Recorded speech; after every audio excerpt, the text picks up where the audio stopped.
Shua, look at this child. He is different from his brother who was born with him. You cried loudly when he was born, but he was grinning foolishly. I don't know what he dreamed about. Joie looked at his two newborn children and smiled lovingly. Yes, this child is really energetic. At this time, Ding Shu opened his eyes and saw a huge head appearing in his sight. Fuck, what is this? Ding Shu's voice came out and turned into a wow. The man holding him teased him more happily. Ding Shu felt that his cheek was violated. He stretched out his hand to resist, but found that his hands seemed to have become shorter. He put his hand in front of his eyes and found a pair of chubby little hands in his sight. Am I getting smaller? I am not dreaming, and I haven't woken up yet. Thinking of this, Ding Shu closed his eyes again, trying to escape from this terrible nightmare. When time flies, Ding Shu, no, it should be called Inazuka Shu, is now 1 year old. And he has a brother who is a few minutes younger than him, Inazuka Kiba. Inazuka Shu has always been thinking about the problem that has troubled him since he knew he had traveled through time. Before I traveled through time, I was playing the Pokemon game. What do you mean by sending me to Naruto? Now that I travel through time, it doesn't make sense? Whenever he thought of this, Shu would sigh. I didn't expect that I would become Kiba's brother. It's over. The family has no characteristics. I started as a dog, and my life depends on hiding. But it's not bad to live a stable life like this. At least my life's safety is guaranteed. Let Naruto and Sasuke, the good friends, save the world. Just when Shu was planning his future life, a voice suddenly sounded in his mind. Shu, who sensed it, couldn't help but say, my golden finger won't arrive. Ding! Pokemon system is turned on. A space appeared in Inazuka Shu's mind, with many Pokeballs. Could this be the Pokemon I caught before I crossed over? Are they for me? Shu looked at the gray Pokeballs without any reaction. Why can't I use any of them? The system now issues a prompting. Initial Pokemon is being extracted. Please check. At this moment, rows of gray Pokeballs in Shu's mind are flashing one by one. Ding! Finally, the flashing stopped. A Pokeball flashed and trembled slightly, standing out from the rows of all gray Pokeballs. Xiaoshu will go to school with you tomorrow. You two must work hard. Inazuka Claw looked at her two sons. The younger son was more normal. He chose a ninja dog from the family to accompany him in battle. But the older son, Inazuka Tree, gave her a headache. At this time, Inazuka Tree was squatting on the side, revealing a red and white round ball hanging behind his waist. And he was teasing a blue puppy standing in front of him. When they were asked to choose their own ninja dogs, Inazuka Tree said that he had already chosen one. Not long after, he brought back a blue puppy with only black legs, eyes, and ears. The puppy with a yellow collar on its neck came over. Inazuka Tree stopped teasing Ryolu's hand and said, I know, Mom. I will take good care of you. When he heard that Shu wanted to take care of him, his body shook unconsciously, as if he thought of something terrible. He would always remember that his mother was going out. She told him not to be naughty at home. He was so active that he ran around everywhere. Shu was fed up with it and tied him to the wall. During that time, he was anxious to go to the toilet, but Shu didn't put him down, so he had to pee on the wall helplessly. That time became Yu's eternal pain. Shu and Yu returned to their respective rooms. Shu lay on the bed and opened his message. Name, Shu skills. Replica disk. You can copy and imprint skills. Let the pet learn. The higher the attribute adaptability, the greater the power, the rarer the skill, the longer the copy time, and it cannot be interrupted. Synchronize. You can select an existing elf and use all its abilities. Pet. Ryolu skills. Roar, self-motivation, impact, lightning flash, rock crushing. Then Inazuka Tree began to analyze the problem of combat power. Apart from those legendary beasts, the Pokemon system can't be compared with the combat energy system in Naruto. When Shu thought about letting Ryolu attack others and then being kicked away by other ninjas, he shook his head in distress. Ding! The Pokemon in the system have been assimilated with this world, and the power has been repaired and reached the corresponding level. The situation that the host is worried about will not happen. After hearing this, Shu felt relieved and nodded. Then how should I upgrade? The host can upgrade the pet and himself through battle or normal training. After hearing this, Shu was a little helpless. I will evolve from fighting insect catchers with Pokemon to challenging perverts who drive Gundams and play with their eyes. The next day, Shu and Kiba went to school together. Shu looked at Akamaru lying on Kiba's head and asked, if Akamaru doesn't urinate cleanly, will it remain on your head? Hearing his brother's question, he immediately took Akamaru down and then held it in his hands and looked at it from left to right. Akamaru, you didn't pee today, did you? Innocent Akamaru shook his head and looked at you blankly. You felt relieved when he saw this and was ready to continue to put Akamaru on his head, but after thinking about it, he put it in his arms again. Forget it, let's put it here. At the same time, he saw the round ball on Shu's waist and felt a little envious. It would be great if I could put Akamaru in it too. In front of the school, an abrupt figure appeared in Shu's eyes. Shu looked at the back of the person with yellow hair, sitting alone on the swing, and walked over. Hi, my name is Inazuka Shu. What's your name? Naruto, who was sitting alone on the swing, heard someone calling him, turned his head and looked over, uncertainly. Are you talking to me? Shu nodded and said, Of course, there is no one else here. Of course I'm asking you. Naruto smiled happily after hearing this. My name is Uzumaki Naruto. Nice to meet you. At this time, Inazuka Kiba also ran over and whispered in Shu's ear. This guy's a demon fox. Everyone says to stay away from him. Even though Kiba's voice was very low, Naruto, who was sitting on the swing, still heard Kiba's words, and the happy expression on Naruto's face just now disappeared instantly. Just when he was ready, Inazuka Tree would show a disgusted expression and then leave. Inazuka Tree said, I know, but I just want to be friends with him. Also, my stupid brother, don't listen to others easily. Have your own opinions. Do you think he looks like a fox demon?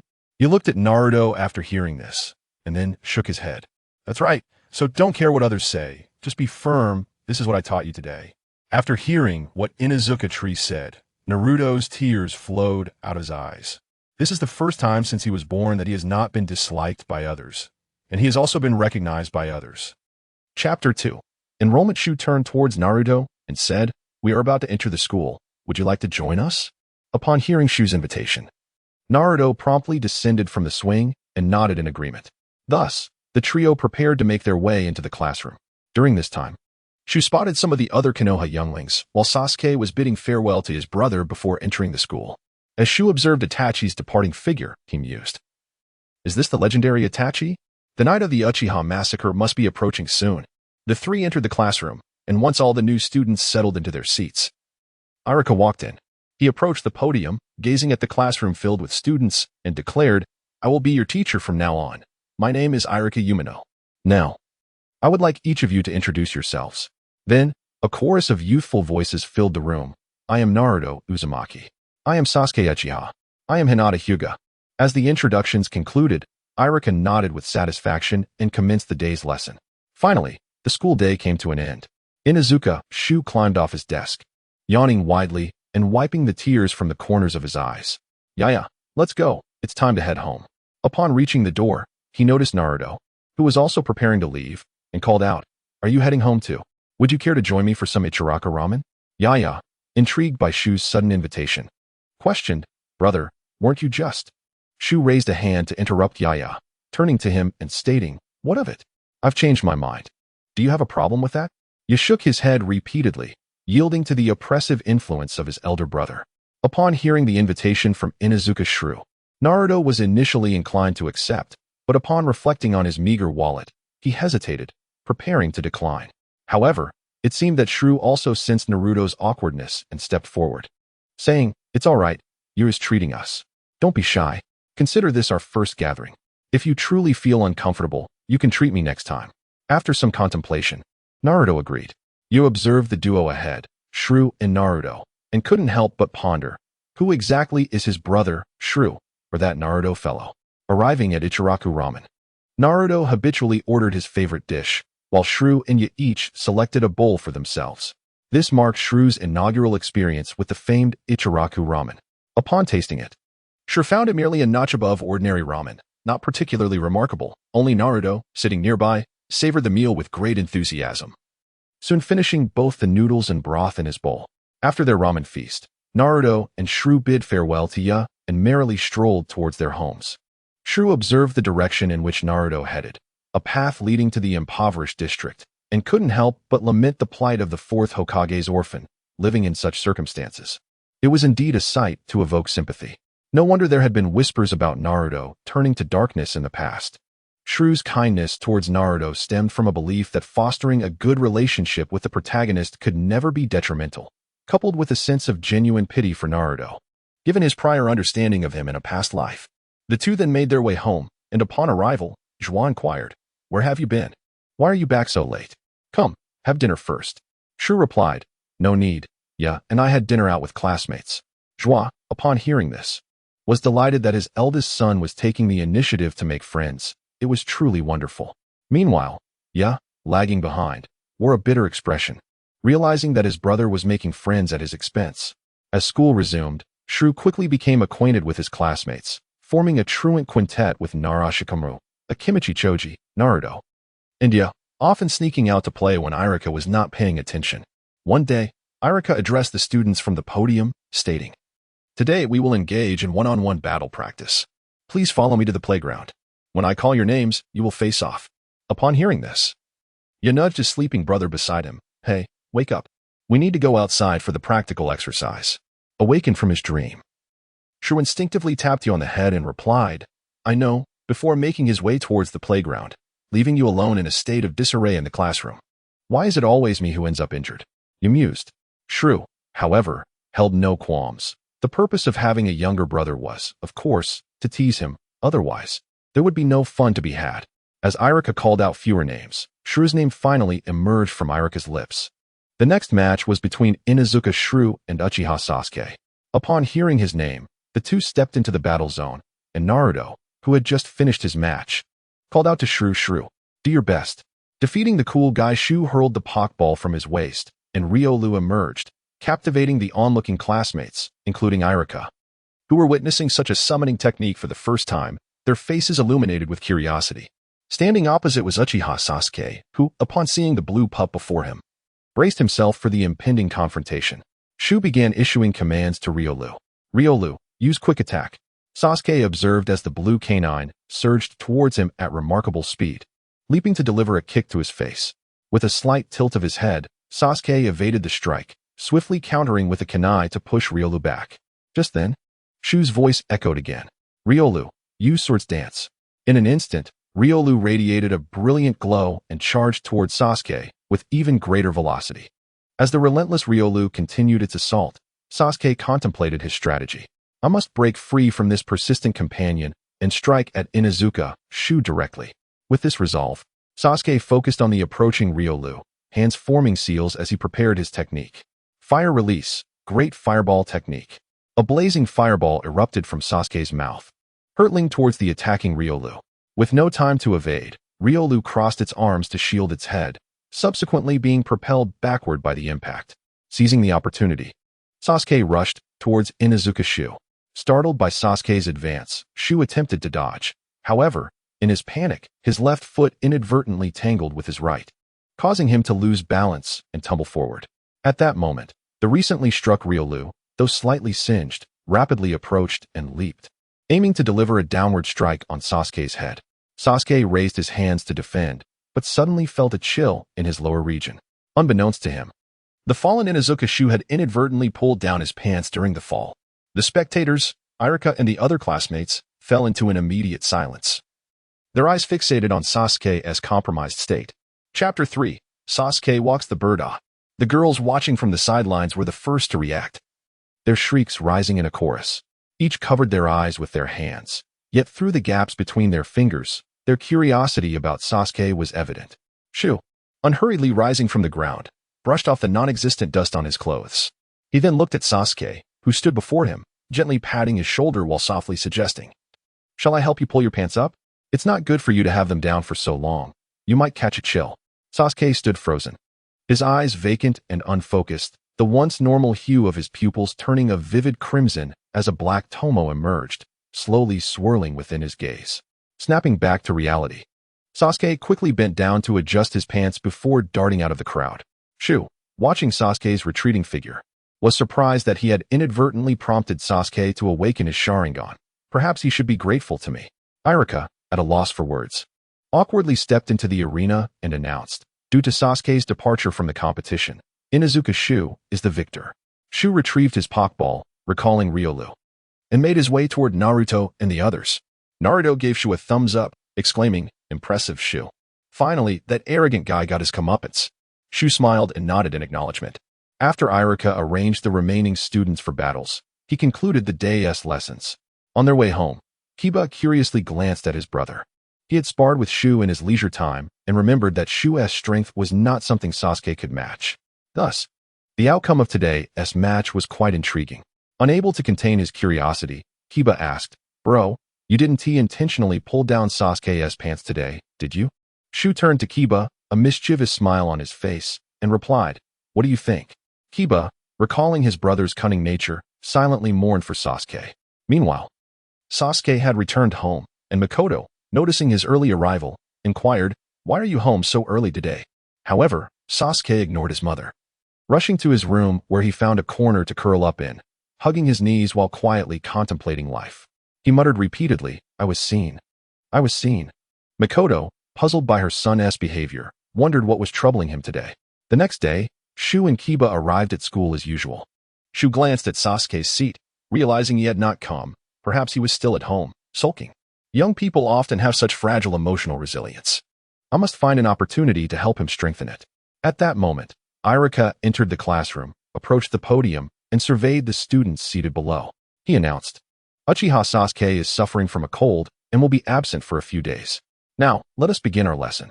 After school, Shu looked at Naruto, who was waiting for him, and said, "I plan to visit Sasuke. After all, it was the match with me that caused his cold. Would you like to join me?" Upon hearing this, Naruto patted his chest and declared, "I will accompany you." Despite his usual arrogance, it is prudent to check on him when he is unwell. However, the observant Kiba sensed that the situation was far from simple. Would his scheming older brother genuinely express concern for a classmate? He couldn't shake the feeling that Sasuke might be in for some misfortune. What had Sasuke done to garner such attention from his brother? The intention behind the visit to Uchiha Sasuke was twofold. Firstly, as Kiba suspected, it was indeed an opportunity to vex him. After all, Sasuke was one of the notorious members of the Uchiha clan, and if there was a chance to bully him, it would certainly be seized. Secondly, there was the coveted Sharingan. Having arrived in the world of Naruto, Tree had set his sights on this iconic ocular power that permeated the entire anime. Considering the timeline, it was nearly the time of the clan's massacre, and with only a young Ryu in his possession, Tree needed to strategize early.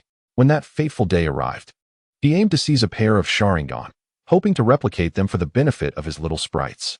Upon arriving at the Uchiha compound, the trio inquired and soon located Sasuke's residence. As they approached, Makoto, who was busy in the yard, set aside her tasks and came to the door. Regarding the three youngsters with curiosity, "What brings you here?" she inquired. Tree spoke first. "We are classmates of Sasuke. We heard he was ill and wanted to check on him." Makoto, taken aback, expressed her surprise. She had not anticipated that the aloof Sasuke had friends. She had always assumed he kept to himself and avoided interaction with his peers. Delighted, Makoto led them to Sasuke's room. "This is Sasuke's room. I don't know what has come over him today. He refuses to go to school, claiming he feels unwell and wants to come out. Since you're here, perhaps you could ask him about it while I prepare dinner. Let us all eat together tonight," she said before departing to prepare the meal. Once Makoto had left, Tree pushed open Sasuke's door and found him seated alone on a chair, staring vacantly at the ceiling. An expression of sorrow on his face that was unwarranted for his age. "Hey Sasuke, we've come to see you," chirped the exuberant Naruto. Upon hearing their voices, Sasuke slowly turned his head, and his mood shifted dramatically upon seeing Tree. "It's your fault," Sasuke exclaimed as he lunged at Tree. In response, Tree raised his knee and struck Sasuke in the abdomen. The pain hit Sasuke, causing him to double over, clutching his stomach.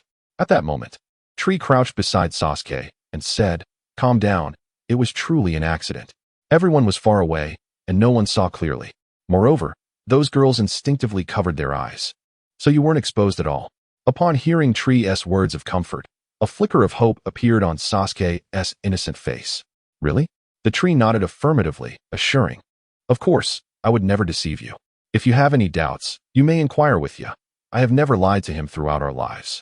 Upon noticing Sasuke's gaze directed at him, he quickly interjected, "Indeed, my brother is remarkably honest.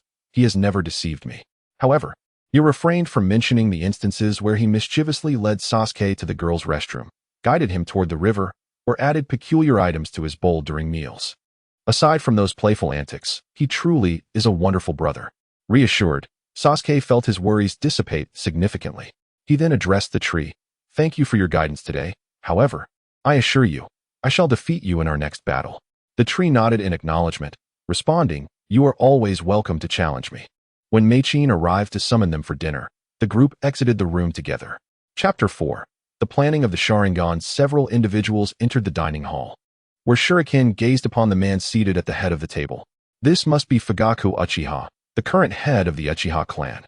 As Fugaku observed Shuriken and his companions, his initially stern expression softened into a warm smile. You must be Sasuke's friends, he welcomed. We are delighted to have you as guests in our home. Please, take a seat. If we delay any longer, the dishes will grow cold. During the meal, Sasuke lifted his gaze towards his father and inquired, has my brother not returned yet? Uchiha Fugaku remarked, recently, your brother's mission is of great importance, which has kept him rather occupied. Upon hearing this, Sasuke lowered his head in disappointment. After dinner, Sasuke and his mother saw off Shub and others, who, after exchanging pleasantries, departed from the Uchiha clan's residence. Ultimately, after bidding farewell to Naruto, Shub and Kiba made their way home. Shub sensed the surroundings. Had the Watchers finally retreated? It turned out that on the way to Sasuke's home, Shub had utilized a skill called assimilation, acquiring all the abilities of Ryolu. At that moment, Shub realized that when he had brought Naruto to the Uchiha clan's camp, numerous Umbu ninjas had been covertly monitoring them. Furthermore, during dinner, Uchiha Fugaku had discreetly glanced at Naruto multiple times, seemingly wrestling with his own thoughts. It appeared that the time for the Uchiha clan's annihilation was drawing near, and preparations needed to be made. The following day, Sasuke arrived at school. Although he had accepted Shub's words internally, he felt a wave of discomfort upon seeing his classmates, particularly when their gazes fell upon him. After school, Sasuke made a hasty exit from the classroom, only for Shub to block his path. It seems Kiba left something at your place yesterday. May I accompany you to retrieve it? Sasuke nodded in response, and together they headed towards his home. Upon reaching the entrance of the Uchiha compound, Shub noticed the presence of other Uchiha clan members on the street. Realizing that today was not the day of the clan's extermination, he then told Sasuke, I remember where Kiba placed his belongings. It seems they're not at your house. I think I'll head back for now. With a wave, Shub departed. In the following days, Shub consistently concocted various reasons to accompany Sasuke to the Uchiha compound. Until one day, they arrived at the entrance only to find the streets desolate, devoid of any figures. At this moment, Sasuke sensed something amiss. Observing this, Shub hurriedly urged Sasuke to return home while he sought assistance outside. Upon hearing this, Sasuke sprinted towards his house, and as Shub watched him disappear into the distance, he noticed the eyes that had been watching them were finally gone. The one who had been surveilling them must have been Itachi Uchiha. Now, he was off to put on a show for Sasuke. Seizing the opportunity, Shub retreated to a concealed spot and released the Pokeball in his hand, summoning Ryolu before him. Take these vials and collect some Sharingan. Remember to remain vigilant with your sense of smell and avoid contact with others. Once you've gathered enough, find a place to hide. I will return tomorrow to take you away. Ryolu nodded in understanding and vanished from Shub's sight, who then, as he had told Sasuke, left the Uchiha compound, sprinting towards the Hokage building. Meanwhile, Danzo had completely surrounded the Uchiha compound, listening to reports from his subordinates. Lord Danzo, a boy from the Inazuka clan, who had accompanied Uchiha Sasuke, has fled. It appears he is heading towards the Hokage building. Emerging from the shadows, Danzo replied, no matter. I have already coordinated with Yuan Fei. Instruct them to expedite the collection of Sharingan. If Yuan Fei arrives, he will undoubtedly hesitate, driven by compassion, and impede my acquisition of these Sharingan. As Shub sprinted towards the Hokage building, he sensed the surroundings and found no one pursuing him. Excellent, just as I suspected. All their attention is focused on the Uchiha clan, and no one will notice me. He then arrived at the Hokage building, feigning urgency as he reported the situation regarding the Uchiha clan. The third Hokage initially sought to reassure Shub, advising him to return home while he would immediately lead the Umbu to the scene. Shub nodded and ran back home. Once Shub had departed, the third Hokage withdrew his pipe, took a deep drag, and exhaled the smoke, which obscured his expression. All of this is for the peace of Konoha. The next day, Shub and Kiba, who had yet to attend school, stepped outside only to overhear discussions on the street. Have you heard? It seems the Uchiha clan has been wiped out. Only one child was found alive. Listening to the chatter around them, Kiba glanced at Shub, feeling an unsettling tension in the air. Let us pay a visit to Sasuke's home, for the child they spoke of must surely be him. With that, Tree led Kiba towards the Uchiha residence. Upon their arrival, the once vibrant locale appeared desolate. The streets lay empty, and in certain corners, remnants of dried, dark brown blood lingered, left uncleaned. As they made their way to Sasuke's house, Kiba noticed the Pokeball hanging casually at Tree's waist, which flickered momentarily. Upon reaching Sasuke's doorstep, they found the door ajar and entered. After a thorough search within Sasuke's home, they found no trace of him. Reluctantly, the two returned to school, where Iruka informed them that Sasuke had sustained injuries and was currently recuperating in the hospital. After classes, Iruka gathered the students to visit Sasuke. By the time they arrived, Sasuke, now conscious, sat on his hospital bed, staring blankly ahead with vacant eyes. One by one, the classmates paid their respects and departed. On their way back, Kiba, cradling Akamaru, turned to Tree and asked, "Brother, do you think Sasuke will remain in this state forever?" Tree gazed at Kiba and replied, "No, Kiba, you must understand. If a person has truly succumbed to despair, they would no longer exist in this world. Since Sasuke is still alive, he will undoubtedly find the strength to rise again. We can only wonder what will inspire his resurgence." Kiba, somewhat grasping his brother's words, nodded instinctively. Upon returning home, after dinner, they each retreated to their rooms. Shortly thereafter, Riolu emerged from the Pokeball at Tree's waist. Observing the lively Riolu before him, Tree realized that the Pokeball he bore was indeed quite effective. Unless he deliberately restricted it, the Pokemon within could freely come and go at will. Chapter 5. The mutation of the Sharingan within the confines of the room. Lula retrieved the vial that had been entrusted to him by the tree. Originally filled with saline solution, the vessel now levitated a pair of Tomo Sharingan. As the tree held the bottle, it was evident that only the two Tomo Sharingan remained, but this was of little consequence as it was merely an experiment.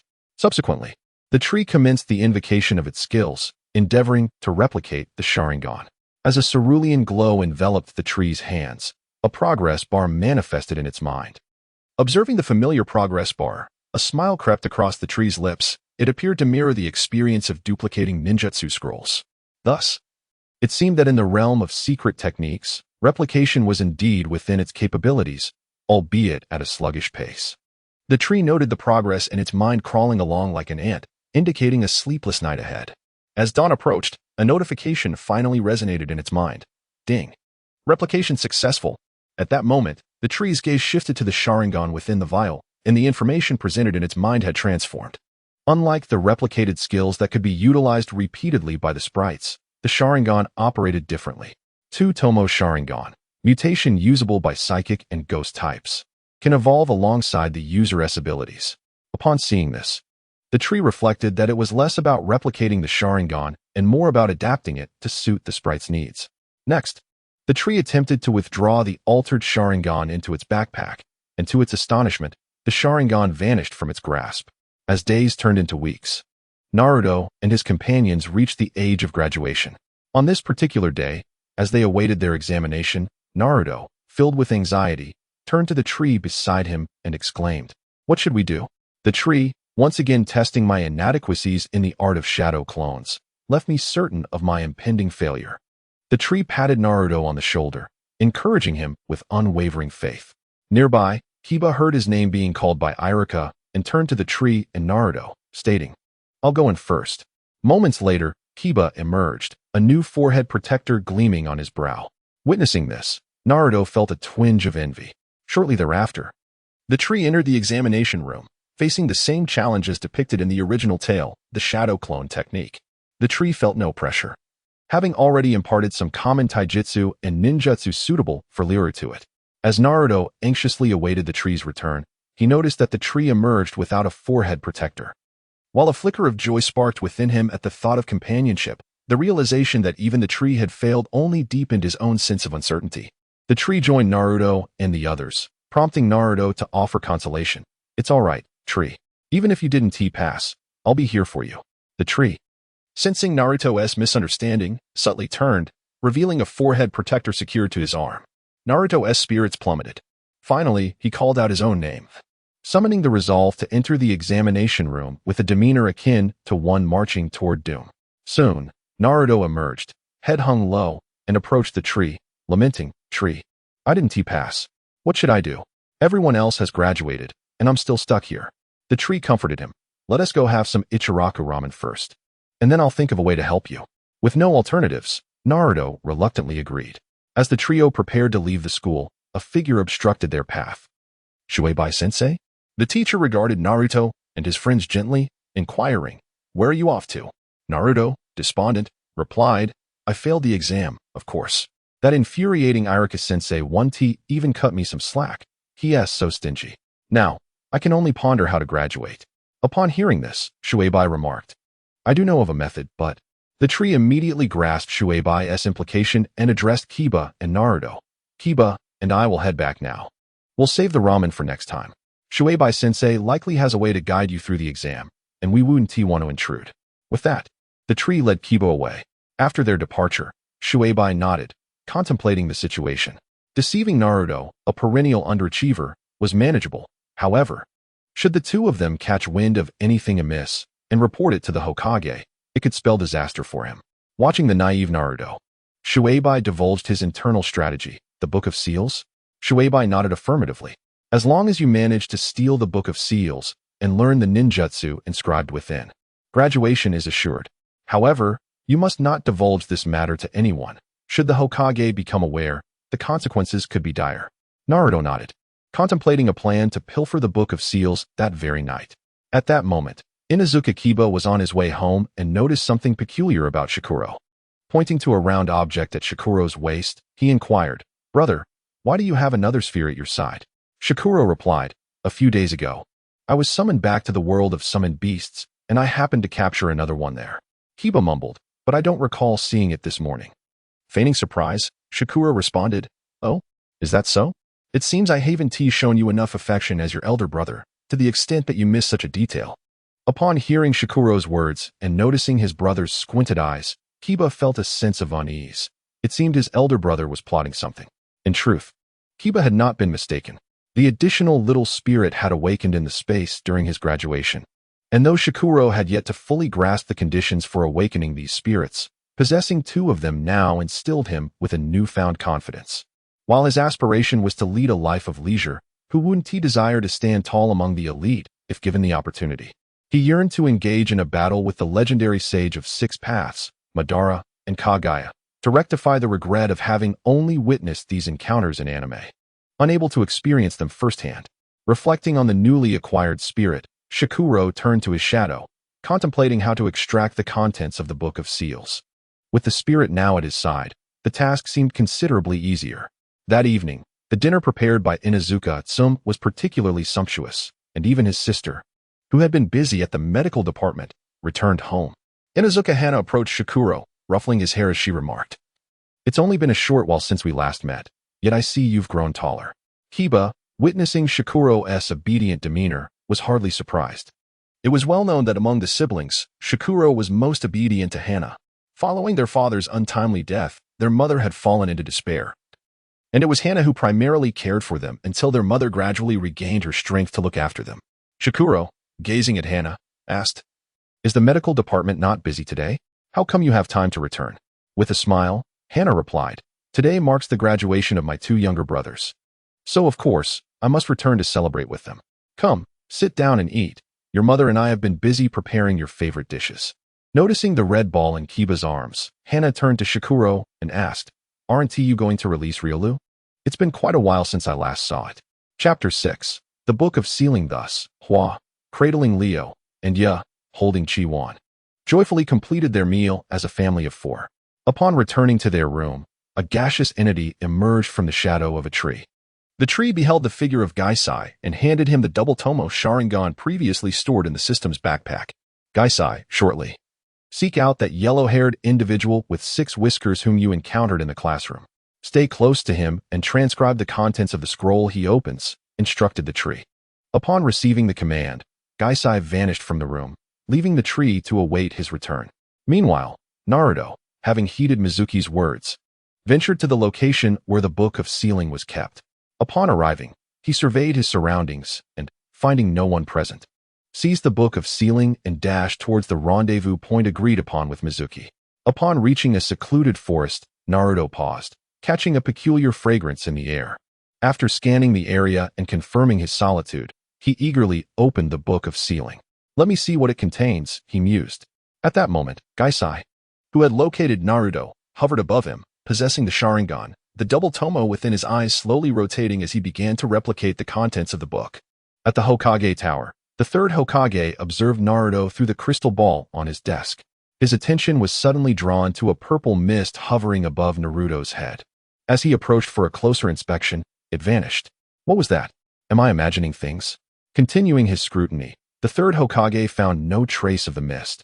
Convincing himself it was merely an illusion. Opening the book of sealing, Naruto was taken aback. Why is the first technique the one I struggle with, Shadow Clone Jutsu?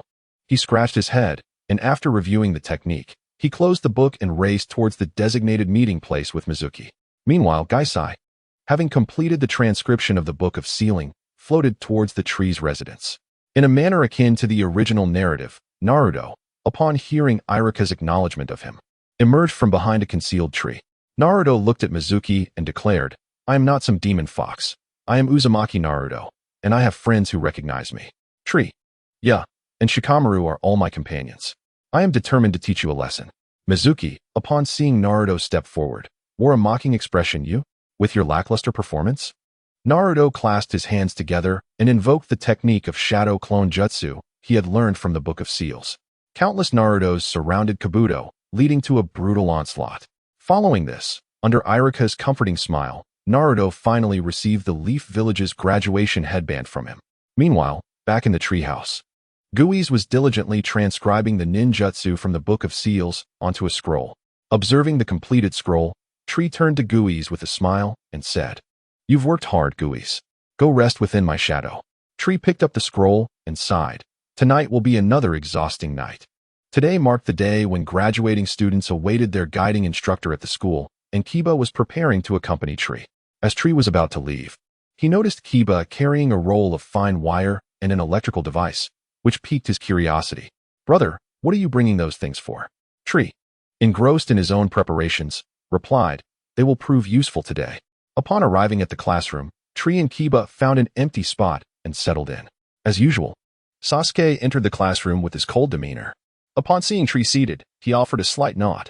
Ever since his family was annihilated by Itachi, Sasuke's heart had been consumed by hatred. However, under Tree's influence, he occasionally joined in activities with them, becoming less frigid than he was in the original narrative. Finally, Naruto burst into the room and, spotting Tree, rushed over. Tree, look, I graduated too. Iruka-sensei personally gave me this headband. Naruto beamed with pride, pointing to his forehead. Kiba, sitting beside him, quipped, I can't believe you actually graduated, you idiot. Ignoring Kiba's jibe, Naruto confidently declared, Of course, I'm going to be Hokage. Tree interjected. If you aspire to be Hokage, you first need to be a woman, or perhaps the current Hokage has a preference for men. Naruto was rendered speechless by Tree's remark, while Kiba observed his brother's dumbfounded expression with amusement. At that moment, Tree spoke up again. By the way, Naruto, I think Sasuke just mentioned that you're afraid to look him in the eye. Is that true? Naruto immediately refuted. How could that be? There is no way I'd be afraid to look him in the eye. Noticing Tree's skeptical gaze, he began searching for Sasuke. Upon locating him, in an effort to prove his honesty, Naruto leaped onto Sasuke's desk, leaning in closely, staring intently into Sasuke's eyes. Sasuke, bewildered by Naruto's antics, thought to himself, What is wrong with this idiot today? Why is he staring at me so intensely? Did I steal his girlfriend or something? At that moment, Naruto felt something nudge against his back, causing his body to lose balance and lean towards Sasuke's face. Sasuke, bewildered, watched as Naruto's visage grew larger in his eyes. With a soft sound, this pair of close friends ultimately found themselves sharing a kiss. Kiba rubbed his eyes, for he seemed to have witnessed something spring forth from beneath his brother's feet, leading to Naruto's sudden advance. Meanwhile, Shino glanced at Kiba, who was taken aback by the attention directed towards him, causing him to shudder slightly. Oh no, his brother's cunning side is surfacing again. Please let it not be directed at me. Shino's gaze fell upon Kiba, purely out of curiosity, having noticed Kiba's focus on him. Just moments ago, it seemed that a pivotal scene in the world of Naruto was on the verge of vanishing, yet thankfully, his quick reaction salvaged the moment. After all, what significance does visiting the Naruto world hold if one does not witness the kiss between Naruto and Sasuke? If he weren't so late to the scene, he would have even wanted to see Madara in more mundane moments. Next came the grouping, awaiting the arrival of the teacher to lead the respective members. The grouping process was no different from before, as names were called one by one until only 4 remained unannounced. The next group comprised 4 individuals: Naruto Uzumaki, Sakura Haruno, Sasuke Uchiha, and Shino Aburame.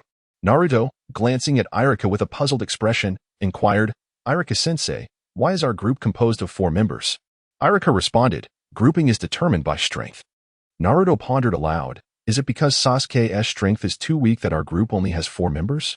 Iruka replied, "It is actually because your strength is too weak that 4 members were assigned to your group." "What? How is that possible?" Naruto muttered, his voice trailing off. One by one, the instructors arrived to escort their respective students. "Hey, I'm off now," Kiba's instructor, Tsunade, announced as she led them away. Noticing that his brother had yet to depart, Kiba waved to Shino. Eventually, the classroom was left with only the 4 of them. Naruto, scanning his surroundings and realizing that his teacher had not yet arrived, harbored a thought in his mind. Chapter 7. Kakashi. Naruto stealthily searched around, and suddenly his eyes brightened upon spotting the chalk eraser placed on the podium. With a gleeful smile, he picked it up and positioned it above the door. Sasuke, observing this, scoffed. Such a petty trick could never fool a Jonin. She remained silent, aware that the 3rd Hokage and Kakashi were currently watching them through the crystal ball. Hearing Sasuke's mockery, Naruto retorted, "Not necessarily. What if he doesn't notice?" Once Naruto set it up, he eagerly awaited the arrival of his mentor. Kakashi, standing beside the 3rd Hokage, witnessed this scene with a mix of bemusement. This guy was indeed brimming with energy. He then made his way to the classroom, oblivious to Shu's movement as he departed. Shu gazed at the chalk eraser Naruto had positioned and remarked, "The placement of your trap is commendable, but it lacks certain elements." As he spoke, Shu retrieved the items he had brought that morning. Initially, he had thought he wouldn't be in a group with Naruto and intended to hand the items over for him to set up, but unexpectedly, he found himself involved directly. Intrigued, Naruto asked, "What is that?" Shu, grinning, replied, "Attach the thin wire to the chalk eraser and connect it to this electrifying device. When it falls, the outcome will be quite unexpected." At that moment, Sakura stepped forward and cautioned, "Isn't that a bit inappropriate? After all, he is our instructor." To which Naruto, eyes gleaming, responded, "It's perfectly fine. It's an opportunity to test his abilities." With that, he took the items from Shu and made enhancements according to his suggestions. Meanwhile, Kakashi, approaching slowly, remained unaware that the chalk eraser trap had been upgraded. As he entered the classroom, the chalk eraser positioned above the door plummeted, striking Kakashi on the head and sending dust swirling into the air. With his signature deadpan expression, Kakashi looked at Shu and the others and remarked, "How should I put this? My first impression of you is rather, As the tree activated the switch, a current coursed through the thin iron wire and surged into Kakashi's head. Instantly, Kakashi felt a tingling sensation on his scalp, and his silvery white hair stood on end. Once the current subsided, he exhaled a plume of black smoke, which drifted slowly from his mask. Kakashi was momentarily bewildered. While he was aware of the chalkboard eraser being deployed, he had not anticipated the addition of an electric shock mechanism. Had he known, he would have refrained from trying to play it cool and allowing the eraser to strike him. Naruto, witnessing Kakashi's frazzled state, couldn't contain his laughter. "You are so pathetic. You fail to notice such a simple trap." Kakashi took a moment to compose himself and addressed the 4 individuals. "All right, now follow me." Naruto ceased his laughter and fell in line behind Kakashi, who led the group to the balcony. "Let us take a moment to familiarize ourselves with one another through brief introductions." Sakura inquired, "How should we introduce ourselves?" "I'm not sure what to say," Kakashi replied. "Anything will suffice, such as what you like, what you dislike, or your aspirations." Naruto was the first to speak. "My favorite thing is Ichiraku ramen, and my dream is to become Hokage." Sakura then chimed in, her gaze drifting towards Sasuke. "What I like is..." Kakashi sighed, turning his attention to the tree. The tree stated, "My dream is to raise an alpaca." Kakashi was utterly speechless. What kind of responses were these? Seeing that everyone had shared their thoughts, Sasuke finally spoke up. "My dream is to kill that man," a menacing aura radiating from him. Kakashi covered his face in despair. They were all troubled youths, either infatuated or blinded by vengeance. In comparison, Naruto's declaration seemed rather normal. Sakura, noticing the conversation had concluded, curiously asked Kakashi, "What about you, sensei?" Kakashi replied, "What I like. I won't tell you. What I dislike is nothing." What does that even mean? Sakura thought, realizing it was as if he had said nothing at all. Kakashi clapped his hands together. All right, that will be enough of this idle chatter. Tomorrow morning at 7. We will gather at training ground 4. Do not eat anything, as I fear you may not be able to handle it. With that, Kakashi vanished before their eyes. At the Hokage building, the third Hokage looked at Kakashi and inquired, "How did it go?" Kakashi responded, slightly pained, "They are all troubled youths." The third Hokage took a puff from his pipe and asked, "Will you administer the same tests as before?" Kakashi, after a moment of silence, replied, "Lord Hokage, you know I will not change this. If they do not pass my tests, they are unqualified." Upon returning home, the tree found Ino had already arrived. Upon seeing him, she remarked, "Brother, why did it take you so long?" The tree sighed, "I encountered a rather tedious person, which delayed me." "How about you?" Ino replied, "Tomorrow. We have a test." The tree nodded, "Same here. Do you need me to help you train?"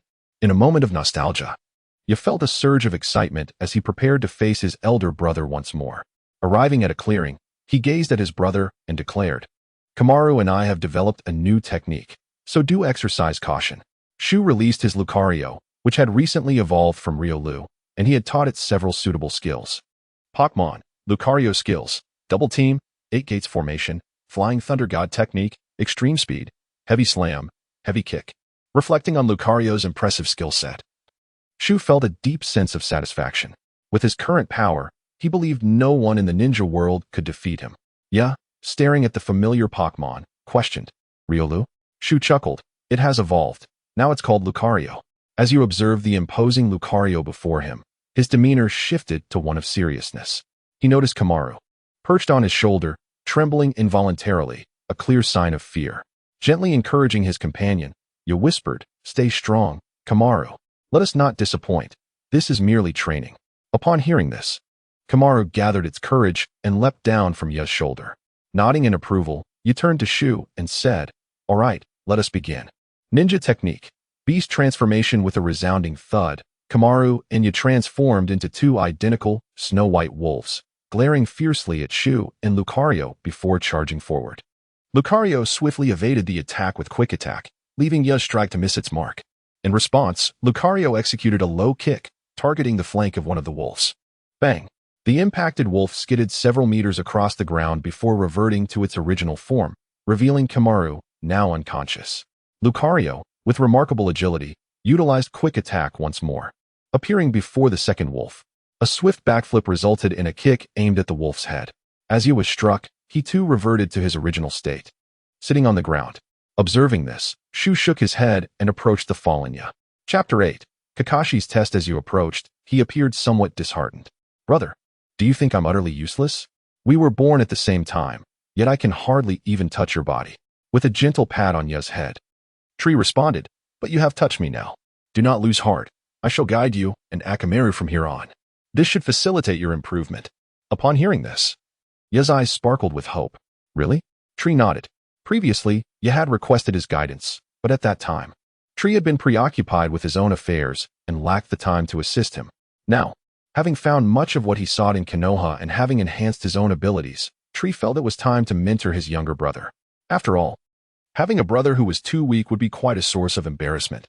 Moreover, Tree was eager to experiment with whether he could apply his copying abilities to the native creatures of the original Hokage. Ya rose and carried the unconscious Akamaru over, while Tree placed his hand on Akamaru's head. Curious, yet respectful, Ya refrained from interrupting his brother. In a short while, Tree withdrew his hand, a smile unconsciously curling at the corners of his mouth. "Interesting," he mused. "Native creatures can learn skills akin to those found in Pokemon. Yet the ninjutsu I copied cannot be taught to them. Is this what they call a fair exchange?" Looking at Ya, Tree said, "I just implanted a few skills into Akamaru's mind. Make sure to train diligently with him. Once you both have mastered those, I will teach him something new." He was taken aback. Is it really possible to teach skills this way? Trusting his brother, he nodded and carried Akamaru into the room. The following day, Ya, accompanied by a fully recovered Akamaru, prepared to set out. Noticing that his brother had yet to leave, he curiously exclaimed, "Brother, what time is it? Aren't you ready to go?" From within the room, Tree's voice echoed, "It's fine. It's still early." Reluctantly, you departed alone. As it neared 10 o'clock, movement could be heard from Tree's room. Calmly, Tree finished the food in his hand before wiping his mouth. They should all be here by now. I suppose it's time for me to set out as well. At training ground number 4, Naruto, Sasuke, and Sakura had arrived early and were staring blankly into the distance. Unable to contain himself, Naruto complained, "It's almost 10. Why haven't those two shown up yet? I'm starving since we didn't eat anything." At that moment, a figure appeared on the horizon, silver hair billowing in the gentle breeze. Kakashi, engrossed in his book, casually remarked without turning his head, "I was helping an old lady cross the road and nearly lost my way in life, which caused a slight delay. My apologies." Naruto retorted, "You're lying.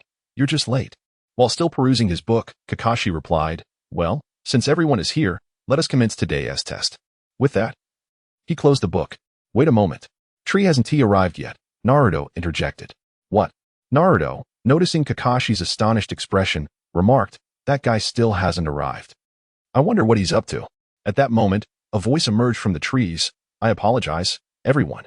A kind old lady needed help crossing the street, and I assisted her, which took a bit of time."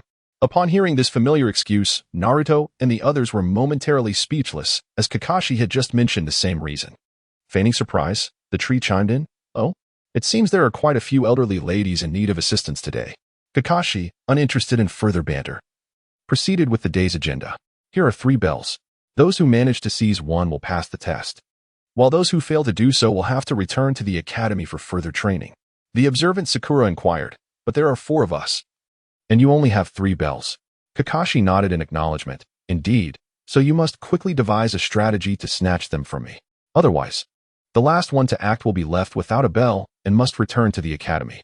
As Kakashi announced the commencement of the challenge, the cautious Sasuke swiftly concealed himself, followed by Sakura, who also vanished. This left only Naruto and the tree standing before Kakashi. Naruto, glancing at his companion, cheerfully declared, "You truly are my good friend. Just as I thought. We should confront him head-on." Without hesitation, Naruto charged towards Kakashi, forming hand seals as he ran. Shadow Clone Jutsu. As the smoke cleared, numerous Narutos emerged, advancing toward Kakashi. Observing this, Kakashi retrieved the book he had previously stowed away and began to read, gracefully maneuvering through the myriad of clones. Each time a clone attempted to strike, Kakashi effortlessly evaded and countered, dispatching them with ease. Before long, all of Naruto's clones had dissipated, leaving the original standing there, bewildered. "Huh? Where's Kakashi-sensei?" Suddenly, a figure appeared behind him. Kakashi, hands clasped together, revealed 2 extended fingers. The ultimate taijutsu, 1,000 Years of Pain.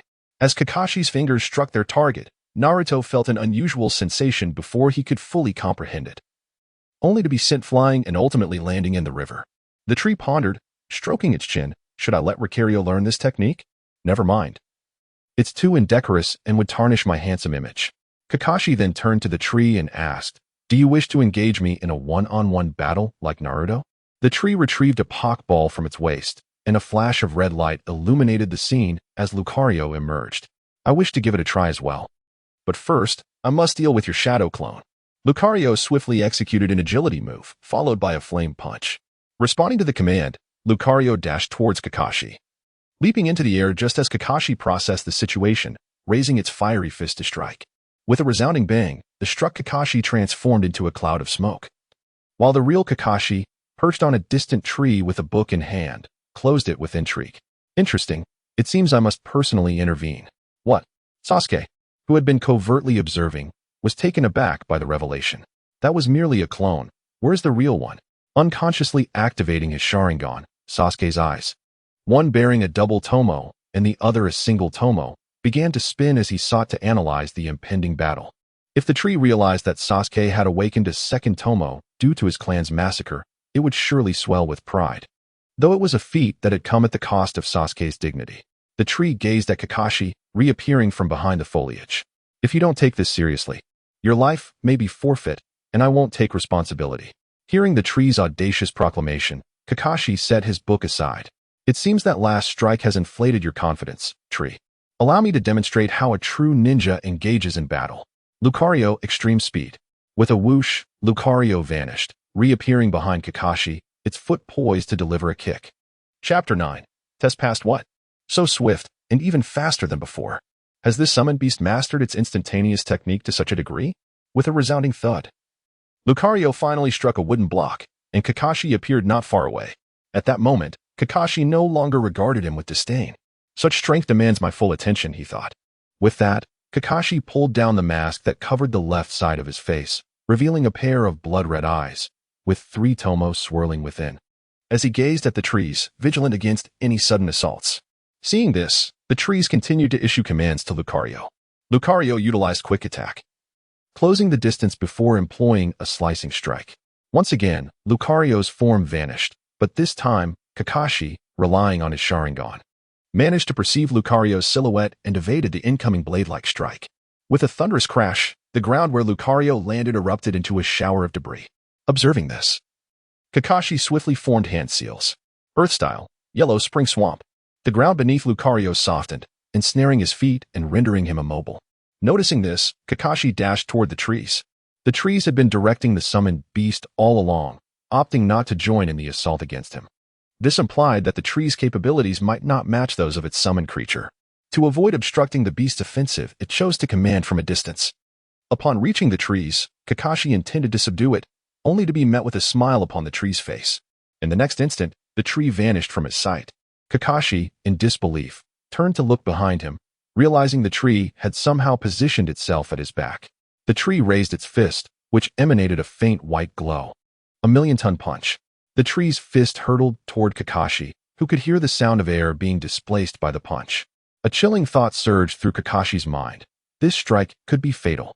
Kakashi swiftly adjusted his position, crossing his arms protectively over his chest in an attempt to mitigate the impending damage. With a resounding crash, he was struck, akin to a tennis ball being forcefully slammed down, and plunged directly into the ground, creating a small crater from the sheer force. In the final moments, the tree restrained its strength. It had no desire to fatally injure Kakashi and subsequently attract the ire of the Hokage. Although it harbored no fear of them, it was now responsible for a family, and the potential repercussions on them would weigh heavily on its conscience. Kakashi clambered out of the earth pit, blood seeping from beneath his mask. He stared in shock at the tree before him, marveling at its formidable power. The force of that last blow was on par with that of Lady Tsunade. The tree glanced at Kakashi and inquired, "Would you like to continue?" At that moment, the freed Lucario joined the tree's side. With a hint of resignation, Kakashi tossed a bell from his waist to the tree, saying, "You may step aside. Your skills have proven sufficient." The tree, relieved, found a shaded spot to sit and observed as they continued their assessment. Concealed among the branches, Sasuke was taken aback by the strength of the tree, realizing how much he had underestimated its capabilities during their time together. The recent display ignited a fire within him, compelling him to charge toward Kakashi. Kakashi, witnessing Sasuke's impulsive approach, shook his head, pondering how rash he was. After witnessing my battle with the tree, do you truly perceive me as weak? In the next moment, Kakashi appeared behind Sasuke, swiftly incapacitating him. Seizing the opportunity, Naruto, who had been concealed in the river, emerged to launch a surprise attack, only to be effortlessly subdued by Kakashi as well. Sakura, too, proved utterly ineffective, falling unconscious under Kakashi's genjutsu. Kakashi then called the 4 of them together, declaring that only Shrew had successfully acquired the bell, thus rendering the rest of them unqualified. Upon hearing Kakashi's assessment, Naruto expressed his dissatisfaction, exclaiming, "This is unfair. We had eaten breakfast and were starving, which hindered our performance." Kakashi nodded in response, conceding, "Very well. I shall grant you another opportunity. After you finish your meal, you may challenge me once more. However, Naruto, you shall not eat. Your lack of strength and reckless nature could jeopardize your teammates, and this shall be your punishment." With that, Kakashi departed. Naruto watched as Shrew and the others began their meal, saliva involuntarily pooling in his mouth as he struggled to swallow. Observing this, Shrew extended his food toward Naruto, urging him to partake. Naruto shook his head, replying, "No, it wouldn't be right. If I eat and hinder you all, then you too could fail the test." Shrew nonchalantly countered, "We are a team. We must share both our victories and setbacks. It's fine, go ahead and eat." At that moment, Sasuke chimed in, "Exactly. Shrew is right. If anyone is to blame for dragging down the team, it's us, since he was the only one to secure the bell." Relenting, Naruto began to eat. From his hidden vantage point, Kakashi emerged, his expression now one of anger as he exclaimed, "Who permitted you to feed Naruto? Have you forgotten the rules I just laid out?" The 3, taken aback by Kakashi's fury, fell into silence. Suddenly, Kakashi shifted his demeanor, smiling at them as he announced, "You all passed." Confused, Naruto asked, "Huh? Why?" Kakashi explained with a grin, "While obedience is the duty of a ninja, and those who fail to complete their missions are deemed worthless, one must also consider the circumstances. If one neglects their comrades, they are even less than worthless." Naruto pondered this insightfully. "All right, that will be all for today. Assemble at the same time and place tomorrow," Kakashi concluded before departing. Shru then bid farewell to Naruto and the others, heading in the direction of his home. At the Hokage building, the third Hokage observed Kakashi, who was coughing persistently, and inquired, "How did it go?" If all else fails, perhaps a visit to the medical department would be prudent. Kakashi, who had been suppressing his injuries, found himself coughing incessantly after his departure. Fortunately, there seemed to be no serious harm. It was likely that the force of the impact had affected his lungs. The third Hokage exhaled a plume of smoke, astonished by the remarkable strength of that young lad. "It seems the Inazuka clan may be on the verge of a resurgence." Kakashi nodded in acknowledgement, noting another detail. The young man's waist was adorned with two spherical objects. If one contained a summoning beast, it implied that he had yet another beast that remained uncalled, suggesting that he harbored hidden strength. The third Hokage paused, his smoking momentarily halted. Had he not hailed from one of Konoha's esteemed clans, I might have already ordered the Umbu to investigate. By the way, what are your impressions of his temperament? Does he possess a deep-seated affection for Konoha? Reflecting on their interactions thus far, Kakashi remarked that the young man's demeanor was indeed quite composed. As for other aspects of his character, those would become clearer with time. The third Hokage nodded in understanding, advising Kakashi to pay closer attention in the future. Kakashi was well aware of the Hokage's intentions, recognizing the opportunity to cultivate a successor for the esteemed position of Hokage. Chapter 10. Journey to the Land of Waves. In the days that followed, Kakashi began to take Shru and his three companions on various missions, all of which were rather simple tasks. On one particular day, as their mission concluded, Shru noticed a flickering within the confines of his mental system backpack. He quickly checked and discovered that yet another small spirit had been unlocked. "Splendid. That makes 3 now. Let me see which spirit this one is." The following day, as they ventured out, you spotted a light blue frog perched upon Shru's shoulder. "Brother, is this your new pet?" Shru nodded. "This is the Guagua bubble frog. Just recently contracted." With a hint of exasperation, you remarked, "Brother, how many summoning beasts can you possibly contract?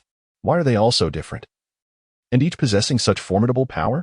Shru gently patted the Guagua bubble frog's head, saying, "With diligent training, you can elevate the strength of your companions.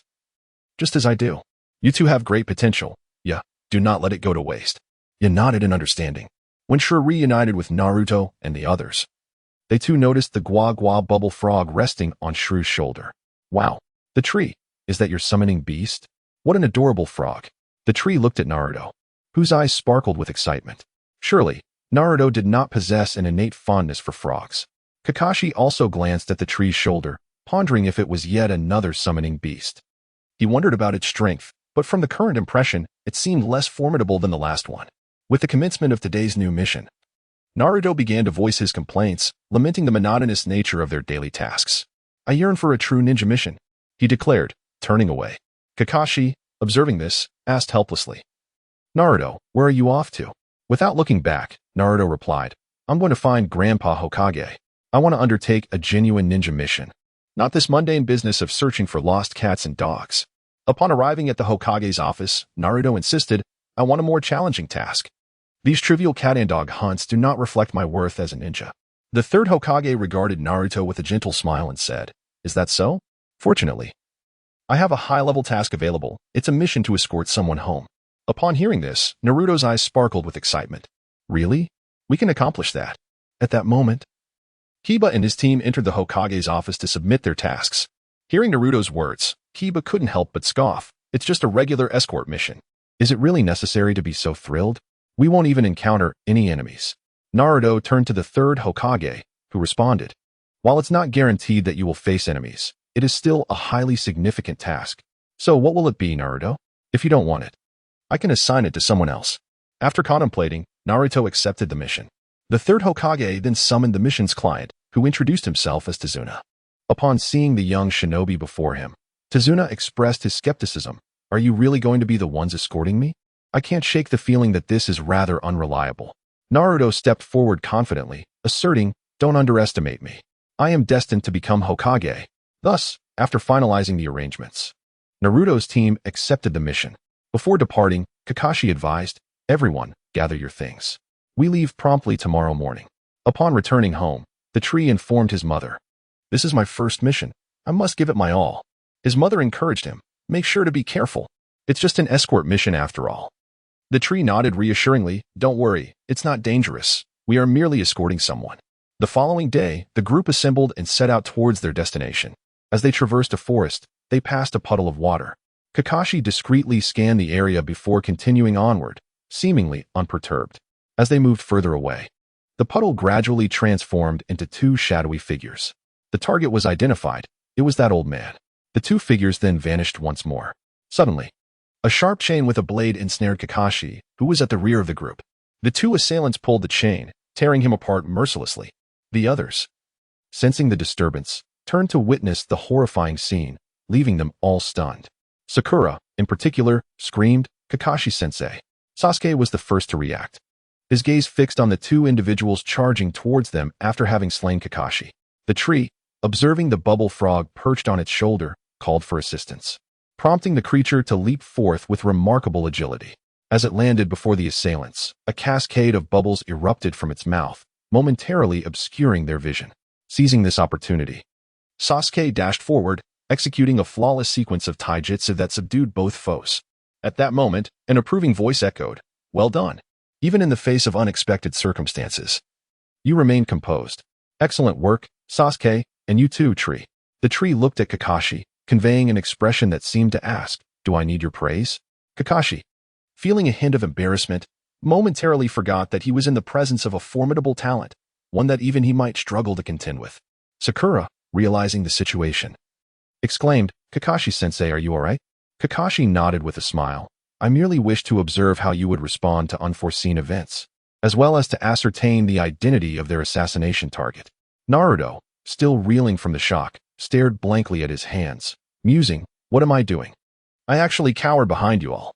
Blood trickled from Naruto's palm as he seized a kunai from his ninja tool pouch, thrusting it into his own hand. The group stared in disbelief at his actions. Naruto declared, "Next time, I want to hide behind you. I will accomplish this mission and protect this uncle." Kakashi cautioned, "While we admire your determination, piercing your palm like that will only cause excessive bleeding and could lead to dire consequences." Naruto exclaimed, suddenly anxious. The tree, noticing his distress, retrieved a roll of bandage from its pouch. "Don't worry, I have bandages. Let me wrap it up for you." As Naruto's interruption subsided, Kakashi approached the two assailants who had ambushed them, only to discover they had already succumbed to death. Squatting down to investigate, he found that they had bitten into the poison pouches hidden in their mouths. Kakashi then turned to Dazna, inquiring, "Their target was you, wasn't it?" Feigning ignorance, Dazna stammered, I don't quite understand." Kakashi continued, "During their ambush, I observed closely. Initially, I was uncertain which member of our team they were targeting. However, their attack pattern clearly indicated it was you." With no other option, Dazna revealed the truth behind his predicament. Kakashi nodded thoughtfully. "It seems we must cancel this mission. The threat level has escalated beyond a C rank, which is beyond our capacity." The tree interjected, "It's all right. With us here, it shouldn't pose too great a problem. Moreover, this may present an opportunity to encounter other ninjas, serving as valuable training for us." Contemplating the tree's words, Kakashi concluded that, with both his and the tree's involvement, the danger appeared manageable. With this in mind, he ultimately agreed to proceed with the mission. Chapter 11. The arrival of Zabuza. As the group set forth towards their destination once again, a thick fog gradually enveloped them after they had traveled a short distance. Kakashi, sensing the anomaly, cautioned everyone to remain vigilant, warning them of an impending enemy and to safeguard their mission objective. Heeding Kakashi's warning, Naruto and his companions formed a protective circle around Dazuna, while Sakura turned her gaze towards a certain direction. "Is it Zabuza, Momochi?" A voice echoed through the mist. "Shall I sever your arms first, or perhaps your thighs, or shall I simply behead you?" Upon hearing the voice, Kakashi braced himself, the fog thickening around them until visibility was nearly obliterated. The atmosphere grew eerily silent.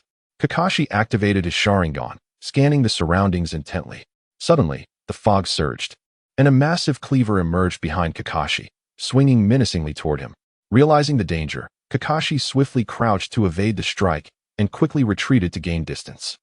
Before him stood a figure enveloped in bandages, Zabuza Momochi, a rogue ninja from the land of Water-S Mist Village, one of the legendary 7 ninja swordsmen. Recognizing Zabuza, Kakashi spoke, "So it is you." "Impressive, Kakashi," Zabuza replied, a hint of admiration lacing his tone. "You even know my name." But, in an instant, Zabuza closed the distance, raising his deadly blade to strike down upon Kakashi. Kakashi drew a kunai to defend himself, yet the sheer force of the blow sent him reeling. Zabuza, seizing the opportunity, formed hand seals and unleashed, water-style, great waterfall technique. He repeated the incantation, summoning 2 colossal spheres of water that surged towards their target. With a resounding crash, the 2 spheres collided, causing a torrential downpour around them. Observing Kakashi's immediate replication of his technique, Zabuza mused, "Truly the copy ninja. Able to mimic my jutsu in an instant." However, before Zabuza could finish his thought, Kakashi had stealthily maneuvered behind him, plunging his kunai into Zabuza's back. "What? When?" Zabuza stammered, but his figure dissipated, the body Kakashi had pierced transforming into a stream of water. Kakashi's expression shifted to one of astonishment. "This is bad." In the next moment, Zabuza's figure reappeared. Water release, water prison technique. A sphere of water gradually formed, enveloping Kakashi within it. With a satisfied grin, Zabuza declared, "You can remain here at ease, while I demonstrate how I will eliminate those little brats outside." Trapped within the water sphere, Kakashi, realizing resistance was futile, ceased his struggle and gazed at Zabuza, inquiring, "By employing this technique, you too must be unable to move, correct?" As if responding to Kakashi's words, a water clone materialized beside Zabuza. "I can send my clone to dispatch those brats," Zabuza replied. Initially, he expected Kakashi to display anxiety upon hearing his words. Yet he discovered that Kakashi was gazing at him with an expression of calmness, and perhaps even a hint of amusement. Pondering the inscrutable Kakashi was futile. So Zabuza instructed his water clone to proceed with the task. Meanwhile, Naruto and his companions remained vigilant, unaware that their teacher had been ensnared by the enemy. As a figure approached from the front, they finally laid eyes on their adversary. The water clone of Zabuza addressed the 4 young ninjas, saying, "You need not resist any longer, nor should you harbor hopes of Kakashi rescuing you. He is already under my control." As Zabuza's words echoed, the surrounding mist gradually dissipated, revealing Kakashi trapped within the water sphere. "Kakashi-sensei." The water clone of Zabuza waved the executioner's blade in his hand. "Now, hand over that old man to me, or I shall slay you all." In response, Sasuke hurled a kunai at Zabuza, who casually deflected it with the blade of his sword. However, when he prepared to counterattack, he realized that Sasuke, who had been before him, had vanished. A whistling sound filled the air as Sasuke suddenly appeared above the water clone of Zabuza. Launching a kick aimed at his head, Zabuza reached out and grasped Sasuke's leg, then forcefully flung him aside. Naruto, no longer willing to remain passive, initiated the multi-shadow clone technique, summoning a multitude of Narutos. Observing this spectacle, Zabuza acknowledged the impressive skill of the young ninja, who could produce such a vast number of clones. Nevertheless, as Naruto's clones surged towards Zabuza, he maneuvered through them, gradually dismantling each clone. Bubble Frog, utilize foam. Suddenly, a dense mass of bubbles obscured Zabuza's vision. As the water clone of Zabuza extricated itself from the bubbles, Sasuke brandished a massive shuriken and hurled it towards Zabuza. Zabuza pivoted to evade, preparing to counter Sasuke's attack. A sound erupted from behind him. The shuriken he had just wielded transformed into Naruto's form, obscuring Zabuza's line of sight. Taking advantage of the distracted water clone, Naruto, who had assumed the guise of a shuriken, struck with a kunai, shattering the water clone instantly. Zabuza, who had been controlling Kakashi, could not help but exclaim in frustration, "Damn it." Upon witnessing the resolution of his watery clone, Zabuza began to contemplate his retreat. Suddenly, the sound of slicing air pierced the atmosphere as 3 slender kunai embedded themselves in his neck, causing him to collapse instantaneously. Kakashi, who had been ensnared within a water sphere, finally broke free and fell to the ground. Before them appeared a masked ninja. "Forgive my intrusion," he said. "I am from the Umbu of the Mist Village. Zabuza is a rogue ninja we are pursuing. Might I request that you allow me to take him back to the Mist Village?" With great effort, Kakashi managed to rise and nodded in affirmation.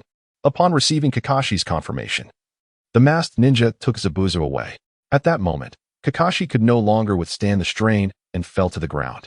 When Kakashi regained consciousness, He found Naruto and the others standing by his bedside. He turned to the tree and inquired, "Did you sense something amiss with that Anbu from the Mist Village?" The tree responded, "The timing of their appearance was too coincidental, arriving just as we were about to resolve Zabuza." Kakashi nodded, "You share my thoughts. It seems we were deceived. That was likely not an Anbu from the Mist Village, but rather an ally of Zabuza." Kakashi rose from his bed and addressed Naruto, Sasuke, and Sakura, stating, "In preparation for our next battle, I have decided to train you on our way to the Land of Waves." He then led Naruto, Sasuke, and Sakura to a large tree. Naruto, glancing at the tree, asked, "Kakashi-sensei, why doesn't the tree need special training?" Kakashi, exasperated, replied, "If you can seize my bell in a one-on-one match, you may also forego the training. Moreover, what I am teaching you now, the tree has likely mastered long ago." Noticing the inquiry in Kakashi's gaze, the tree nodded and, under their watchful eyes, approached the great tree and ascended its trunk. Chapter 12. The final battle on the bridge. Witnessing the effortless accomplishment of the tree-climbing task by Shujing, Naruto, and Sasuke, unwilling to be outdone, attempted to scale the mighty tree as well. However, without fail, both fell shortly after making some progress. Kakashi, observing their plight, approached the fallen duo and remarked, "Charging up without strategy is futile. This requires finesse, the ability to manipulate the chakra in your feet for adjustment." Meanwhile, Sakura, having listened intently, began her own ascent up the tree. After several attempts, she ultimately reached the treetop. Seeing this, Sasuke and Naruto intensified their efforts. At that moment, Inazuka Shu, already perched atop the tree, leaped down and released his partner, Garridos, before patting his shoulder and saying, "Let's train with Garridos now." Nodding in agreement, Garridos hopped down from Shujing's shoulder. After instructing Naruto and Sasuke, Kakashi approached the tree and inquired, "Do you wish for your two summon beasts to spar?" Shujing nodded and replied, "Garridos is still too weak. This is a perfect opportunity." Suddenly, Shujing turned to Kakashi and asked, "Do you possess any water-style ninjutsu? I wish to teach it to Garridos." Kakashi, stroking his chin, pondered, "I have copied several from others before. I can teach you." Shujing rolled his eyes, saying, "Why should I learn it? I could just copy it from my Pokemon later." He then requested, "Could you write it down for me? I prefer to learn at my own pace. If you teach me directly, I may not grasp it." Kakashi, slightly puzzled, thought Shujing to be a genuine genius, and thus assumed he would master ninjutsu with a single explanation. Nevertheless, acknowledging Shujing's request, Kakashi agreed, "If I have time later, I'll write it on a scroll for you." "Thank you," Shujing replied appreciatively. Kakashi, taken aback by the sudden politeness, mused, "I am supposed to be your mentor. Teaching you is my duty, yet you are so courteous." In the ensuing time, everyone continued their journey while training. Garridos, through relentless battles with Lucario, experienced a rapid surge in strength, culminating in its first evolution that day. Kakashi and the others were astonished, exclaiming, "What a unique method of growth." At that moment, Shujing observed the information of his newly evolved Garridos. Name, Garridos skills, Water Style, Water Dragon Bullet, Water Style, Great Waterfall Technique, 8 Gates, Release. Flying Thunder God Technique, Water Gun, Quick Attack, Slash, Click to expand. Finally, it is sufficient. Garridos, while still slightly weaker than Lucario, has become formidable. After all, Lucario can already open 6 of the 8 gates, whereas Garridos has only recently learned to open 3. Initially, Shujing believed Lucario could directly utilize the 8 gates technique after he copied it, only to later realize that, similar to the Sharingan, the efficacy of this skill varies with each Pokemon. For instance, while Lucario has grasped some aspects of the Flying Thunder God technique, Garridos remains clueless on how to employ it. That day, they finally arrived in the Land of Waves. Dasna, overjoyed, hurried towards his home, only to find it empty upon arrival. In a state of urgency, he began searching and suddenly discovered a note on the table. After reading the note, Dasna rushed out to Kakashi and the others, exclaiming, "This is bad. My family has been kidnapped by that scoundrel, Kato. He demands I go to the bridge, or he will kill them." Upon hearing Dasna's words, Kakashi deduced, "So Zabuza's injuries must have healed. Let us go. He intends to resolve everything." Kakashi turned to Naruto and the others, asking, "What are your thoughts?" Naruto immediately declared, "Of course, we must rescue them. Regardless of the traps, we will bring back the old man's family." Sasuke, silent beside him, clearly agreed with Naruto's sentiment. Kakashi finally looked at Shujing, who nodded in agreement, saying, Let us proceed and settle this battle on the bridge. Kakashi instructed Dazna to wait at home while they all headed towards the designated location. Upon reaching the bridge, Zabuza spotted Kakashi once more and vowed, "This time, I will definitely kill you, Kakashi, along with those little brats you brought." Kakashi retorted, "This time, you will not escape." Zabuza scoffed, "Last time you had assistance. This time, I have allies as well. Who knows who will flee first?" As his words fell, a figure approached, carrying a child on their back and wielding weapons that crackled with electricity. Kakashi recognized the newcomer and remarked, "Is that the infamous Raiga, one of the 7 ninja swordsmen of the mist?" A voice unexpectedly exclaimed, "I never anticipated that there would still be someone who recognizes me. Don't forget. After I assist you, you promised me certain benefits." Zabuza nodded and replied, "Rest assured, I shall not forget."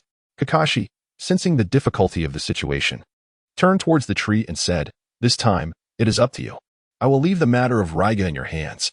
Once I have dealt with Zabuza, I shall come to your aid." The tree nodded in agreement and replied, "You must be swift.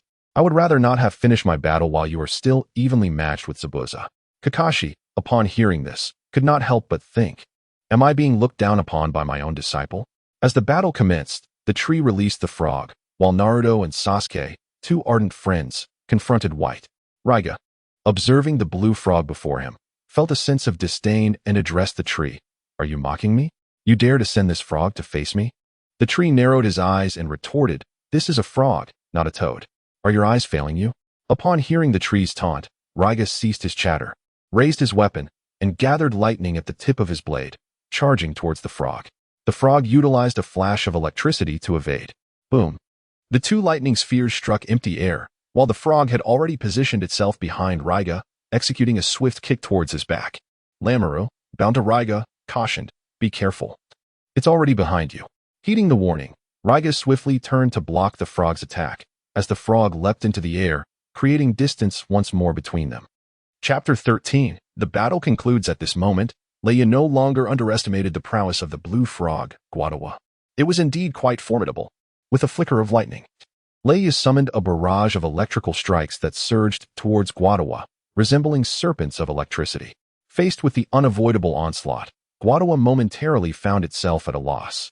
As the command to dig a hole was issued, Guadawa instinctively acted, burrowing into the freshly excavated earth just in time to evade the impending attack. Witnessing this, Leia felt a surge of frustration. It had managed to evade his strike. "I should have taken care of that little brat first," he thought, racing towards the tree in hopes of eliminating the one who commanded Guadawa before it emerged. As Leia closed in on the tree, he raised his lightning blade, the blade shimmering with electric energy. Just as he was about to strike, Lan Wan, who had been lurking behind him, suddenly sensed an overwhelming sense of danger. "Stop. Leia, pull back from that person." Upon hearing Lan Wan's urgent warning, Leia instinctively halted his assault and distanced himself from the tree. Observing Leia retreat, the tree murmured, "Impressive perception. They were mere moments away from demise." The shadow at the tree's base flickered briefly before settling into stillness. Leia, eyeing the tree, noticed Guadawa had re-emerged, standing resolutely at its side. Seeing this, Leia questioned, "Lan Wan, what was that all about? Why did you urge me to cease my attack when the opportunity was ripe?" Lan Wan replied from his position behind Leia, "At the moment you were about to strike, I sensed the scent of death. Had you proceeded, it would have been your end." Upon hearing Lan Wan's words, Leia fell into contemplation. "Are you certain you did not misinterpret the situation?" Having spent considerable time with Lan Wan, he already harbored a belief in his words. Lan Wan assured him, "I am certain. Though the reason eludes me, the sense of impending doom lingers vividly in my memory." In response to this revelation, Leia resolved to rely on ranged attacks. Lightning release, lightning dragon tornado. 2 dragon-shaped lightning whirlwinds surged towards the tree. In retaliation, Guadawa unleashed a water release, water dragon bullet. A water dragon materialized before Guadawa, roaring towards the lightning tornadoes. Upon collision, the water dragon dissipated instantaneously, consuming the energy of Leia's lightning tornado in the process. Meanwhile, the battle between Kakashi and Zabuza had reached a fever pitch. Zabuza, regarding Kakashi, declared, "If this drags on, it will be your undoing." While Leia has made no significant gains, those 2 young ones are reaching their limits. Within the confines of the demonic mirror's icy crystal, Naruto and Sasuke bore numerous wounds. After Sasuke valiantly shielded Naruto from the final onslaught, he finally succumbed to exhaustion and collapsed. Seeing this, Naruto immediately cradled Sasuke in his arms, as Sasuke murmured, "I have yet to vanquish that man unexpectedly." It was here that he succumbed. Naruto gazed at the unconscious Sasuke, feeling the ominous chakra within him begin to stir. In the next moment, it shattered the magic mirror that ensnared them, sending Bai flying far away, even fracturing the mask upon his face. Staring at Bai's adorable visage, Naruto momentarily fell into a daze. Looking on, Shu observed that the frog Pokemon was evenly matched against Raiga, yet it was still insufficient. The eighth gate of shock could not be revealed so prematurely. It would have to wait until he returned to find Guy. Engaging in this manner with such significant attribute suppression meant that the frog Pokemon could at best achieve a stalemate with Raiga. With that thought, Shu retrieved another Pokeball from his waist. A flash of red light appeared, and Lucario materialized beside him. "Lucario, assist the frog Pokemon in defeating the adversary," he commanded. Upon receiving the order, Lucario charged toward Raiga. Under the combined assault of the two Pokemon, Raiga could finally withstand no longer. Seizing the opportunity, Lucario unleashed a devastating aura sphere, striking Raiga with tremendous force, causing him to be propelled away, blood spilling from his mouth. Hearing the commotion, Zabuza turned his gaze towards Raiga. Noticing Raiga's defeat, he became momentarily distracted. Kakashi seized the opportunity to summon a spirit beast, restraining Zabuza's body as lightning crackled in his hands. Lightning Blade. Kakashi thrust his right hand towards Zabuza, intending to protect him from the imminent danger posed by Haku, who had been entangled with Naruto. He successfully shielded Zabuza from Haku's attack, and as the Raikiri drew closer to his chest, a serene smile graced his face. At last, he could once again assist Lord Zabuza. Suddenly, the lightning in Kakashi's hand flickered out, as a tree inexplicably appeared between him and Haku. Kakashi was taken aback when he saw the tree grasping his wrist with remarkable precision, neutralizing his Raikiri even in the awakened state of his Sharingan. Haku, noticing Kakashi's astonishment, inquired, "Kakashi-sensei, what troubles you? Your hand seems to tremble." Kakashi, though perplexed, responded, "Tree, why do you impede me?" The tree pointed towards the distance, where a band of armed rogue samurai approached menacingly. Leading them was Kadu, who scorned the defeated Zabuza and his companions, exclaiming, "You are all worthless. I knew these ninjas were trash. It seems I must intervene personally." With Kadu's command, hundreds of rogue samurai surged forward, attacking both Zabuza's group and Kakashi's team. Witnessing this scene, Zabuza seethed with rage, declaring, "You vile scoundrel, I shall slay you." He joined forces with Haku and Raiga to resist, but their injuries were too severe. Only Haku was in a slightly better condition, forcing him to protect himself from the onslaught. Meanwhile, the tree summoned two Pokemon to handle the rogue samurai. In no time, the once boisterous samurai lay defeated on the ground, and Kadu's initial confidence waned into fear. The tree approached and inquired about the whereabouts of the Dasna family, then commanded Jengar, who had been lurking in the shadows, to control Kadu. Indeed, the former Ghastly had evolved into its final form, Jengar. Furthermore, Kakashi's previously 2-tomo Sharingan had progressed to 3 tomos, gradually evolving towards the Manjiki Sharingan. This evolution had enabled the tree to effortlessly seize Kakashi's Raikiri. Once the skirmish concluded, Kakashi approached the tree and curiously asked, "Do you truly intend to release Zabuza and the remaining members of the 7 ninja swordsmen?"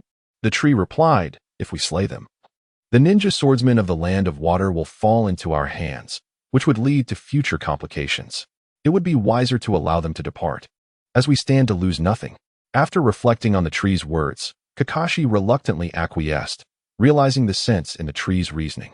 However, he remained oblivious to the fact that the tree was gazing upward at the once broken bridge, where the snow would not fall again. Chapter 14. The 8 Doors of Duinjiao. With the successful completion of their mission, the group joyfully made their way back to Konoha. Upon reaching the village's entrance, they were greeted by a multitude of unfamiliar faces. Ninjas from various nations had gathered there. Noticing this, Kakashi addressed them, saying, "I will report to Lord Hokage about the mission. You may return home to rest."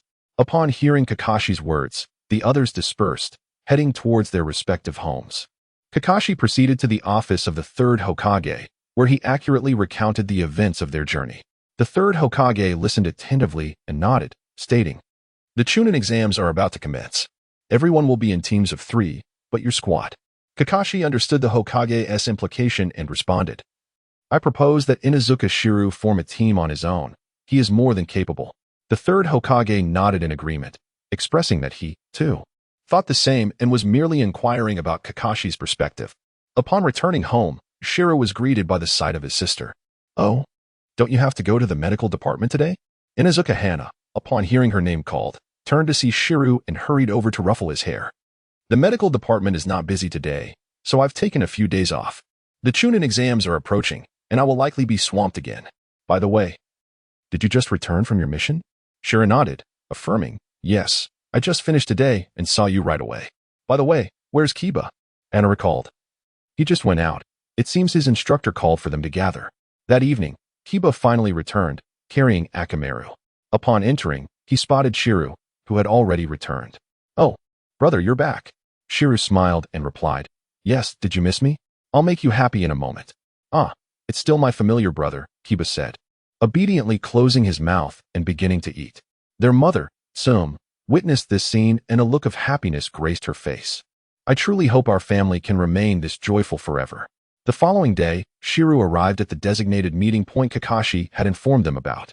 Seeing Naruto and the others who had already arrived, Shiro realized that Kakashi was once again late. After a while, Kakashi finally appeared, holding a list. The Chunin exams are about to begin, and I have registered all of you. Naruto, Sasuke, and Sakura will be in one team. Upon hearing this, Naruto inquired, what about Shiro? He is on his own. Kakashi patted his head and replied, this matter has been discussed with Lord Third, and we both believe that Shiro can competently form a team by himself. Really? Upon hearing this, Naruto was taken aback. Kakashi continued, there have been instances in the past where individuals participated in the exam alone, albeit rarely. However, I firmly believe that Tree possesses the capability to succeed. Tree, upon learning that he would be taking the exam solo, was not particularly surprised. For him, participating in the Chunin exam was merely a form of amusement. Seeing that Tree had no objections, Kakashi instructed them to complete their respective application forms, adding, for the next few days, focus on resting.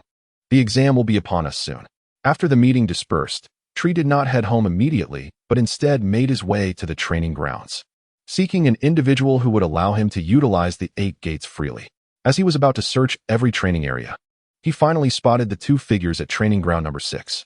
Observing the duo clad in green spandex, drenched in sweat, Tree couldn't help but marvel, truly.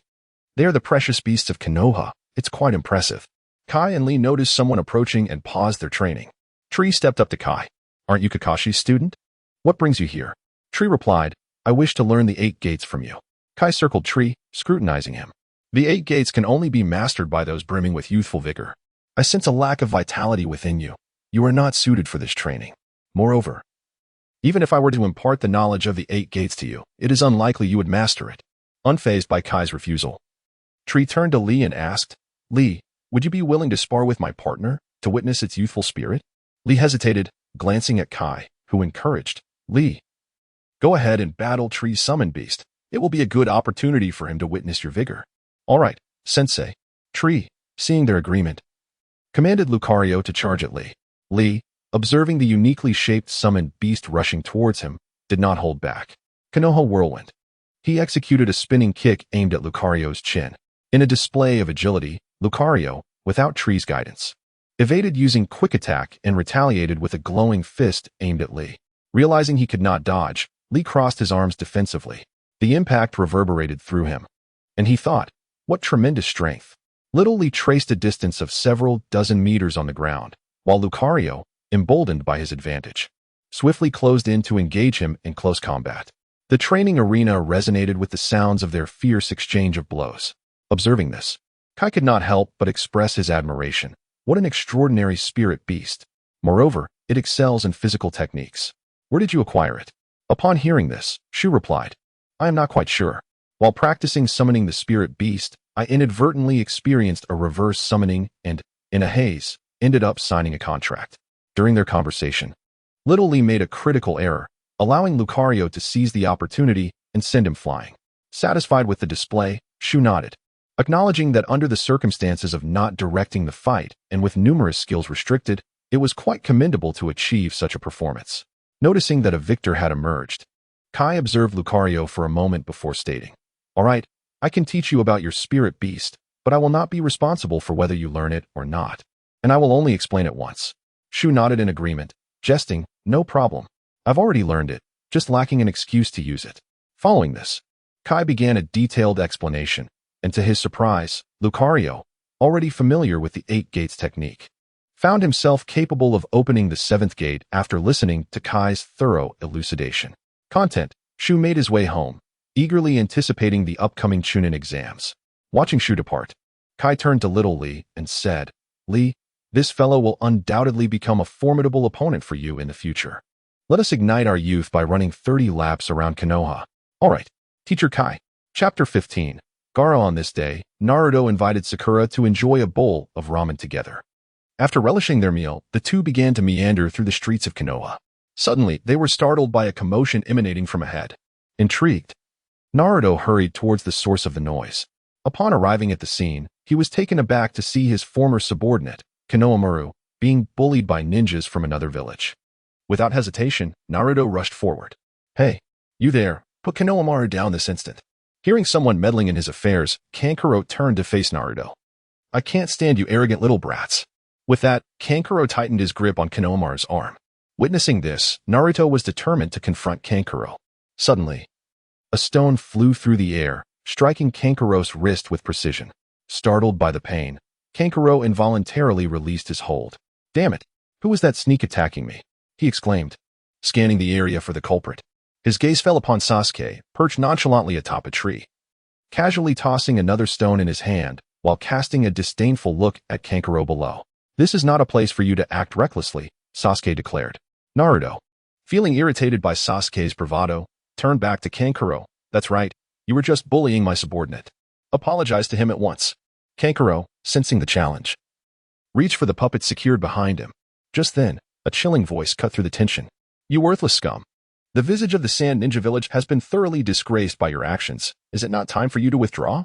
Upon hearing the voice, Kanjiro involuntarily shuddered, retracting his outstretched hand.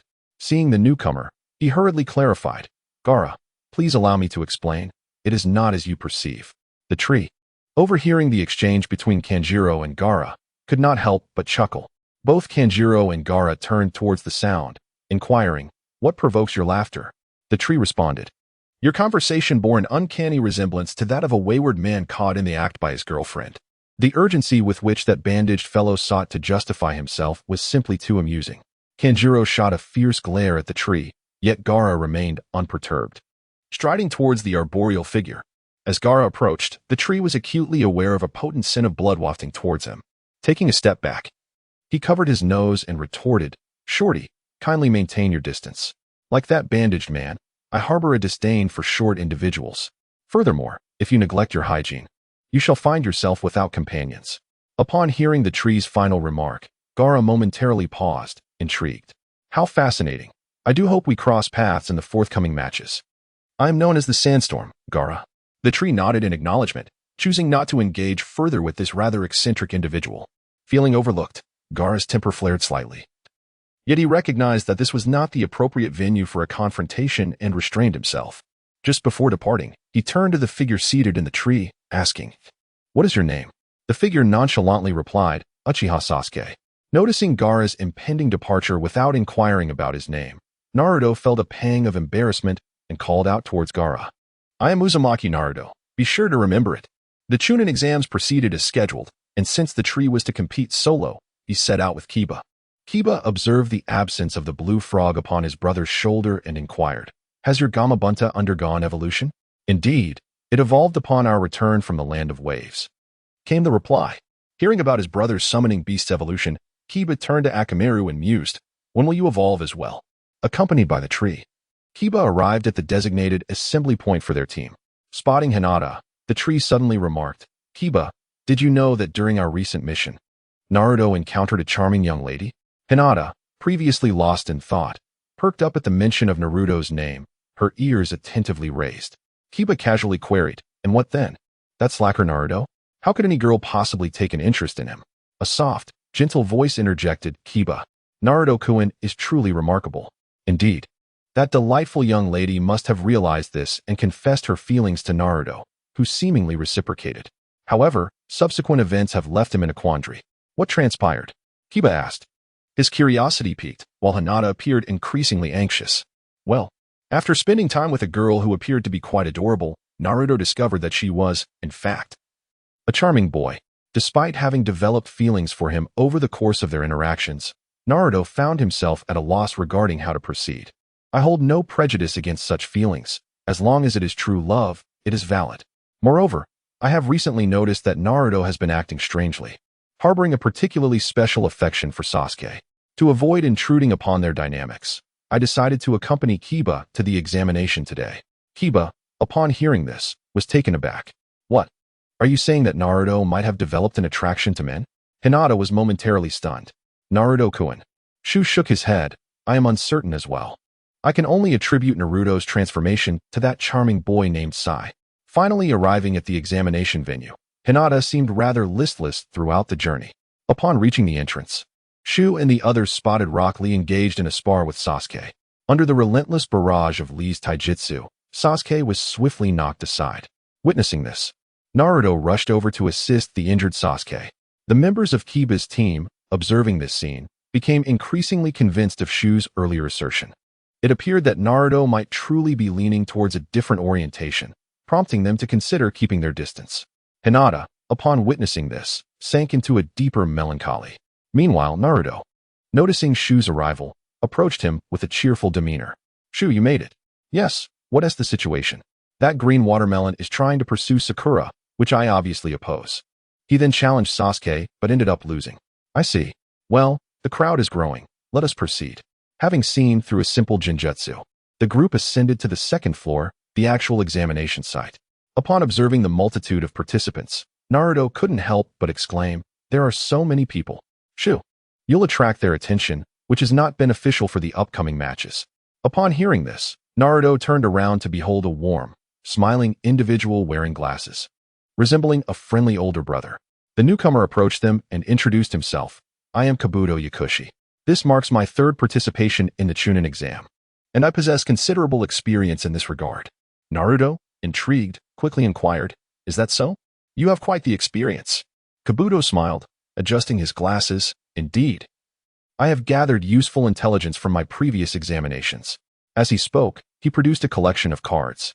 These contain records of various ninjas, which I have compiled over the years. Is there anything you wish to learn about? Chapter 16. The Forest of Death. Upon hearing the words of Yakushi Kabuto, Naruto was immediately intrigued to learn about the boy who once swaggered about with a gourd on his back. After listening, Yakushi Kabuto began infusing chakra into the card, revealing Gaara's fundamental information on the display. Sandstorm Gaara, C-rank missions. 8. B-rank missions. 5. A-rank missions. 2. He habitually employs sand to launch attacks against foes. As Naruto gazed at Gaara's succinct details, his mouth fell agape. What? Not a single D-rank mission, and yet he has completed 2 A-rank missions? It's worth noting that their barely accomplished B-rank mission nearly cost them their lives. Ding! With the ringing of the examination notification bell, everyone began to enter the examination room. Once all had settled, the chief examiner for this round, Marino Ibiki, strode into the classroom. The examinees, confronted by the scarred visage of the man, fell into a hushed silence, dispelling the previous chatter. Noticing the sudden quiet, Ibiki commenced his introduction of the examination rules. Upon hearing the content of the exam, Naruto's expression instantly soured. It's a theoretical exam, the very thing I struggle with the most. What am I to do? As the examination progressed, the candidates displayed their ingenuity, employing various methods to procure the answers they sought. Ibiki observed the participants and swiftly eliminated those resorting to unscrupulous tactics. Suddenly, Ibiki's attention was drawn to an intriguing individual. He noticed that Shirue had laid down a soft plush mat on his desk upon entering. Satisfied with his preparation, Shirue nodded to himself, thinking, thank goodness I prepared this in advance, otherwise it would be too uncomfortable to sleep on my arms later. Ibiki approached Shirue, who was soundly asleep at his desk. This fellow must be one of the individuals the Hokage instructed us to pay special attention to. He came in and immediately fell asleep, showing no inclination to steal answers. Has he forfeited, or is there something else at play? After a moment of contemplation, Ibiki returned to his podium. As the seconds ticked away, he suddenly announced, I shall now reveal the final question. You are presented with a choice. Should you opt to attempt this question and answer incorrectly, you shall forever be barred from participating in the Chunin exams. Conversely, if you choose to forego this challenge, you may return to partake in the Chunin exams at a later date. The decision rests with you. We will unveil the next question in 1 minute. Upon hearing this ultimatum, a palpable sense of panic swept through the majority of those present, with Naruto exhibiting the most anxiety. What should I do? What should I do? Amidst the tempest of his thoughts, Naruto ultimately resolved to take on the question. Observing the remaining students in the classroom, all of whom had solidified their determination, a serious Ibiki suddenly broke into a smile. Congratulations. You have all successfully passed this examination. Before the elated students could fully revel in their triumph, a sharp whistling sound pierced the air. A kunai, tethered with a red cloth, flew through the window, heralding the entrance of a striking figure before them. Greetings. I am your proctor for the second examination, Mitarashi Anko. A nearby tree, startled from its slumber, blinked blearily and murmured, Has the exam concluded? The tree yawned, resting his chin on his hand, gazing at the podium where Hongdo continued to speak. Now, everyone follow me. The number of participants is truly overwhelming, and I shall ensure that this examination reduces it by a significant margin. The crowd followed Hongdo to the second examination site, the Forest of Death. They observed the rusted fences surrounding the area, with faint traces of deep crimson and a lingering metallic scent that hinted at blood. Hongdo began to elucidate the rules of the competition, while Naruto, still mesmerized by the scene before him, exclaimed loudly. In a swift motion, Hongdo launched a kunai, which grazed Naruto's face. Silence, or you may find yourself in peril, she warned. Hearing the caution, Naruto stiffly nodded in agreement. At that moment, the kunai that Hongdo had thrown was handed back to her by an individual using their tongue. Unfazed, she smiled and expressed her gratitude before resuming the explanation of the rules. Observing this, the tree couldn't help but smile as well. Orochimaru, it seems this forest of death will not be devoid of excitement. It is the perfect opportunity to test my newfound strength, considering Orochimaru is unlikely to perish easily. The tree's frog companion had recently evolved into a Gekijiga, and just yesterday, another Pokemon had awakened in his system backpack. The tree had come to realize that whenever his Pokemon achieved their final evolutionary form, a new Pokemon would be unlocked shortly thereafter. However, the factors influencing the rarity of these Pokemon remained a mystery. With 4 Pokemon unlocked, the tree also experienced changes in his skills. Name, tree abilities, skill replication, the ability to copy and imprint skills, allowing pets to learn them. The higher the attribute adaptability, the greater the power. The replication time for rarer skills is longer and cannot be interrupted. Synchronization 2. The ability to select 2 own spirits and utilize all their capabilities, stackable. Gigantamax. The ability to evolve a Pokemon into its Gigantamax form. Pokemon. Lucario, Gengar, Gekijiga, Charmander this time. The system awakened Charmander. The tree mused that once it evolved into Charizard, he might also gain the ability to fly, thanks to its assimilation characteristics. After Hongdo finished explaining the rules, she began distributing the scrolls. Both the tree and Naruto received the same scroll, the Heavenly Scroll. Once the scrolls were distributed, everyone ventured into the depths of the Forest of Death. Due to the one-person per group rule, the tree was soon crowded by many. Feeling the pursuit behind him, a smile crept onto the tree's face. This time, he decided against using Pokemon and wished to test his assimilated powers instead. With the strength of Lucario and Gengar coursing through him, he felt invigorated. At that moment, the pursuers finally caught up to him. The tree turned to see 3 ninjas from the rain village surrounding him. They removed their umbrellas and prepared to utilize ninjutsu against him. Ninjutsu, Rain Needle. Countless slender steel needles shot towards the tree like a torrential downpour. Upon impact, the attacking rain village ninja realized their attack had merely passed through the tree's form, which slowly began to fade. The real tree had already maneuvered behind them, his fists and feet shimmering with light, as he unleashed a devastating strike. Million-ton heavy hit. The 2 individuals struck were instantly obliterated, their bodies exploding like fragile tofu, showering the sole survivor with crimson blood. Strangely, not a drop of blood touched the trees, which remained eerily untouched, as if suspended in a surreal aura around them. Simultaneously, employing Lucario's combat prowess alongside Gengar's telekinetic abilities posed no challenge. Soon, the plan was to seek out Orochimaru to test the techniques. Chapter 17. Orochimaru. The tree raised its hand, gathering a sphere of dark energy. The shadow ball struck the rain ninja, who collapsed and lost consciousness. The tree continued deeper into the forest. Naruto, having returned from his brief respite, rejoined his team only to be sent flying by Sasuke's punch. Sakura, witnessing the spectacle, was rendered speechless. "Sasuke, what are you doing?" Sasuke disregarded Sakura's concern and coldly fixed his gaze on the airborne Naruto, querying, "Who are you?" Rising from the ground in bewilderment, Naruto retorted, "I am Naruto. Why did you attack me?" Sasuke, undeterred, inquired, "What about the code we just agreed upon?" Naruto recited the code accurately, asserting, "See, I am truly Naruto." He then approached Sasuke and the others. Sasuke formed hand seals. Fire style, great fireball technique. A massive fireball surged towards Naruto, illuminating the dim surroundings with its searing heat. Naruto leaped onto a nearby tree to evade the attack. Sakura, perplexed, turned to Sasuke and asked, "But Naruto just recited the code correctly. Why attack him?" Sasuke replied, "Precisely because Naruto recited the code correctly. Think carefully. Would the real Naruto remember that code?" Sakura pondered the implication. "You mean, that's not the real Naruto?" A round of applause erupted. "Impressive, Uchiha. I never expected you to see through my deception." Sasuke shielded Sakura, his eyes filled with vigilance, as the transformed Orochimaru approached them. Orochimaru unleashed a menacing aura, and Sasuke felt the oppressive killing intent immobilizing him. Such malevolence. How could a creature of this caliber exist in the Chunin exams? Orochimaru, eyeing Sasuke, drew a kunai and hurled it towards his head. Sasuke, paralyzed by fear, thought, "Move. I cannot perish here." In the next instant, the kunai pierced a tree as Sasuke narrowly dodged, using the pain from a kunai he had plunged into his own leg to jar himself into action. Breathless, Sasuke confronted Orochimaru, stating, "We will give you the scroll, just let us go." Before Orochimaru could respond, a figure appeared before Sasuke and sent him flying with a single punch. "Idiot! What nonsense are you spouting? Are you still the Sasuke I know?" Naruto, having freed himself, rushed over and, upon hearing Sasuke's words, angrily struck him. Sasuke, sprawled on the ground, stared in shock at Naruto. "You fool!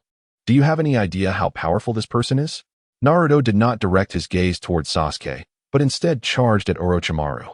Orochimaru evaded Naruto's assault with nimble movements, then formed hand seals to summon a colossal serpent, intent on swallowing Naruto whole. With a swift kick, Naruto dispatched the giant snake, leaving Orochimaru visibly astonished. "This little brat." Orochimaru approached Naruto, binding him in place. Observing Naruto's fierce countenance, Orochimaru's interest was piqued, realizing he was the one who sealed the Nine Tails. Subsequently, Orochimaru's right fingertip glowed as it pressed against Naruto's abdomen. 5-element seal. As the sealing took effect, Naruto's chakra, emanating from the Nine Tails, gradually dissipated, and he succumbed to unconsciousness. Orochimaru carelessly hurled the incapacitated Naruto downwards. Sakura, witnessing this, could not restrain herself from calling out, "Naruto!" At that moment, Sasuke, no longer in a state of confusion, observed Naruto's unwavering effort, drew a kunai, and pinned the falling Naruto to a tree. "Sakura, step aside."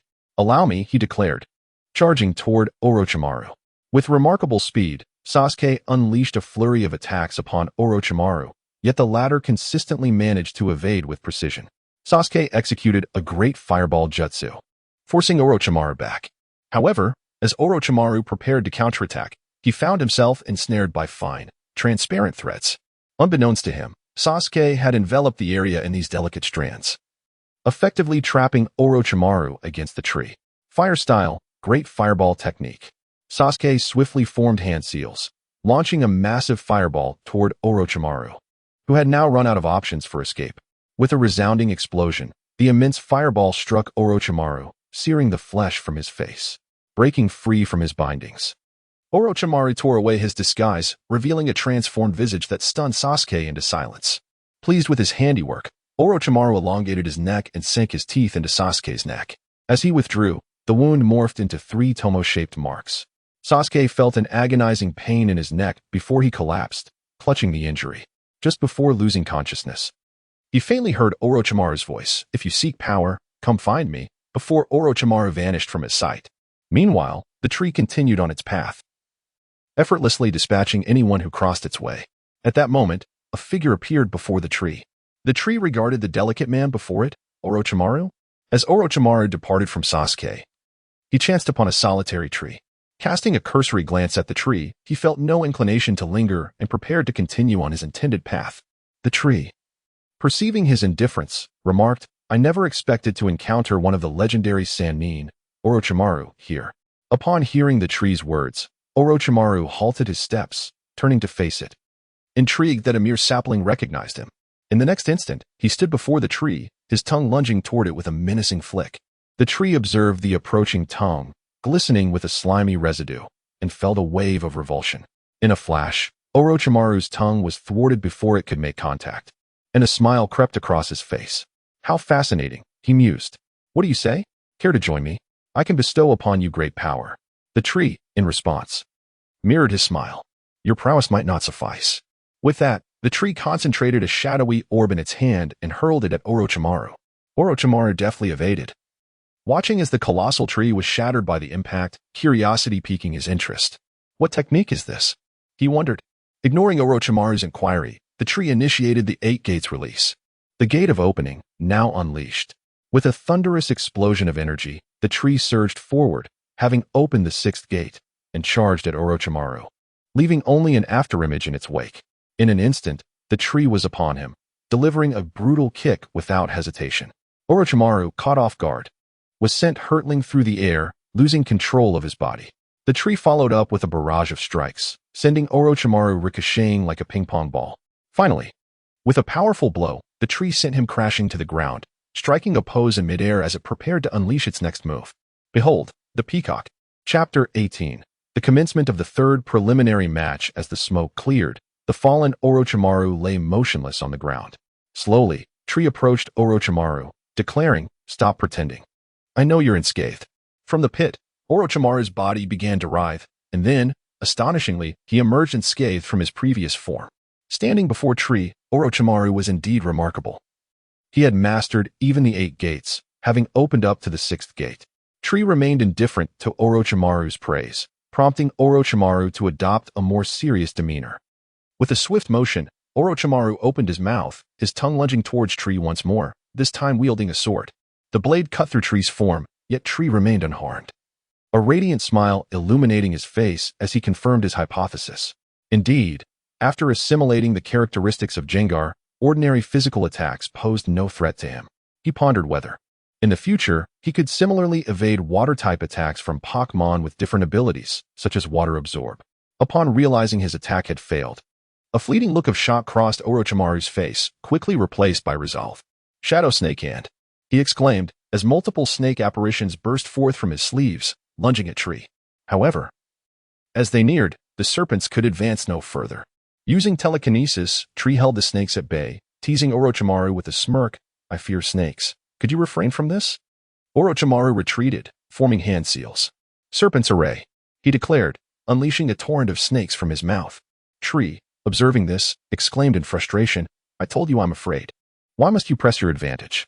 No longer willing to indulge him, Tree activated Trick Room, employing Jengar's ability to teleport directly in front of Orochimaru, landing a punch on his still snarling mouth. "Watch my hand seal your lips," he quipped. Orochimaru tumbled several times before regaining his footing, his gaze now serious as he regarded Tree. This brat's abilities are troublesome, and now is not the time for a prolonged engagement. Tree, noticing Orochimaru's unwavering stare, felt a shiver run down his spine. Is this snake-eyed fiend infatuated with me? I have no interest in men. Wait, his current form is female, still unsettling. While Tree was lost in his thoughts, Orochimaru prepared to retreat. Casting one last penetrating gaze at Tree, he sank into the ground, vanishing from sight. Tree, witnessing this, muttered in surprise, "Oh?" As the departure commenced, I had anticipated indulging in a bit more playtime. Upon witnessing Orochimaru's exit, I felt the joy dissipate. Yet I resolutely continued towards the central tower of the Forest of Death. Along the journey, I pondered the synchronization of the powers of my 2 Pokemon. My body exhibited no signs of rejection.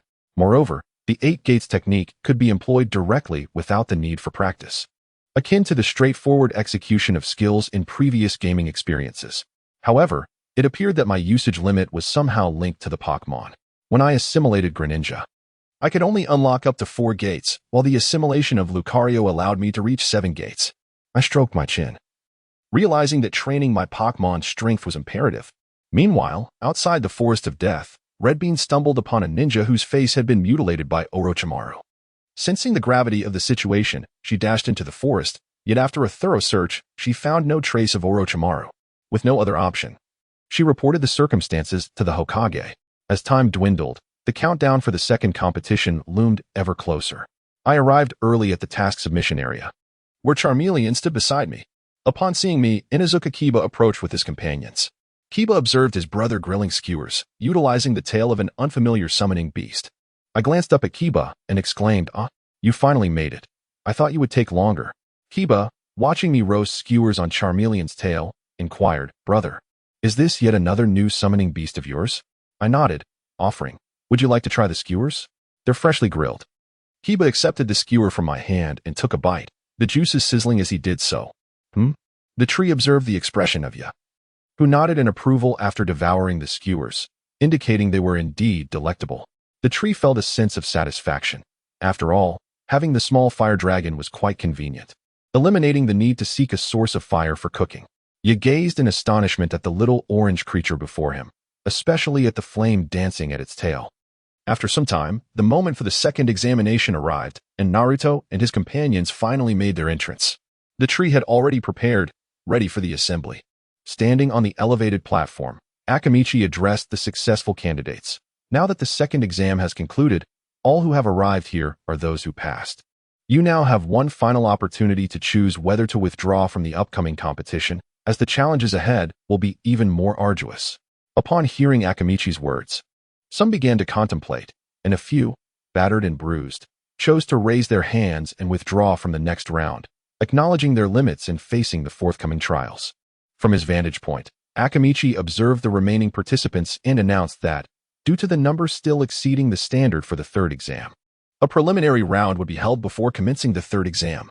Participants would face off according to the names displayed on the large screen.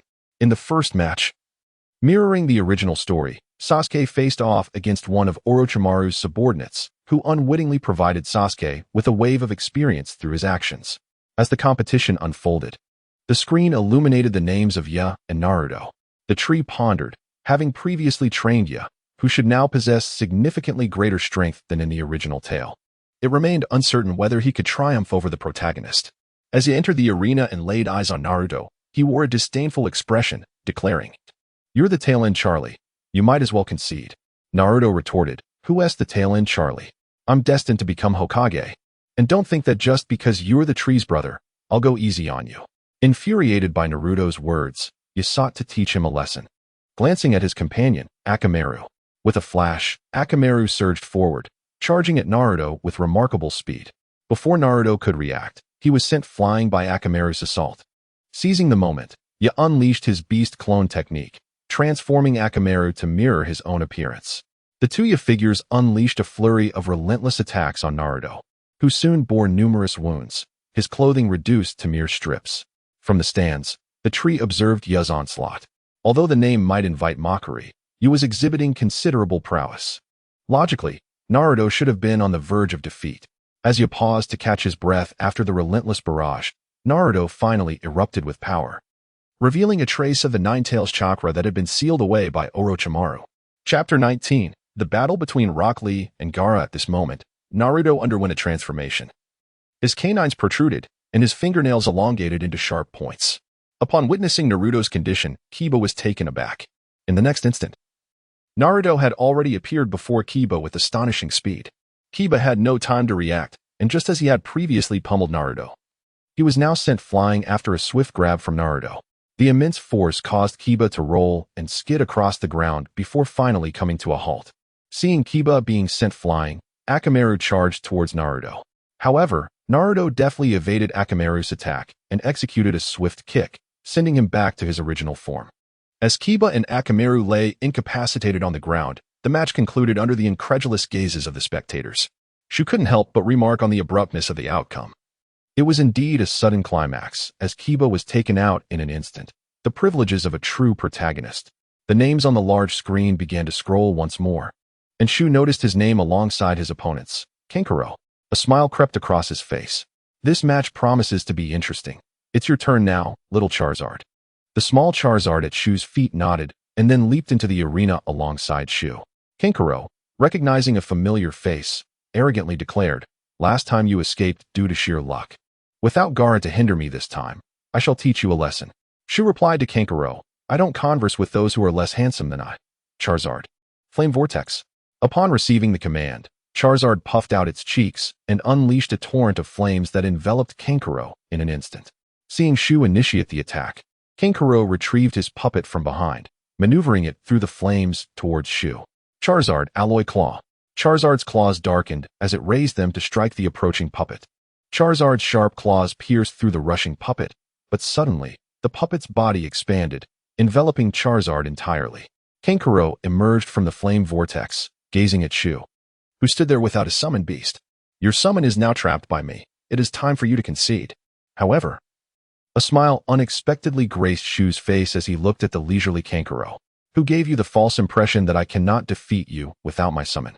As soon as Shu finished speaking, he vanished from Kankuro's sight, reappearing before the puppet that had ensnared Charizard. Shu raised his hand and delivered a powerful punch, shattering the puppet. Freed, Charizard sprang forth from within. Shu gently patted Charizard's head. "All right, let us continue the battle, but do be cautious this time. Go, Charizard, bite him." The little fire dragon nodded earnestly, its eyes brimming with determination, and charged towards Kankuro. Caught off guard by this sudden turn of events, Kankuro found himself in a predicament. He had previously asserted that he could manage without relying on his summoning beast, yet here he was, allowing it to attack him. As the little fire dragon closed the distance, Kankuro swiftly evaded, manipulating the damaged puppet with his chakra threads. "That insufferable creature," he thought, "despite my formidable strength, it chooses to unleash its summoning beast upon me, treating me as a mere stepping stone. If that is the case..." Glancing at the leisurely tree in the distance and the relentless little fire dragon advancing on him, Kankuro resolved to make a decision. He slowly raised his hand and declared, "I concede." The words echoed repeatedly in the vast arena, momentarily leaving the tree in stunned silence. This fellow has surrendered? The little fire dragon has yet to evolve. The tree had originally intended to challenge the little fire dragon in battle, hoping for a fortunate evolution, but now, this individual had simply given up while his little fire dragon had barely fought. Observing the look of astonishment on the tree's face, Kankuro felt a weight lift from his heart. The tree returned to the stands with the little fire dragon, where Naruto approached to offer his congratulations. "Well done, tree." Yet, the tree felt a twinge of frustration.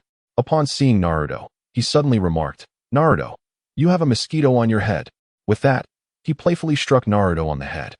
Naruto crouched down, clutching his head, while the tree exhaled a sigh of relief, feeling much better afterwards.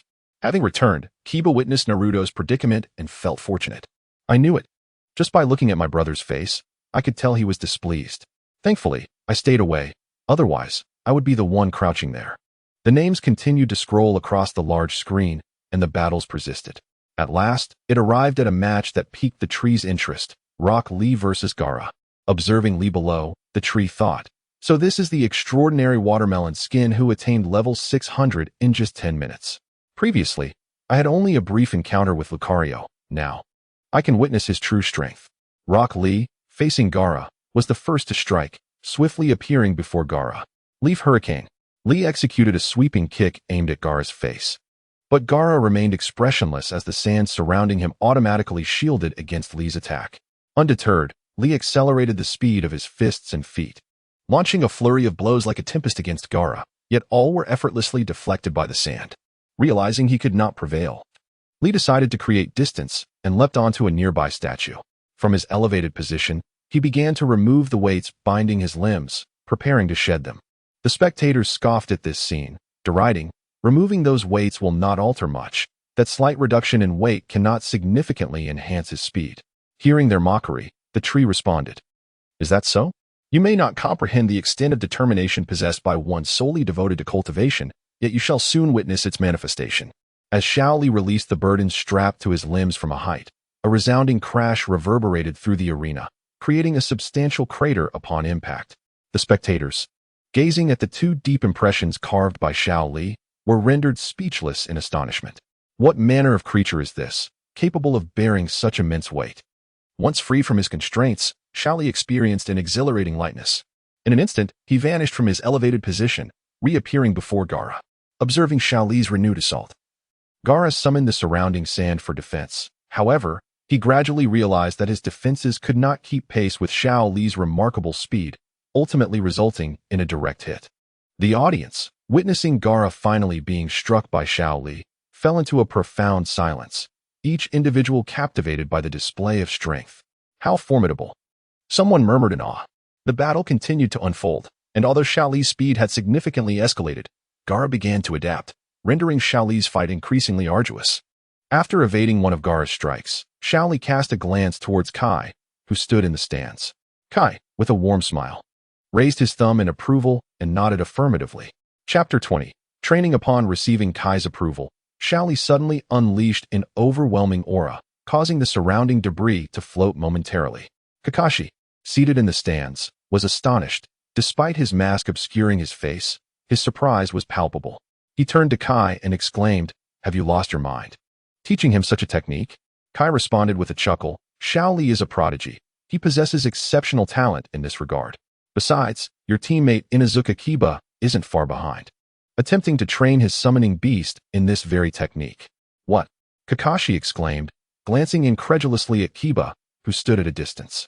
"Has Kiba sought your counsel regarding this technique as well?"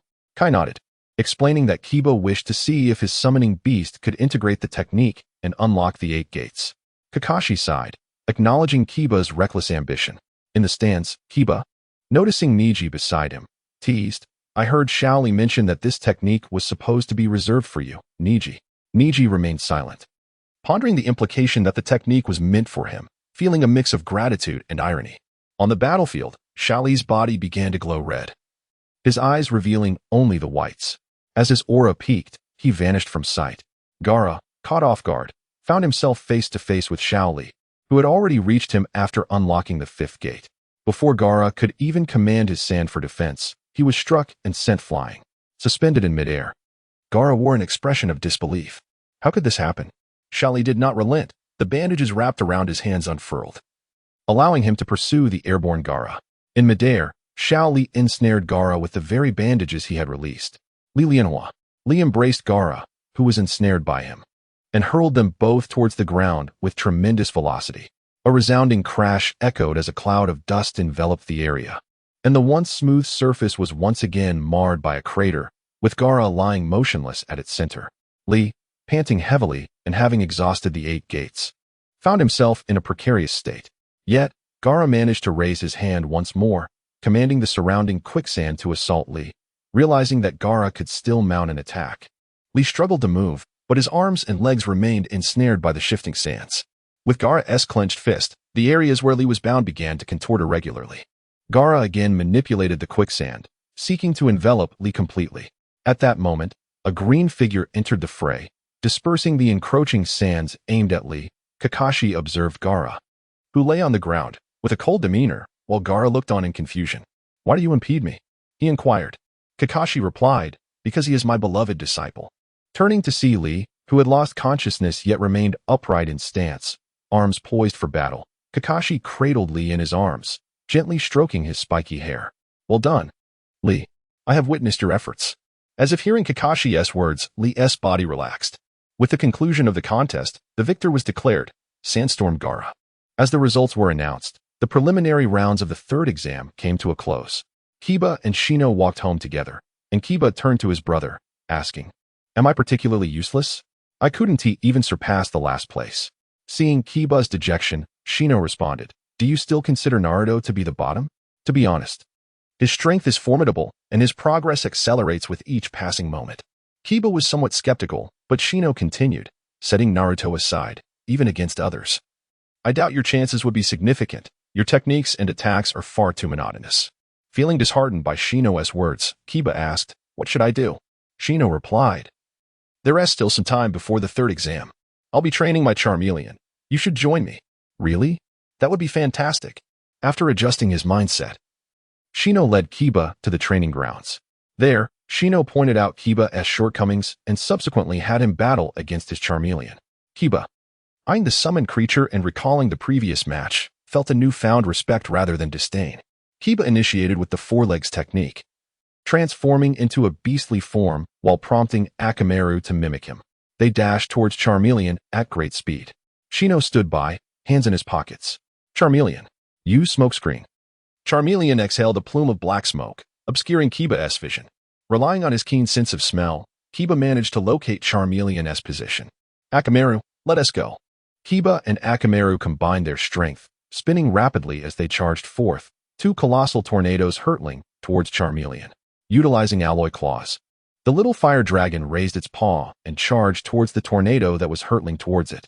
The force of the impact sent the little fire dragon soaring through the air, while Ya and Chi-Yuan emerged from their synchronized stance, rising from the ground. The little fire dragon opted for an aggressive approach this time. Little fire dragon, flame vortex. The little fire dragon opened its mouth and unleashed a torrent of flames, encircling Ya and Chi-Yuan. Observing the flames that enveloped him, Ya recognized the technique from their previous match and pondered how to break free.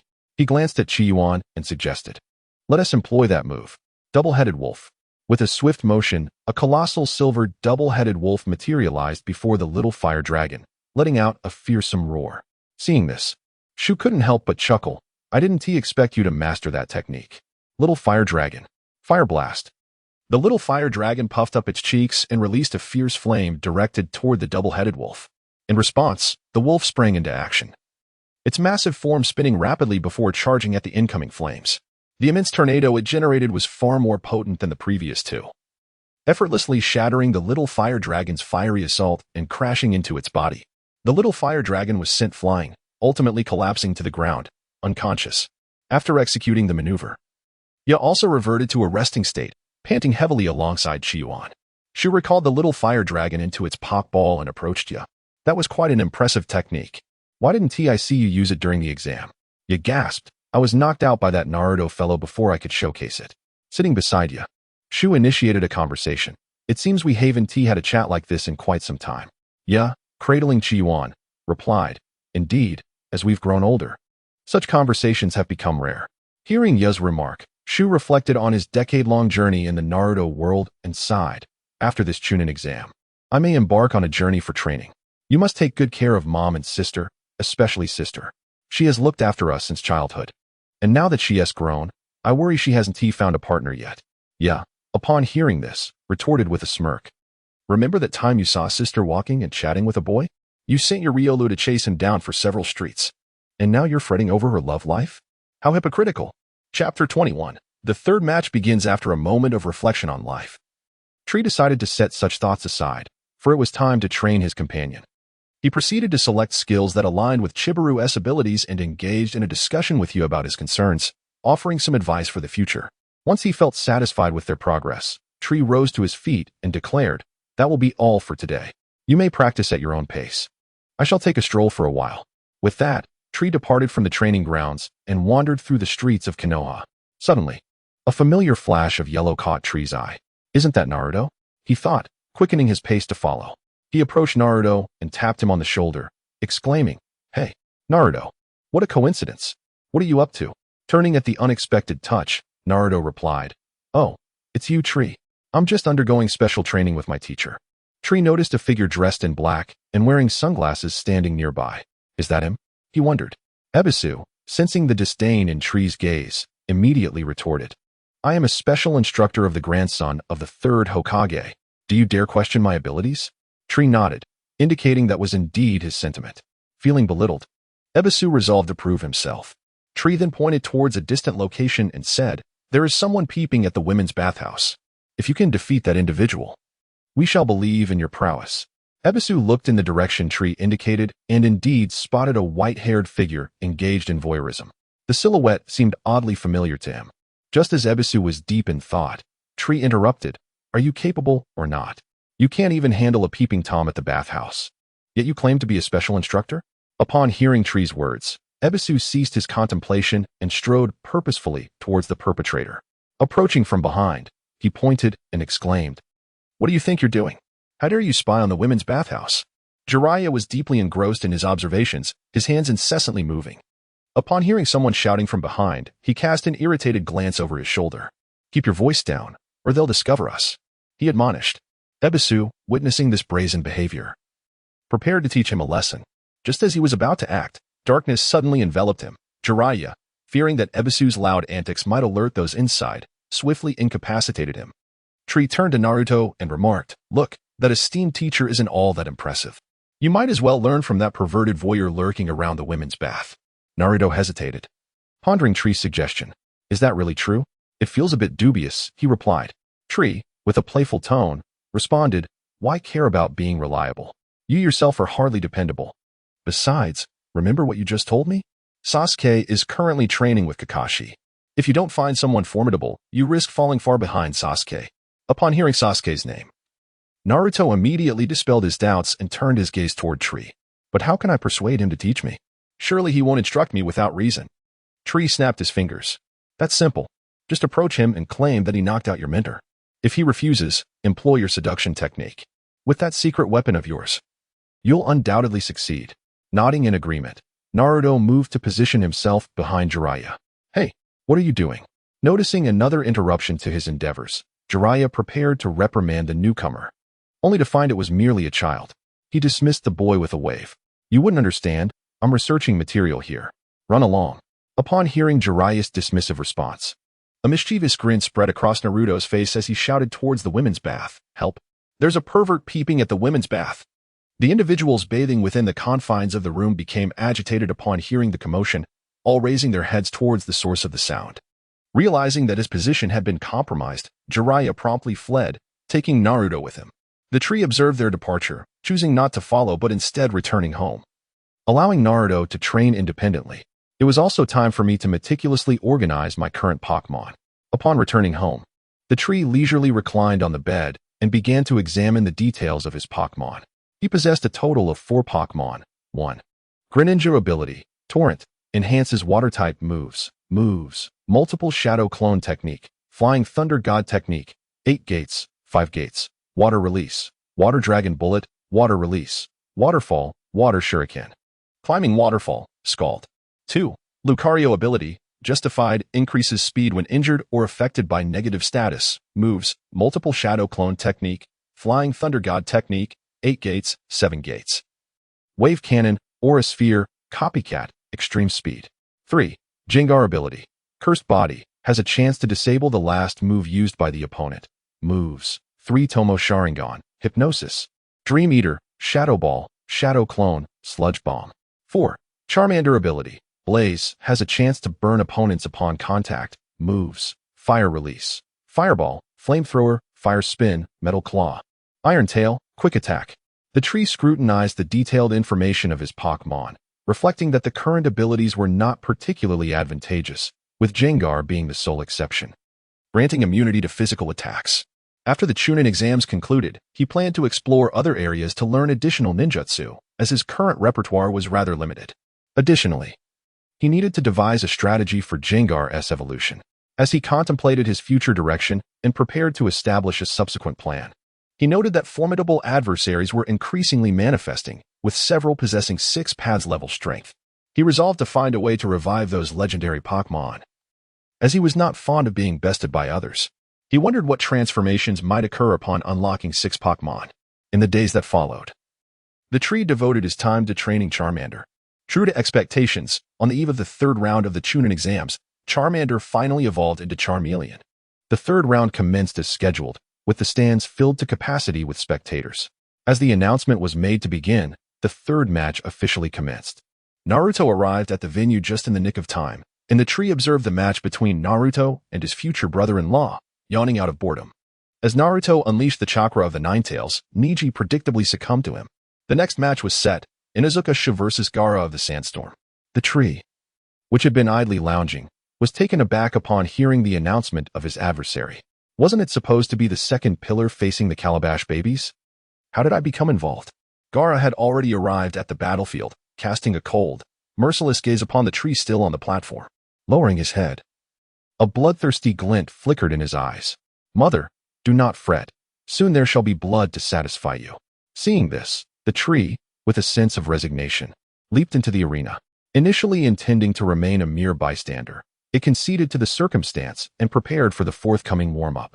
Chapter 22. Against Gaara. As the Tree entered the arena, it gazed at Gaara across from it.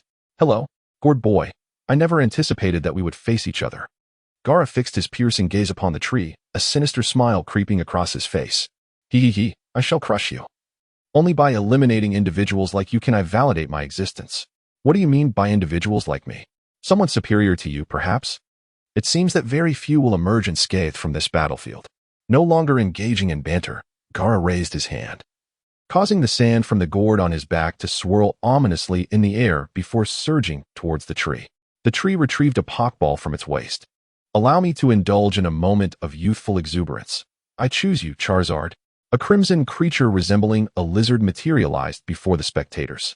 In the viewing platform, Yi cradled Chibiru, exclaiming that his younger brother's Charmander had evolved once more. Next time we face off, we must give our utmost, Chibiru. The little creature nestled in Yi's embrace let out a symbolic call, as each battle against those bizarre summoning beasts had indeed taken its toll, often resulting in its defeat. In the arena, Gaara launched an assault, transforming sand into slender strands, intent on ensnaring the fire dinosaur. Let me eliminate your pet first, and then you can join it. Gaara sneered, commanding the sand to swiftly advance toward the fire dinosaur. In a flash, the fire dinosaur evaded the oncoming sandy tendrils, propelling itself into the air with a powerful leap. Fire dinosaur, unleash your flames. The airborne creature expelled a torrent of fire towards Gaara, who swiftly erected a wall of sand to counter the fiery onslaught. The attack failed, and as the fire dinosaur descended, Gaara once again manipulated the sand to ensnare it. Just as victory seemed imminent, a voice interrupted from the side, Fire dinosaur, metallic claws. The fire dinosaur, now enveloped by sand, summoned a gleaming metallic aura around its claws. Breaking free from its sandy prison, Gaara, infuriated by the escape of his target, directed more sand towards Tree and his companions.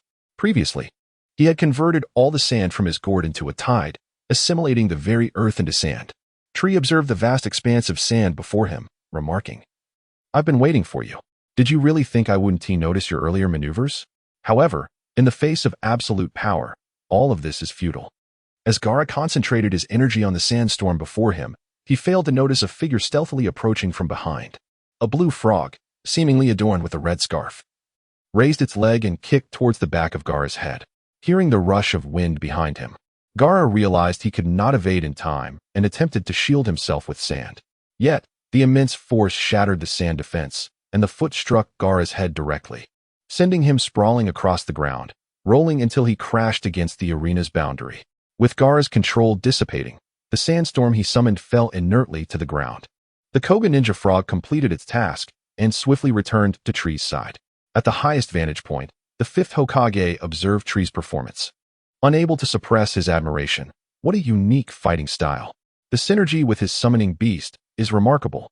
The third Hokage chuckled in agreement. Indeed, the Inazuka clan has produced a true genius. Feigning surprise, the disguised Orochimaru, as the fifth Hokage, replied, The Inazuka clan, indeed. Congratulations are in order.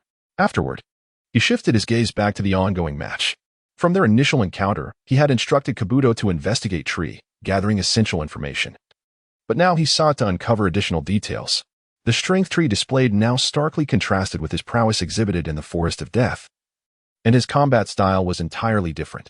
During that previous battle, Orochimaru had not witnessed Tree summon his pet at all. Meanwhile, Gaara, having risen from the ground, felt the sand armor on his face gradually peel away, his expression increasingly twisted with rage. You wretched creature, I will kill you, Gaara declared, channeling chakra as he slammed his hands against the ground. Sandstorm burial. The sand upon the ground seemed to possess a life of its own, surging and shifting, while the tree, firmly rooted, could distinctly sense the tremors. Wow, this tactic wasn't found in the original text. You've activated your cheat mode ahead of time. After expressing his discontent, the tree addressed the nearby Gek Frog, commanding, Gek Frog, employ water release against the sand and amplify it. Obeying the tree's command, Gek Frog formed a hand seal, conjuring a massive waterfall that appeared out of thin air, cascading down upon Gaara's sand. Upon contact with the water, the sand immediately compacted, thwarting Gaara's technique before it could even be unleashed. The spectators in the stands were astonished by the tree's summoned beast. What kind of summon is that? It resembles a frog. Well, how impressive to conjure such an abundance of water out of nowhere. Observing his sand now tightly compressed, a sly smile crept across Gaara's face. In that case, you shall not escape unscathed. He entwined the sand around his arm, gradually shaping it into a cone, and swiftly launched it toward the tree. The moisture from the water enhanced the hardness of the sand, and combined with Gaara's own manipulation, rendered it even more formidable. The tree, watching Gaara's assault approach, thought, "This fellow indeed enjoys acting recklessly when provoked." Gek Frog. Ice Punch. Gek Frog charged towards Gaara, its fist radiating a chilling blue aura to meet Gaara's sand cone. Upon impact, the moist sand cone instantly froze. Charizard. Final Strike. Use Fireball. Charizard leaped into the air once more, flames erupting from its mouth, as it unleashed a colossal fireball towards Gaara. With his right side encased in ice, Gaara, sluggish and unable to evade, was once again effectively struck by the tree. Lying on the ground, Gaara's face was etched with frustration. That wretched opponent, I could not land a single hit on him. Must he solely rely on his summoned beast to attack me? This is infuriating. I refuse to accept this. At that moment, a tempest of emotions surged within Gaara, stirring the Shikaku sealed within him, which began to stir uncontrollably. The previously frozen right arm had begun to crack, revealing a series of mysterious violet patterns. On the sidelines, a figure wrapped in bandages observed the battle intently. An intriguing summoned beast that can even utilize an ice shield? What if it were to employ would release? With this thought, the figure turned and departed towards the shadows. As this unfolded, white feathers began to gently descend from the sky. Under the soft rain of feathers, the spectators grew drowsy, with some already collapsing onto the ground. Chapter 23. Gigantification. At this moment, two figures descended onto the field, Kankuro and Temari. They aided the fallen Gaara, attempting to escort him away. Gaara struggled slightly, exclaiming, "Damn it! I will kill this guy. Do not interfere." Observing this, Temari leaned closer to Gaara and whispered softly, "Have you forgotten the mission assigned to us by the Kazekage?" Upon hearing his sister's words, Gaara fell silent and followed Temari as they departed. Before leaving, Gaara cast a lingering glance at the tree. The tree paid no mind to Gaara and his companions, instinctively directing its gaze toward the Hokage's viewing platform. Has the plan to bring Konoha to its knees commenced? On the Hokage's viewing platform, the figure of the Kazekage suddenly vanished, only to reappear behind the third Hokage, a kunai poised at the latter's throat. The third Hokage, somewhat perplexed, inquired, "Kazekage, what are you implying? Do you wish to incite war once more?" Hearing this, the Kazekage couldn't help but chuckle. "Indeed, you have grown old, Sarutobi." "You." The Kazekage then led the third Hokage to the rooftop, releasing him. "Sarutobi, take a good look at who I am." With that, the Kazekage removed the hat he wore, and as the third Hokage gazed upon the familiar face, a complex expression instantly adorned his features. Orochimaru. Orochimaru gazed at his former mentor, Sarutobi, with a smile, relishing the long-awaited reunion. The third Hokage, noting Orochimaru's perpetually youthful visage, felt a twinge of curiosity, questioning why he remained unchanged. With a hint of pride, Orochimaru peeled away the skin from his face, revealing a countenance that was now foreign to Sarutobi. After a moment of silence, the third's gaze sharpened as he inquired, "Are you still conducting human experiments?" "Indeed," Orochimaru replied. "Behold, I have achieved a state where I shall never age or perish, granting me ample time to pursue my desires." Sarutobi, observing Orochimaru's current demeanor, felt a pang of regret, lamenting that he should never have spared him. "This time, I shall rectify my past mistakes." As Sarutobi's expression grew resolute, Orochimaru recognized that their nostalgic exchange had reached its conclusion. "Konoha has decayed," he declared. "If Konoha were a windmill, then allow me to be the wind that propels it." At that moment, Sarutobi failed to notice a single tear slipping from the corner of Orochimaru's eye. In response to Orochimaru's declaration, Sarutobi retorted, "Konoha shall never decay. The will of fire will endure eternally." Orochimaru ceased his banter, gesturing with his arm as four shadowy figures materialized around them, simultaneously forming hand seals. For purple flames formation, he intoned, a violet radiance enveloping both himself and the third Hokage. "Now, no one shall disturb us." Hearing these words, Sarutobi slowly removed his Hokage cloak, revealing the battle attire beneath. In the midst of the battlefield, the tree observed as Orochimaru and Sarutobi engaged in their intricate dance of love and conflict, while he began to assist in fending off the sound and sand ninjas assaulting Konoha. "Just a little side job. I'll take a stroll once this is over. How delightful," he mused. However, as he contemplated the unfolding events, a voice interrupted his thoughts. "Tree, lend a hand." Sakura has gone to intercept that sand ninja and has been captured. Witnessing Naruto's anxious demeanor, the tree hurriedly followed him. Upon arriving at the motionless Gaara, they saw him standing triumphantly over Sasuke, who lay defeated at his feet. Sasuke's expression brimmed with frustration. Damn it, why is he so powerful at this moment? Naruto, witnessing Gaara's dominance over Sasuke and the unconscious Sakura bound to a tree nearby, rushed forward in desperation. At that moment, Gaara, partially transformed into his beast form, wore a grotesque smile as saliva dripped from the corners of his mouth. Die! I want you all to perish. With that, Gaara swung his arm, commanding the sands to assault the approaching Naruto, dodging the relentless onslaught of sand. Naruto swiftly formed hand seals. Multiple shadow clone technique. The forest was suddenly filled with numerous clones of Naruto charging towards Gaara. Gaara unleashed a barrage of sand projectiles, scattering them like celestial blossoms, striking the surrounding Naruto clones with a series of explosive impacts. Amidst the swirling mist of the woods, the remaining clones, seizing the opportunity, approached Gaara. Naruto's clones treated Gaara as if he were a mere ball, volleying him back and forth, culminating in a powerful blow that sent him crashing to the ground. As Gaara lay on the ground, he watched Naruto rescue Sakura and the others, a look of bewilderment on his face. Why? Why do you care so much for them? Unable to comprehend this, Gaara gradually succumbed to slumber, during which Shikaku, the beast within him, seized the moment to emerge. Gaara's body swelled rapidly, and before their eyes appeared a raccoon adorned with violet patterns. After rescuing Sakura and the others, Naruto was taken aback by this sight. What is that? He exclaimed. This creature, like you, has a monster sealed within it. Now, that monster has emerged, Tree explained. Upon hearing this, Naruto clenched his fists, realization dawning on him. So that's how it is. Allow me to save him. Naruto formed hand signs and declared, Ninjutsu, summoning technique. With a resounding thud, the mist dissipated, revealing a small toad before Tree and Naruto. The toad, Gamakichi, looked at them quizzically. Naruto, why did you summon me again? Stunned by Gamakichi's presence, Naruto asked, What? It's you again? Where's your father? Gamakichi innocently replied, My dad is resting at home. He got into a fight with that bunch from the Earth Dragon Cave a few days ago and is still recuperating. Naruto sighed in frustration. What should we do then? Without the big toad, how do we handle that enormous raccoon? Tree reassured him. Don't worry, leave it to me. I haven't tried this yet. Naruto glanced at Tree. Your summoned beast may be powerful, but it's too small. I feel like that giant could squash you with a single step. Tree rolled his eyes. Don't underestimate my summoning technique based on your limited perspective. With that, Tree retrieved a Pokeball from his waist. Gigantamax!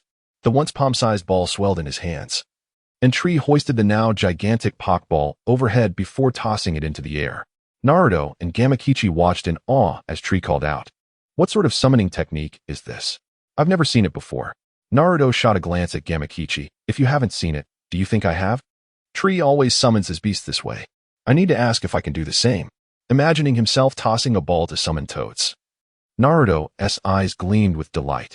Chapter 24. The Battle of the Koga Ninja Frog and One-Tail Shikaku. As Shikaku emerged, inhaling the crisp air, he exclaimed, At long last. I am free once more. Haha. However, before he could revel in his newfound freedom, an unfamiliar creature appeared before him.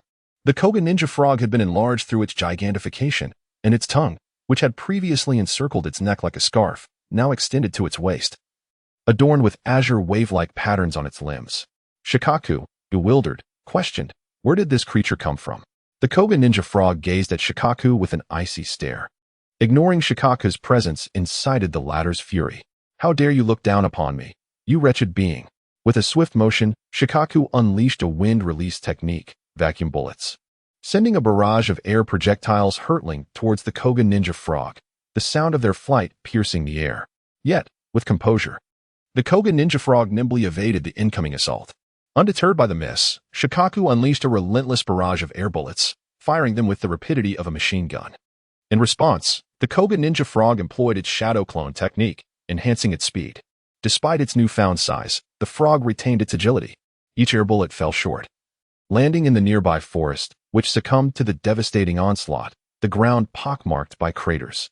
As Shikaku paused, panting slightly, after all, he was not the Ninetales with an inexhaustible reserve of chakra. The Koga Ninja Frog seized the opportunity, raising its right hand.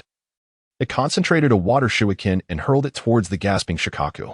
In response, Shikaku raised both hands, conjuring a wall of sand that swiftly materialized, deflecting the incoming shuriken.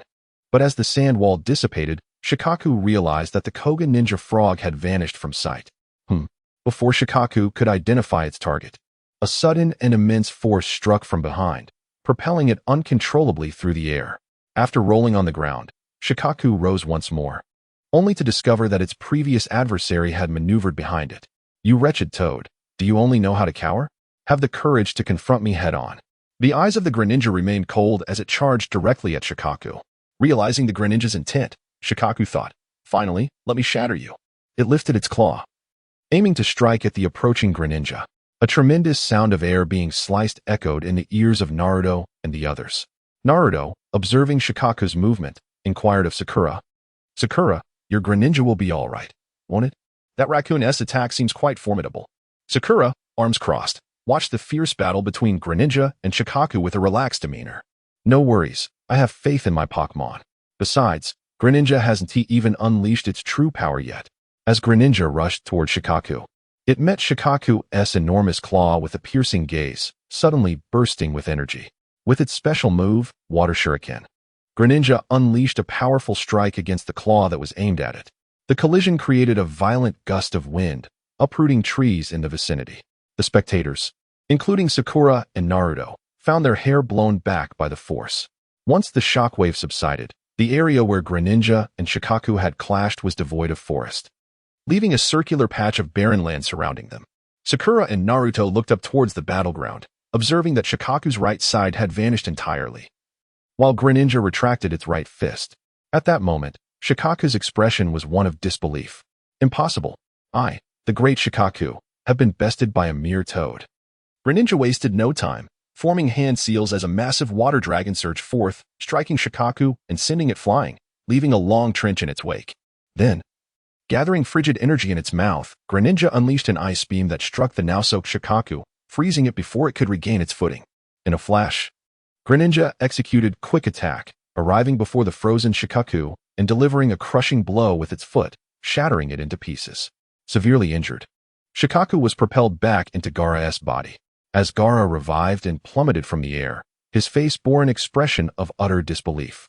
"I actually lost. Even that Shikaku failed?" Naruto approached Gaara, who struggled to meet his gaze. "I have never understood why you all fight so desperately to save them." A radiant smile spread across Naruto's face as he replied, "Because they are my friends." Sakura also joined them, glancing down at Gaara. "You know, this yellow-haired kid has a monster sealed within him, just like you." Upon hearing this, Gaara's eyes widened in astonishment. "Really?" But ignoring the words of the tree calling him a brat, Naruto directed his attention towards Gaara on the ground, saying, "Yes, that is precisely why I must prove myself. I am determined to become Hokage." Upon hearing Naruto's declaration, Gaara pondered in silence, contemplating the notion of self-validation. Just then, several figures arrived, interrupting their conversation. The tree glanced at Kakashi and the others, questioning, "What brings you here? Has the trouble in the village been resolved?" Kakashi surveyed the fallen Gaara and replied, "Yes. The invading ninjas have been dealt with, so I came here. I didn't expect you to finish so quickly as well." The tree cast a brief glance at Gaara and remarked, "The rest is up to you. I am quite fatigued after the fight." With that, the tree returned the ninja toad to its capsule. Naruto rolled his eyes at the tree's departing figure, thinking how it was indeed the tree who had the easiest task, yet still claimed to be tired. Subsequently, Kakashi temporarily detained Gaara in Konoha, awaiting negotiations with the Sand Village. Upon returning to Konoha, the tree immediately sensed a heavy atmosphere surrounding him, noticing the sorrowful expressions on the faces of the ninjas. "It seems the third Hokage has indeed passed away. I had hoped that my presence might effect some change," he mused. The tree felt little sorrow over the third's demise, as their interactions had been minimal. The life or death of the third held little significance for him, as long as it did not affect his own family. In the following days, the village busied itself with repairing the damaged buildings, while representatives from the Sand Village arrived, revealing that the instigator of the war had been Orochimaru in disguise, and that the true Kazekage had already been killed by him. They sought to negotiate the return of Gaara and other imprisoned sand ninjas. On this day, all the ninjas of the village gathered to mourn the passing of the third Hokage as a light rain began to fall from the sky. The tree noticed Naruto was absent, surmising that he had likely gone with Jiraiya to seek Tsunade. It seems I should also venture beyond the village. During my time in this Hokage realm, I have yet to truly experience the outside world, he reflected. That evening, upon returning home, the tree shared his thoughts with his family.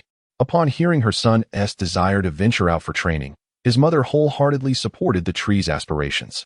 Chapter 25. Leaving Konoha the following day, Shu had tidied up early, and upon opening the door, he was greeted by the sight of a breakfast meticulously laid out on the table. Claw was still bustling about in the kitchen, and as Shu observed the diligent figure of his mother, a warmth enveloped his heart. He said nothing, merely pulled out a chair and sat down at the dining table, partaking in the meal his mother had prepared. Hearing the commotion, Claw turned to him. "Why are you up so early? I thought you would sleep in a bit longer." "Take your time eating. I still have a few things to finish up." With that, Claw returned to her breakfast preparations. Shu opened a container of warm milk and poured himself a generous cup. "You needn't fuss over it. It's nearly ready." Claw, still occupied with her tasks, replied, "No worries. It won't be long. I expect your sister will be waking up soon. By the way, have you mentioned your plans to venture out for training to her?" Shu took a sip of milk. "Not yet. I'm afraid if I see her, she won't allow me to leave." Claw placed a freshly fried egg into Shu's bowl. "Indeed. Given your sister's overly indulgent nature, she will likely disapprove of you going out alone." Shu nodded in agreement. Claw then sat beside him. "Are you truly resolved to embark on this journey by yourself?" "Mother, why have you turned to this? It is not as if we are facing a life and death separation. I shall return shortly. Besides, I have grown up now." Zhao gazed at her son and remarked, "Indeed, in the blink of an eye, you and Ya have matured. Yet, I feel I have failed in my role as a mother during your childhood, allowing your sister and you to endure hardships." Shu paused. The fried egg she was about to eat forgotten. "Yet, look at us now. Our family is thriving, is it not?" Zhao nodded. "True enough, but you, having just finished your Chunin exam, are venturing out alone for experience. I cannot help but feel a tinge of worry. Do not fret. My summoned beasts have increased. I shall show you. Even if I encounter danger, I can easily flee," Shu replied, releasing her Pokemon. Zhao felt a slight sense of reassurance as she sensed the power radiating from them. After finishing breakfast, Shu stood up. "All right, mother, I must take my leave. If you see my sister, please convey my regards." Zhao watched her son's retreating figure, reflecting on how much he had grown. If your father were to see you both now, he would undoubtedly be overjoyed. Shu arrived at the entrance of Konoha, registered at the guard station, and then departed from the village. Meanwhile, Danzo sat alone in a chair, fuming at the audacity of selecting Tsunade as the 5th Hokage. What a farce, however. It matters not. Her tenure as Hokage shall be brief. He clapped his hands, and a figure entered. "What progress have you made on the investigation I assigned?" The individual knelt before Danzo. "I have uncovered the details, sir. The subject is Inazuka Shu, the son of Inazuka Zhao, who has an elder sister named Inazuka Hana working in the medical department. His younger brother, Inazuka Ya, is in the same class, while their father, Inazuka Ryo, perished during a mission." Danzo rested his chin on his hand, pondering. "And what of his summoned beasts?" The informant continued. "I discovered that Shu is the only one in the entire Inazuka clan possessing these unique summoned beasts. Initially, when he was given the choice of a ninja dog during his childhood, he declined and subsequently brought forth his own summoned creature. Currently, he possesses 3 distinct summoned beasts, Lucario, a Koga ninja frog, and a Charizard, all summoned through the spheres he carries at his waist." Upon hearing this information, Danzo contemplated deeply. To wield such a variety of jutsu with considerable power. If I could seize control of these extraordinary summoned beasts, my chances of becoming Hokage would increase significantly. If only I could acquire one that can master would release. As these thoughts coursed through Danzo's mind, Shu, unaware that someone had set their sights on his Pokemon, was savoring street food when 2 unusually dressed individuals caught his attention. "Akatsuki? What brings them here at this hour?" As Kisame devoured the skewered meat in his hand, he curiously followed along. Casting a glance at Itachi beside him, he remarked, "It appears we are being tailed, and it seems to be a mere brat. Shall we deal with him?" Itachi responded, "It's just a child. No need to concern ourselves. We have already located the Nine Tails. If we delay, he may escape. Let us capture the Nine Tails first, and if that child continues to follow, we can handle him together." Nodding in agreement, Kisame and Itachi proceeded towards the location of the Nine Tails. Meanwhile, the child trailed leisurely behind them, unconcerned about whether he had revealed his presence. "They must have noticed me by now," he thought, "but it matters not. My target is Naruto, and I shall simply observe. Upon arriving at the inn, Itachi knocked on the door of Naruto's room. Hearing the commotion, Naruto opened the door, looking at the figure clad in a black cloak adorned with clouds. Who are you? He inquired. Kisame entered the room and abruptly yanked Naruto outside. We are here to capture you, he declared. Naruto, bewildered, stared at the two. And as he scrutinized Itachi closely, he realized that he bore a striking resemblance to Sasuke. This guy looks a lot like Sasuke. Meanwhile, the child trailing Kisame and Itachi suddenly encountered Sasuke. Hey, Sasuke, what a coincidence. I didn't expect to see you here. Sasuke, upon seeing the child, quickly asked, Have you seen Naruto? The child, noticing Sasuke's urgency, replied, No, I haven't. What's the matter? Missing your little boyfriend? Sasuke, however, was not in the mood for banter. His thoughts consumed by the image of that man. Just as he was about to turn and leave in search of Naruto, the child added, Although I haven't seen Naruto, I did see a man who looks a lot like you. What is your relationship? Could he be your long-lost brother? Sasuke's footsteps halted suddenly, his Sharingan instinctively manifesting as he turned to face the child. Tell me, where is that man? Oh dear, your demeanor is quite frightening, the child feigned fear, patting his chest. Noticing that Sasuke remained unfazed, he found the situation rather tedious. All right, follow me. They have just entered, he said, leading the way to the inn where Itachi and Kisame had gone, with Sasuke closely trailing behind. On Naruto's side, upon hearing that they intended to capture him, he channeled the chakra of the Nine Tails, preparing to perform the shadow clone technique. Observing this, Kisame wielded his sword, Samahata, to absorb Naruto's chakra.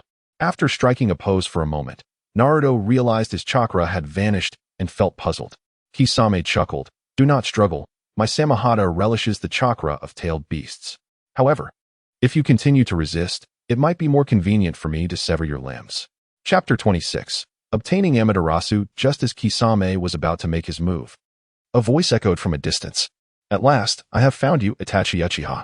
Hearing the voice, Kisame and Itachi turned their gaze toward its source. Kisame observed the figure standing afar. Is that your younger brother, Sasuke? He certainly bears a striking resemblance to you. Naruto, upon hearing Kisame's words, looked at Itachi, wondering if this was indeed the person Sasuke had vowed to kill, his elder brother. Sasuke's eyes were filled with hatred as he gathered lightning in his hands. The crackle of electricity resonated like a chorus of 1,000 birds, filling the corridors of the inn.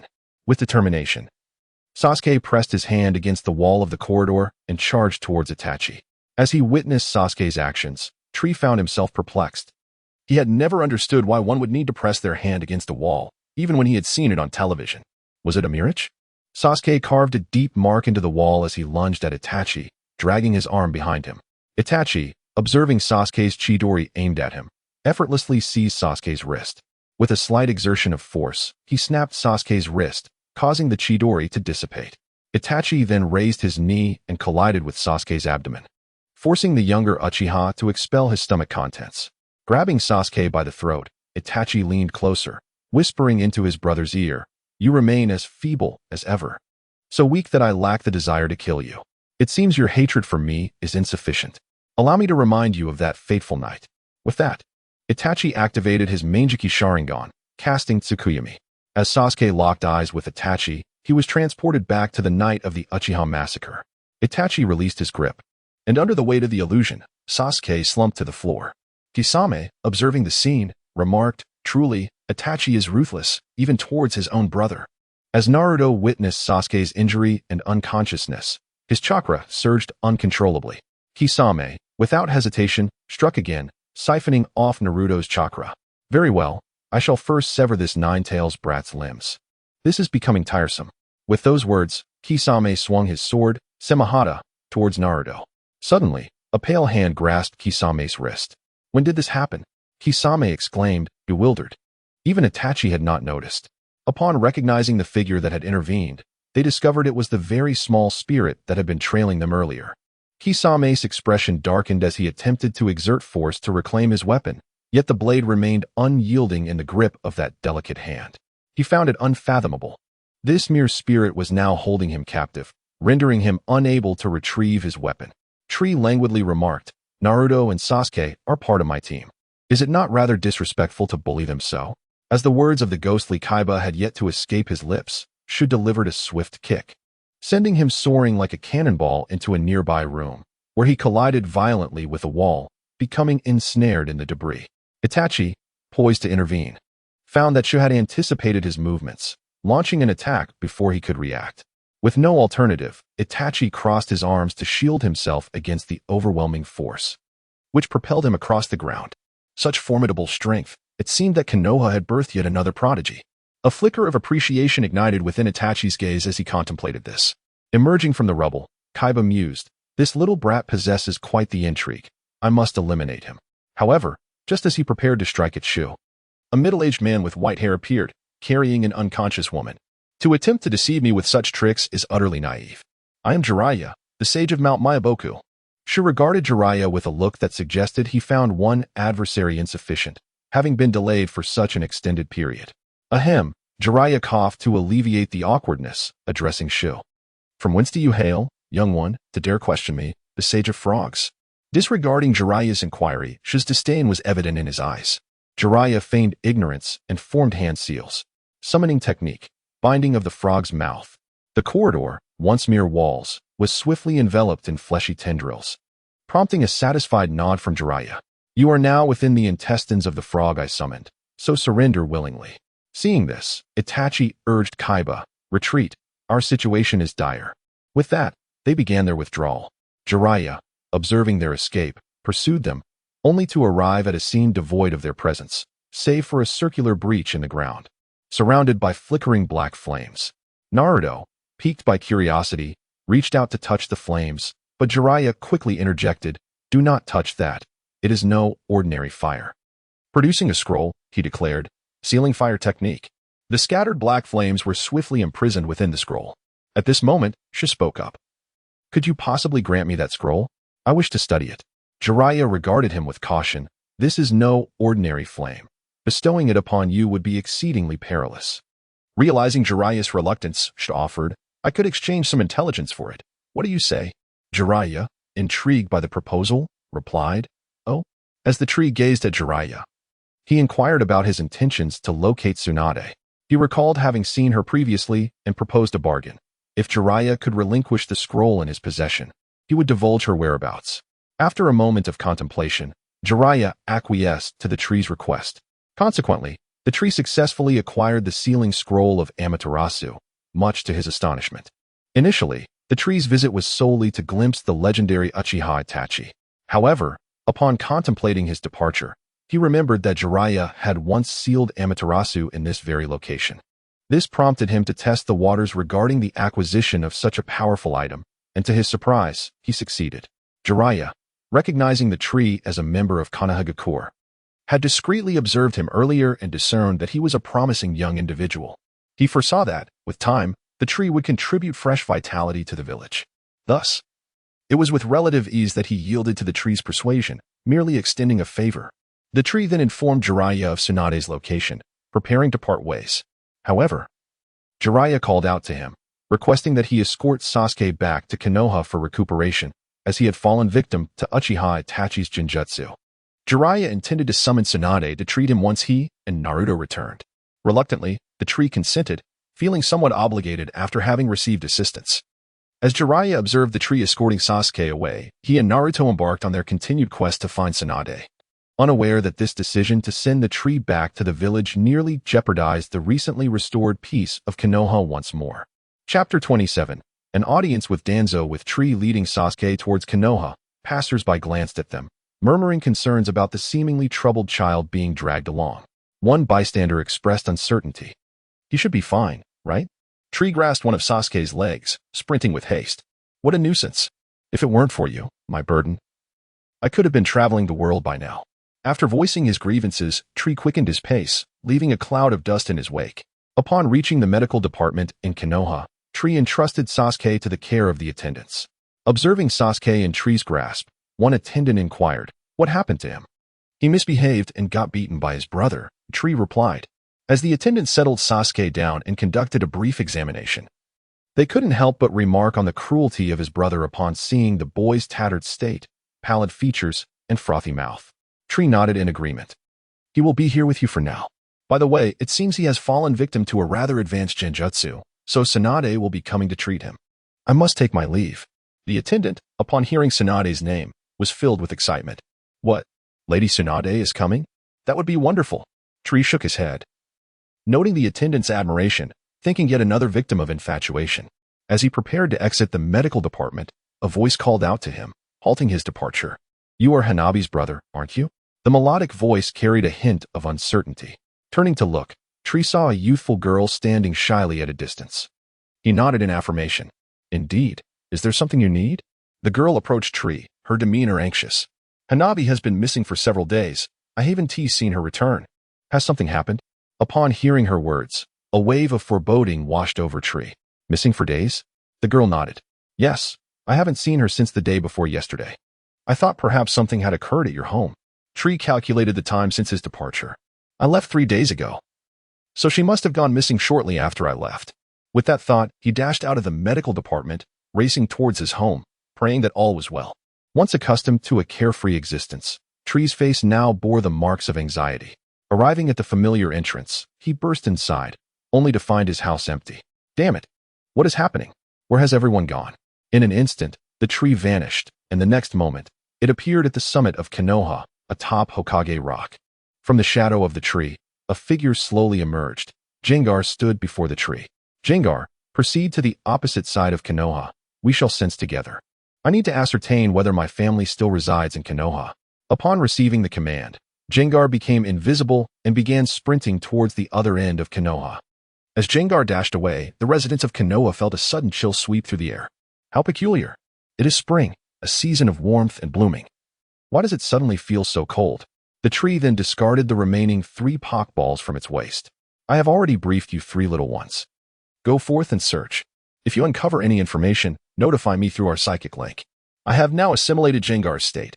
The little Pokemon nodded in agreement and swiftly vanished before the tree, which commenced its search in a specific direction. Damn it, who could it be? This never occurred in the original narrative. Could it be due to my own circumstances? At that moment, Danzo had a root member kneeling before him, reporting the situation. Sir, we have received news that Inazuka Kiba has returned to Konoha, bringing back the injured Sasuke as well. Danzo nodded thoughtfully. Bring him to me. I have nearly interrogated his family. Even after invading their minds, no relevant information has surfaced. It seems the true source lies with that Inazuka Kiba, the subordinate. Upon receiving the order, vanished from Danzo's presence. Meanwhile, Kiba, who was anxiously searching, suddenly found his path obstructed. Looking up, he demanded, "Clear the way. I'm not in a good mood right now." The individuals standing before him remained motionless, their voices icy as they responded, "Lord Danzo wishes to see you. Come with us." Kiba's gaze turned progressively colder as he regarded the masked figures. "Clear the way. I have no time for you." Had this incident not transpired, Kiba would have hesitated to see what Danzo desired. However, now he was preoccupied with finding his family and had no inclination to entertain Danzo's whims. The root members, seeing Kiba's defiance, attempted to subdue him. The leader spoke, "Your family is in our custody. Are you certain?" Just as Kiba was about to walk away, he halted. His eyes coldly fixed on the group. The individuals under Kiba's gaze felt as if they had been plunged into an ice chamber, their bodies freezing. Before they could react, Kiba coldly stated, "Take me there." With their objective accomplished, the group led Kiba towards the root base. Kiba followed obediently, thinking to himself, "I never expected it would be you. Tans, I hope you will not force my hand." Along the winding path, the trees, through a connection of the spirit, summoned all the Pokemon back. After traversing a labyrinthine tunnel, he finally caught sight of the shadowy figure of Tans in Konoha, seated upon a raised platform. Tans gazed down upon the approaching figure. Inazuka Shu inquired about his family. Rising from his seat, Tans replied, "There's no need to rush. Do you not wish to hear why I sought you?" His expression cold, was reluctant to engage. Tans, momentarily at a loss for words, eventually continued, "This is the root of Konoha. Surely, you are unaware of our purpose here." "I know," interjected. Feigning ignorance, Tans pressed on, "Allow me to elucidate. We are the guardians of Konoha's roots. The so-called people of the root possess neither names nor emotions, silently supporting the great tree of Konoha, they will deeply embedded in the earth." Visibly impatient, urged Tans to get to the point. Observing SH's demeanor, Tans lamented the apparent difficulty in persuading the youth of today, a stark contrast to the past. Initially, Tans had intended to sway SH to his ideology, thereby securing loyalty and harnessing the power of his summoned beasts. However, recognizing SH's resolve, he understood that such an approach was futile. Thus, he shifted his strategy. I find myself quite intrigued by your summoned beasts. What must be done for you to grant me the means to form a contract with them? A smirk tugged at the corners of SH's mouth as he discerned Tans's true intentions. It was clear that Tans, having recognized the uniqueness of his summoned beasts, sought to seize them under the guise of benefiting Konoha, a classic maneuver of his. Chapter 28. The Destruction of Danzo. Observing the unyielding demeanor of the tree, spoke. I intended to summon you after the Chunin exams, but upon discovering your departure from Konoha, I had no choice but to gather information through your family.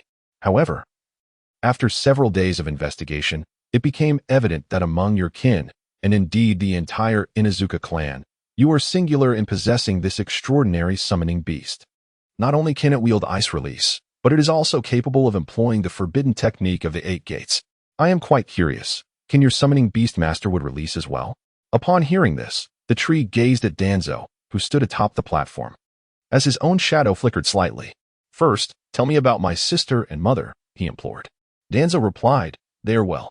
If you divulge the secrets of your summoning beast, I shall facilitate your reunion with them.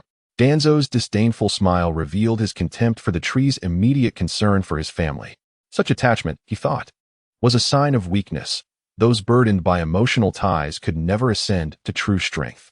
A strong individual would never expose their vulnerabilities, and he, standing at the pinnacle of power, would surely be the next Hokage. Yuan Fei, observe closely from below. I shall restore Konoha to its former glory. The tree, oblivious to Danzo's inner musings, discerned from his expression that the man was likely indulging in grandiose rhetoric to reassure himself. He withdrew 4 Pokballs from his waist. These orbs, known as Pokballs, serve to summon those petite spirits, or what you refer to as summoning beasts. The method to control them is quite simple. Merely holding these Pokballs suffices. Upon hearing the tree's explanation, a fleeting smile graced Danzo's previously expressionless face. Very well.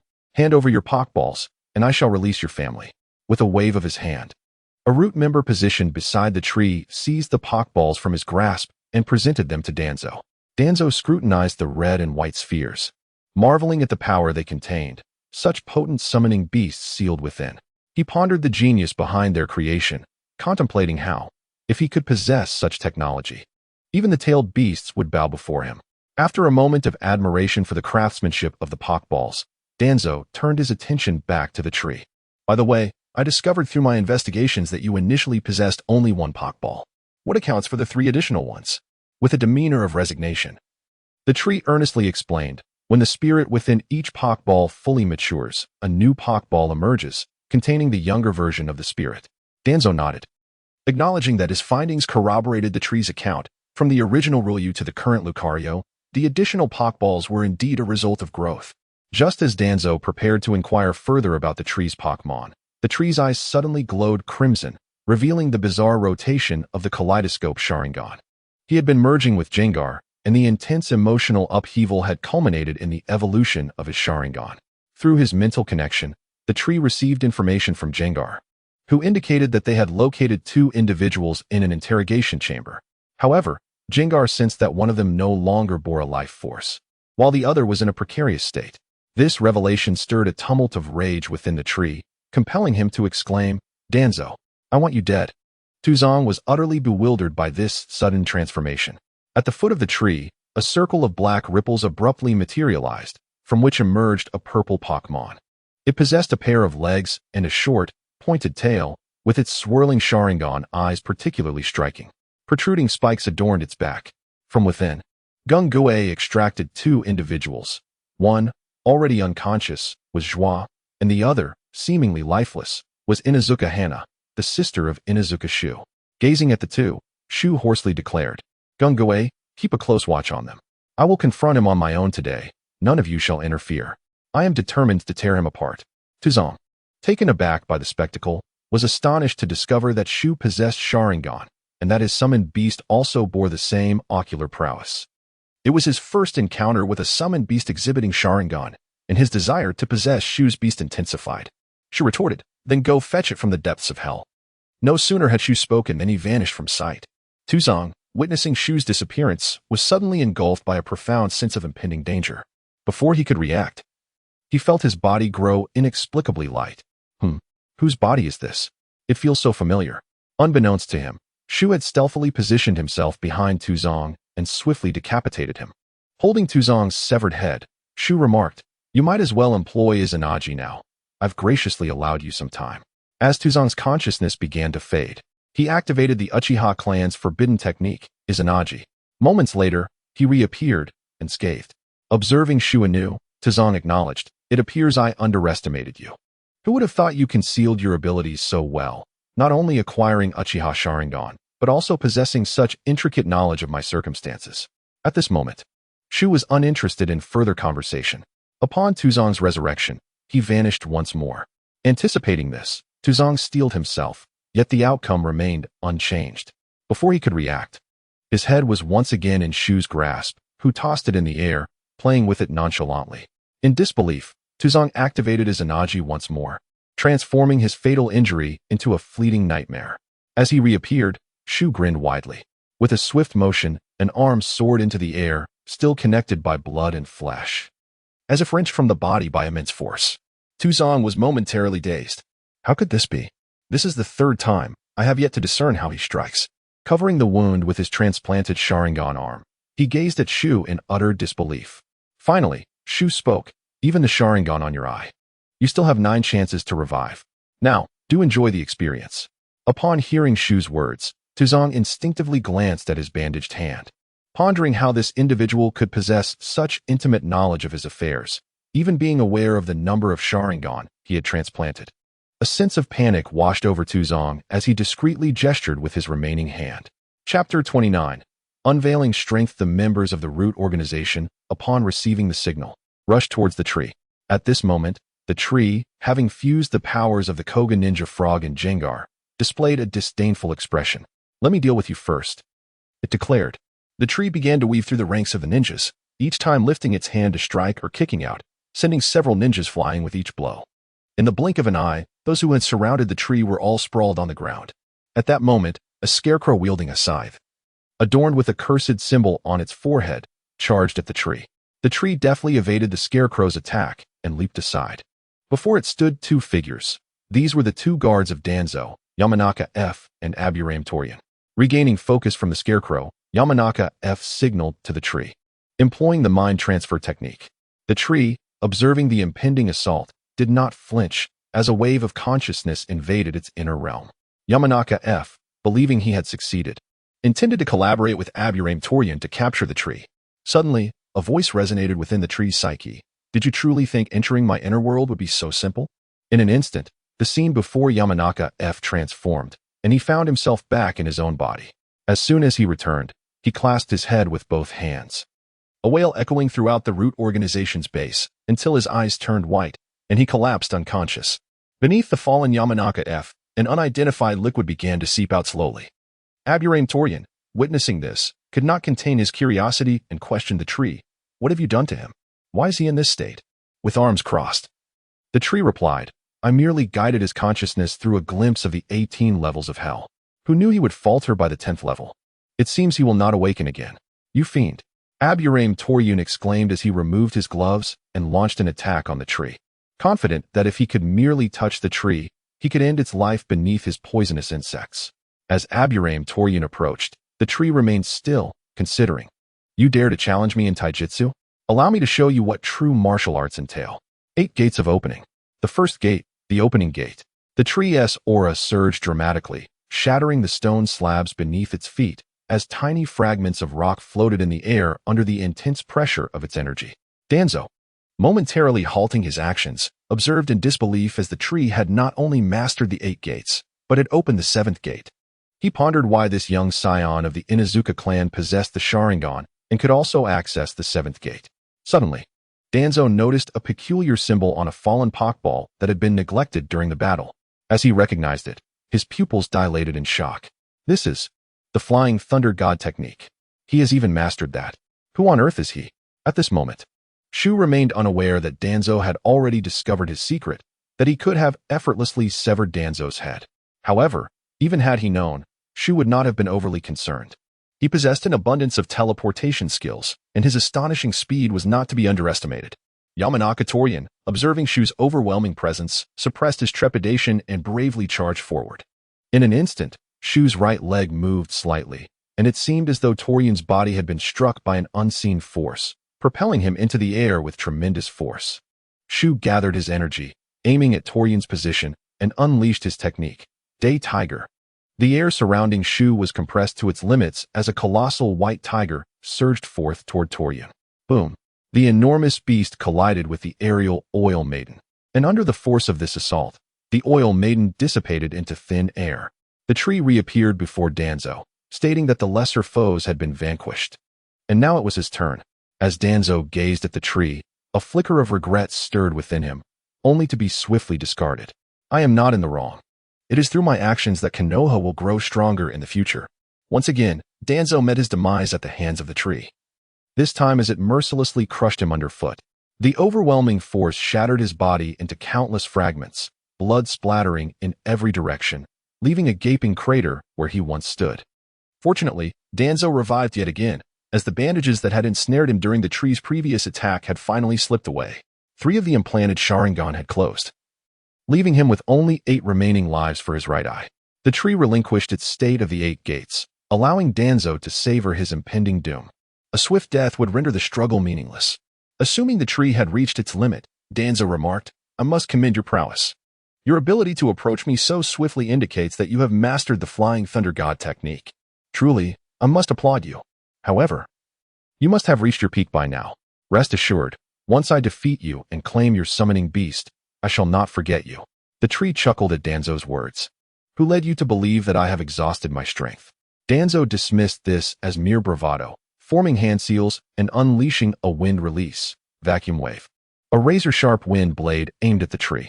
The tree deftly dodged the attack and closed the distance to Danzo. Danzo was taken aback by the tree's speed, astonished that this young one could still display such agility at this juncture. With no other options, he prepared to use his ultimate technique. As the tree approached, intending to ensnare Danzo and torment him slowly, Danzo's arm, infused with Hashirama's cells, suddenly erupted, sprouting a colossal tree that ensnared the tree, while Danzo's body was gradually consumed by the growing wood. In a matter of moments, Danzo emerged unscathed, a mocking expression on his face as he beheld the massive tree sealing the other. What do you think of my wood release, root burial?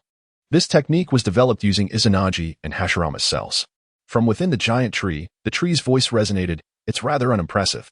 By the way, how many more lives do you have left? As the tree's words faded, the massive tree that encased it began to tremble and splinter, sending wooden shards flying. Danzo heard a solitary number, and when he glimpsed the tree's figure once more, he could only see a shadow, glowing ominously red, approaching him. Impossible. He unexpectedly managed to unlock the 8 gates. The tree gradually retracted, and with a powerful punch directed at Danzo, the latter, having already lost more than half of his body, collapsed to the ground. Observing this, the tree once again exited the 8 gates state, struggling to suppress the impulse to crush him. I must hold back a little, it thought. Danzo, still in a state of shock, revived once more. At this moment, he no longer contemplated seizing the tree's precious Pokemon, but instead focused on devising an escape plan. The tree seemed to perceive Danzo's intentions and remarked, thinking of fleeing? Even if Jesus himself were to come today, you shall not escape. Chapter 30. The fallen deity. At this moment, the tree transitioned into a state of assimilation, gazing at Danzo in the distance. Having heard that Amaterasu had never taken a life, he thought to himself, let me see if I can change that. The tree reveled in the torment he was inflicting upon Danzo. Earlier, upon seeing his sister and mother, he contemplated sending them for treatment. However, after his examination, he discovered that his sister had already succumbed to death, and his mother, too, had perished shortly after, her brain irreparably damaged. At that moment, the tree had abandoned any thoughts of remaining in Konoha. Now, he yearned only to make this wretch experience true cruelty, all the while seeking a means to resurrect his family within his Pokemon system. The tree's hands coalesced, forming 2 shurikens composed of water, which he hurled toward Danzo's position. Danzo barely managed to evade the attack. Before he could catch his breath, another colossal water shuriken, ablaze with black flames, surged toward him. With no avenue for escape, Danzo summoned his summoning beast, Moku, to intercept the attack. A wretched scream echoed as Moku was struck directly, leaving the creature bewildered as it departed from this world, engulfed in flickering black flames. Danzo, observing the ominous flames, realized their perilous nature. He could not afford to be scorched by them. How much longer will you evade? The tree's voice resonated from behind Danzo, who turned around in disbelief. Flame vortex modification. What was once a mere flame vortex had transformed into black flames, appearing especially fitting in the dim environment. Trapped within the inferno, Danzo found himself with no means of retreat. As he struggled, unleashing various ninjutsu, the bizarre black flames only intensified, ultimately reducing Danzo to ashes. The tree mused. It seems the laws of comic books can indeed be altered. Have I not just used Amaterasu to end a life? Danzo reappeared, for eyes now open on his arm. And with 5 chances remaining, he prepared to flee. As soon as he revived, he dashed towards the exit. The tree followed closely behind, instructing Gungawe to carry away the bodies of his sister and mother while collecting the scattered pokeballs at his waist. Danzo raced toward the exit, aiming for the Hokage's building. He realized that with his roots, he could not hope to stop the tree. Nearly all of his organization had been eradicated, save for a few members on missions. The tree, unhurriedly trailing Danzo, felt a sense of discontent as he exited the root base. In a moment of impulse, he unleashed a technique that reduced the entire organization to ruins. Hearing the commotion, Danzo dared not look back and finally emerged onto the bustling streets of Konoha. He exhaled a sigh of relief, feeling as though he had found safety. Is it really so? Congratulations to you. The gentle whisper of the trees reached Danzo's ears. And upon hearing their murmurs, every hair on his body stood on end. How could this be? Indeed, I had not noticed his presence until just moments ago. In the next instant, Danzo's head was severed from his body once more. The ordinary citizens on the street fell into a stunned silence, which was soon shattered by a cacophony of screams echoing throughout the thoroughfare. With disdain, Shu cast aside the severed head, awaiting Danzo's inevitable resurrection. Unhurriedly, Shu began to count. And upon hearing the numbers, Danzo's body stiffened, prompting him to flee rapidly into the crowd. Observing Danzo's retreating form, Shu wore a mocking expression. Transitioning into his assimilation form, Shu levitated using his telekinetic abilities, a method he had serendipitously conceived earlier. Initially, he had envisioned utilizing this technique once Charizard evolved into its final form, allowing him to achieve flight through assimilation. However, employing telekinesis also sufficed, albeit at the cost of draining his energy and focus. Extended flight might prove impractical. Yet in the short term, it posed little challenge for Shu. Suspended in midair, Shu tracked Danzo's escape route, leisurely following in his wake. As the crowd thinned out, he concentrated, conjuring a diminutive shadow sphere in his palm. Unlike ordinary shadow spheres, this one was infused with the flames of Amaterasu. Contemplating the newfound technique, Shu whimsically dubbed it the Dark Necromancer Sphere. Utilizing his swift movement technique, Shu vanished from sight, only to reappear directly behind Danzo. Tired of running, are we? Allow me to escort you on your journey, he taunted. Danzo, instinctively turning at the sound of Shu's voice, was met with the sight of the sphere being pressed firmly against his abdomen. The Dark Necromancer Sphere penetrated Danzo's body, causing an excruciating pain that was quickly overshadowed by a fierce burning sensation within. After enduring the agony for mere seconds, Danzo collapsed onto the ground, gasping for air as he glared at Shu. What have you done to me? Shu replied with an air of indifference. I am uncertain. This technique was an impromptu creation, and you are my inaugural test subject. Are you not pleased? As Shu's words hung in the air, Danzo's body began to transform, engulfed in black flames that ignited from within. The most pronounced manifestation of this was in his face, where the flames hollowed out his eye sockets, and his mouth gaped wide, revealing the ominous fire surging forth. Before long, Danzo resurrected once more, but this time, he had reached the limits of his endurance. Shu's relentless torment had driven him to the brink of despair, although each death allowed him to mitigate his suffering by transforming it into nightmares. The visceral experience of pain combined with the psychological toll had become nearly unbearable, with the whisper of a demon echoing in his mind. Each resurrection accompanied by Shu's countdown only served to intensify Danzo's internal anguish. Resigned, he halted his flight, turning to face Shu as he approached with deliberate slowness. Curious about what tricks Danzo might still possess, Shu observed as Danzo unraveled the bandages from his right eye, revealing the Sharingan he had previously seized from Uchiha Shursui. Originally intended for a pivotal moment in his ascent to Hokage, he found himself compelled to employ it now. Do not invoke the divine, Danzo declared, The brain of the tree appeared to have been forcefully invaded by an indomitable will, which incessantly altered the memories of the tree. The entirety of the tree's existence, along with its personal experiences, was rapidly unfolding before it. After a brief moment, the tree reopened its eyes. At this juncture, Danzo covered his right eye, drenched in sweat. The strength of this young one's will was astonishing, nearly breaking his control. Observing that he had ultimately subdued the tree, Danzo revealed a satisfied smile. Chapter 31. The kaleidoscope of Jengar Toanzo gazed upon the tree that had knelt before him, feeling that all his previous efforts had been worthwhile. After being slain by the tree twice, he had abandoned any thoughts of retaliation, especially after experiencing further annihilation at its hands, which tormented his spirit. In that moment of despair, Toanzo sought a flicker of hope amid death, gradually recognizing the tree's arrogance.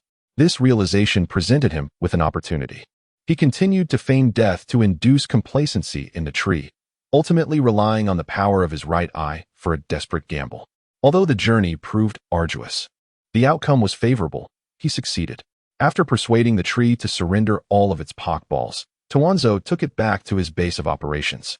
Once reinstated in his position, he could not help but reflect that despite the loss of several members, having such a strong and obedient subordinate was ultimately a gain.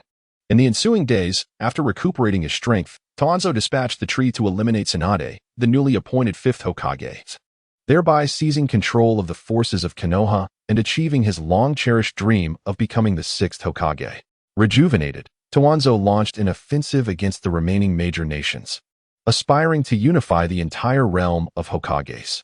Observing Toanzo's blissful demeanor, one could surmise that the sweet dreams he had been granted brought him immense joy. But let him revel for a while longer. When his fantasies reach their zenith, I shall awaken him with the harshness of reality, and he will undoubtedly express gratitude for my intervention. The tree looked upon Toanzo, whose eyes had grown vacant, a faint smile gracing his lips.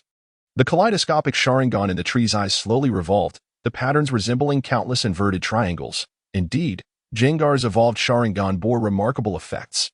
While tormenting Toanzo, the tree took a moment to glance at the description of Jengar's recently awakened kaleidoscope. Upon discovering its abilities, it began to entice Toanzo into utilizing his Sharingan. With another look at Jengar's profile, the tree contemplated testing another skill. Jengar type, Ghost. Poison ability, Cursed Body, has a chance to prevent the opponent from using their most recent moves, Hypnosis, Dream Eater, Shadow Ball, Shadow Clone. Poison Jab Kaleidoscopic Sharingan, variant, Left Eye, Jengar's trick, reflects all illusions, allowing the user to project what they wish the enemy to see, with power proportional to the enemy's illusionary strength. Right Eye, Jengar's dimensional gift, can shatter a focused area in space, with a cooldown of 4 minutes between uses. Susanoo summons a colossal Jengar-shaped armor, enveloping the user for invulnerable defense. As the tree observed the entranced Toanzo, it seized Toanzo's arm, adorned with Sharingan, and tore it from his body, subsequently extracting the remaining 2 eyes. Despite the severance, Toanzo remained unresponsive, his foolish grin persisting as blood flowed freely from his dismembered arm. After a moment of contemplation, the tree severed Toanzo's remaining 3 limbs. Gazing upon the now pitifully mutilated figure of Toanzo, the tree's gaze lingered upon his vacant eyes. Those once hollow sockets were now replaced by 2 empty voids, oozing blood intermittently. The tree procured a rope and bound it around Toanzo's neck, dragging him toward Jengar, who awaited outside the village. On the streets, the onlookers, initially gripped by fear, grew bolder as they realized the absence of immediate danger. They whispered among themselves, observing the tree dragging Toanzo along the ground. Who is that boy? How cruel. I don't know, but he seems somewhat familiar. That dragged figure looks quite recognizable too. While the crowd speculated, some returning ninjas recognized the scene. Isn't that Lord Toanzo? One of his companions nodded in agreement. It really is him. What should we do? The Hokage is not here yet. You go notify the higher-ups. I will keep watch here. The teammate nodded, cautioning, be careful. I will inform them. The tree had already sensed the movements around him. Yet he felt no allegiance to Konoha. His only brother, Kiba, might suffer, but was he not in pain as well? At this moment, Mido Eamon and was enjoying tea with T-Rune Kamaru, discussing the future of Konoha, when a messenger entered. Sir, there is someone outside seeking an audience. Curious. They permitted the visitor to enter. Upon arrival, he recounted his observations. The two were incredulous, questioning who dared to torment Toanzo in such a manner. They immediately assembled the Umbu of Konoha and rushed toward the location described by the messenger. Meanwhile, the tree continued to drag Toanzo's dismembered body along the main thoroughfare of Konoha, leaving a long trail of blood behind. Despite the vibrant spring weather, no one on the street felt warmth. An icy chill enveloped them as they gazed at the crimson streaks in the remnants of flesh. Each onlooker instinctively recoiled, their fear intensifying toward the boy responsible for such brutality. Who is this child to commit such cruelty? Surely he fears retribution. The tree, who had been steadily progressing toward his destination, halted upon hearing their words. In an instant, the previously animated discourse of the two men was silenced, their necks now lacking something vital as blood gushed forth, splattering on the bewildered bystanders. Unaccustomed to such scenes, the crowd, initially curious, panicked and fled in a frenzy, the once lively discussions dissipating into silence. At last, tranquility returned. Do you wish to join them? The tree's gaze met that of the man who remained rooted in place. At this moment, as he beheld the eyes of the tree, he found himself paralyzed with fear and weakness. Damn it, why is the message taking so long? Why haven't they returned? Just as he sought to explain himself to the tree, Xiaochun and his companions finally arrived, accompanied by the Umbu of Konoha. Xiaochun and Minyan, witnessing the dismal state of their former comrade, were engulfed in a tempest of rage. Who are you? Why have you slaughtered our esteemed leaders of Konoha? Xiaochun chimed in vehemently. And how could you have reduced Tens to such a pitiful condition? With an expression of feigned innocence, the tree replied, I did not torment him. Just look at his face. Does it not radiate a smile of satisfaction? Hearing the tree's words, Xiaochun and the members of the Konoha Umbu turned their attention to the fallen Tens. Though his breath was faint, the smile upon his face remained undiminished, even more resplendent than before.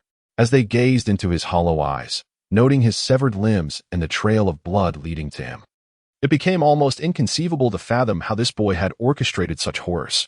Chapter 32. Tsunade and Jiraiya return. Koharu and Uminoya observed the current state of Danzo in silence for a moment before issuing commands to the Umbu behind them to subdue him and rescue Danzo. The Umbu, upon receiving the order, launched an assault towards the tree, opting for close combat to avoid endangering Danzo. The tree deftly evaded several thrown kunai aimed at him, while one Umbu, wielding a ninja blade, targeted the rope binding Danzo's neck, intending to free him first. However, the tree was not one to grant such an opportunity. With a slight tug on the rope, Danzo was pulled closer to the tree, narrowly avoiding the blade that sought to sever his bindings. Undeterred, the Umbu adjusted the angle of his strike, aiming for the tree instead. The tree's free hand firmly grasped the blade's body. Sensing a chance, the remaining Umbu seized the moment, realizing that the tree could no longer defend himself with both hands. They lunged forward once more. In response, the tree exerted sudden force, shattering the blade into fragments as if it were fragile glass. Using telekinesis, he controlled the splintered shards, launching them towards the encircling Umbu. Each blade gleamed coldly as it sliced through the air, and in an instant, the Umbu accompanying Koharu and Uminoya clutched their throats, blood gushing forth uncontrollably. Such is the frailty of life. A single cut to the throat leaves no survivor. At this juncture, only 2 or 3 Umbu remained by Koharu and Uminoya's side. Utterly at a loss as to how to confront this harbinger of death, the tree glanced at them briefly before turning away, continuing to drag Danzo as he moved toward the village's outskirts. The tree had no interest in them. His primary objective was Danzo. Koharu and Uminoya watched helplessly as Danzo was dragged along, akin to a dog led by a leash, yet they felt powerless to intervene. Frustration welled within them. With Jiraiya absent, Tsunade yet to return, and Kakashi unconscious in the hospital, even the formidable Jonin had departed on missions with their teams. Such unfortunate timing. Even from a distance, the tree caught wind of Koharu's lament, as she pondered aloud why it seemed peculiar that, amidst such commotion in the streets of Konoha, they had encountered no familiar faces. If this was the case, then Kiba was likely out on a mission as well. Perhaps it was for the best. Upon reaching the gates of Konoha, the tree halted, casting a glance at the Danzo he had dragged all the way. Here we are. Let us bring your delusions to an end, he declared, rousing Danzo from his reverie of grandeur. In the fleeting moment before, Danzo had been envisioning his ascendance to dominance over the ninja world. Yet, just as he was on the cusp of achieving that position, darkness enveloped him, followed by an overwhelming surge of pain coursing through his body.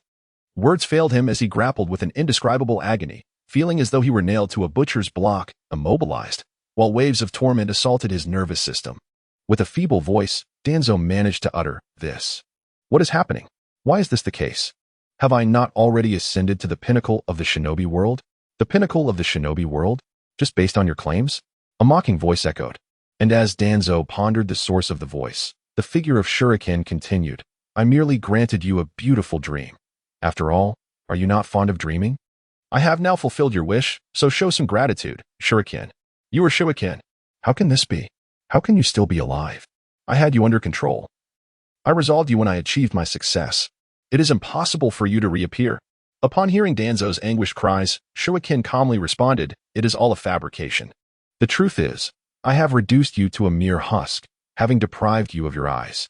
Even if I choose not to end your life now and merely leave you at the gates of Konoha, your time is limited." After a moment of silence, Danzo suddenly erupted into laughter. Ha ha ha ha ha. It was as though he had lost his mind. The derisive sounds escaping his lips, uncertain whether he was mocking himself or seeking to release his pent-up emotions. Noticing Danzo's disinterest, Shuriken regarded the bloodied figure before him, dragged along the way, and lifted his foot, intending to hasten the departure of this shadow of Konoha. At that moment, distant laughter reached Shuriken's ears. "Hey, Sage. Do you think that once Tsunade becomes Hokage, the next Hokage will be me?" Bang! A visible lump rapidly swelled on Naruto's head. Tsunade, shaking her fist, exclaimed for the umpteenth time, "I've told you countless times, do not call me old lady, refer to me as sister." Naruto, hands clutching his head, wore a look of discontent. "What sister? I'm already so grown up." Amidst their laughter and joviality, they approached the gates of Konoha. Naruto was the first to spot a figure standing at the entrance, and as they drew closer, he realized it was Shuriken. "Hey, Shuriken, what a coincidence. Were you specifically waiting for me?" After Naruto excitedly exclaimed, he attempted to rush forward, only to be firmly restrained by Jiraiya from behind. Confused, Naruto gazed at the lecherous sage and asked, "What are you doing?" At that moment, Jiraiya's playful demeanor vanished. "Don't go over there, Naruto. Look at the figure lying at the base of the tree." Following Jiraiya's instruction, Naruto directed his gaze downward, where he spotted a grotesque, bloodied form, barely recognizable as a person from the remaining upper half. "This boy is in grave danger. First, tell me his basic information," Jiraiya said. He had not anticipated that the boy he had briefly encountered might now become an adversary of Konoha. Though perplexed, Naruto relayed the details he knew about the individual at the tree's base. Jiraiya nodded in recognition. A member of the Inazuka clan, then. The one at his feet must be an enemy. He exchanged a glance with Tsunade before leading Naruto toward the tree. Upon hearing Naruto's words, the figure responded, "I didn't expect you to return so soon. What an unfortunate turn of events." Naruto and the others arrived at the tree's foot. "What misfortune? This is quite fortuitous. I've brought Granny Tsunade back. Let us go have ramen together after this," Naruto declared. The figure's face broke into a smile, likely realizing this was not his day. Perhaps he would have to wait for another opportunity. At that moment, Jiraiya and Tsunade's attention was riveted on the bloodied figure at the tree's base. Tsunade remarked, "Thank goodness my hemophobia has improved. Otherwise, seeing this would have made me faint." Naruto, now noticing the scene, curiously inquired, "Tree, who is this guy? Is he an enemy preparing to attack Konoha?" The figure smiled again and replied, "You could indeed say he is an enemy of Konoha. I have already dealt with him." Naruto nodded thoughtfully, asking, "Then who is he?" "His name is Shimura Danzo, the leader of Root in Konoha," the figure disclosed. With those words, a profound silence enveloped the surroundings. Chapter 33, Pokemon Battle with the Three Ninjas. Naruto, noticing the sudden silence, foolishly inquired, "Danzo? Who is that? I don't know him." He looked up to see Jiraiya's gloomy expression and asked, "Perverted sage, what is wrong? Why do you wear such a grim visage?" "Danzo is one of the high-ranking officials of Konohagakure." "Oh, so he is one of the upper echelons of Konoha. I thought." Naruto's words trailed off, caught in his throat. Upon the arrival of the supporting ninjas, Kotetsu and Kiba quickly pursued the direction of the trees. "That despicable rogue dares to act so recklessly in Konoha. I shall ensure he pays dearly for it." The group reached the gates of Konoha, discovering that the trees had not yet departed. "Wonderful, we've caught up." The trees, hearing the commotion, glanced back into Konoha and spotted Kotetsu and the others approaching with a cadre of ninjas. "Foolish mortals, I had no desire to engage with you earlier. Yet you persist in this chase." Kotetsu and Kiba arrived at the gates of Konoha, where they found Jiraiya and Tsunade. "You returned just in time. This brat attempted to ambush us, slaughtering numerous Umbu operatives and tormenting Danzo to such an extent. Upon hearing Kotetsu's words, Jiraiya's heart sank further. Naruto, feeling anxious, exclaimed, "Perverted sage, what should we do?" Jiraiya pulled Naruto behind him and addressed the trees, regardless of the reasons. "Come back to Konoha with us now. If there are hidden truths, we will assist you." Naruto nodded in agreement. "Yes, we will help you." Hearing their plea, the trees shrugged and loosened the rope they held. Seeing the trees gesture, Jiraiya and the others breathed a sigh of relief. However, in the next moment, a shocking turn of events unfolded as the trees swiftly stomped down upon Danzo's head. With a sound akin to a bursting watermelon, Danzo's head was crushed, blood and brain matter splattering in all directions. The onlookers were left stunned, frozen in disbelief at the sudden brutality. Jiraiya gazed at the trees with a sense of regret. "Why must you take it this far? You may never return to Konoha now." The trees nonchalantly replied, "Unless you have endured my suffering, how can you comprehend my pain?" People often face the world rationally until they themselves experience it. Is that not akin to speaking from a position of comfort? Faced with the tree's mockery, Jiraiya found himself at a loss for words. At that moment, Kotetsu, regaining his composure, commanded the ninjas behind him, "Capture him." The trees, observing the ninjas advancing towards him, remarked, "Indeed, my stamina is nearly depleted. However, I have never fought alone." With that, the trees tossed 3 Pokballs from his waist. Aside from Jengar, who was on a mission, the other Pokemon emerged from their orbs. With a flash of red light, 3 figures materialized before the trees. "Let us create a ruckus. My comrades." In the midst of the battle, Lucario, imbued with the knowledge of all within its Pokeball, unleashed its fury upon the shadowy ninjas. Memories of its childhood, where Inazuka Hana cradled it during mealtime, surfaced in Lucario's mind. Its aura surged, unconsciously unlocking the 7th gate. The shadowy figures present could only perceive fleeting afterimages of Lucario. Some of the less formidable ninjas could not even catch a glimpse of its shadow. With each brief pause amidst them, a member of the shadowy faction was sent hurtling away, the force of Lucario's blows propelling them nearly 100 meters, often resulting in the expulsion of shattered innards as they fell, meeting their end with fatality. Observing this grim spectacle, Tsunade could no longer remain passive. This was the power she had attained since becoming Hokage, and if this continued, all would perish at the hands of that summoned beast. With that thought in mind, she charged toward Lucario, delivering a powerful kick aimed directly at it. Unaware of Tsunade's stealthy assault while it was engaged in combat, Lucario was struck and sent flying, a cloud of dust erupting in its wake. As the dust settled, Lucario emerged unscathed, leaving Tsunade momentarily astonished. "I utilized my full strength with that kick, yet it sustained no injury. What kind of summoned beast possesses such power?" While Lucario had not sustained significant damage, its aura had diminished slightly. And given that the 8 gates could not remain open indefinitely, Lucario resolved to end the confrontation swiftly. In the blink of an eye, Lucario vanished from its previous position, causing the dust to stir. Tsunade, witnessing Lucario's sudden appearance before her, gathered her strength and raised her fist for a mighty punch.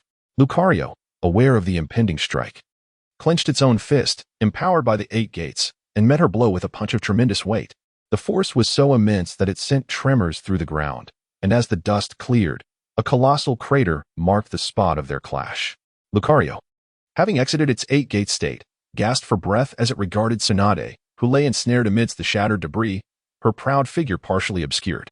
Jiraiya, taken aback, marveled at the fact that Tsunade could not best even a single summoned beast. Before he could react, a beam of crimson light enveloped Lucario, returning it to its Pokeball. "Lucario, I comprehend your intentions. Return to your Pokeball and rest well." Meanwhile, the remaining Charizard and Greninja coordinated their efforts, unleashing unquenchable black flames alongside versatile water release techniques. Before long, the remaining ninjas were eradicated by the 2 Pokemon.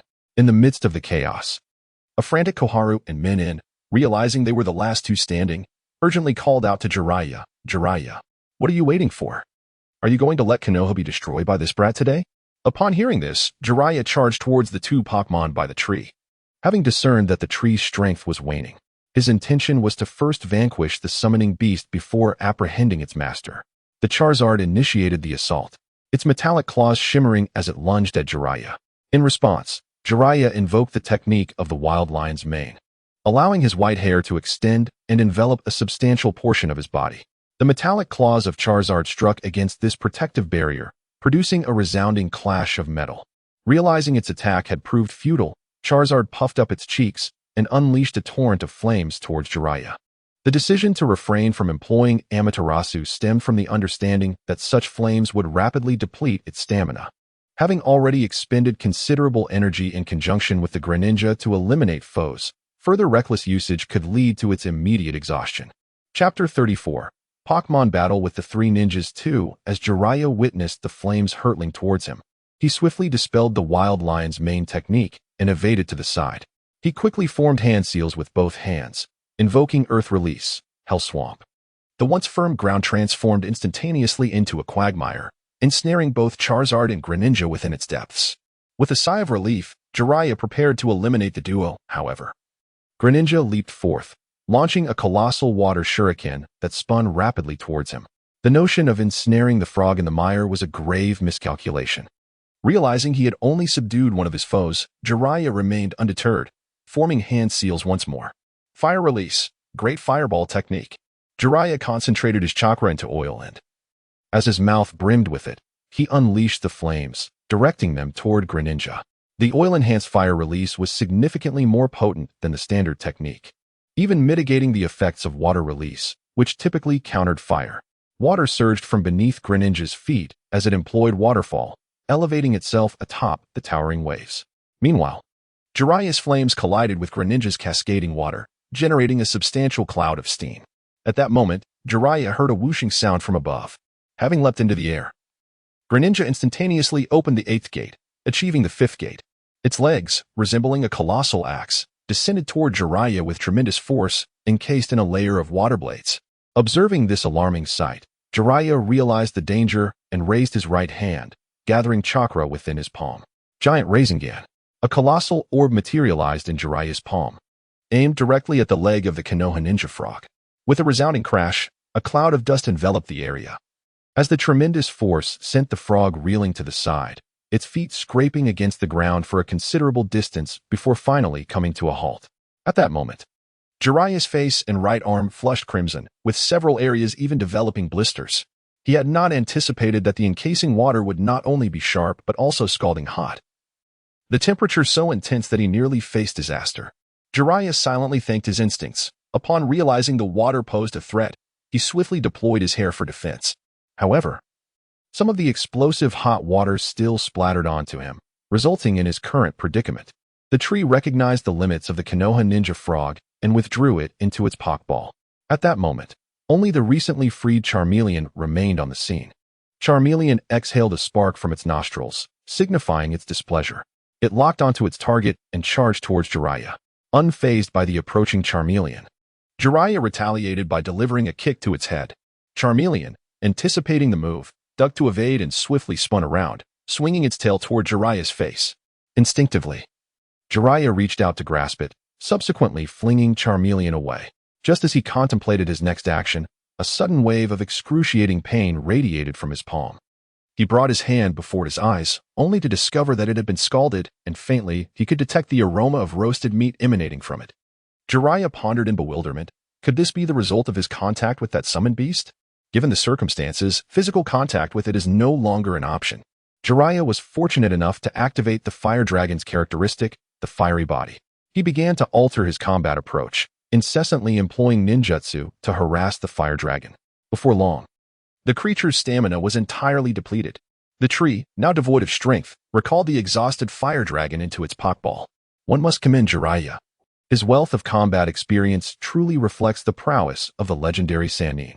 However, after a brief period of recuperation, the tree regained a third of its vitality. Although this was merely a fraction, it was sufficient to continue the encounter for a while longer. He was acutely aware that Jiraiya had not yet unleashed his full potential. After all, he had yet to employ Sage Mode. Otherwise, the tree would have long since fled. He had previously instructed Jengar to hold a Flying Thunder God technique, ready to depart at the first sign of danger. Observing that the tree's summoned beasts had all been recalled, Jiraiya suggested, "Let us return to Konoha. If there are valid reasons, I can assure you of my support.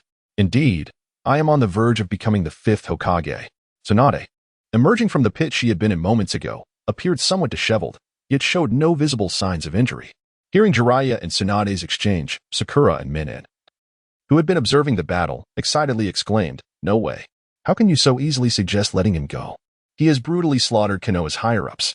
In response, Tsunade directed her attention toward them, stating, "I am to be the next Hokage, and from now on, all decisions will be mine. You two be silent." Tsunade glared furiously at SH-10 and Minin, the two high-ranking officials of Konoha, incredulous that they could not perceive the latent potential of the child before them.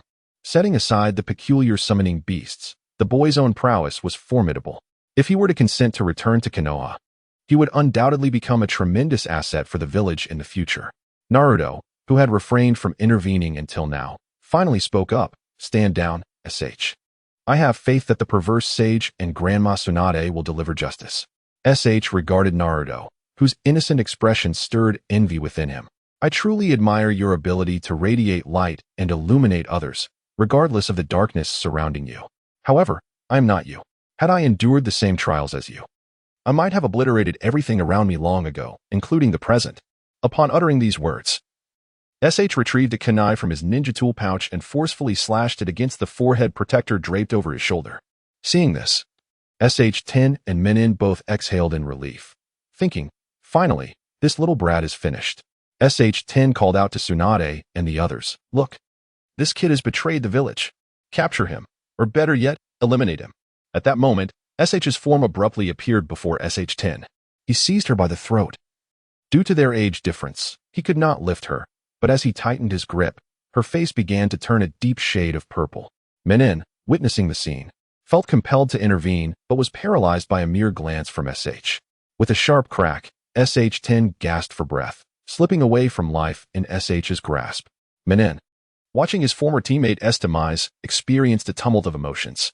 With Daizan and Danzo gone, and now SH-10 lost, he pondered whether it was time for him to exit this stage as well. With that thought, he drew a kunai and aimed it at his own neck.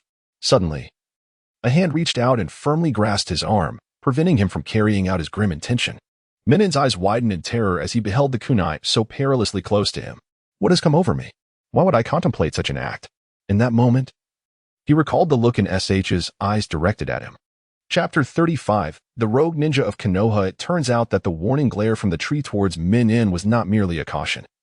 It also carried an element of hypnosis, magnifying Minion's inner turmoil and enticing him towards self-destruction. Little did he expect that Jiraiya would intervene at that moment. Jiraiya, upon observing the tree's expression, felt a shift within himself. "You little rascal, you are far too perilous. I must capture you now," he declared, preparing to enter sage mode to apprehend the tree.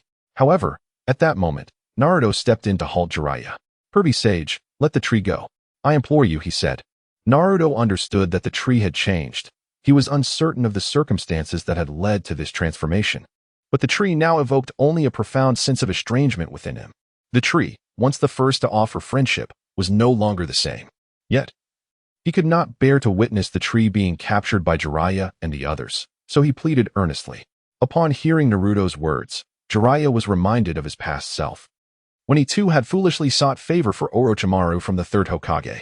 Reflecting on this, Jiraiya lowered his hands. "I hope you do not regret this, Naruto." The tree, upon hearing Naruto, responded, "You need not plead on my behalf. I can walk away on my own. However, since you have spoken, I shall owe you a favor in the future." Naruto, unbothered by the tree's statement, remained unaware that this very moment would alter Jiraiya's fate, allowing for future reunions between master and student. With a serious expression, Naruto addressed the tree, "Although I am letting you go this time, know that if I see you again, I will certainly bring you back." The tree smiled at Naruto's words and turned to walk towards the waiting Gungue in the woods. As Naruto watched the tree's silhouette gradually fade, he resolved, "Next time, when I grow stronger, I will return to Konoha with my own power and pull you back from the path of a rogue ninja." Upon reaching Gungue, the tree affectionately patted its head. "You've worked hard. We may need to stay in your shadow space for a while longer." Gungue nodded and then melded into the tree's shadow. The tree sought out a nearby and to rest temporarily. Meanwhile, Inazuka Kiba, burdened with his thoughts, was approached by Hinata, who expressed her concern. "Kiba, are you all right? You seem rather unwell these past few days." Kiba shook his head. "I don't know why. I can't quite articulate it, but I feel an unsettling turmoil within me, as if something ominous is about to occur." Hinata offered reassurance. Don't dwell on it too much. Nothing bad will happen. Kiba considered her words and found them reasonable, nodding in agreement. After all, his mother was at home, his sister was in the hospital, and his unreliable brother possessed great strength, making it less likely that misfortune would befall him. With this thought, a smile returned to Kiba's face. Wai Kurenai and her team returned to the village, noting that the streets felt less lively than usual. They subsequently arrived at the Hokage's office to submit their mission report.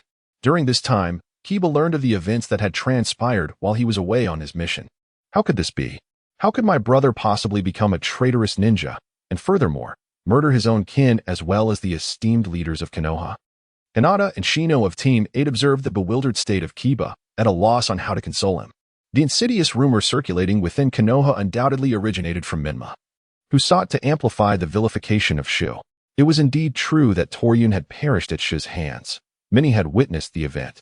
However, Minma, in his desire to deepen the contempt for Shu, falsely implicated his already missing mother and sister as victims of his actions. Kiba was uncertain how he had returned home. Only moments before embarking on a mission, his family had been lively and vibrant, yet now, the vastness of his home felt eerily silent. Seeking solace, he curled up in a corner, while Akamaru, who had remained steadfastly by his side, could only lay quietly nearby, unsure of how to comfort his master. As days passed, Tsunade successfully healed Kakashi, Sasuke, and others, who merely required a brief period of recovery before being discharged. On that very day, Tsunade ascended to the position of the 5th Hokage, simultaneously disseminating the news of Inazuka Shu's status as a rogue ninja, alongside the heinous acts he had committed against Konoha's higher echelons and his own family. This course of action was primarily motivated by a unanimous decision from the elders of Konoha, aimed at preserving the village's reputation that could not afford to overlook a defector, lest it embolden others to follow suit. Upon assuming the mantle of Hokage, Tsunade grasped the weight of her responsibilities, and, for the future prosperity of Konoha, she reluctantly acquiesced to the elders' demands. Meanwhile, Shule lay in bed, his gaze vacant as he stared up at the ceiling. He had initially intended to explore the realms of the Hokage world, but now he found himself utterly trapped. In the ensuing moments, Shu began to contemplate his future. He had long pondered the possibility of resurrecting his mother and sister, and a sudden thought struck him. The legendary Pokemon, Ho-Oh. Renowned as a mythical creature of the Pokemon world, Ho-Oh possessed extraordinary powers, most notably the miraculous ability to revive the deceased. If Shu could preserve the bodies of his loved ones, there might be hope. With a heart full of trepidation, Shu inquired of the system to awaken Ho-Oh, only to be met with a disheartening notification. Ding. Unable to awaken the specified Pokemon, the host must possess 6 mature Pokemon to unlock this option. Ding. Upon the first inquiry for a complimentary response, the awakening of the Pokemon Ho-Oh requires a divine tree fruit. Upon perceiving this information, a smile once again graced the face of the tree. It turns out that it is indeed possible to awaken a designated Pokemon, albeit with the necessity of possessing 6 Pokemon along with a special item. With a clear objective in mind, the tree resolved to venture to the land of snow, for he understood through the original text that it was the only suitable location for his purpose. He intended to seize that place and enter the remains of his kin there. Subsequently, the tree began his search for the actress Windflower Snow. Fortunately, Windflower Snow, being an actress, did not require much effort on the tree's part to locate.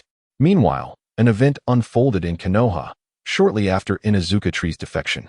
Uchiha Sasuke also abandoned the village.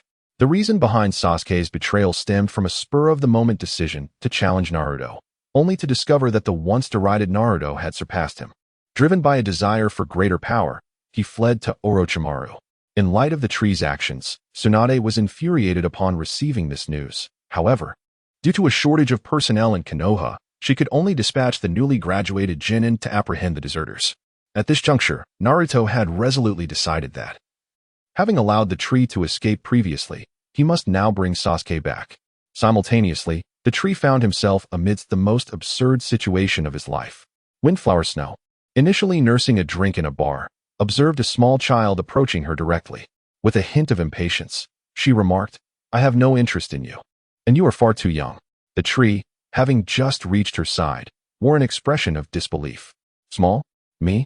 I could pull out something that would frighten you to death, believe it." Chapter 36. Journey to the Land of Snow. Fenghua Xiaoxue gazed at the departing tree spirit, wishing to be left undisturbed. She found herself at a loss for words after finally managing to escape the filming crew. She unexpectedly encountered an audacious little spirit attempting to engage her in conversation. The tree spirit, equally perplexed, pondered how he had come to be perceived as merely a conversationalist. Surely, there must be limits to such narcissism. At that moment, a figure burst through the tavern door and hastily approached Fenghua Xiaoxue. "Xiaoxue, I have finally located you," exclaimed Santai, displaying a hint of exasperation. His princess was undeniably willful, although their filming location was perilous, situated in the land of snow. Santai viewed this as a fortuitous opportunity. He had already established contact with his former associates upon the princess's arrival in the land of snow. They would lead her to the secret treasure bequeathed by her father, facilitating her retrieval of the artifact. With it, and through their coordinated efforts, they would undoubtedly assist her in reclaiming her throne and vanquishing Fenghua Nuteo. Fenghua Xiaoxue set down her wine glass and regarded Santai with a pointed look. "Who instructed you to call me by that name in public? I have reiterated countless times that outside, I am to be addressed by my stage name, Fujikaze Yuki." "Understood, Miss," Santai promptly acknowledged. Fenghua Xiaoxue continued, "You might as well abandon hope. I shall not accompany them to that place." The tree spirit, who had been eavesdropping on their conversation, understood that the place she referred to was undoubtedly the land of snow. "I can assist you," a sudden voice interjected, startling Santai as he noticed another presence beside his princess. Upon hearing the tree spirit's words, Fenghua Xiaoxue laughed. "How amusing. You, a mere child, claim you can aid us. Are you aware of our plight?" The tree spirit met her gaze and replied, "Indeed, I am aware. You are the princess of the land of snow, striving to reclaim your father's throne from Fenghua Nuteo." Both Fenghua Xiaoxue and Santai stared at him in astonishment after hearing his words. "How do you know of our circumstances? Are you perhaps an envoy sent by Fenghua Nuteo?" The tree spirit responded calmly, "I was once a ninja of Konoha. My knowledge stems from a chance encounter with your mission details in the village's archives. Was it not a masked ninja named Kakashi who accepted the task you posted?" Santai nodded in acknowledgement, recalling that he had sought assistance from Konoha to post the mission. "You are correct, but you, as a mere child." As the tree met Santaifu's dubious gaze, it seemed that disbelief lingered in the air. Yet, one could not deny the prowess of the ninjas from Konoha, which Santaifu had witnessed firsthand. Memories flooded back to him, recalling the time when Kakashi single-handedly rescued them from the land of snow. The young lad before him undoubtedly possessed formidable abilities. After a moment of contemplation, Santaifu acquiesced to the tree's request. Meanwhile, Fenghua Xiaoxue, observing the agreement between the two, interjected, "What significance does your accord hold if I have not consented? I refuse to march to my demise alongside you." Santaifu found himself at a loss for words. Suddenly, Fenghua Xiaoxue felt a sharp pain in her neck and, upon regaining consciousness, discovered herself aboard a colossal ship. "Where am I?" she pondered, still disoriented, as someone hoisted her up, exclaiming, "Come, come, we are about to commence the first act." As she arrived at the center of the scene, realization dawned upon her. Was she acting? Under the director's guidance, Fenghua Xiaoxue ultimately completed her inaugural shoot.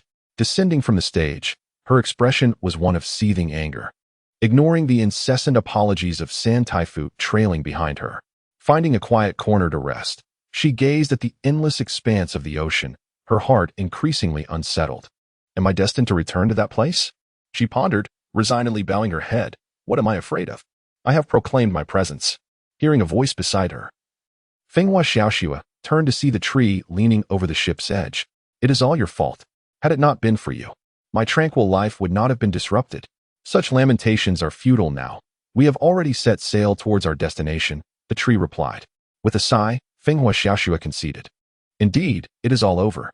The tree approached her side, reassuringly stating, "Fear not. Kindly hand me the key around your neck." Fenghua Xiaoxue regarded him warily. "Are you truly not a minion of Fenghua Nuteo?"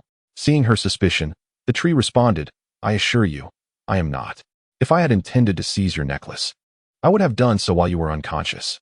Despite his words, a flicker of doubt remained in Fenghua Xiaoxue's mind. "I shall share a secret with you," he continued.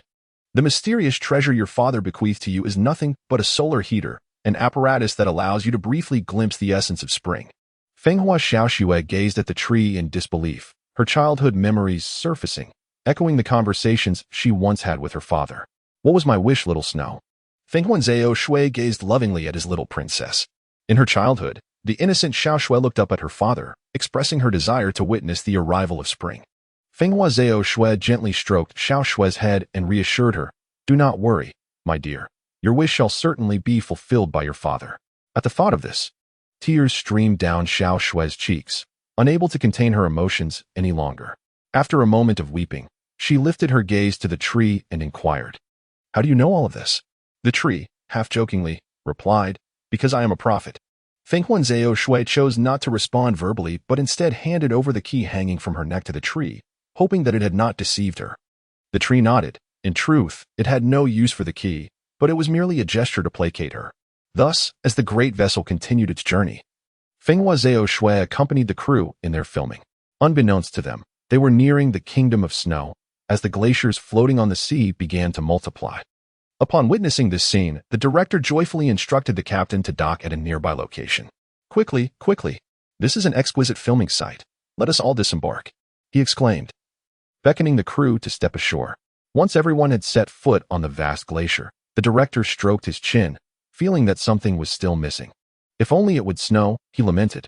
As if the director's words had summoned them, delicate snowflakes began to drift slowly from the sky. The onlookers gasped in awe at the unexpected beauty.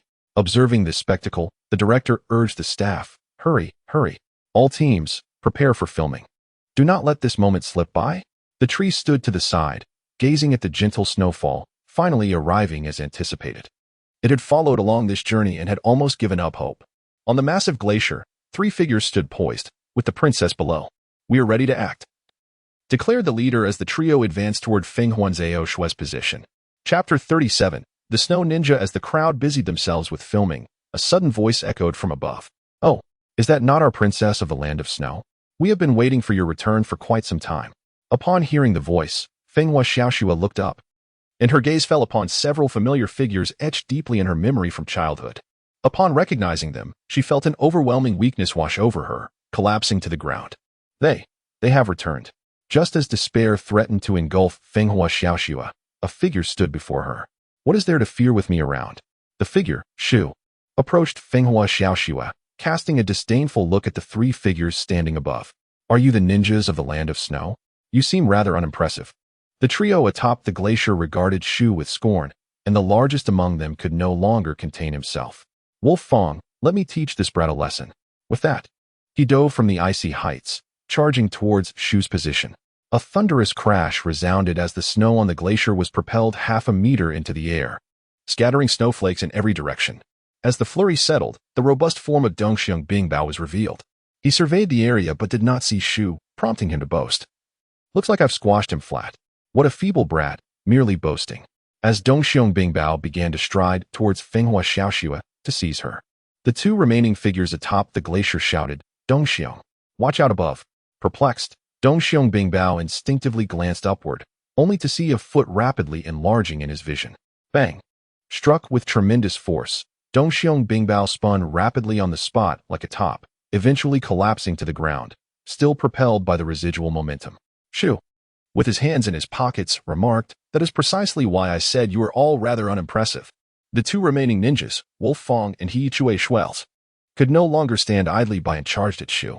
He Chue Shui, utilizing her chakra armor, soared into the sky above Shu and unleashed her ninjutsu. Ice release, blowing snow. An intense cold rushed towards Shu, who did not relent. His cheeks puffed slightly as he countered, fire release, great fireball technique. The originally deep orange fireball transformed under Shu's manipulation, donning a dark cloak infused with Amaterasu flames, surging directly towards He Chue Shui's ice technique. As He Chue Shui beheld the approaching black flames, terror etched across her face. "What?" As the snowflakes danced in the breeze, she was struck by a black fireball, engulfed by the dark flames without even uttering a scream, gradually dissipating into the air. Wolf Fong, momentarily astonished, hastily formed hand seals. He understood that lingering and hesitation could lead to his demise. Only by taking the initiative could he seize a glimmer of hope. Ice release, a corner white whale. A colossal, snow-white unicorn whale materialized from thin air, crashing down towards the tree with great force. The director, who had been observing the scene, couldn't help but clap his hands and called out to the cameraman, "Capture this. Ensure every moment is recorded. We must not miss a single detail. This is a genuine battle, And I want all of this included in the edit. It's simply magnificent. Crack. The body of the giant unicorn whale, aiming for the tree, began to fill with cracks before gradually shattering, dispersing into tiny ice crystals that glimmered with a spectrum of colors under the sunlight. The figure of the tree re-emerged before the audience. At that moment, the tree slowly retracted its raised fist, standing amidst the radiant, shattered ice crystals, resembling a divine being. Beside him, the kneeling Fenghua Xiaoxue was struck into silence by this scene. Could he be the deity sent by heaven to rescue me? The Wolf Fong Avalanche stood in stunned silence as he witnessed the tree effortlessly shatter his ninjutsu, oblivious to his next course of action. As the tree approached him, it spoke, urging him to follow with a sense of calm. Hearing the tree's words, Wolf Fong Avalanche felt a surge of hope, releasing a breath of relief, realizing that he might yet survive. The tree had chosen not to eradicate him entirely, for he had encased his kin within the icy confines of the Snow Nation. Should he depart, the strength of the Snow Nation would render his family vulnerable and unprotected. Although Wolf Fong Avalanche's prowess was far from formidable, it surpassed that of an average ninja significantly. Under the tree's guidance, Wolf Fong Avalanche proceeded to assess the injuries of Winter Bear Hail. Unfortunately, he found that Winter Bear Hail's neck had been grotesquely twisted by the tree's earlier strike. This deepened Wolf Fong Avalanche's reverence for the tree. As the others tidied up, they boarded the ship one by one. The third captain approached Princess Windflower Snow, expressing a newfound sense of optimism about their success. Windflower Snow, feeling a flicker of confidence, gazed at the tree standing at the bow, admiring the scenery. Wolf Fong Avalanche cautiously positioned himself behind the tree. This time, aside from their few ninjas, the Snow Nation had also employed 2 external rogue ninjas, whose strength surpassed theirs, particularly one adept in ice techniques. The tree understood Wolf Fong Avalanche's thoughts. Their ability to wield ice techniques stemmed from their geographical advantage. Encountering a genuinely capable ice ninja was indeed a surprise. Upon hearing Wolf Fong Avalanche's words, the tree couldn't help but ponder whether they were referring to those 2 individuals. If so, the coincidence was remarkable. The massive vessel continued its journey until a colossal glacier obstructed its path. The captain, troubled, ascended to the deck, announcing that their forward route was blocked. To reach their destination, they would have to take a detour, potentially wasting an additional week. Just as the director prepared to instruct the captain to navigate around, the tree interjected, "Allow me." With that, he leapt to the ship's bow, raising his right hand high. A gigantic shuriken composed of water materialized in his grasp. Its edges ignited with black flames. Amaterasu, water shuriken. The enormous shuriken, swirling with speed, hurtled toward the glacier that stood before them. The piercing sound of air being sliced resonated in their ears as the shuriken effortlessly cleaved the glacier in 2, continuing its trajectory until it struck the sea, erupting into a towering column of water that soared dozens of meters high. In a moment, the water ignited with black flames, spreading across the surface until the energy infused by the tree was finally extinguished.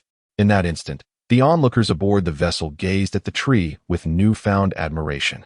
Once everyone had regained their composure, the director waved his hand, declaring, "All right, let us continue our journey towards the destination and capture the final scene." Chapter 38. Dealing with personal matters, it is unclear how much time has passed, but when the people aboard the vessel beheld the colossal island, their faces illuminated with joy. "Wonderful. We have arrived." Fenghua Xiaoxue instinctively clenched her hands. "Am I finally back, father?" As the ship docked, everyone disembarked, and Fenghua Xiaoxue gazed at the familiar yet unfamiliar scenery before her, momentarily lost in a daze. At that moment, a thick fog enveloped the surroundings, gradually obscuring the figures of those nearby. In this suffocating atmosphere, Fenghua Xiaoxue felt a sense of helplessness and stumbled forward aimlessly, only to trip over something and fall to the ground. A magnetic voice reached her ears. "It is not yet the new year. Even if you kneel before me, I shall not grant you a red envelope." Looking up, she saw a tree that had somehow appeared before her, and her tear-filled eyes widened in disbelief. "Who is giving you New Year's greetings, you shameless little imp?" The tree tilted its head. "It has been quite some time. You remain unchanged." As the fog began to dissipate, Fenghua Xiaoxue was astonished to encounter him once more. Now standing, she curiously peered in the direction the tree was facing, revealing a peculiar figure clad in bandages and wielding a large sword, accompanied by an adorable girl. "Zabuza, long time no see," the tree remarked, marveling at his accurate guess. Indeed, it was Zabuza and Haku, the very individuals he had once spared at Kakashi's behest. Unbelievably, during his few outings, he had fortuitously crossed paths with Zabuza each time. Such luck was indeed remarkable. Zabuza regarded the young imp before him, his former disdain replaced by a glimmer of gratitude. It was not due to the tree, for had it not been for this moment, both he and Haku might have already become souls lost to the world. Following their past encounter, they had come to understand each other's hearts, and Zabuza no longer viewed Haku as merely a tool, but as his most cherished kin. The tree approached Zabuza, observing his and Haku's state. "Congratulations, Zabuza. Do not worry, I harbor no prejudice. My capacity for acceptance in this regard is quite robust." Upon hearing the tree's words, Zabuza felt that fleeting warmth within him vanish instantly. Truly, this little imp remained as infuriating as ever. The tree then proceeded to share the purpose of his visit. Zabuza regarded the tree and inquired, "Are you planning to stay in the land of snow?" Tree nodded, acknowledging that he had become a rogue ninja from the Hidden Leaf Village. He believed that the land of snow was the most suitable sanctuary for his family. And now that they were here, he felt a sense of reassurance about his potential departure. Zabuza, hearing Tree's words, expressed his support. For it was Tree who had once saved both himself and Haku. Now was the time to repay that debt. Tree turned to Kazuhana Yukijetsu and inquired, "You heard my words, did you not? I offer to help you reclaim your throne, but in return, I seek a place to settle here." Yukijetsu nodded in agreement. "Then wait here, while we resolve the matters within," said Tree, as he and his companions prepared to act. Yukijetsu remained rooted in place, watching Tree and the others' retreating figures. Upon their return to the city gates, they found the previously open doors now firmly shut. Kazuhana Nuda stood atop the city wall, gazing down at the trio. "I knew you wandering ninjas were unreliable. I did not expect you to defect so swiftly," he scoffed. Tree, catching Nuda's taunt, gestured to Zabuza. "Does this feel familiar? I recall Kato, who also had a similar fate." Zabuza's bandaged face darkened at Tree's comment, and he instinctively reached behind him, intent on dispatching Nuda. "Leave this to me. Allow me to handle it swiftly, for I have other matters to attend to," Tree declared, vanishing in an instant. Zabuza's pupils dilated. Tree's speed had increased beyond their first encounter. Moments later, a shadow was hurled from the city wall, crashing before Zabuza. He beheld Kazuhana Nuda, clad in tattered black chakra armor, resembling a beggar, his vitality all but extinguished as blood and internal organs spilled from his mouth. Zabuza couldn't help but marvel at the young man's strength. Despite his harsh words, he had indeed grown formidable. Having spent time in the land of snow, Zabuza had gained insight into their chakra armor, particularly the one Nuda wore, which required considerable time to defeat. Tree reappeared before Zabuza. "It is done. Call them over. I must attend to my own affairs now." After completing the scene, Yukijetsu approached the director to announce her departure. The director chuckled in response, "No worries. I never anticipated that the actress I cast would truly be a princess. Haha." As the filming crew departed, Fenghua Xiaoxue, with the support of the former dignitaries, finally ascended to the throne. On this day, the reigning queen, Fenghua Xiaoxue, accompanied by a tree, arrived at the location her father had mentioned as the resting place of a treasure. The tree once again presented her with a key, assuring her that upon unlocking it, she would discover merely a heating device that would grant her a fleeting glimpse of spring, only to revert to its original state thereafter.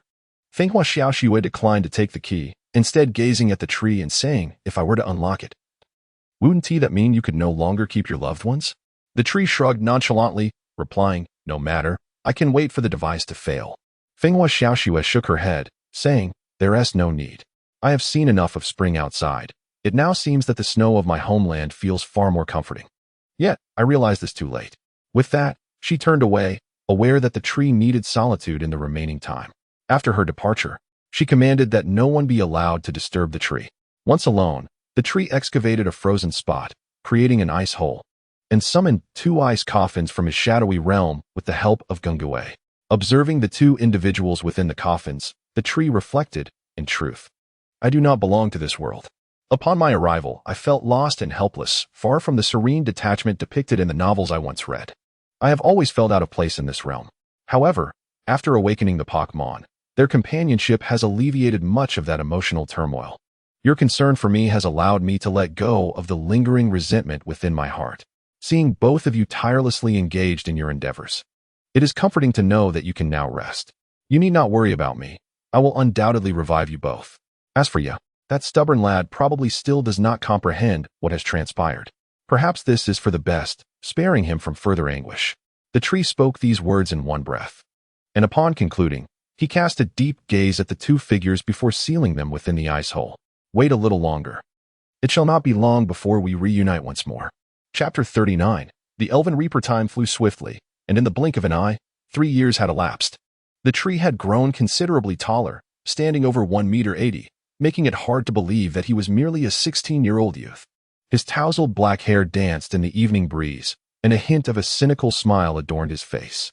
At last, he had undergone his long-awaited evolution. Before him, a radiant light emerged, and as the brilliance faded, a creature adorned in vibrant green, bearing a colossal flowering tree upon its back, materialized before his eyes. He had finally evolved into a Venusaur, a process that had taken slightly longer than the previous evolution of Pikachu. However, he was now delighted to have assembled his team of 6 Pokémon, as Tree transformed the Ivysaur before him into a Venusaur. The system chimed in with an announcement. Ding.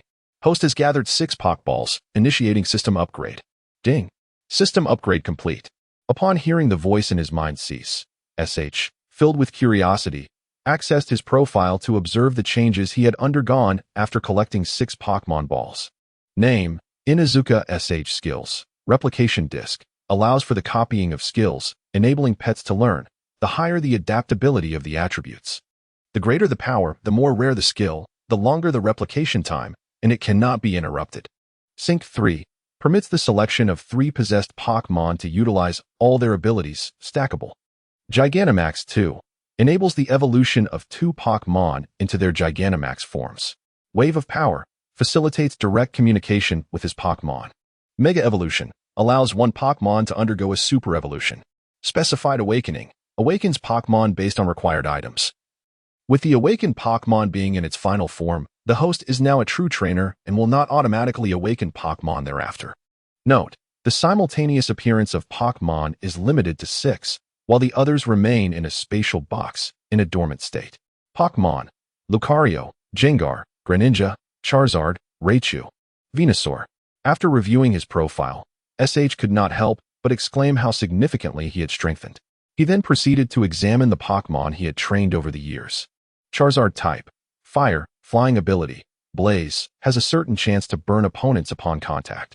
Skills: Amaterasu, Fire Release, Great Fireball, Fire Release, Great Fire Extinguish. Fire Release, Great Fire Dragon, Flamethrower, Fire Spin, Metal Claw, Iron Tail, Quick Attack. Raichu type: Electric ability, Lightning Rod, is unaffected by electric type moves. When hit by an electric type attack, its own electric type moves become stronger. Skills: Thunder Punch, Quick Attack, Shadow Clone, Thunder, Volt Tackle, Volt Attack. Venusaur type: Grass. Poison ability, Chlorophyll, doubles its attributes in sunny weather or under strong sunlight. Skills: Leaf Blade, Sweet Scent, Magical Leaf, Solar Beam, Sunny Day Seed Bomb. After reviewing the information, SH felt a surge of joy, realizing he had taken a step closer to his objective.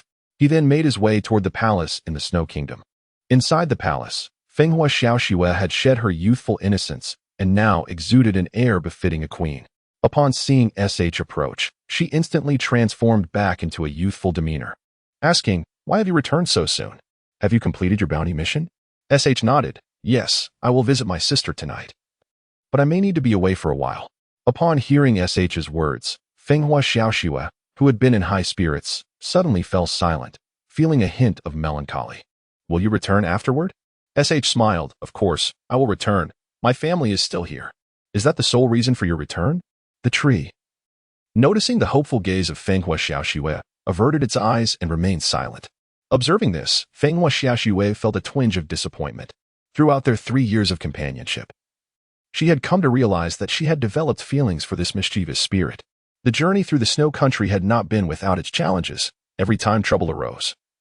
It was the tree that stepped in to resolve the issues. Unbeknownst to her, this had instilled in Fenghua Xiaoxue, who had long been deprived of paternal love, a newfound sense of reliance on others, consequently nurturing her affection for the tree. As Fenghua Xiaoxue watched the tree walk toward the backyard, she, feeling dejected, retreated to her room. The tree arrived at the icy cavern where its family was sealed, gazing at the 2 figures within. "I may be gone for a while," it murmured. To hasten your revival, I must prepare. Trust me, that day will soon arrive. The wheels of fate have already begun to turn. It was not until the following day that the tree departed from the backyard. Observing Zaibujan and Bai at the entrance, it entrusted them with a solemn task. Should anything arise, shatter the parasitic seed I've entrusted to you, and I shall arrive in an instant. Zaibujan, understanding the weight of the moment, nodded in acknowledgement. Bai inquired, aren't you going to bid farewell to the queen before you leave? The tree shook its head. There will be other opportunities for us to meet, it replied. And with that, it exited the palace. At that moment, a striking figure appeared high within the palace, watching as the tree's silhouette gradually faded from view. I will wait for you, no matter how long it takes. Upon leaving the snow country, the tree discovered a structure resembling a restroom. It retrieved a blue mask from its pocket and donned it before entering.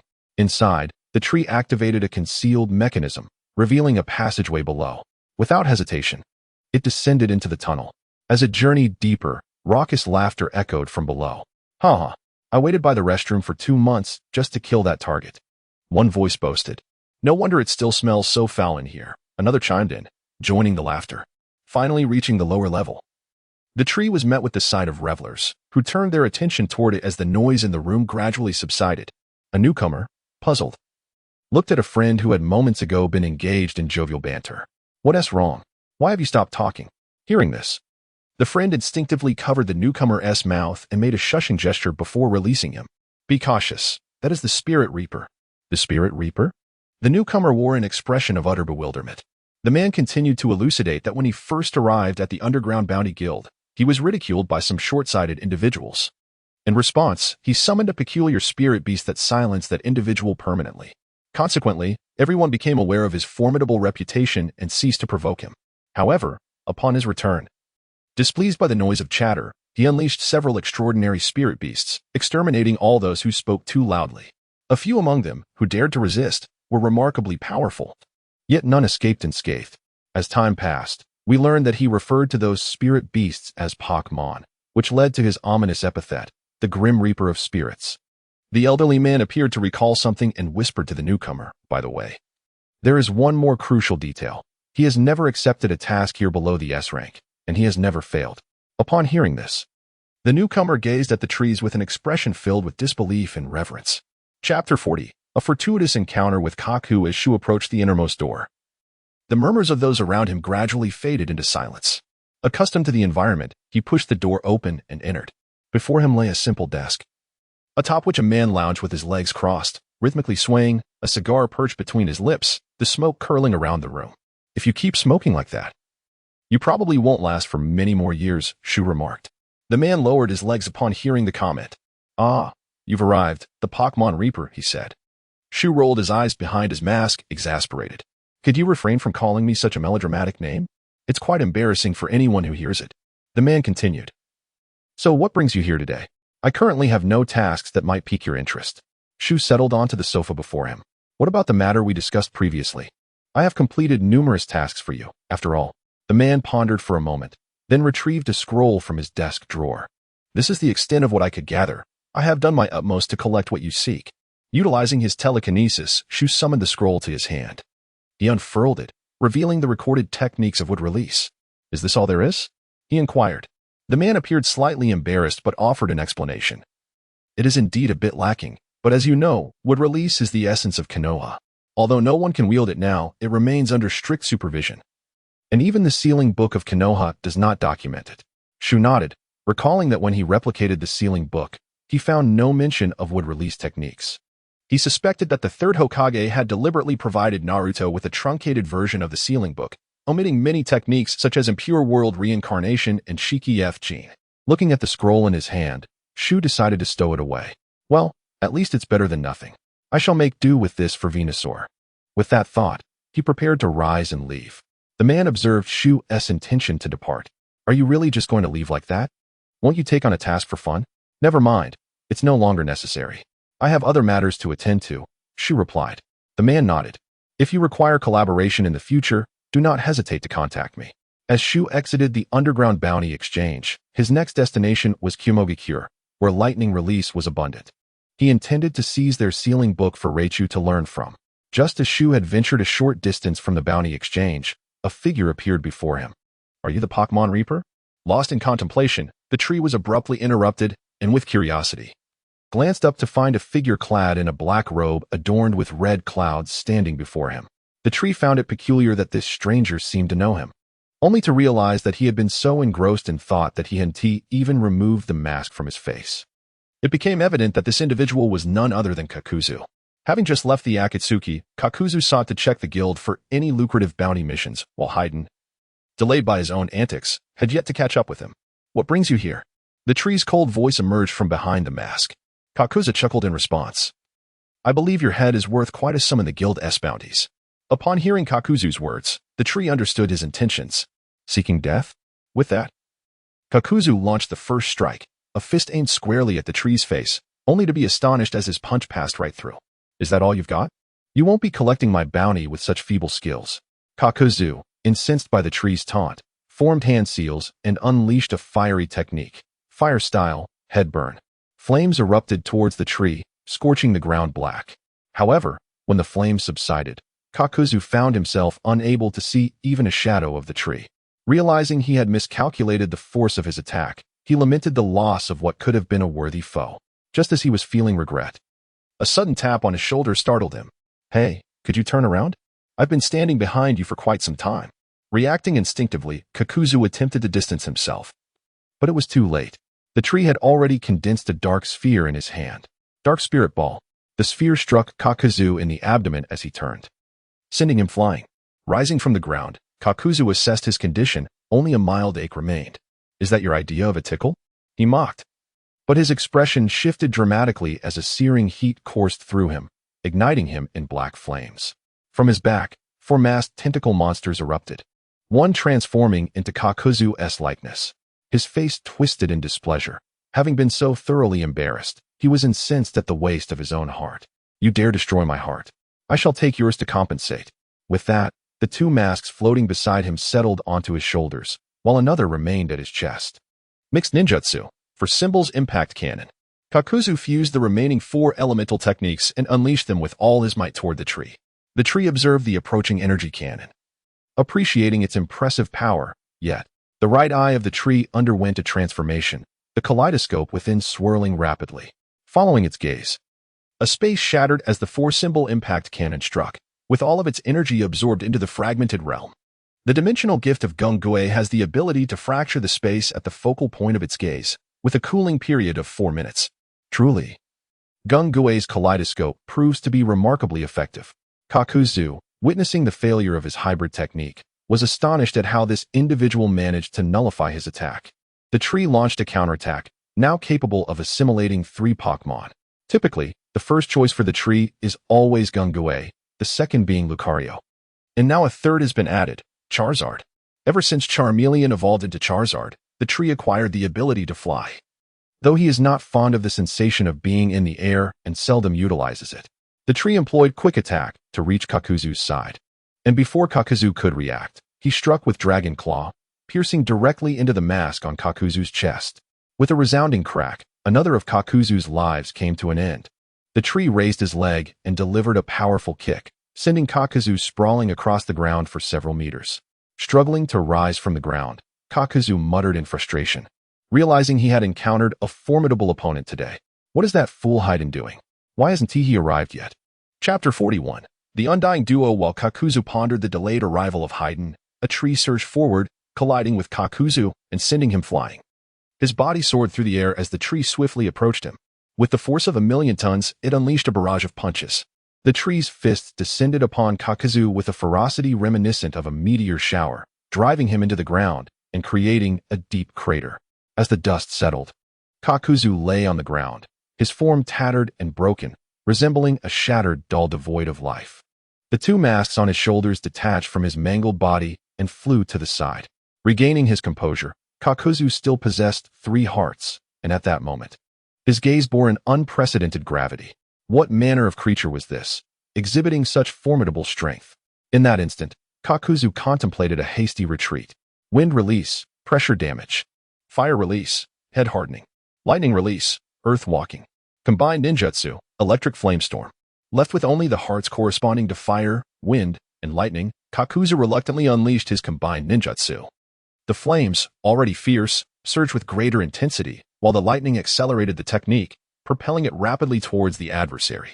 The tree, witnessing the oncoming torrent of energy, had no time to react before being engulfed by the colossal force.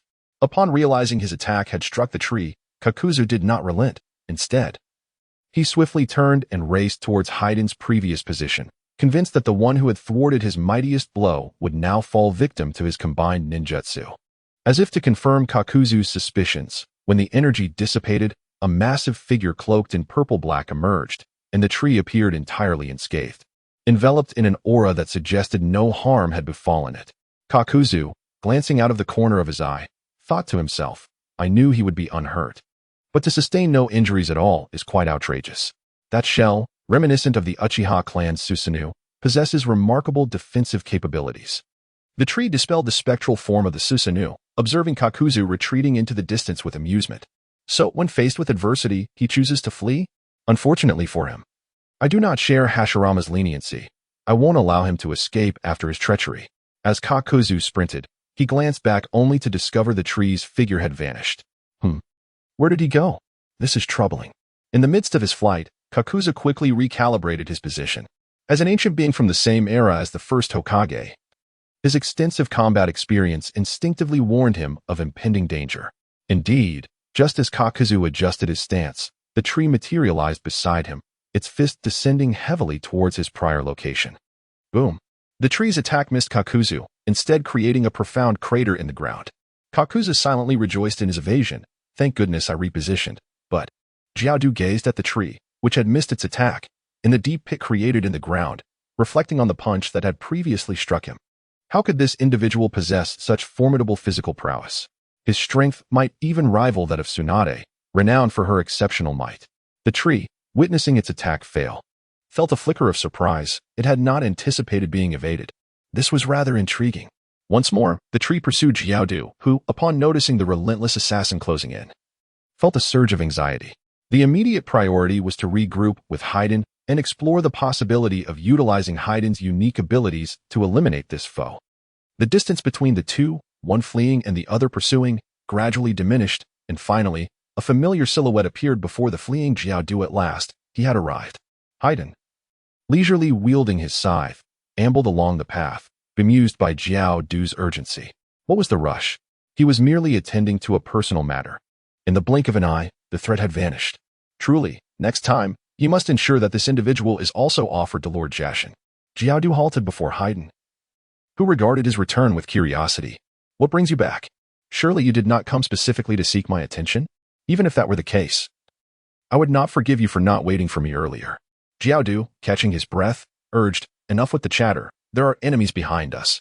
Be cautious. For I have already lost 2 hearts to him. As soon as Jiaodu finished speaking, the tree caught up, taking note of the unexpected presence of another individual. Haiden. It was surprising to encounter this immortal duo upon emerging. Haiden, noticing the tree, particularly the blue smile mask adorning its face, felt a twinge of irritation. He turned to Jiaodu and inquired, is this the fellow wearing that ridiculous mask? Kakuzu, you truly disappoint me, having been bested by such a fool. Upon hearing Haiden's mockery, Kakuzu could hardly be bothered to respond to his brainless comrade. Haiden, noticing that Kakuzu offered no retort to his jibe, gleefully swung his scythe, declaring that he would take care of this one, intending to present him to the Lord of the Evil Gods, who would surely be pleased. With this thought, Haiden eagerly brandished his scythe and charged towards a tree, aiming to strike it down. The tree, observing Haiden's scythe descending towards its neck, remained utterly unfazed. If one were to assess who posed the least threat to the tree in the entire Naruto world, Haiden would be second. With no one daring to claim the first position, Haiden's martial arts, coupled with his scythe, were rendered ineffective against the tree, which, thanks to the spectral properties of its ghostly form, was entirely immune to physical attacks. In a moment, Haiden's bloodied scythe passed harmlessly through the tree's neck.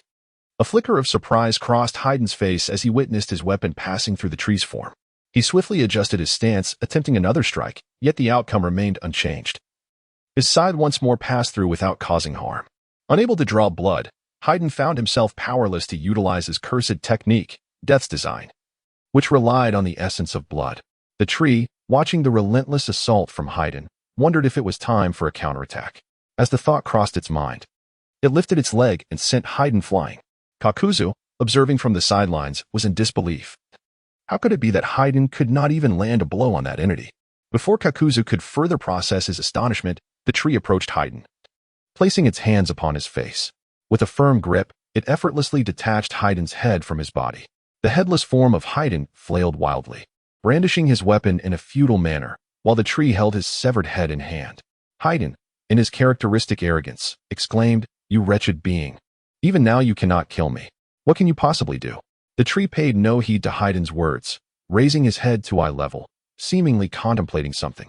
At that moment, Haiden gazed into the proximity of the blue smiling mask, and his previously unshakable confidence began to waver. What could this being be plotting? Just as Haiden's thoughts lingered, he felt the scene before him abruptly spinning. The tree, twisting Haiden's head in its grasp, gathered strength in its right leg and launched the head skyward.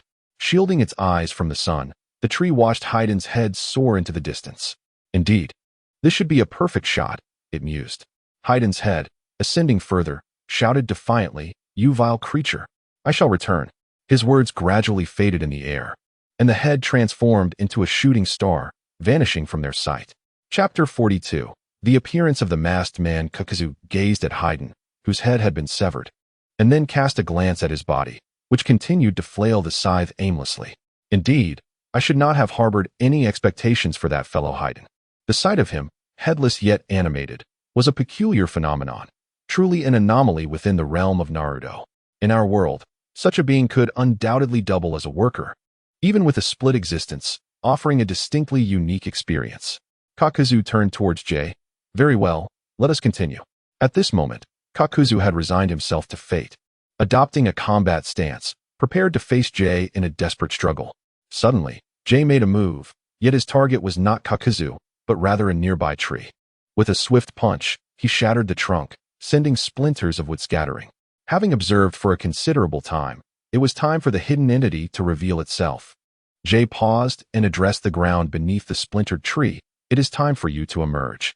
At that instant, a figure slowly materialized from the earth, adorned with a pitcher plant atop its head, within which lay a stark black and white visage. Upon seeing the emerging figure, Jay recognized this spoiled individual. Ever since he had entered the forest, he had felt the weight of a gaze upon him. The newcomer donned attire akin to that of Kakuzu and his companions. "I am Zetsu," he announced, "and I have come to implore you to cease this conflict. We hail from an organization known as Akatsuki." Jay, still wearing his mask, retorted, "What concern is that of mine?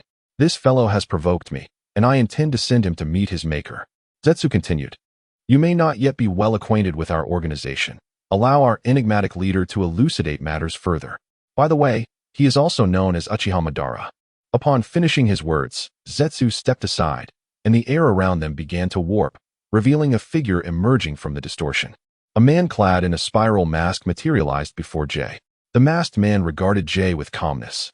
"Greetings, I am the clandestine leader of this organization, known as Uchiha Madara, though I presently conceal that identity." Feigning disbelief, Jay countered, "Who are you trying to deceive? Uchiha Madara could not possibly still exist in this world." The masked man's voice remained steady.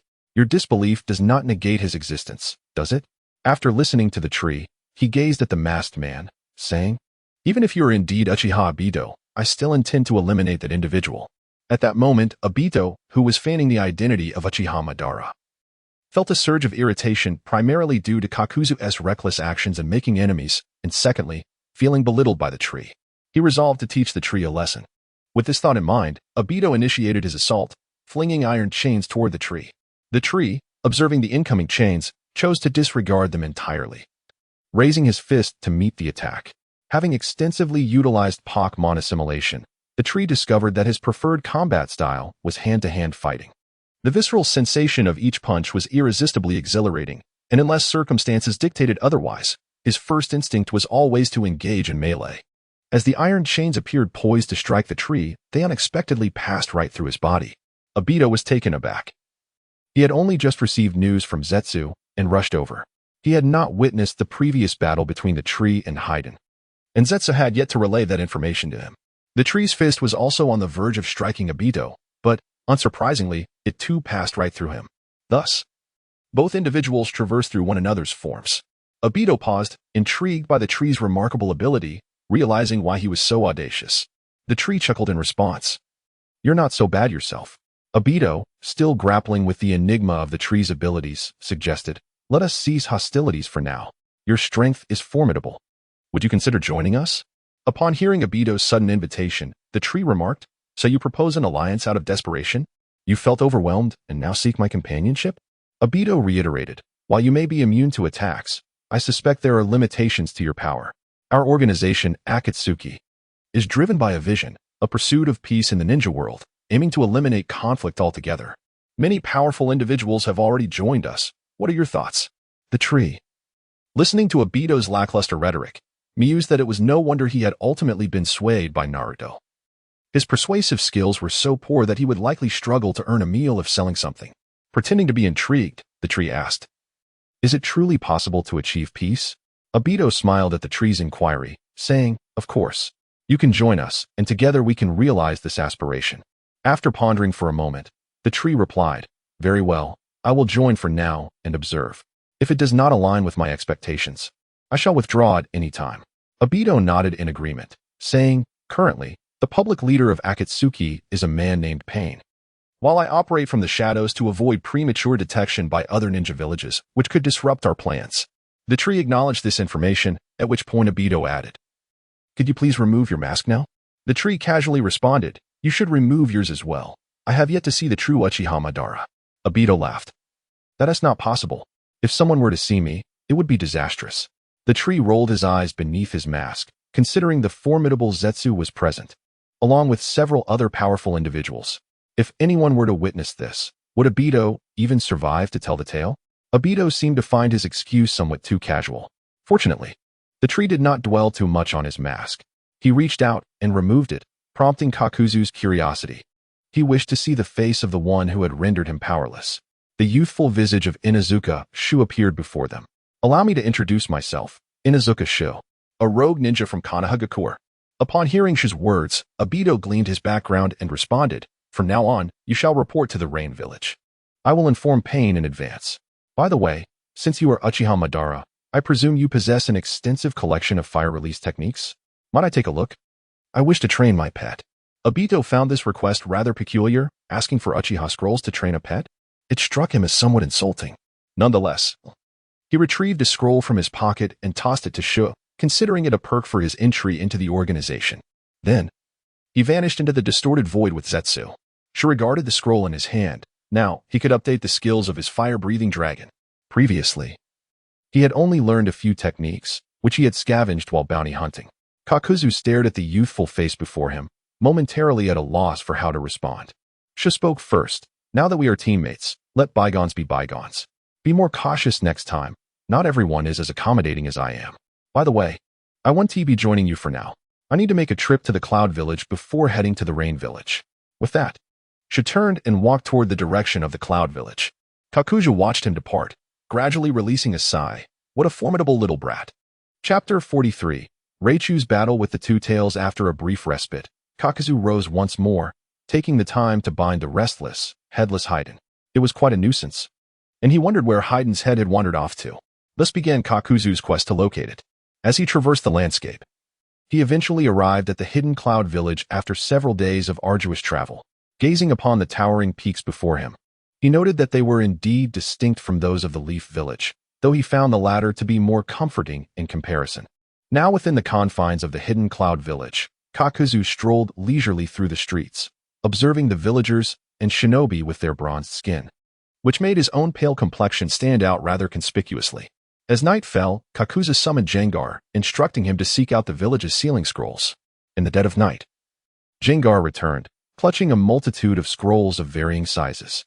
Upon unrolling one, Kakuzu discovered it contained only the usual lightning techniques, the coveted scrolls he sought. Specifically, the armor of lightning and the lightning control were conspicuously absent. Looking out at the luminous full moon, he conceded that force would be his only recourse. The following day, after finishing his breakfast, Kakuzu made his way toward the village outskirts. As he departed the hidden Cloud Village, the watchful eyes tracking him faded away. Indeed, all visitors to the village were subjected to scrutiny, whether it was himself or other newcomers, Their vigilance was commendable. However, Kakuzu retrieved a pokeball from his waist, and with a flash of red light, an orange figure materialized before him. Raichu approached, affectionately rubbing its cheek against Kakuzu's leg. He patted Raichu's head, signaling that it was time for the performance to commence. Raichu. Upon receiving the command, Raichu levitated, balancing on its tail, and soared toward the village gates. Upon reaching the entrance, bolts of lightning flickered along its cheeks as it unleashed a powerful thunderbolt upon the hidden cloud village. The guarding shinobi, alerted by the commotion, rushed out in alarm. What is happening? Is the village under attack? After several ninjas emerged, they began to survey their surroundings and ultimately identified the source of the disruption. One of the ninjas found Raichu quite adorable, wondering if this little creature was also a summoning beast. Another ninja, shaking his head in uncertainty, speculated that it must be, but questioned why it would attack the gates of the Cloud Ninja Village. They decided it was best to capture it first and leave further actions to Lord Raikage. Surrounding Raichu, they unleashed a weaker lightning release technique, hoping to incapacitate the little creature. Several currents struck Raichu, yet due to its affinity with lightning, the attack had no effect. Instead, it enhanced Raichu's own lightning-based abilities. Sparks danced along the sides of its cheeks, and in the next moment, a massive bolt of lightning struck down, rendering the ninjas unconscious. Onlookers were astonished at Raichu's prowess, marveling at how such a diminutive summoning beast could unleash such formidable lightning release techniques. Realizing the situation was spiraling out of control, one ninja hurried to inform Lord Raikage. Just returned from training, Yomiuri approached the gathering crowd, intrigued by the commotion. Upon seeing Yomiuri, the ninjas immediately expressed their respect, explaining that an unidentified summoning beast had caused chaos at the village's outskirts, and someone was already sent to notify Lord Raikage. Yomiuri, bemused by the triviality of the situation, decided it was unnecessary to trouble Lord Raikage over such a minor issue and volunteered to handle it herself. As Yomiuri stepped forward, she was immediately captivated by Raichu's adorable appearance, contemplating whether she could capture it as her own summoning beast. With this thought in mind, she launched an attack on Raichu, who adeptly evaded her strikes. Frustration began to mount within Yomiuri as her efforts consistently missed their mark. Seizing the opportunity, Raichu retaliated with a powerful iron tail, sending Yomiuri sprawling. After rolling on the ground, Yomiuri regained her footing, acknowledging the creature's strength. Determined, she transformed, donning the cloak of a tailed beast, which significantly enhanced her speed and power. She manifested claws of energy, aiming them at Raichu, yet still failed to connect. Yomiuri unleashed a blue fireball towards Raichu. After evading the initial attack, Raichu noticed the fireball curving back towards it. With a flash, Raichu launched a lightning ball in response, resulting in a spectacular collision that dissipated energy in the air. Seeing that capturing Raichu remained elusive, Yomiuri, fueled by determination, fully embraced her tailed beast transformation, morphing into a blue cat that appeared before Raichu. The cat wielded its dual tails to release a barrage of blue fireballs aimed at Raichu. Overwhelmed by the sheer volume of projectiles, Raichu hesitated momentarily. However, a voice echoed in Raichu's mind, Tree's voice, prompting it to instinctively follow the command. A gigantic net of lightning formed, ensnaring the incoming fireballs, which detonated within the electric web, sending debris and dust flying. Not relenting, the cat continued its assault, taking advantage of Raichu's obscured vision to strike down with a massive claw. Tree, observing the renewed attack, urged Raichu to leap away from its position. If you enjoy transforming, then it's time for you to grow as well. Gigantification. Raichu's body gradually swelled, and in the blink of an eye, it matched the size of the cat spirit before it. Observing this development, the cat spirit lunged toward Raichu. In response, Raichu stepped back, raising its tail as a weapon, which struck the cat spirit squarely on the face. Raichu unleashed an electric field, with bolts of lightning flickering beneath its feet. Both the fallen cat spirit and Raichu became enveloped in this electrifying aura, enhancing Raichu's speed once more. With swiftness, Raichu approached the cat spirit, which had just regained its footing. Its right fist glowed with electric energy, and with a powerful electric punch, it struck the cat spirit's face, sending it flying. The cat spirit, now shaken and somewhat enraged, opened its mouth, gathering energy within. The tree observed as the cat spirit prepared to unleash a tailed beast ball. Raichu. The final strike, the ultimate impact. Upon hearing the command, Raichu transformed into a streak of light, hurtling toward the cat spirit's position. At that moment, The tailed beast ball was still coalescing in the cat spirit's mouth when Reichu's assault interrupted it, causing the incomplete sphere to explode within its maw. The cat spirit was struck solidly by Reichu's attack, its massive form sent flying a great distance until it collided with a peak, coming to a halt. Buried beneath the debris that fell upon it, the tree informed Jangar, and shortly thereafter, Jangar brought the already unconscious and transformed Jinchuriki, the wooden figure, before it. Chapter 44, Confrontation with the Fourth Raikage. Initially, the ninjas of the Cloud Village, who had been quietly observing the battle, could no longer maintain their composure upon witnessing the captured Jinchuriki, Yumu, being brought to the foot of the tree. In a flurry, they rushed towards the tree, eager to rescue their comrade. Suddenly, a figure appeared before them, blocking their path. After unleashing his final strike, Reichu could no longer sustain his gigantic form and had reverted to his original size. The Cloud Ninjas, upon recognizing Reichu, deduced that this summoned beast was allied with the individual who had captured Yumu. Consequently, they unleashed a barrage of lightning techniques. Streams of lightning cascaded down upon Reichu, enveloping him in a tempest of electricity. However, as the ninjas ceased their onslaught, they were astonished to find that their target remained utterly unscathed, appearing increasingly invigorated. An experienced ninja among them spoke up, though it may seem implausible. If my assumptions are correct, this peculiar summoned beast appears to possess immunity to lightning-based damage. After uttering these words, the elder formed a series of hand seals and unleashed a fiery attack, fire release, fire dragon tornado. This time, rather than remaining stationary, Reichu adeptly leaped aside, evading the incoming flames. Witnessing Reichu's swift maneuver, the seasoned ninja solidified his hypothesis. It can only withstand lightning techniques. Everyone, employ alternative ninjutsu, or engage in taijutsu. The Cloud Ninjas, following his command, ceased their lightning assaults and shifted to techniques of different affinities. While the lightning techniques of Cloud Village were renowned, they were equally versed in other ninjutsu, and, notably, taijutsu, which was also famed for its strength. Observing their strategic shift, Reichu prepared for the impending assault as the ninjas drew their weapons and advanced towards him. Fortunately, Reichu's smaller, agile form allowed him to deftly navigate the onslaught, easily evading their attacks. With the combination of his electric punches and iron tail, it was not long before the Cloud Ninjas fell one by one, collapsing to the ground. Reichu, glancing at the fallen ninjas, panted lightly but couldn't suppress a joyful clap of his hands. He turned his gaze towards the tree, lifting his head high, wearing an expression that seemed to beckon admiration, which elicited a chuckle from the tree. "This little rascal remains as proud as ever," the tree mused. In response, the tree raised its right hand, giving a prominent thumbs up. Seeing this, Reichu's smile radiated even brighter. Just then, two figures swiftly approached the entrance of Cloud Village. Upon halting, one of the newcomers, a robust man with dark skin and golden hair, began to inquire, while his companion, identical in complexion and wearing sunglasses, stood by silently. "What is happening?" Upon hearing the inquiry, a vigilant ninja, who had been observing the situation, replied, "Lord Raikage, there are intruders in our Cloud Village, and they have captured Lord Yumu." "What? Who dares to possess such audacity?" After uttering these words, the Raikage strode towards the outside, eager to uncover which ninja had the temerity to disrupt their village of Cloud Shinobi and abduct their Jinchuriki. Upon observing another figure emerge, Tree called out to Raikage, "Reichu, would you not return to rest for a moment?"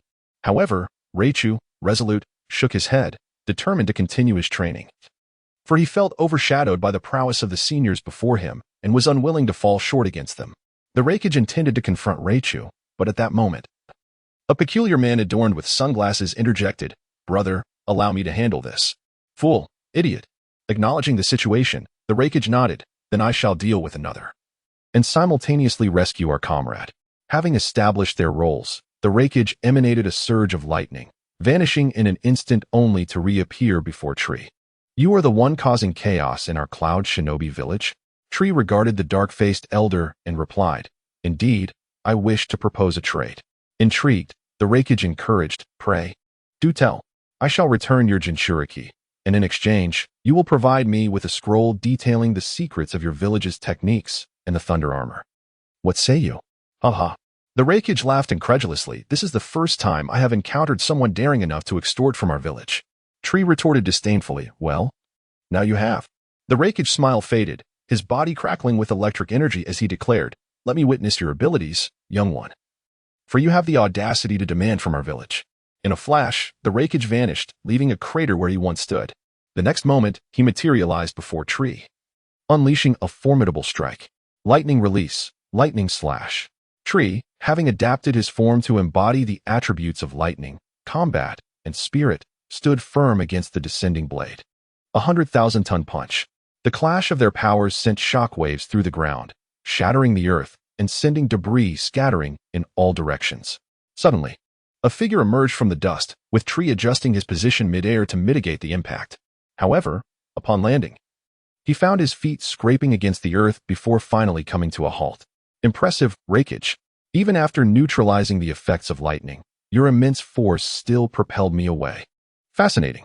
Seizing the opportunity, the Raikage pressed the attack, denying Tree a moment's respite. Empowered by the thunder armor, he vanished once more. Righteous thunder, furious thunder axe. When the Raikage reappeared, he descended upon Tree with both feet, demanding, "Do you dare to challenge me?"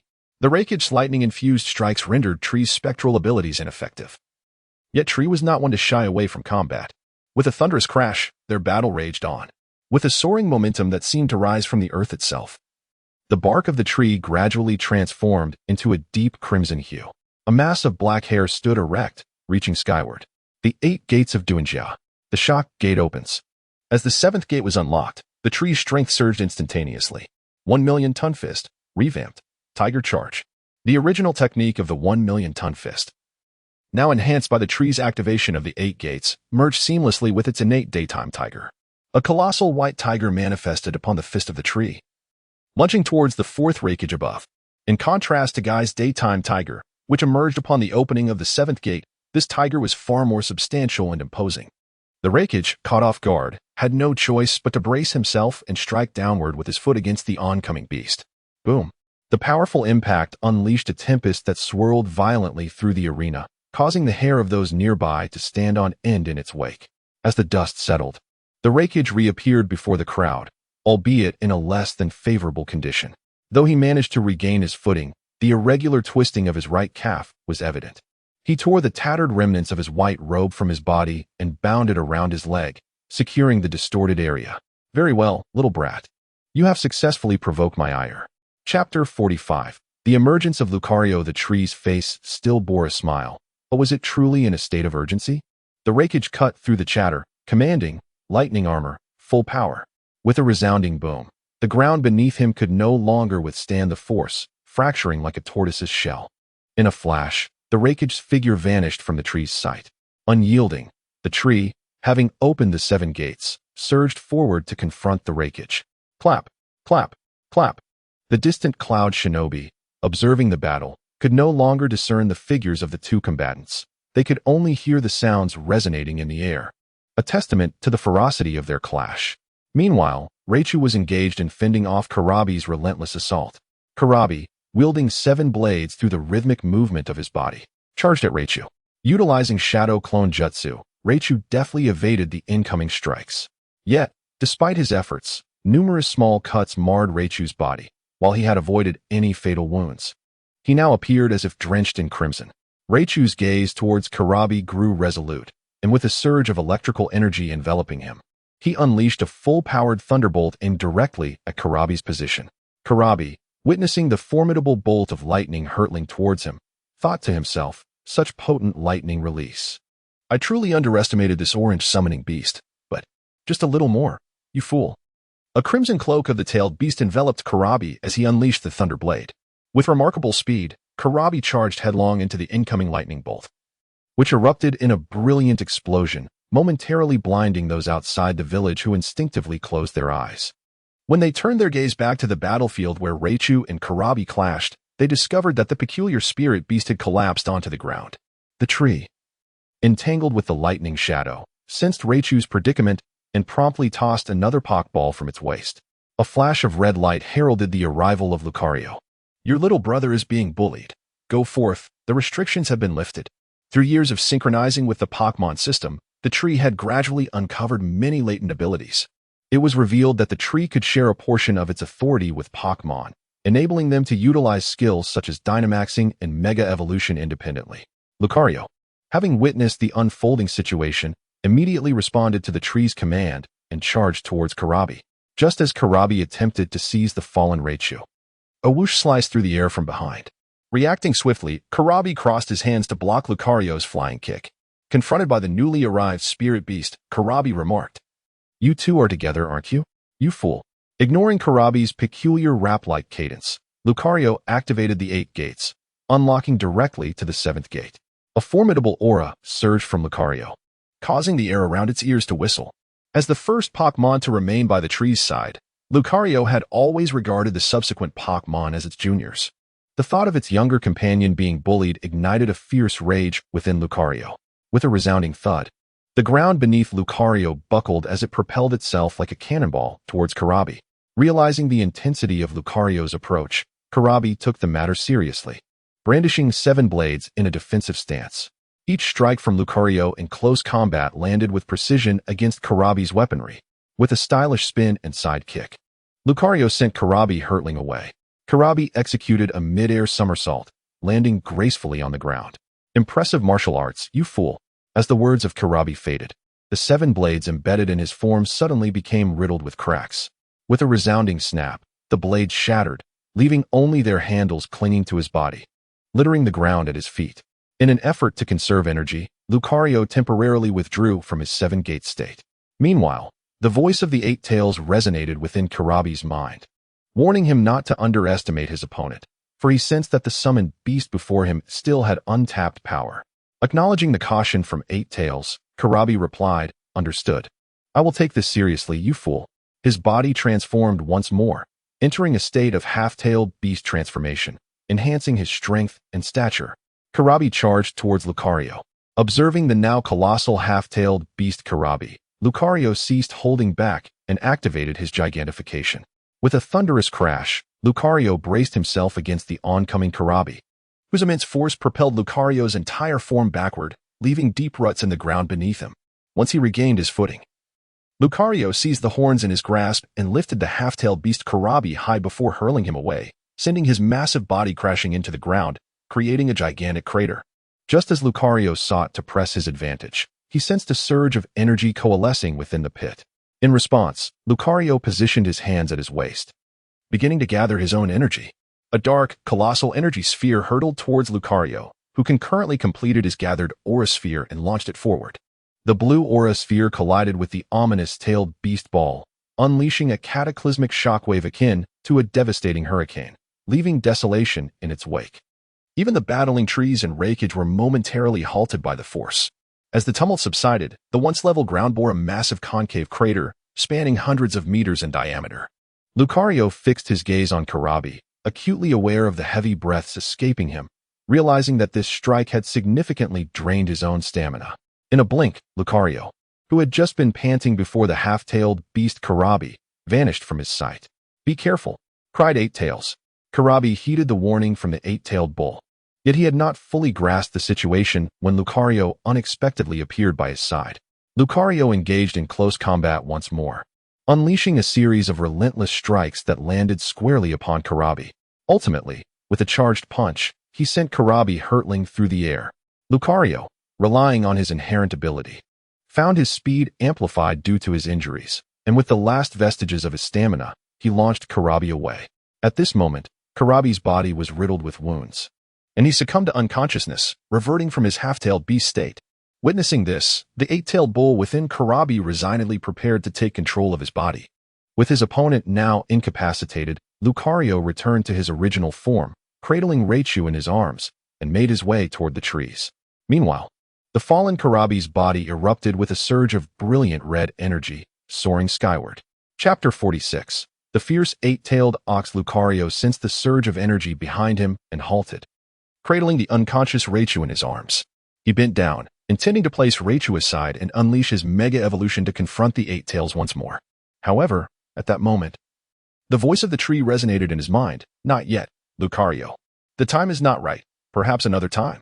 Upon hearing the tree's voice, Lucario nodded in understanding, disregarding the 8 Tails behind him, and swiftly made his way toward the tree's location while holding Reichu tightly. The tree, upon seeing Lucario and Reichu approach, opened the Pokeball he had been holding and withdrew the two. "Rest well, you have both done exceptionally." The fourth Raikage observed quietly beside the tree. You truly are formidable, young one. How about you entrust the wooden man to us and consider joining our Cloud Ninja village?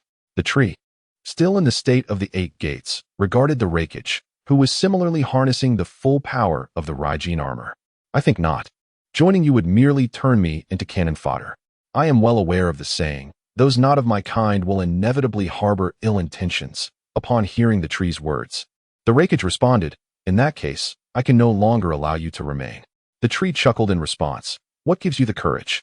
Is it the octopus behind you? At this moment, the 8 tails had approached the Raikage, who exchanged a glance with the beast, and in that fleeting moment, both understood each other's intentions. The Raikage's body surged forward once more with incredible speed, leaving behind a trail of afterimages in his wake. The trees also came to life. And after activating the 8 gates of suffering, their enhancement was equally formidable. Once again, the two engaged in a fierce exchange of blows, with the trees completely abandoning any notion of defense, focusing solely on offense. The tree's fist, though seemingly a mere straightforward punch, unleashed a beam of energy aimed directly at the Raikage. Noticing that the tree's speed had escalated, along with the frequency of its strikes, the Raikage, who initially matched the tree's pace while operating at full power, found it increasingly difficult to keep up as time passed. The tree's punches became as swift as meteors, dazzling to behold. Seizing an opportunity, the tree landed a direct hit to the Raikage's abdomen, the immense force propelling him through the air. Fortunately, the 8 tails was there to cushion the blow. Extending a tentacle, the 8 tails caught the Raikage, mitigating the secondary damage, gently placing the Raikage on the ground. The beast watched as he stood, clutching his abdomen, which felt as tumultuous as a raging sea, with a sense of tightness in his chest. Unable to suppress it any longer, the Raikage coughed up a mouthful of blood. Remarkable. Such formidable taijutsu, he mused. If I am not mistaken, that technique I sensed earlier must be the forbidden jutsu of Konoha, the 8 gates of suffering. To maintain its use for such an extended period without succumbing to exhaustion is truly monstrous. At that moment, the 8 tails extended a tentacle and slowly wrapped around the injured Raikage, then hurled him towards the hidden cloud village. The villagers, witnessing their leader flying towards them, hastily prepared to catch him. Raikage-sama, are you all right? We must alert the medical team immediately, they exclaimed. The Raikage, brushing aside the ninja who sought to support him, replied, It's just a minor injury. I am still capable of fighting. That 8 tails had the audacity to act on its own and toss me here. As he finished speaking, he attempted to stride back towards the tree. Just then, a strikingly voluptuous woman stepped forward. Please, Raikage-sama, do not act so recklessly. If anything were to happen to you, what would become of our hidden cloud village? Upon hearing the voice of Mabu-e, Raikage fell silent. Mabu-e continued, the elite forces of our village are now injured, and the wooden man remains in the hands of the enemy. If any misfortune were to befall you, the village of Yunshin would truly be doomed. With a resigned nod, Raikage quietly accepted the treatment administered by the medical ninja, his gaze unwaveringly fixed on the location of the tree. On the battlefield, the tree had also exited the state of the 8 gates. The 8 tails observed the tree before it, its round eyes betraying no hint of disdain, but rather a sense of gravity. The 8 tails had come to an astonishing realization, despite the prolonged battle between Raikage and the tree. It had expected that even if the tree managed to defeat Raikage, it would suffer significant exhaustion in the process. However, upon closer observation, the tree before it exhibited not a trace of disarray in its breathing, and apart from a thin layer of dust, its attire bore no signs of damage. This human child, where did he emerge from? Truly terrifying. In a bid to protect its Jinchuriki, the 8 tails felt compelled to engage the tree, steeling itself for the confrontation. Analyzing the earlier skirmish between Raikage and the tree, the 8 tails noted the tree's remarkable agility. Thus, using the tailed beast bomb directly would likely yield negligible results. Therefore, it resolved to engage in close combat first, seeking to restrict the tree's movements before unleashing the tailed beast bomb to eliminate it. The 8 tails' strategy was sound, yet it still underestimated the tree's prowess, even with its heightened caution. It swung its 8 tails in an attempt to ensnare the tree. As the colossal tails swept toward it, the tree, empowered by the heart of Ricario's justice, maintained its speed advantage. The tree navigated through the flailing tails with an ease that suggested they were mere illusions. Frustrated by its inability to impede the tree's movements, the 8 tails shifted its tactics, directing its 8 tails downward in a relentless barrage upon the tree. The tails struck with such rapidity that what began as 8 separate attacks seemed to morph into a multitude of strikes, creating a cascade of blows. Boom, boom, boom. The 8 tails crashed down upon the ground, sending fragments of stone scattering in all directions, while a cloud of dust enveloped the area surrounding the tree. Once the 8 tails ceased its assault, it gazed towards the tree, eager to ascertain whether its attack had been effective. As the dust settled, all that remained was a ravaged landscape, yet the tree was nowhere to be seen.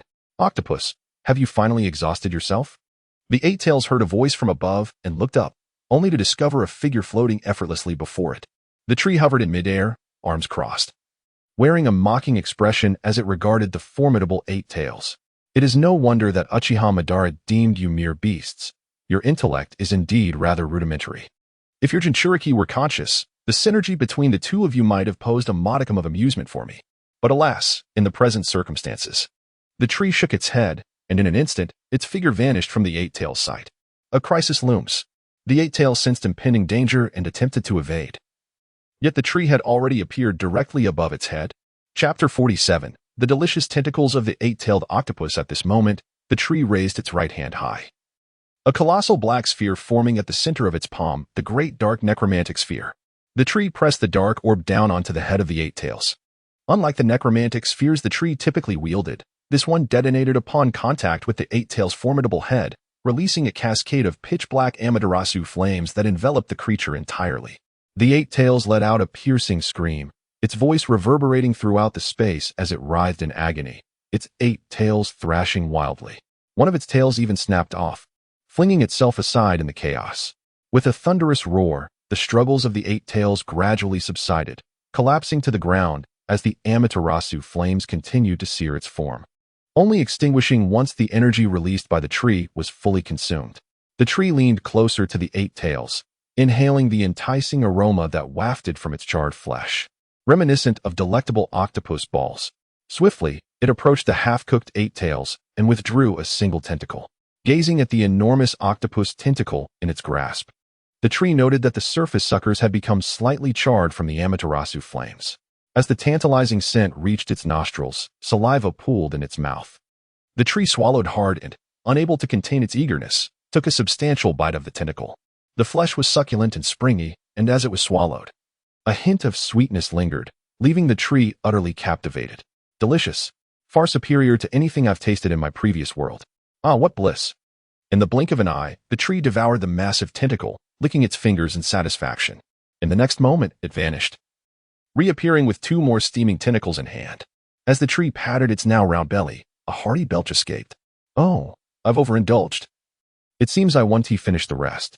Perhaps I should take it to go. The tentacles are indeed the most delectable. Thus, the tree plucked the remaining 4 tentacles from the 8 tails. This novel experience had opened a new door for the tree, henceforth, when encountering other bizarre creatures. Its first thought was not how to defeat them, but rather an insatiable curiosity about their flavors. Approaching the severed tentacle, the tree mused, "Will you come willingly? Or shall I take you as well?" At that moment, Karabi emerged from the tentacle, attempting to disguise himself using the 8 tails tentacles. During the battle with the tree, the 8 tails had been striving to awaken Karabi, and upon finally succeeding, they devised this ruse to deceive the tree and launch a surprise attack. However, the tree saw through their plan. Karabi found himself face to face with the tree, while his spiritual essence delved into his subconscious, seeking counsel from the 8 tails. Yet, upon entering his inner world, he was met with an unsettling darkness. His companion, the 8 tails, had vanished without a trace. Surprised by this revelation, Karabi exclaimed, "What on earth?" The 8 tails, who had previously lingered in this place, was now inexplicably absent. The astonished Killer Bee momentarily forgot to incorporate his signature rap into the conversation. Immersed in his own inner world, Killer Bee meticulously searched for the presence of the 8 tails and ultimately discovered its form nestled in a corner of his psyche. At that moment, the 8 tails was ensconced within its own 8 tails, softly murmuring, "So terrifying, so terrifying. Someone wants to consume me. So terrifying." Upon hearing the 8 tails' hushed whispers, Killer Bee surmised the source of its fear. After all, anyone would feel trepidation when confronted by a being that delights in devouring them. The tree, observing Killer Bee's dazed expression after he emerged from the 8 tails' tentacles, approached and delivered a sharp blow to his head. "What are you daydreaming about? Startled by the sudden strike, Killer Bee stumbled back a few steps. What do you want? You fool, you idiot. Another blow to the head followed. Killer Bee clasped his hands over his head and crouched down. Seeing Killer Bee's submission, the tree retorted. You dare insult me despite knowing you cannot best me? Killer Bee lifted his head and replied, I was insulting you, you fool, you idiot. Just as he finished speaking, another strike landed on his hands, prompting him to fall silent. At that moment, the Raikage arrived, accompanied by a contingent of Cloud Ninja. In truth, he had intended to rush over when the Eight Tails was subdued by the tree, but he had been preoccupied with crucial healing. Any interruption could have rendered the prior treatment futile and potentially exacerbated the initial injuries. Observing the Raikage, lively and vigorous, standing before him, the tree noted the previously twisted calf from battle had returned to its normal state. What is the matter? Do you still wish to fight me? As the tree observed the Raikage approach with a multitude of followers, he sensed that the Raikage remained undeterred and still yearned for combat. Should the Raikage choose to engage once more, the tree, having lost all patience, would unleash his full might, annihilating all before him, and subsequently embark on a quest within the hidden cloud village to acquire the jutsu he desired. The outcome of such endeavors held no significance for him. As long as the divine tree ultimately emerged, the fate of the others was inconsequential. The Raikage, who had been scrutinizing the tree, astutely detected a fleeting glimmer of murderous intent in the tree's eyes. Realizing the precariousness of his situation, the Raikage spoke. I am willing to concede to your previous conditions, but you must also honor your prior commitments. Fearful of the tree's potential duplicity, the Raikage found himself in a position he had previously only inflicted upon others. The tree contemplated that capturing the Two Tails and Eight Tails now would yield little benefit. It would be more prudent to wait until he infiltrated the Akatsuki to seize them. Otherwise, should he gather the tailed beasts prematurely, inquiries regarding how he learned of their plans would inevitably arise. Nodding in agreement, the tree signaled his understanding. The Raikage, upon witnessing this, exhaled a sigh of relief. This was an outcome he had never envisioned. He had, surprisingly, submitted. Yet, he recognized that should he persist in confronting the tree aggressively, even a victorious outcome would result in significant losses for the hidden cloud village. At such a precarious juncture, any intervention from other villages could spell disaster for his own.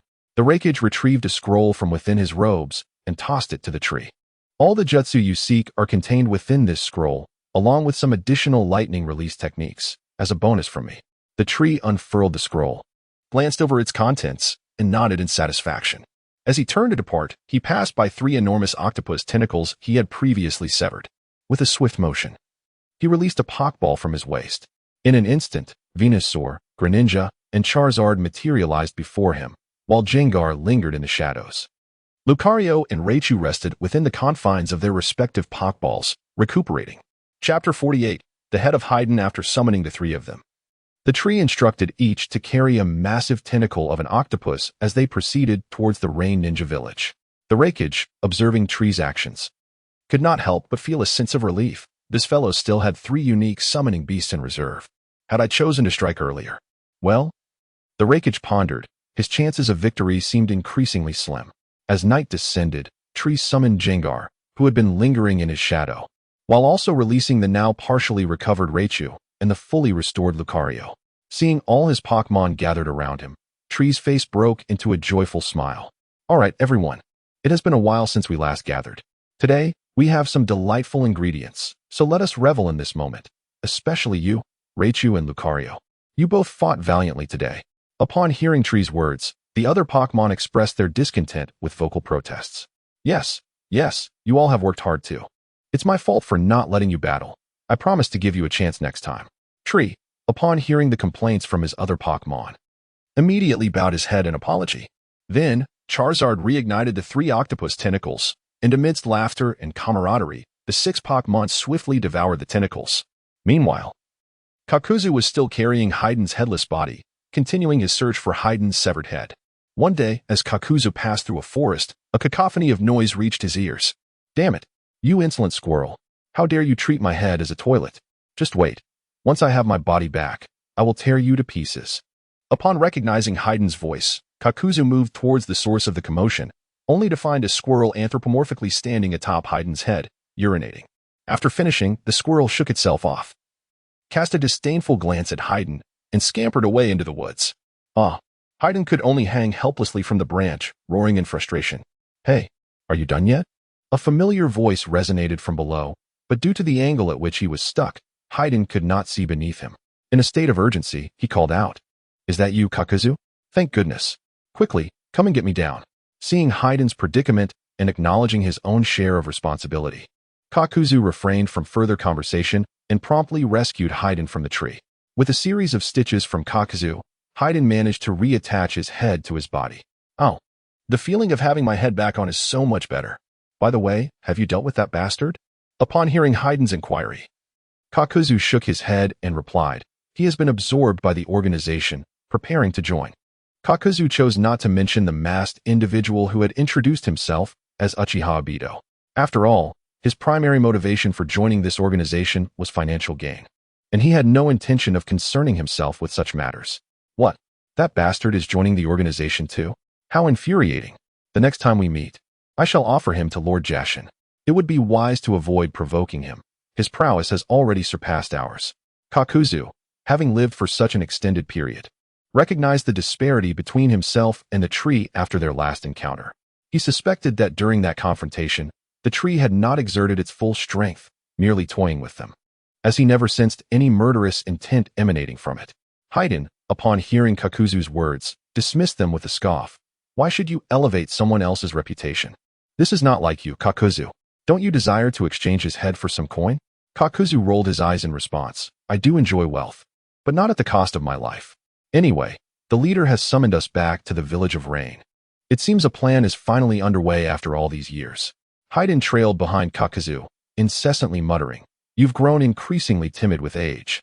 Next time I encounter that fellow, I shall ensure he meets Lord Jashin. Suit yourself, but I hope you won't be begging me to stitch your head back together next time. After finishing a meal of the Eight Tails tentacles with his Pokemon, the tree continued his journey towards the village of Rain. Upon arriving, he observed the drizzling rain that sporadically fell upon the village, a rather uninviting weather indeed.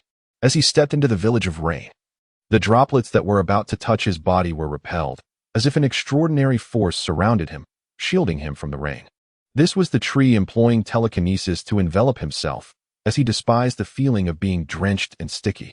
On top of a high tower in the village of Rain, an individual with violet, ripple-patterned eyes addressed a strikingly beautiful woman with an exceptionally cold demeanor. A stranger has arrived. You should investigate. Understood, she replied succinctly, transforming into paper fragments that floated away into the air. The tree continued to wander curiously around the village of Rain. Oh, this is delicious. I've never tasted it before. No, it's not good. The flavor is quite peculiar. Suddenly, a figure obstructed the tree's leisurely exploration. Despite being clad in dark robes, the enchanting silhouette could not be concealed. Long, striking purple hair paired with an aloof appearance made it immediately clear to the tree who she was. Conan regarded the tree and inquired, Who are you, and what is your purpose here? The tree replied, somewhat puzzled, I am merely a tourist. Is that a problem? Ordinary tourists don't possess abilities as unique as yours, Conan remarked, her eyes narrowing with caution as she concealed her hands within her sleeves, prepared to strike at any moment. Noticing her demeanor, the tree no longer felt inclined to jest. I was recommended to join the organization. Excuse me? Conan expressed surprise. That person mentioned he was called Uchiha Madara. Upon hearing this, Conan fell silent, contemplating for a moment before gesturing for the tree to follow her.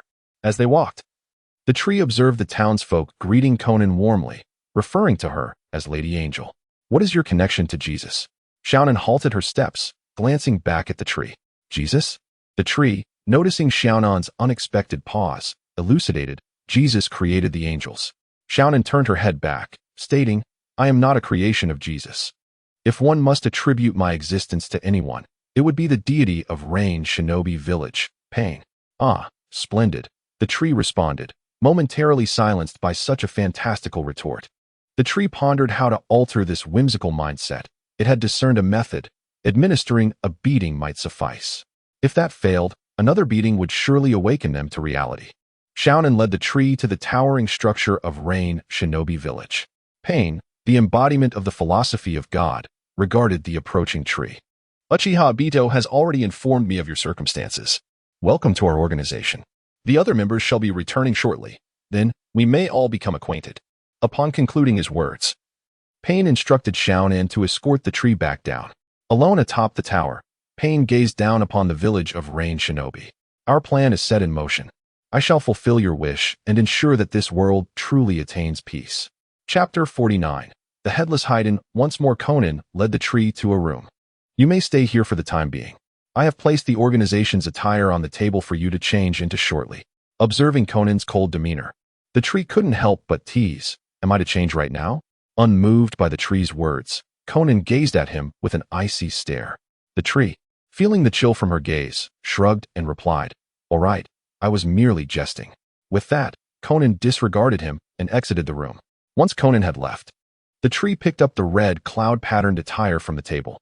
Is this not one of the most popular outfits from the Naruto series? The Akatsuki's uniform, perhaps? After departing from the tree, Conan returned to Pain. I have temporarily settled him. Can his information be trusted? After all, he was referred by that individual. Pain, observing the hidden rain village below, responded, "It is of no concern. We shall also utilize his strength. The reins of authority remain in our hands. Should any anomalies arise, I will deal with him directly. For now, you may team up with him." "No, I refuse to leave your side. If I were to depart, what would happen to you?" Pain attempted to persuade Conan, but upon witnessing her resolute expression, he abandoned any further attempts to convince her. "Very well. We shall make arrangements later." In the following days, the tree remained quietly in his room, primarily contemplating the selection of the 7th Pokemon. With all 6 Pokemon now awakened, choosing an ordinary Pokemon for further awakening would yield minimal enhancement. Although he felt confident enough to face Madara, he recognized that he still fell short against those of 6 Path's caliber. As memories of Madara's formidable presence from his past life surfaced, an image began to merge with a Pokemon he was familiar with. Indeed, I can attempt to awaken it. As an artificial deity, its strength is formidable, and the conditions for awakening should be less stringent than those for genuine divine beasts.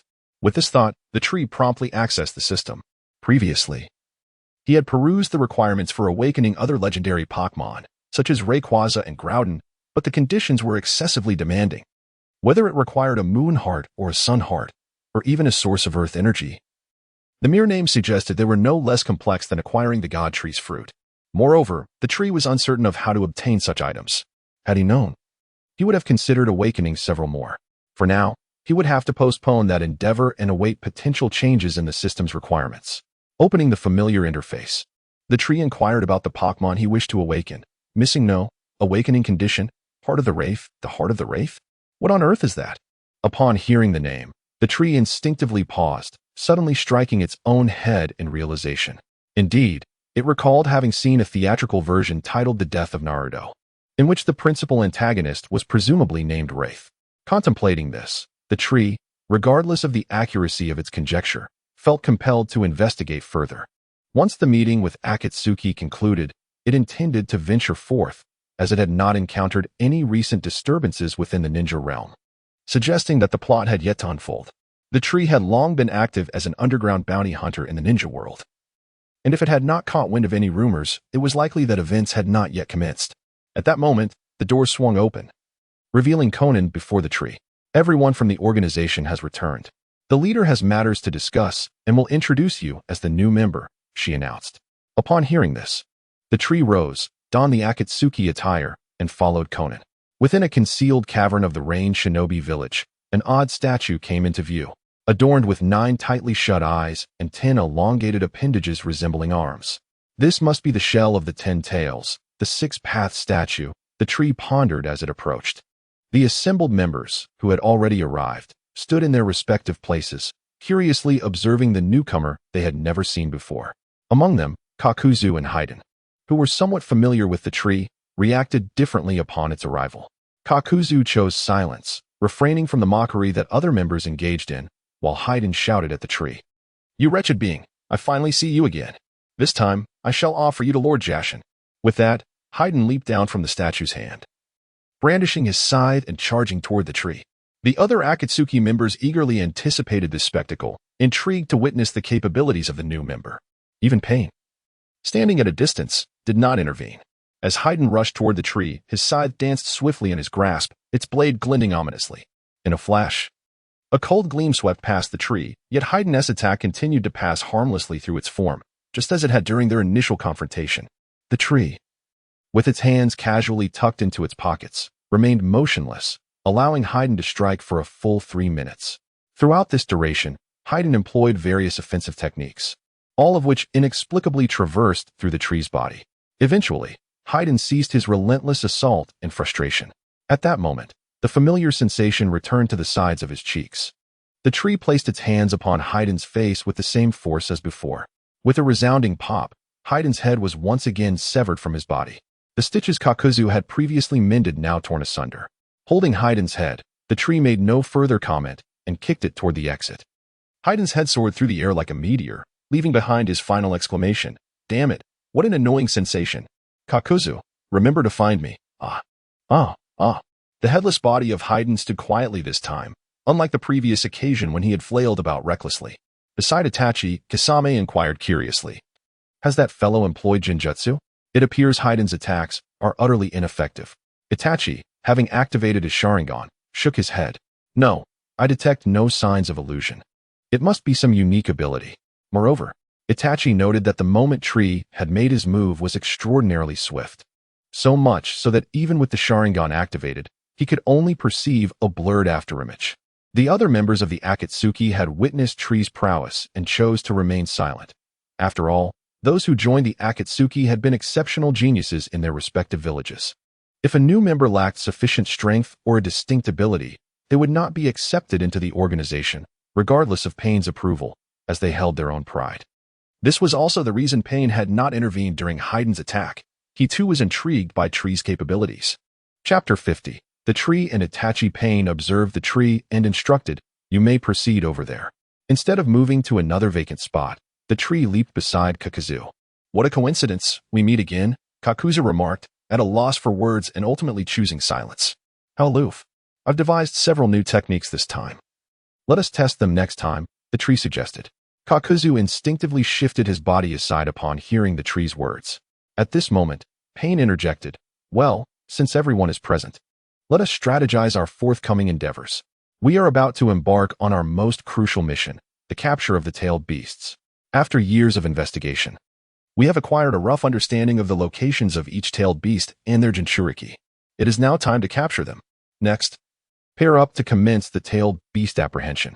Upon success, utilize the sealing techniques I have imparted to you to extract the tailed beasts," Pain continued, then directed his gaze toward the tree.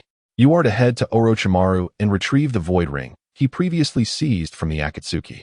This will serve as your test for becoming an official member of the Akatsuki." The tree nodded, eager to venture out and perhaps locate the wraith. Following Pain's briefing, everyone set off to accomplish their respective tasks. Meanwhile, Kakuzu resumed his quest to find the heads of his comrades. As the tree set forth toward his destination, a figure materialized before him. "Why did you defect from Konoha?" Itachi Uchiha inquired, standing before the tree. "What concern is it of yours? Aren't you also a traitor of Konoha?" The tree retorted, "I merely question your intentions in joining the organization. Should I discover any peculiar actions on your part, I will not hesitate to eliminate you." With that, Itachi turned to leave. Observing Itachi's retreating figure, the tree reflected, "I had a teammate in Konoha who despised his brother. Incidentally, he is likely with Orochimaru as well. What do you think would happen if I were to eliminate him?" Suddenly, several shuriken hurtled toward the tree's head, swiftly piercing through and embedding themselves in a distant trunk. Itachi glanced back, his Sharingan swirling ominously. "That is my toy. I do not wish for anyone to disturb my enjoyment." The tree replied nonchalantly, "How fortuitous, as I revel in playing with others' toys." In an instant, a massive fireball erupted before the tree, hurtling towards him. The tree leaped high into the air, narrowly evading the attack. Witnessing this, Itachi pondered. Is he merely adept at dodging physical attacks? Or is it a matter of timing? No, this time the interval was not as prolonged as when Haiden attacked him. So it must be the former. Itachi, a combat genius, had swiftly analyzed the tree's abilities after their brief encounter and prior intelligence. As the tree descended from his jump, Itachi, now fully aware of the tree's capabilities, ceased to hold back, for the tree's earlier words had truly struck a nerve. "Tsukinomi." The three tomo in Itachi's left eye spun rapidly, gradually forming an intricate pattern as a stream of blood tears flowed from his eye socket. Unbeknownst to Itachi, the left eye of the tree also transformed into a kaleidoscopic visage, beginning to rotate. A mischievous trick by Gingue. Itachi's spirit entered a familiar crimson space. while the tree found itself bound to a cross. A katana manifested in Itachi's hand as he slowly approached the tree, still affixed to the cross. For the next 72 hours, I shall exercise complete dominion over this place. I intend for you to savor every moment, Itachi proclaimed, raising his katana, poised to thrust it toward the tree. Yet, the tree, bound to the cross, displayed no hint of anxiety. What do you envision your fate to be, Mr. Uchiha? As the tree's words echoed, the scene before Itachi shifted. The once blood-red space vanished, along with the crimson moon hanging in the sky. A gentle drizzle fell upon Itachi's face. Are you still distracted even while battling me?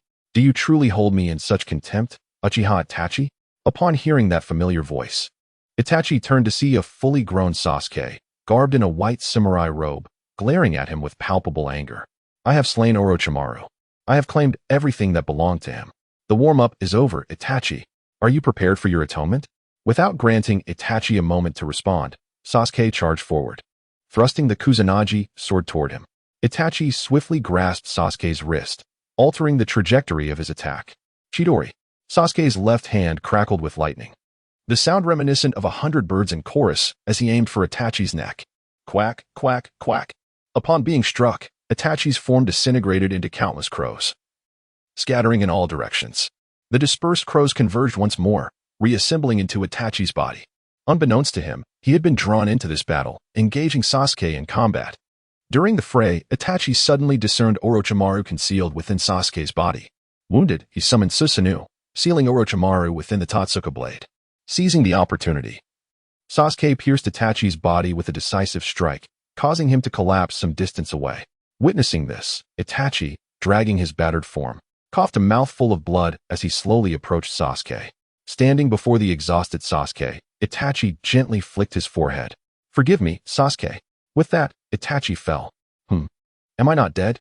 Why can I still clearly see Sasuke?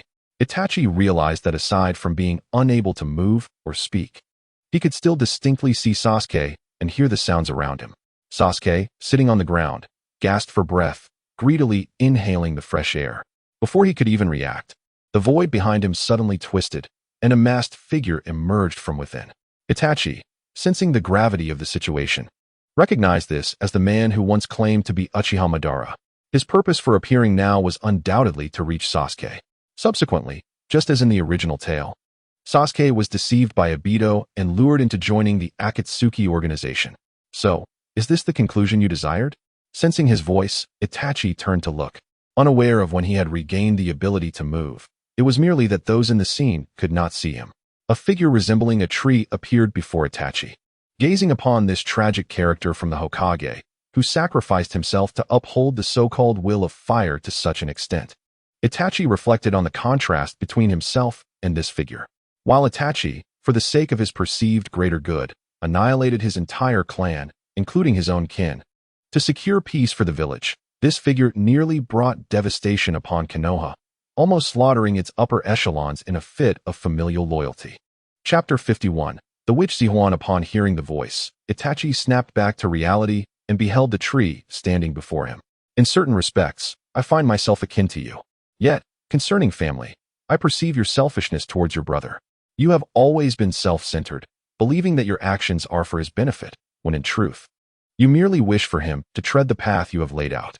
Have you ever inquired about his own thoughts? You have never endeavored to trust your brother. As the tree's voice faded, Itachi fell into contemplation. In that fleeting moment when the illusion was dispelled, he recognized that each individual possesses their own way of life. For now, he only wished to accomplish the goal that resided within his heart, nothing more.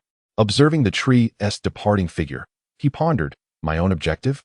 Then this encounter with the tree had transformed the plans he had meticulously prepared. After the tree departed, it hastened towards Orochimaru's direction. Upon reaching a nearby settlement, the tree noticed the inhabitants frantically gathering their belongings, preparing to flee. Curiosity piqued, the tree halted one of the hurried villagers. Where are you rushing off to in such haste? What has transpired? The individual instinctively attempted to shake off the tree's grasp, yet despite struggling, he could not break free. With a tone of urgency, he replied, release me. We must leave before it's too late. The monsters have already arrived in the neighboring village. Monsters? What kind of monsters? The tree inquired. A horde of stone soldiers has descended upon us. The village ahead has been obliterated. You must let me go. Seeing the distress etched on the villager's face, the tree relented, releasing his grip and allowing the man to flee. As he watched the crowd disperse in a flurry, he mused, could it be that? It seems I must alter my destination. With that thought, the tree vanished from sight, only to reappear at the location the villager had described. Perched atop a rooftop, he observed the advancing soldiers. These warriors, resembling terracotta figures, were cloaked in darkness and wielding weapons, leaving devastation in their wake. With a flick of his right hand, the tree concentrated energy into a wave projectile, launching it into the ranks of the stone soldiers. The impact was explosive, obliterating the struck figures. However, it was not long before the shattered soldiers reformed, save for those whose cores had been destroyed. Witnessing this phenomenon, the tree nodded in understanding. It appears I was correct. The narrative surrounding Naruto's demise is unfolding. As he contemplated the current timeline, he made his way towards the land of ghosts. It should be the moment Kusanagi has just unsealed the barrier. Thus, I shall seek out the witch Zihuan in the land of ghosts. With a stroke of luck, I may even encounter familiar faces. In Konoha, the 5th Hokage summoned Neji, Naruto, Sakura, and Lee. Are you all aware of your mission? You are to rescue the witch Zihuan from the land of ghosts and assist her in sealing the malevolent spirits. Naruto was the first to nod in acknowledgement. Understood. Lady Tsunade. A bulge suddenly appeared atop Naruto's head, emanating a cloud of steam. How many times must I tell you not to call me Granny Tsunade? Moreover, the one leading this mission is Neji, who has already attained the rank of J-Nin. What? How is that possible? Naruto exclaimed in disbelief, realizing that while he remained a Ch-Nin, Neji had already risen to the status of J-Nin. Subsequently, the group set forth towards the land of demons, intending to rescue the priestess Zihuan. As they sped along their path, they encountered stone warriors wreaking havoc upon their homeland. Neji commanded, Naruto, you head to the destination first. We shall deal with them. Following the order, Naruto temporarily separated from Neji and the others, hastening towards the land of demons, while Neji, along with Lee and Sakura, began to eliminate the stone warriors before them. As they diverged, Lee continuously utilized his signature taijutsu to clear the obstacles ahead. There were indeed many. In a moment of distraction, Lee sustained a cut on his cheek, blood trickling from the wound. Unfazed, he persisted in dispatching the remaining stone warriors, unaware that their positions were gradually straying further from their group. Once Lee dispatched the last of the stone warriors in front of him, he turned to reunite with Neji and the others, but found himself confronted by an individual blocking his path. Looking up, he asked, You are? Neji and Sakura had finally eliminated all the stone warriors, and Neji glanced around. Where's Lee? I'm over here. Lee shouted as he rushed toward Neji. There were a few more stone warriors over there. I took care of them. This is what youth is all about. Sakura, observing Lee's youthful exuberance, instinctively stepped aside. Seeing that Lee was merely a bit disheveled but otherwise unharmed, Neji nodded. Let us continue. We must reunite with Naruto swiftly. The group once again made their way to the land of demons, and upon reaching their destination, they witnessed a swarm of Naruto's shadow clones pouring out from the attic, while the original Naruto cradled a young girl in his arms. Neji and the others dashed toward Naruto. Hurry!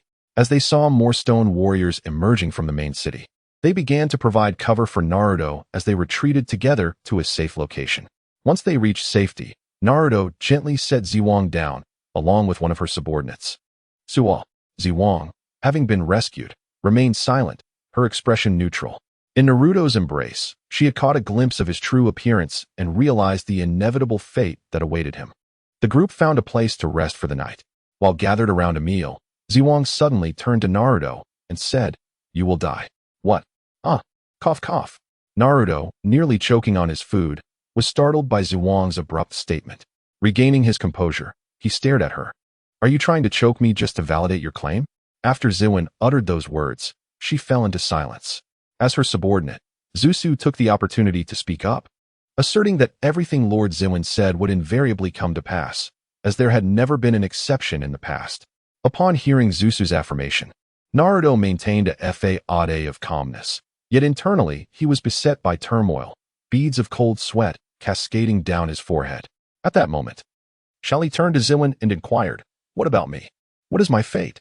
Zihuan cast a casual glance at Shaoli, but upon doing so, her previously placid expression gradually morphed into one of disbelief. How could this be? I cannot perceive his destiny? A person whose fate is invisible. Is this not the fabled existence of one who does not belong? Hearing Ziwan's murmurs, Xiaoli turned to Naruto and reassured him, see, she is not infallible. Perhaps she is mistaken at times, just as she cannot discern my future now. With Xiaoli's encouragement, Naruto felt rejuvenated. Indeed, my future is in my own hands. How could it possibly be dictated by a single utterance? Chapter 52. The target apparition. As Naruto once again radiated vitality, Lee sighed. Contemplating the future he wished to discuss with Sakura. Alas, he found himself unable to envision his own destiny, leaving him disheartened. Squatting beside him, Lee absent-mindedly traced circles in the dirt with a stick. Sakura, overhearing him, rolled her eyes and declared, I have no intention of being with someone as unrefined as you. Her words diminished Lee's spirit even further, causing him to slump dejectedly. Neji cast a glance at the forlorn Lee, lost in thought. The following day, the group set forth on their journey, but en route to the land of Marsh, they were unexpectedly ambushed. From the cliff above, four figures descended upon them. Launching an attack, Neji quickly took charge, instructing, Naruto, protect Tsubaki while we engage the enemy. Heeding the command, Naruto grasped Tsubaki's hand and led her away from the fray. At that moment, one of the adversaries in the center ordered, Shan, pursue them. One of their number broke away, chasing after Naruto and Tsubaki. Neji attempted to intervene, but the three remaining foes leaped down to intercept him. You will face us. Prepare to meet your demise. We have been empowered by our master. With that, they unleashed their ninjutsu upon Neji and his comrades. As the attacks flew toward them, Neji directed his team to scatter. A hefty opponent targeted Lee, unleashing a torrent of flames with the jutsu fire release, Fireball. Lee, undeterred, swiftly evaded, leaving behind a mere afterimage consumed by the inferno. Believing the threat had passed, the foe began to move toward his allies. Suddenly, a gust of wind surged forth. Leaf gale. Lee descended from the sky, executing a powerful kick. The rush of air warned the opponent, Itai, of the impending strike. With no time to evade, Itai braced himself, crossing his arms protectively over his chest. The impact of Lee's kick sent Itai sprawling across the ground, astonished that he had managed to withstand such force. Shaking off the numbness in his arms, Itai complimented Lee. Impressive strength, but it still falls short. He then invoked Earth Release, Giant Earth Golem, as rocky earth enveloped him, transforming him into a towering stone giant. Seeing this, Lee resolved to reveal his full potential. 8th Gate, the opening of the view. Xiaoli swiftly arrived at the 6th gate, his entire being flushed with a radiant hue, his eyes entirely obscured by the whites. In an instant, he darted forward with remarkable speed, leaving the lumbering Itai utterly unable to keep pace. Each time Itai swung his massive fists, he found only air, as the ground around him became riddled with craters from his futile attempts. The surroundings were filled with the afterimages left in Xiaoli's wake. Seizing the opportunity amidst Itai's clumsy assaults, Xiaoli positioned himself beneath him, launching a powerful kick that connected with Itai's chin, sending him soaring into the air. Xiaoli followed suit, executing a graceful inverted kick that struck the off-balance Itai. Like a meteor, Itai plummeted to the ground, causing debris and dust to erupt upon impact. Suspended in midair, Xiaoli gathered his energy, calling forth the fiery projectiles. A barrage of fireballs erupted from his fists, all aimed at the incapacitated Itai below. Upon landing, Xiaoli released the 8-gate state, panting slightly from exertion. As the smoke within the crater began to clear, it revealed Itai, rendered unconscious.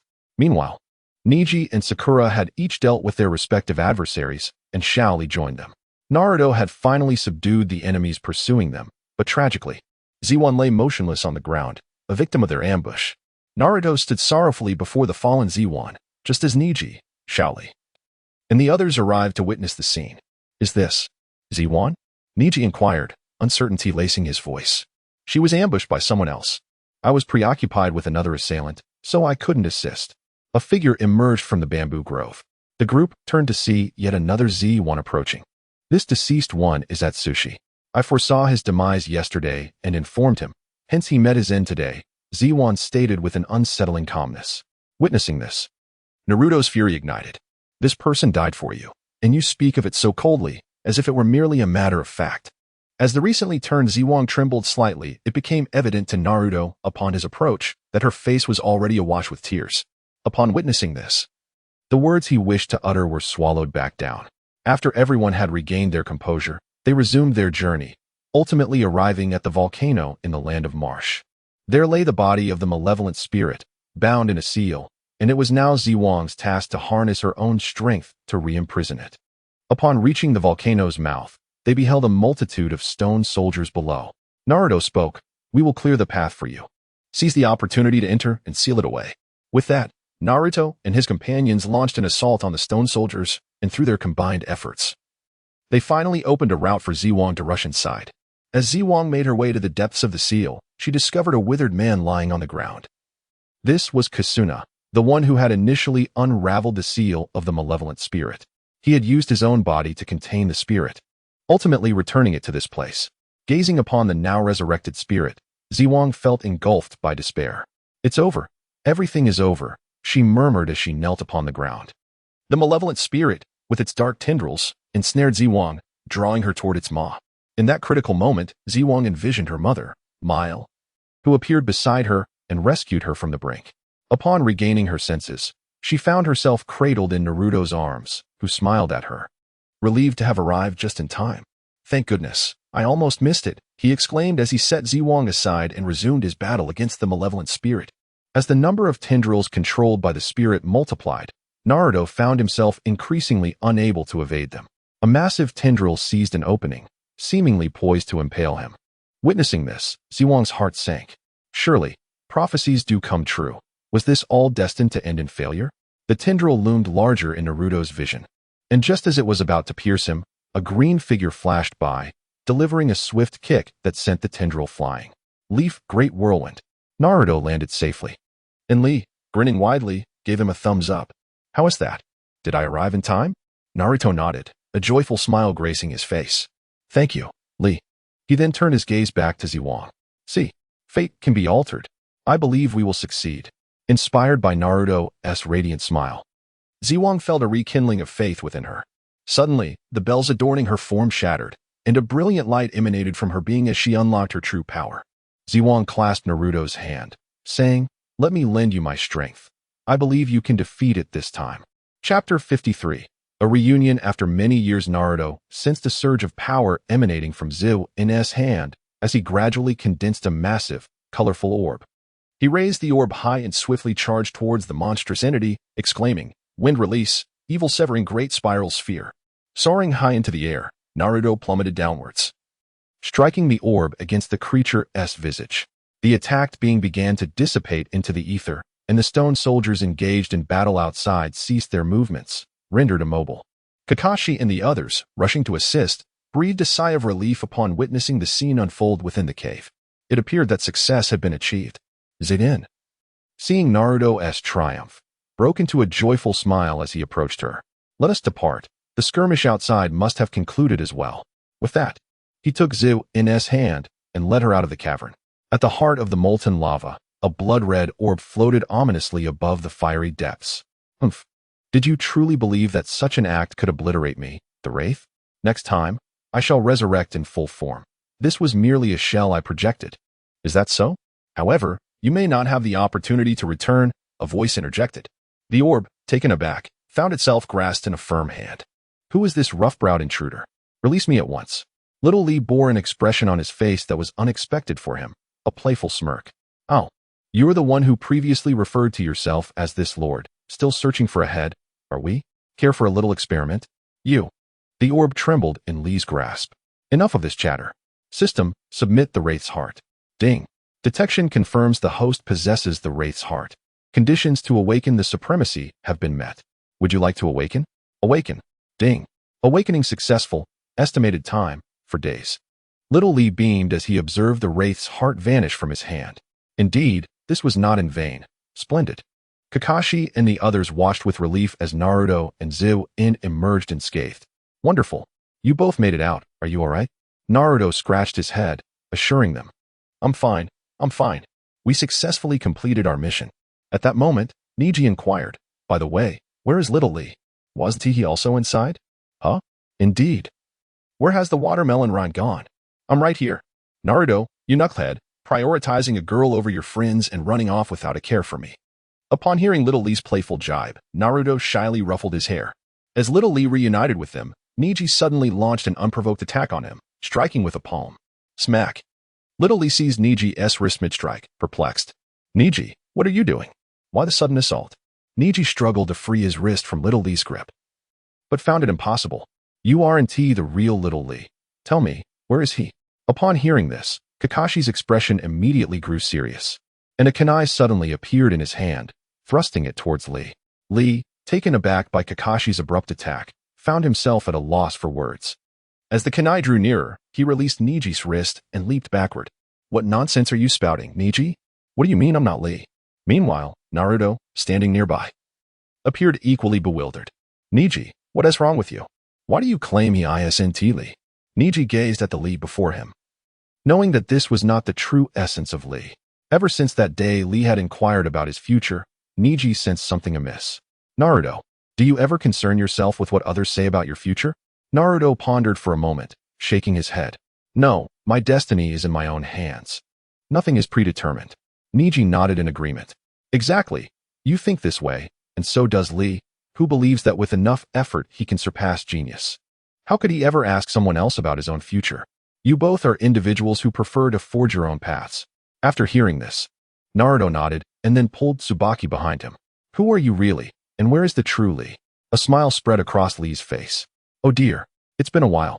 I just wanted to play a little game with everyone, and I didn't expect to be discovered. Lee's form began to shift, revealing a figure clad in a black robe adorned with red clouds, standing before Naruto and the others. As they recognized the newcomer, astonishment filled the air. Inazuka Kiba. Hello. Everyone. It's been so long. Kiba exclaimed cheerfully, waving at them. Kakashi observed Kiba's attire and approached him, asking, Is that outfit? Indeed. Have you joined their organization? At that moment, Naruto also pieced it together, realizing that Kiba's clothing resembled that of the individuals who sought to capture him in their youth. Excitedly, he shouted, Kiba, are you truly going to continue down this misguided path? Kiba shook his head. There is no right or wrong. I am simply pursuing what I wish to do. Upon hearing this, Naruto ceased his idle chatter, gathering his chakra into a Rasengan, charging towards Kiba. I vowed that the next time I saw you, I would ensure you stayed with us. The tree observed Naruto charge at it with a silly determination, only to vanish in an instant from Naruto's sight. A sudden clap echoed as a hand landed on Naruto's shoulder. The tree leaned closer, whispering softly into Naruto's ear. With your current strength, you are far from capable of taking me away, Naruto. Realizing too late, Naruto slammed the Rasengan he held towards the tree behind him. The tree casually extended its hand, effortlessly grasping Naruto's wrist, much like it had captured Niji moments before. No matter how fiercely Naruto struggled, he could not break free from the tree's grip until the Rasengan dissipated. Kakashi had already activated his Sharingan, keenly observing the tree's swift movements. So fast. Even with my Sharingan activated, I cannot clearly capture its actions? The tree lifted its leg and kicked Naruto away with force. At that moment, Niji's assault approached. 8 trigrams air palm. A powerful gust of wind surged towards the tree, carving a long mark into the ground as it advanced. The tree raised a hand, wave bullet. The blue energy sphere collided with Niji's attack, and at the point of impact, debris flew into the air, shrouded in dust. However, as the dust settled, the tree was no longer in its original position. Seeing this, Kakashi immediately shouted a warning, Niji, watch out behind you. Niji had no time for extraneous movements and instinctively prepared a defense. 8 trigrams palm, revolving heaven. Niji spun rapidly, creating a protective barrier that enveloped him. Ultimate absorption. The tree utilized the skills of a Venusaur for the first time. A green glow emanated from its hand as it gently touched Niji's defensive technique. The tree felt the energy coursing from its palm, already dense with power, becoming even more abundant. Meanwhile, Niji's spinning speed began to wane, as he sensed his energy rapidly depleting, ultimately collapsing to the ground. How could this be? Why do I feel utterly drained of strength? Lightning cutter. Kakashi emerged from behind the tree, his right hand charged with crackling lightning, thrusting it towards the tree. Chapter 54. The 7th Pokemon. The tree pivoted and seized Kakashi's wrist, utilizing Kakashi's momentum to hurl him away. Boom. Kakashi's strike veered off course, his right hand's Raikiri striking a nearby stone pillar. The towering column crumbled at its base under the force of Kakashi's attack, the upper section losing its support and crashing down upon him, burying him beneath a cascade of rubble. The tree brushed off its hands, its black robe rustling in the wind. Honestly, I merely wish to reminisce with you all, yet each of you insists on resorting to violence, it remarked. You scoundrel. Sakura's voice erupted, prompting the tree to glance back. Sakura had raised her fist, aiming a blow at the tree. The tree leapt back, evading her strike, which instead slammed into the ground. The once even surface cracked like a spider's web, splintering in all directions as Sakura withdrew her fist, looking up to locate the tree. She was met with a swift kick from it. 1,000,000 tons impact. Leg. The tree's kick landed squarely in Sakura's abdomen, sending a wave of excruciating pain coursing through her body. She was propelled away like a cannonball, only coming to a halt upon crashing against a rock wall. My apologies. That kick carried a hint of personal sentiment from my past life of anime watching. Multiple shadow clone jutsu. Naruto, who had been sent flying earlier, charged back with a multitude of shadow clones surging toward the tree, each gathering a Rasengan in their hands. Multiple spiraling sphere barrage. Naruto, you lack martial ethics by ganging up on me, but I am not afraid. Suzaku of Jengar. A colossal purple figure materialized, enveloping the tree within its embrace.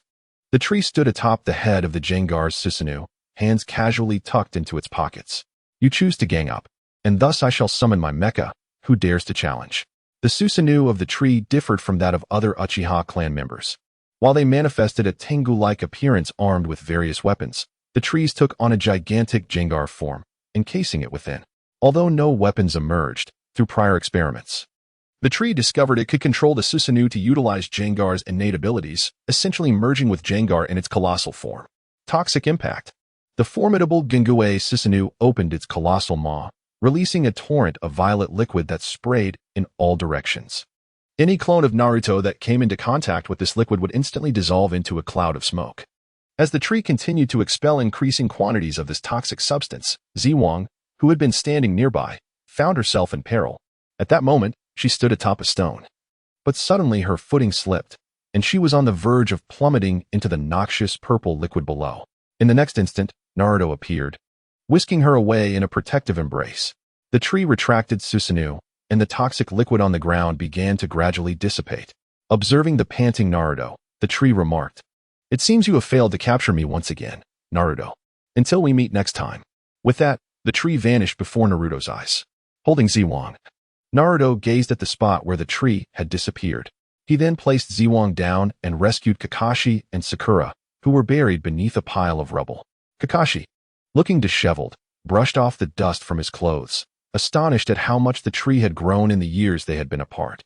The tree utilized the Flying Thunder God technique to return to its original coordinates, thus saving precious time.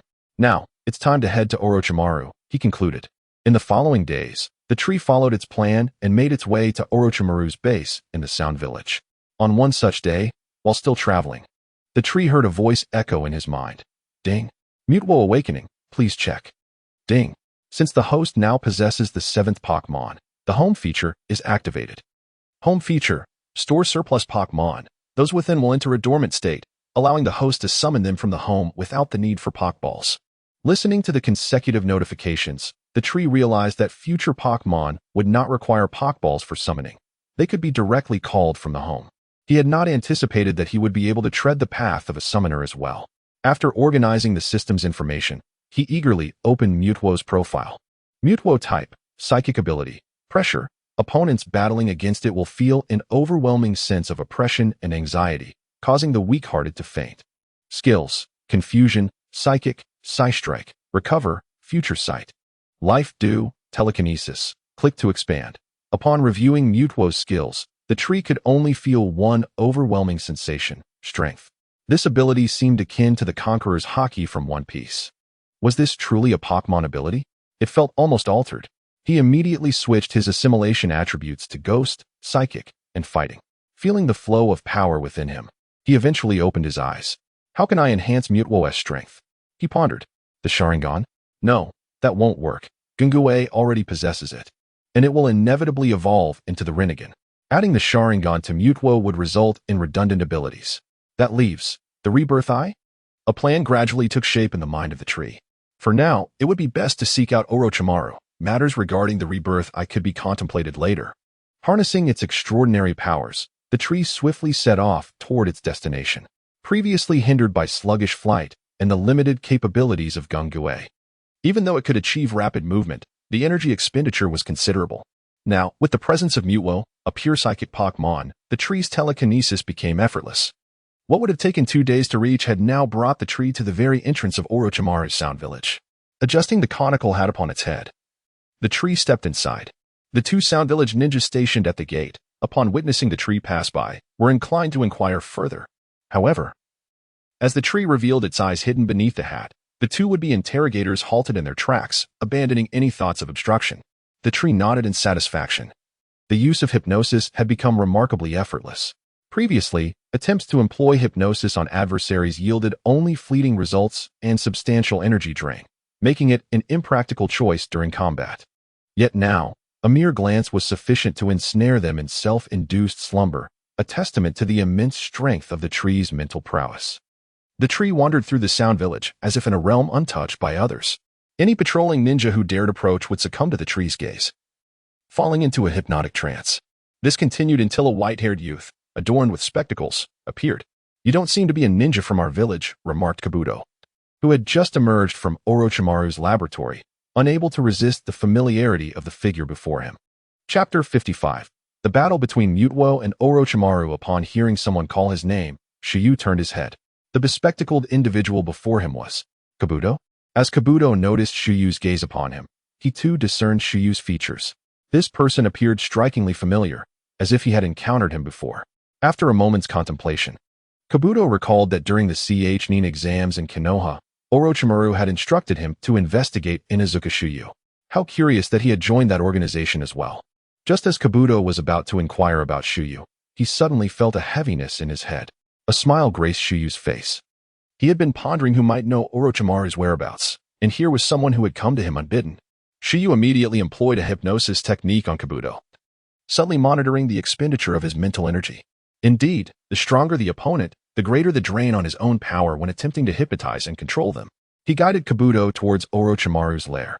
As Kabuto opened the door to Orochimaru's laboratory, the latter, engrossed in his research, cast a curious glance at the re-entering Kabuto. "What is it now? What brings you here?"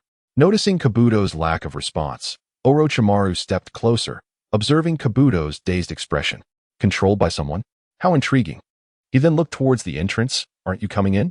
Shiyu slowly stepped inside, revealing himself before Orochimaru. "Long time no see, Uncle Snake." Orochimaru recognized the figure before him as the young boy who had once caused him considerable trouble in Konoha. "I never expected it to be you. Have you truly joined that organization?" Orochimaru mused, a hint of nostalgia crossing his face as he regarded Shiyu's attire. Shiyu removed his conical hat. "I simply fancied this outfit, so I thought I might give it a try."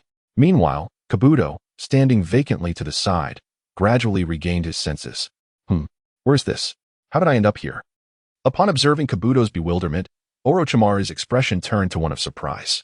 "Stop looking around. You've been brought here under someone's control. Kabuto, you've been rather lax of late." Kabuto was taken aback by Orochimaru's words. The fact that someone had managed to control him with just a glance was astonishing. What powerful genjutsu! Orochimaru then turned his attention to Shiyu. "What brings you to my domain?" "Of course, I am here to gain power. I intend to eliminate that man," Shiyu declared dramatically to Orochimaru. The latter regarded Shiyu with a cold, piercing gaze. "Do not jest with me. I have heard of your exploits. You are capable of slaying Danzo alone and escaping from Jiraiya and Tsunade's ambush. Your strength is commendable. You truly lack a sense of humor. I am here to reclaim the organization's ring. You wouldn't make this difficult for me, would you?" After the tree spoke, he gazed sincerely at Orochimaru. "That ring has long since vanished. I may not be able to provide it for you." The tree, upon hearing this, was not surprised. If Orochimaru were genuinely so accommodating, granting whatever was asked of him, he would not be one of the legendary Sannin of Konoha. "In that case, allow me to assist you in recalling its whereabouts," he continued, his form flickering before reappearing directly before Orochimaru. The tree raised his fist, aiming a strike at Orochimaru's head. With a resounding thud, Orochimaru's skull shattered.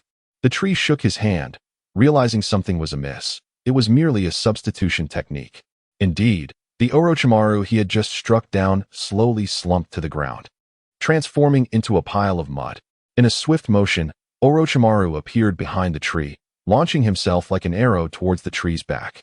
Orochimaru opened his mouth, and a sharp blade emerged, gleaming ominously as it lunged towards the tree.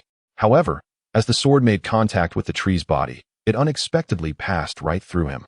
Orochimaru adjusted his stance and faced the tree once more, evidently employing that peculiar ninjutsu again. It was intriguing.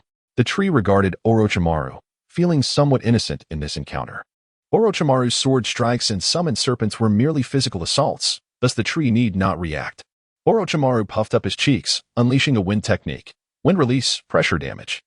A fierce gale surged towards the tree, yet as it approached, it halted and gradually dissipated before him, as if obstructed by an invisible barrier. The tree observed Orochimaru and remarked, "Well, your performance has concluded. Now it is my turn." With a snap of his fingers, a figure materialized before Orochimaru. This being resembled a hybrid of a human and a feline creature, appearing out of thin air. It was entirely silver, with purple eyes, tail, and belly, and its neural connections extended from its back to the nape of its neck, while its fingers were shaped like 3 small spheres. This was the first time the tree had summoned Mutuo, eager to witness the prowess of a mythical Pokemon within the world of Naruto. Mutuo crossed its arms over its chest, floating gracefully in the air. Turning to face the tree, it disregarded Orochimaru entirely. "So, you are the one who summoned me?" As the tree prepared to witness the performance, a voice suddenly resonated in his mind. He then perceived the gaze of Mutuo directed towards him, instantly realizing that this must be the message conveyed by Mutuo. How could I have forgotten that Mutuo possesses the ability to communicate through telepathy? The tree responded to Mutuo through this mental connection, affirming, "Indeed, I am aware that you have numerous questions at this moment, and so do I. However, let us first deal with the matter before us, and afterward, I shall share my thoughts with you." Mutuo contemplated for a moment before responding, "Very well." Orochimaru, observing the other beings before him, recalled that he had previously instructed Kabuto to investigate the tree. This must be the unique summoning beast that Kabuto had mentioned. Mutuo, fixated on Orochimaru, unleashed its inherent traits without restraint. The overwhelming aura caused the data sheets in Orochimaru's laboratory to flutter chaotically through the air. Orochimaru sensed Mutuo's formidable presence. What an astonishing aura! What kind of summoning beast is this? Kabuto, who had been merely a bystander, was rendered speechless. Mutuo initiated the attack, casting a binding spell that enveloped Orochimaru. Suddenly, Orochimaru felt his body stiffen, immobilizing him completely. Mutuo gathered a shadow ball in its hands and hurled it towards Orochimaru. Just as it seemed destined to strike, Kabuto intervened, shielding Orochimaru and dissipating Mutuo's assault, allowing Orochimaru to finally break free from Mutuo's grasp. With a grave expression, Orochimaru regarded Mutuo. "How powerful! It managed to control me in an instant." He then launched a counterattack, invoking the technique, Serpent's Array. An abundance of serpents slithered forth from Orochimaru's mouth, swiftly filling the laboratory with venomous snakes. Unfazed by the onslaught of serpents lunging at it, Mutuo maintained an impassive demeanor, activating its psychic powers to send all the snakes soaring through the air. Seizing the opportunity while Mutuo dealt with the serpents, Orochimaru elongated his neck, aiming to bite Mutuo. Mutuo regarded Orochimaru's outstretched neck, dripping with repulsive saliva, with a gaze of disdain. Chapter 56. Reunion with the two pillars. Mutuo elevated its foot, channeling energy through it, and delivered a powerful kick towards Orochimaru's swiftly approaching head.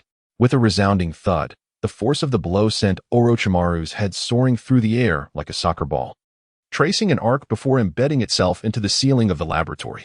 At that moment, Orochimaru resembled a giraffe. His head lodged against the ceiling while his body remained on the ground. Resigned, he reverted his form, allowing his neck to gradually shorten to its normal length. As he inched closer to the head trapped above, pushing against the ceiling with his hands, debris fell alongside him as he regained his freedom. "Ah, I seem to recall where that ring is," Orochimaru remarked, his newly resurrected body nearing its limits, rendering him unfit for further combat, compelling him to concede temporarily.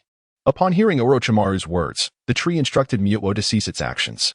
As the tree prepared to summon Mutuo back, it caught the creature's gaze, leading the tree to understand its intention, and thus refrained from forcibly returning it to the system's abode.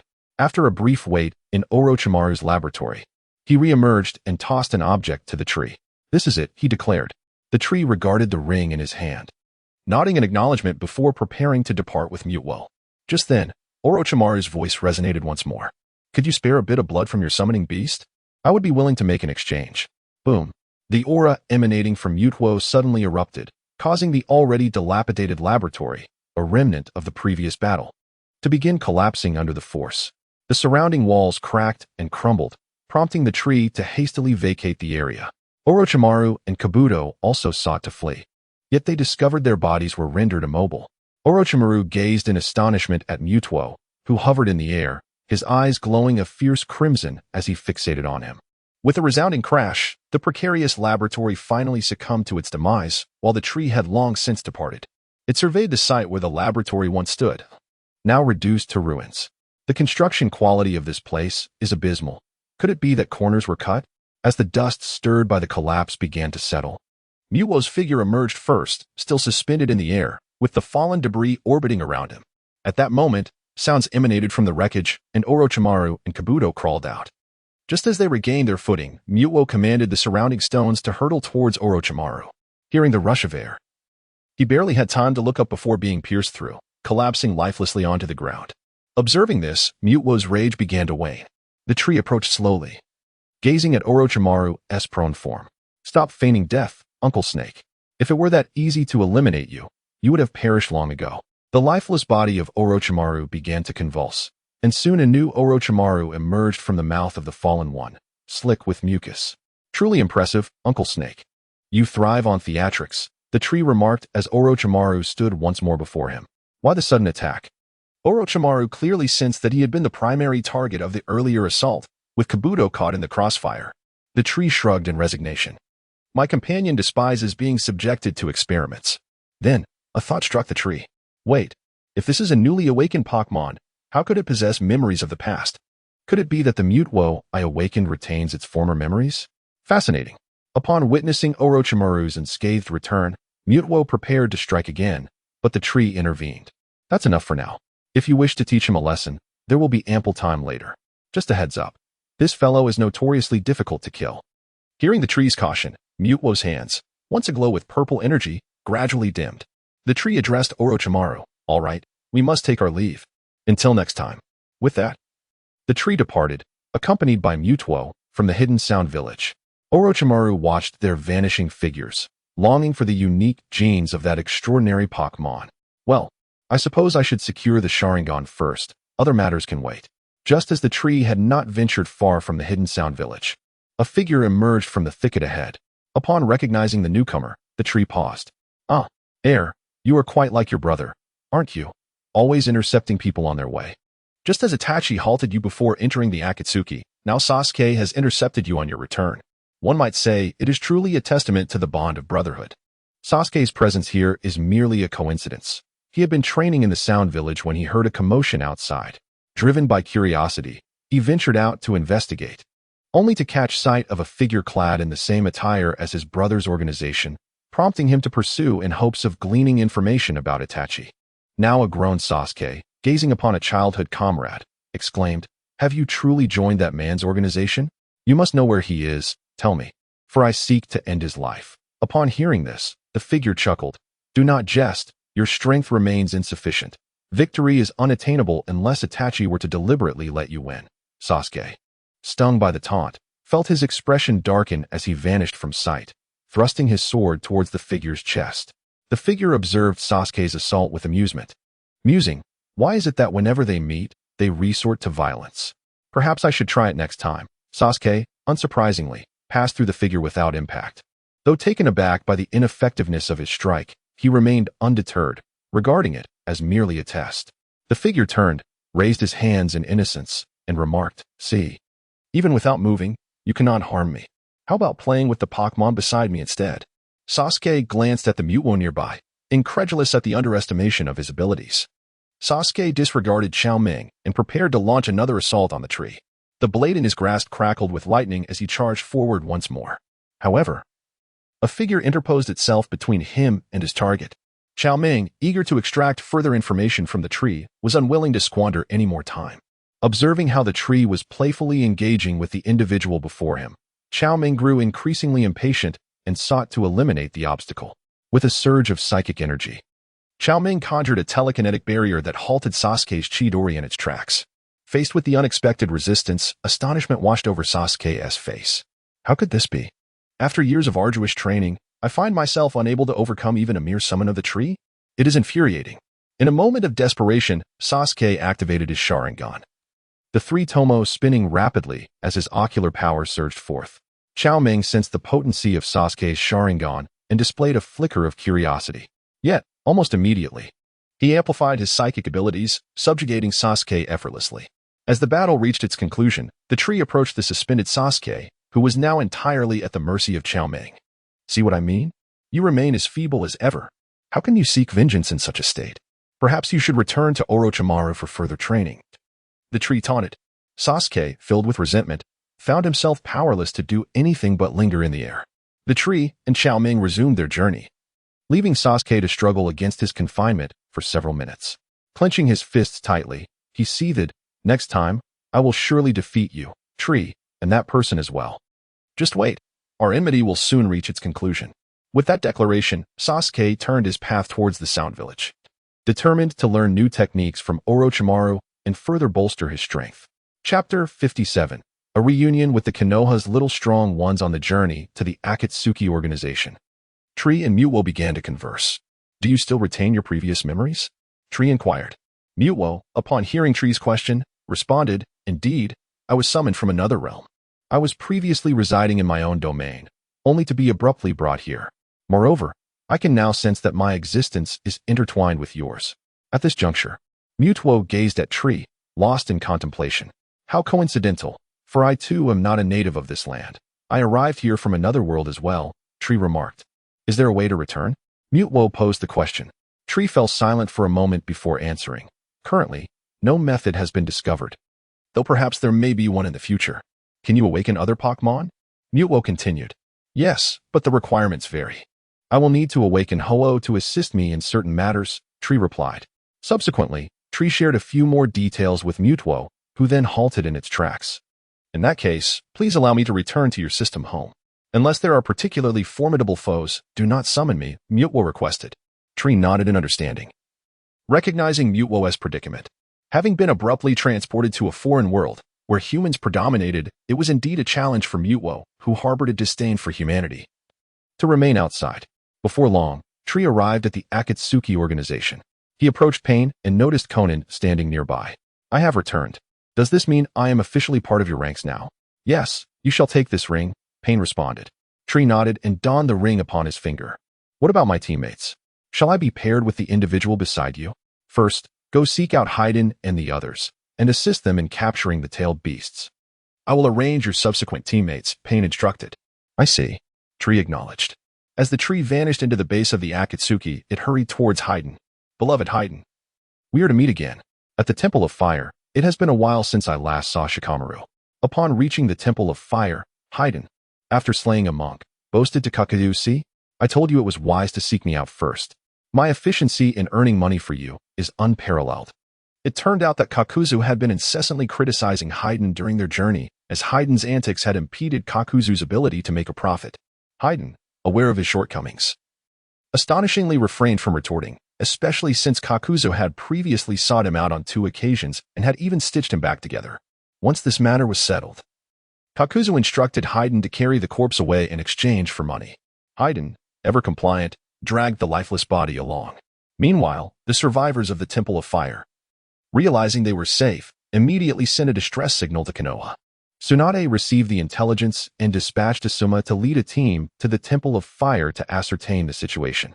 Asuma, accompanied by Shikamaru's squad, arrived at the devastated temple, their hearts heavy with sorrow as they began their search for the perpetrator who had slain their friend. During Asuma's search, the tree finally encountered Kakuzu and Haiden. "Hello. We meet again. Did you miss me?"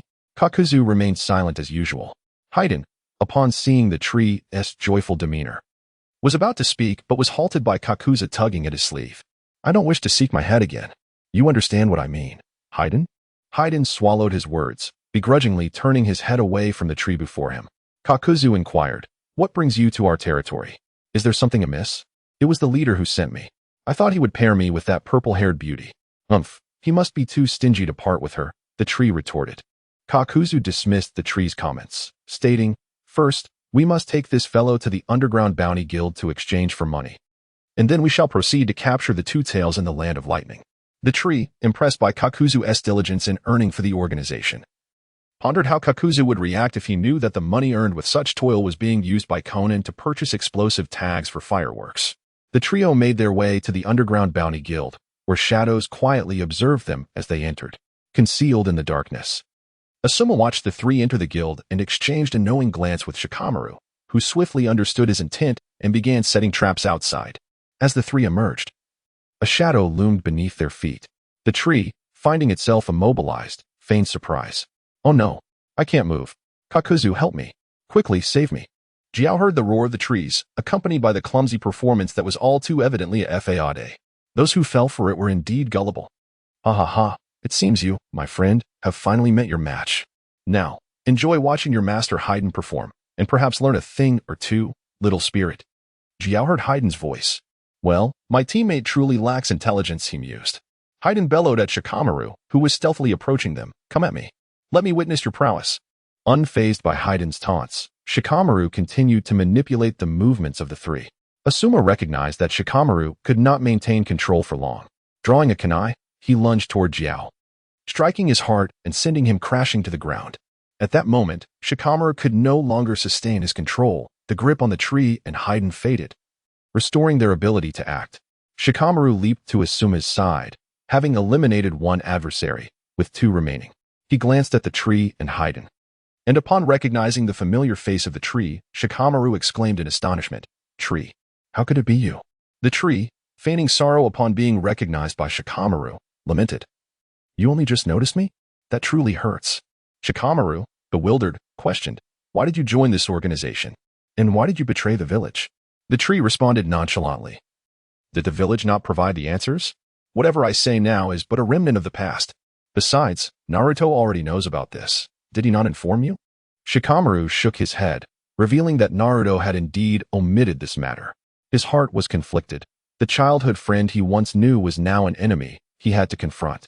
Asuma approached Shikamaru, reminding him that this was not the time for emotional sentiments. "First, we must apprehend them. We can discuss the rest later." Following Asuma's words, he charged at Haydn. The tree retrieved a pokeball from his waist. "Let us begin. I wish to see if you have made any progress over these years." A flash of red light illuminated the scene, and Lucario materialized before them. "Let Lucario reminisce with you," the tree declared. In recognition of the formidable strength of the tree's Pokemon, particularly after years of absence, Ino, Shikamaru, and Choji steeled themselves for the challenge. Shikamaru initiated with Shadow Imitation Jutsu, aiming to seize control of Lucario, but the creature's speed was astonishingly swift, rendering Shikamaru's shadow ineffective. Choji employed the Expansion Jutsu, charging toward Lucario as well. Chapter 58. Do not be perverse behind Shikamaru. Ino discreetly raised her hand, directing her technique, Mind Transfer Jutsu, towards the onlooker, Trees. In the next moment, Ino's consciousness delved into the depths of Tree's mind. As she attempted to exert control over him, a voice echoed, "How mischievous." In the face of an adversary, especially when the strength of both parties remains uncertain, do not recklessly invade their psyche. Consider this a lesson. Remain here obediently. Upon hearing Tree's words, Ino realized the gravity of her situation. Yet, when she endeavored to release the mind transfer jutsu, she discovered herself irrevocably ensnared within Tree's consciousness. Her own spirit trapped. In the physical realm, Ino had collapsed to the ground. Shikamaru, bewildered, inquired, "Ino, what has happened?" He shook her gently, but she showed no signs of awakening. Tree's voice resonated, "Do not worry. She is merely momentarily confined by me. Once you defeat me, I shall release her. You fiend." Meanwhile, Choji, having utilized the expansion jutsu, was engaged in an intense battle with Lucario. Although it was more accurate to say that Lucario was deftly countering Choji's every move. Regardless of Choji's relentless assaults, Lucario maintained an effortless defense. As time passed, Choji could no longer sustain his form and reverted from the expanded state. Lucario, observing this, ceased his offensive, granting Choji a moment of respite. Shikamaru and Choji found themselves in a stalemate with Lucario, while Haydn clashed fiercely with Asuma. Asuma's kunai, imbued with wind chakra, continuously clashed with Haydn's weapon. In their physical confrontation, Asuma ultimately gained the upper hand, delivering a powerful kick that sent Haydn flying. With swift hand seals, Asuma unleashed, fire style, ash pile burning.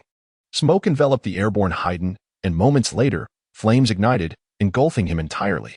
A chilling scream initially resonated from within the smoke, gradually transforming into sounds of twisted pleasure. Trees, listening nearby, grimaced. That disgusting his cries are truly revolting. Trees shouted towards Haydn.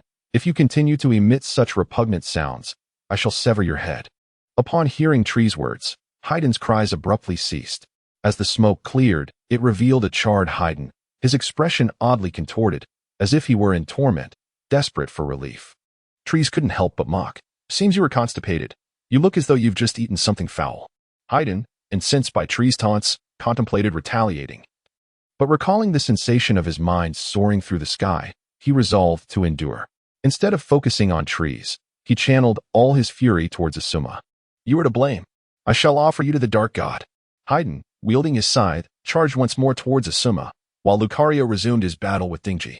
This time, the ferocity of the assault was markedly intensified, and before long, Dingji found himself mercilessly pummeled by Lucario, akin to a mere punching bag. With a resounding thud, Dingji could no longer withstand the onslaught and gradually succumbed to the ground. Shikamaru, standing by, was rendered utterly helpless. Looking at Shikamaru, Tree remarked, "See, even with your remarkable intellect, it is all futile in the face of absolute power. You can only watch as your comrades fall, and should fortune turn against you, they may even perish." After uttering these words, Tree approached the incapacitated Kakuzu. "Kakuzu, how much longer will you feign death? If you do not rise now, perhaps you should remain down." Hearing Tree's words, Kakuzu reluctantly pulled himself off the ground, dusting himself off. The adage that the longer one lives, the more perceptive they become found its embodiment in Kakuzu. Previously, when his heart was pierced, he had contemplated collapsing to ambush Shikamaru and his team, only to realize that Tree stood in the optimal position to thwart his attack. Upon overhearing Tree's conversation with Shikamaru, Kakuzu surmised that they were merely reminiscing and exchanging pleasantries, ultimately allowing both parties to depart unscathed. With this deduction, Kakuzu lost all desire to engage in battle, choosing instead to lie quietly on the ground and feign death, hoping to remain undisturbed until their conclusion. Why not resist Tree? Kakuzu pondered, uncertain of the true extent of Tree's power. Based on their previous encounters, he hypothesized that as long as he did not provoke him, Tree would likely refrain from causing him trouble. Thus, Kakuzu devised his plan to feign death. However, unexpectedly, Tree called out to him, leaving Kakuzu somewhat speechless. Initially, Shikamaru felt a twinge of defiance after being chastised by Tree, yet witnessing their initial ambush target emerge unscathed shook his convictions.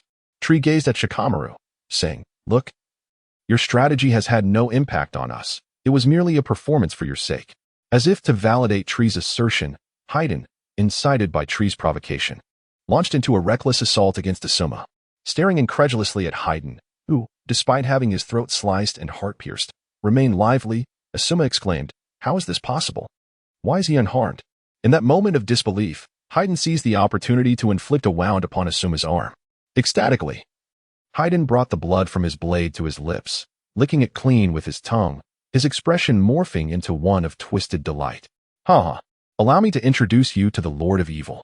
Are you ready to accept the judgment of the Lord of Evil?" Suddenly, a heavy blow struck Haydn on the back of his head. Tree had approached him unnoticed. Looking at Haydn, Tree remarked, "Fight properly, there is no need for such depravity. Your laughter is quite unsettling. You, fine." Phaeton once again suppressed his emotions and began to invoke his secret technique. Beneath his feet, a complex array materialized, and the hues of his body transformed into that of a black skeleton. Filled with exhilaration, Phaeton yearned to shout towards Asuma, but upon noticing the Tree standing nearby, he forcibly restrained himself. It was the first time Phaeton had engaged in combat with such silence. He then drew a slender rod and plunged it into his own abdomen. From a distance, Asuma found Phaeton's actions puzzling. However, in the blink of an eye, he bore the same wound as Phaeton's self-inflicted injury. Witnessing Asuma clasp his abdomen in agony and collapse to the ground, a deranged smile involuntarily spread across Phaeton's face. "Stop it. Don't be twisted." "Yes, yes, yes." At that moment, Shikamaru, besides being astonished by Phaeton's unique ability, was also intrigued by the Tree's identity. Why was the Tree able to command his two companions so casually? And why did they not dare to resist? Chapter 59. An unpleasant feeling at that moment, Asuma, lying on the ground, gazed in astonishment at Haydn, who was performing the ritual. How could this be? Why are the wounds on his body transferred to mine? Haydn, unable to conceal his triumphant expression, laughed heartily. Haha. Have you come to witness my formidable power? Soon, I shall offer you to the Lord of Evil. Meanwhile, Shikamaru, still pondering the identity of the organization, suddenly grasped the situation. Asuma-sensei, how could this happen? Is it due to that strange circle he drew earlier? His mind raced, and his hands were relentless in their actions as a shadow extended from beneath his feet, gradually reaching Haydn's feet. At that moment, Haydn raised his weapon high and aimed it at his own heart. Just as the sharp tip was mere millimeters away from piercing his flesh, his hand abruptly halted. Haydn, perplexed, wondered aloud, what is going on? Why can I no longer control my body? Shikamaru struggled to maintain his hold over Haydn, gradually pulling him out of the confines of the ritual circle he had drawn. Once Haydn's last foot exited the circle, Shikamaru breathed a sigh of relief and glanced at Kakazu and Jago, who had been observing silently. Concerned, Shikamaru thought to himself, if Kakazu decides to strike now, or if Jago commands his Lucario to attack, I would be utterly defenseless and Haydn would regain his freedom. Watching the scene unfold, Jago turned to Kakazu. Are you just going to stand there? Aren't you going to assist Haydn? Jiao Du, appearing indifferent, remarked, if Fei Duan cannot even handle this, aiding him is of little consequence. Despite his words, he pondered internally, had I dared to act earlier, you would have likely subdued me by now, feigning innocence and urging me to strike as if my years of experience were in vain.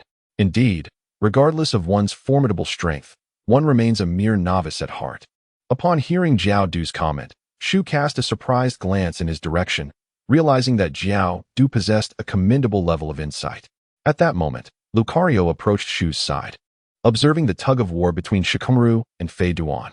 For the first time, Lucario, gazing closely at Shu, fixated his small, green eyes upon him. Is this the spirit beast of that novice? He appears quite frail, yet his recent display of power rivals that of Fei Duan. Previously, during the confrontation between Fei Duan and Shu had engaged directly in battle with Jiao Du through assimilation. This was his first encounter with Shu's Pokemon. Lucario sensed Jiao Du's scrutiny and proudly lifted his head, casting a piercing gaze upon him. Their eyes met in the air, and Jiao Du awkwardly withdrew his gaze from Lucario. Such sharpness in the eyes of this spirit beast, he mused. Meanwhile, Shikamaru finally managed to create some distance, allowing Fei Duan to break free from the constraints of the shadow binding him. Shikamaru, drenched in sweat, glared at Fei Duan, feeling utterly exhausted as his chakra had been depleted. Seeing the bindings dissipate and noticing the panting Shikamaru before him, Fei Duan's face broke into a triumphant grin. Ha ha ha, little brat, you finally cannot hold on any longer. Now, prepare to witness the punishment of the evil god. Upon finishing his declaration, Fei Duan strode towards the circle he had inscribed on the ground. Shikamaru, now drained of strength, watched in despair as Fei Duan approached the circle step by step. Once again standing within the circle, Fei Duan raised his weapon and thrust it towards his heart. It ends here. Accept the judgment of the evil god. Shikamaru's gaze remained fixed on the weapon in Fei Duan's hand. Just as Fei Duan was about to strike, he felt his weapon abruptly halted, noticing a hand tightly gripping his wrist. Anger surged within him. Which blind fool dares to disrupt my affairs, Fei Duan?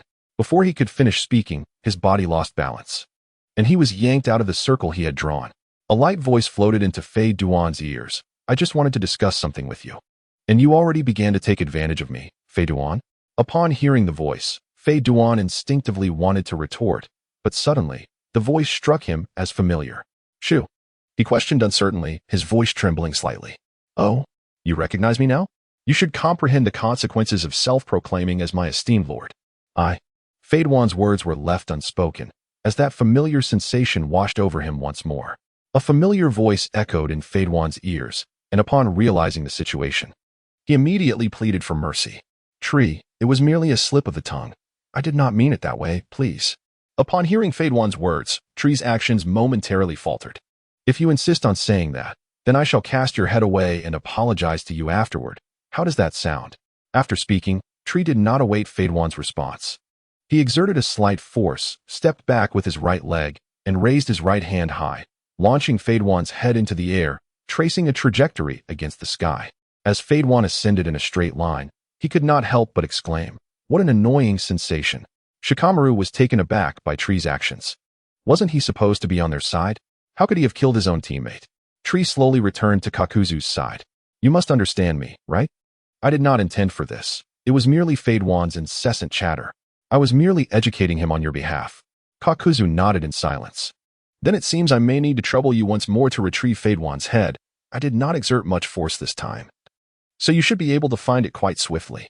Upon hearing Tree's words, Kakuzu tactfully departed, dragging Fade Wan's headless body away, leaving space for Tree and Shikamaru.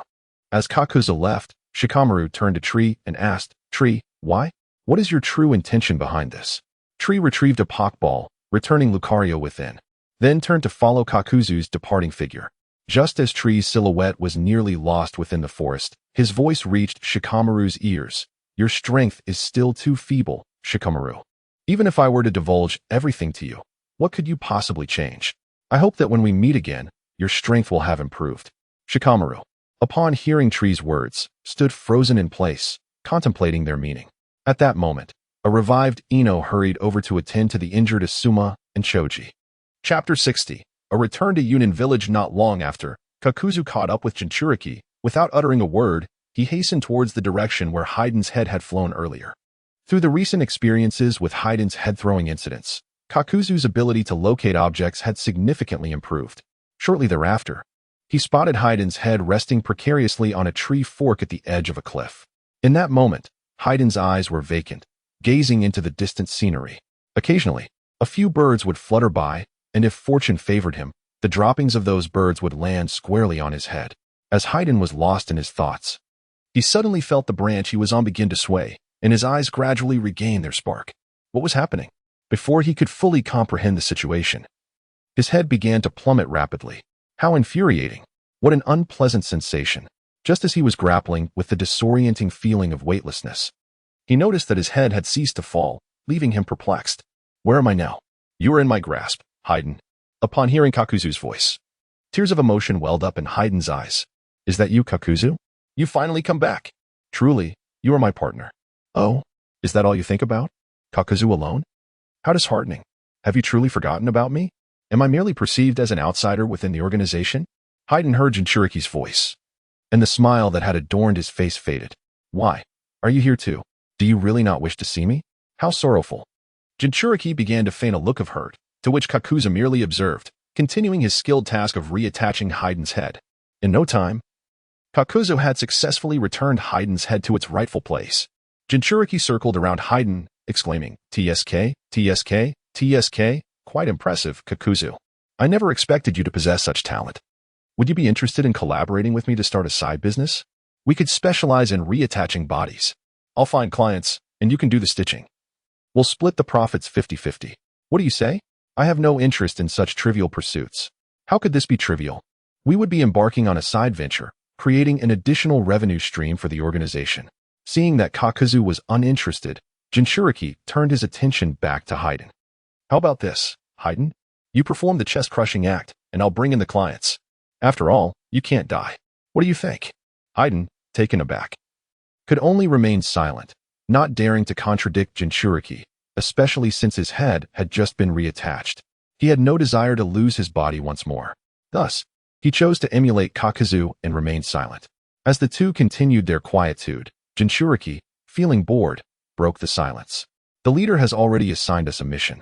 We are to head to Chunin village to capture the two tails. What are your thoughts, Jinchuriki? I am indeed accompanying you all, for the leader has instructed me to act alongside you. In Konoha, after completing his mission, Shikamaru hastily transported Asuma to the hospital for treatment and then hurried to the Hokage's office to report on the mission's intelligence. Upon arriving before the fifth Hokage, Tsunade, Shikamaru noticed that Kiba and others were present as well. Tsunade, observing Shikamaru's urgency, inquired, Is there something pressing? Heeding her words, Shikamaru disregarded the presence of Kiba and directly stated, We failed in this mission. We could not capture the enemy responsible for the destruction of the Fire Temple. However, we did gather some intelligence. Upon hearing Shikamaru's words, Tsunade lifted her gaze towards him, urging him to continue. We tracked down the individuals who vandalized the Fire Temple and discovered they are affiliated with the same organization as the rogue ninja Itachi Uchiha. Moreover, we spotted Inazuka Shu, who also seems to hold a significant position within that organization. Kiba, who had been quietly listening to Shikamaru's report, felt a surge of rage upon hearing Shu's name. His face contorted in fury as he swiftly approached Shikamaru, shaking his shoulders. What did you say? You saw that guy? Where is he? I want to kill that bastard. Kiba's teammates exchanged worried glances, concerned about his state. Shikamaru, standing closest to Kiba, urged him, calm down and let me finish. Kiba, hearing Shikamaru's reminder, gradually quelled his anger. We did find Shu, but there are complications. If it weren't for him, we might not have returned alive. Shikamaru then elaborated on the details of the mission, sharing his speculations regarding Shu's behavior. So, I wonder if Shu was wrongfully accused. Upon hearing Shikamaru's analysis, Kiba's eyes gleamed with hope, and he anxiously awaited Tsunade's response. After a moment of contemplation, Tsunade rested her chin on her hands, her formidable presence accentuated as she leaned forward, her figure shifting in response to her motion. Yet, no one focused on the captivating scene. All were eagerly anticipating Tsunade's verdict. The matter of Shu will require further investigation. However, our primary concern now is to uncover the true intentions and origins of that group of cloaked figures. Meanwhile, after journeying for some time, Shu arrived at the gates of the Cloud Village. He surveyed the somewhat familiar surroundings, reflecting, I can't believe I'm back here so soon. I wonder if the Eight Tails' tentacles have grown in the meantime. At that moment, in a certain part of the Cloud Village, Killer Bee commenced his solo rap performance. While the Eight Tails, residing within him, suddenly shuddered with a sense of foreboding. What is happening? Why do I suddenly find myself shivering? As the trio moved, they captured a ninja from the village and extracted the location of the Two Tails. It turned out to be in the training chamber on the mountainside of the Cloud Ninja Village. Upon acquiring this information, Kakuzu retracted his tentacles, taking the life of the captured ninja with him. The three then altered their destination, heading directly towards the host of the Two Tails, Jinchuriki. Within the cavern of the Cloud Ninja Village, Jinchuriki had been diligently honing his strength. How infuriating. I cannot believe I lost to a summoning beast. Especially after unleashing the full extent of the Two Tails' power. Just as Jinchuriki immersed himself once more in his training, three figures appeared at the entrance of his training room. When he paused, he noticed the unwelcome presence of three individuals. Did I not make it clear to all of you? Unless there is an extraordinary circumstance, you are not to enter here. Disrupted in his training, Jinchuriki felt a surge of irritation. Chapter 61. Farewell to the cat. As the figures of the three individuals gradually approached, Yomiuri finally discerned their faces. When a familiar visage came into her view, she pointed at the tree and exclaimed, It's you again. What do you intend to do this time? Upon hearing Yomiuri's words, Kakuzu and Haiden simultaneously turned their gazes towards the tree, their expressions revealing disdain, which left the tree feeling exceedingly awkward. Kakuzu's first thought was one of despair. He feared this mission was doomed to fail. The tree, feeling somewhat embarrassed, rubbed his nose and replied to Yomiuri, Hey, what with that tone? It sounds as if I abandoned you. Yomiuri, upon hearing his response, instantly erupted in anger. Isn't that the case? You left me in such a state. I had to recuperate for ages, and my body still aches. How can you act as if everything is perfectly fine now? The tree, increasingly at a loss for words, retorted, Come on, if you can't speak constructively, then perhaps you shouldn't say anything at all. Can't you see the way these two are looking at me? At that moment, Kakuzu and Haiden subtly shifted closer to the tree, silently conveying their desire to distance themselves from him. Listening to Yomiuri's tirade, the tree completely lost the desire to continue arguing. Kakuzu, Haiden, you two handle this, he said, preparing to observe the unfolding drama as he had done previously.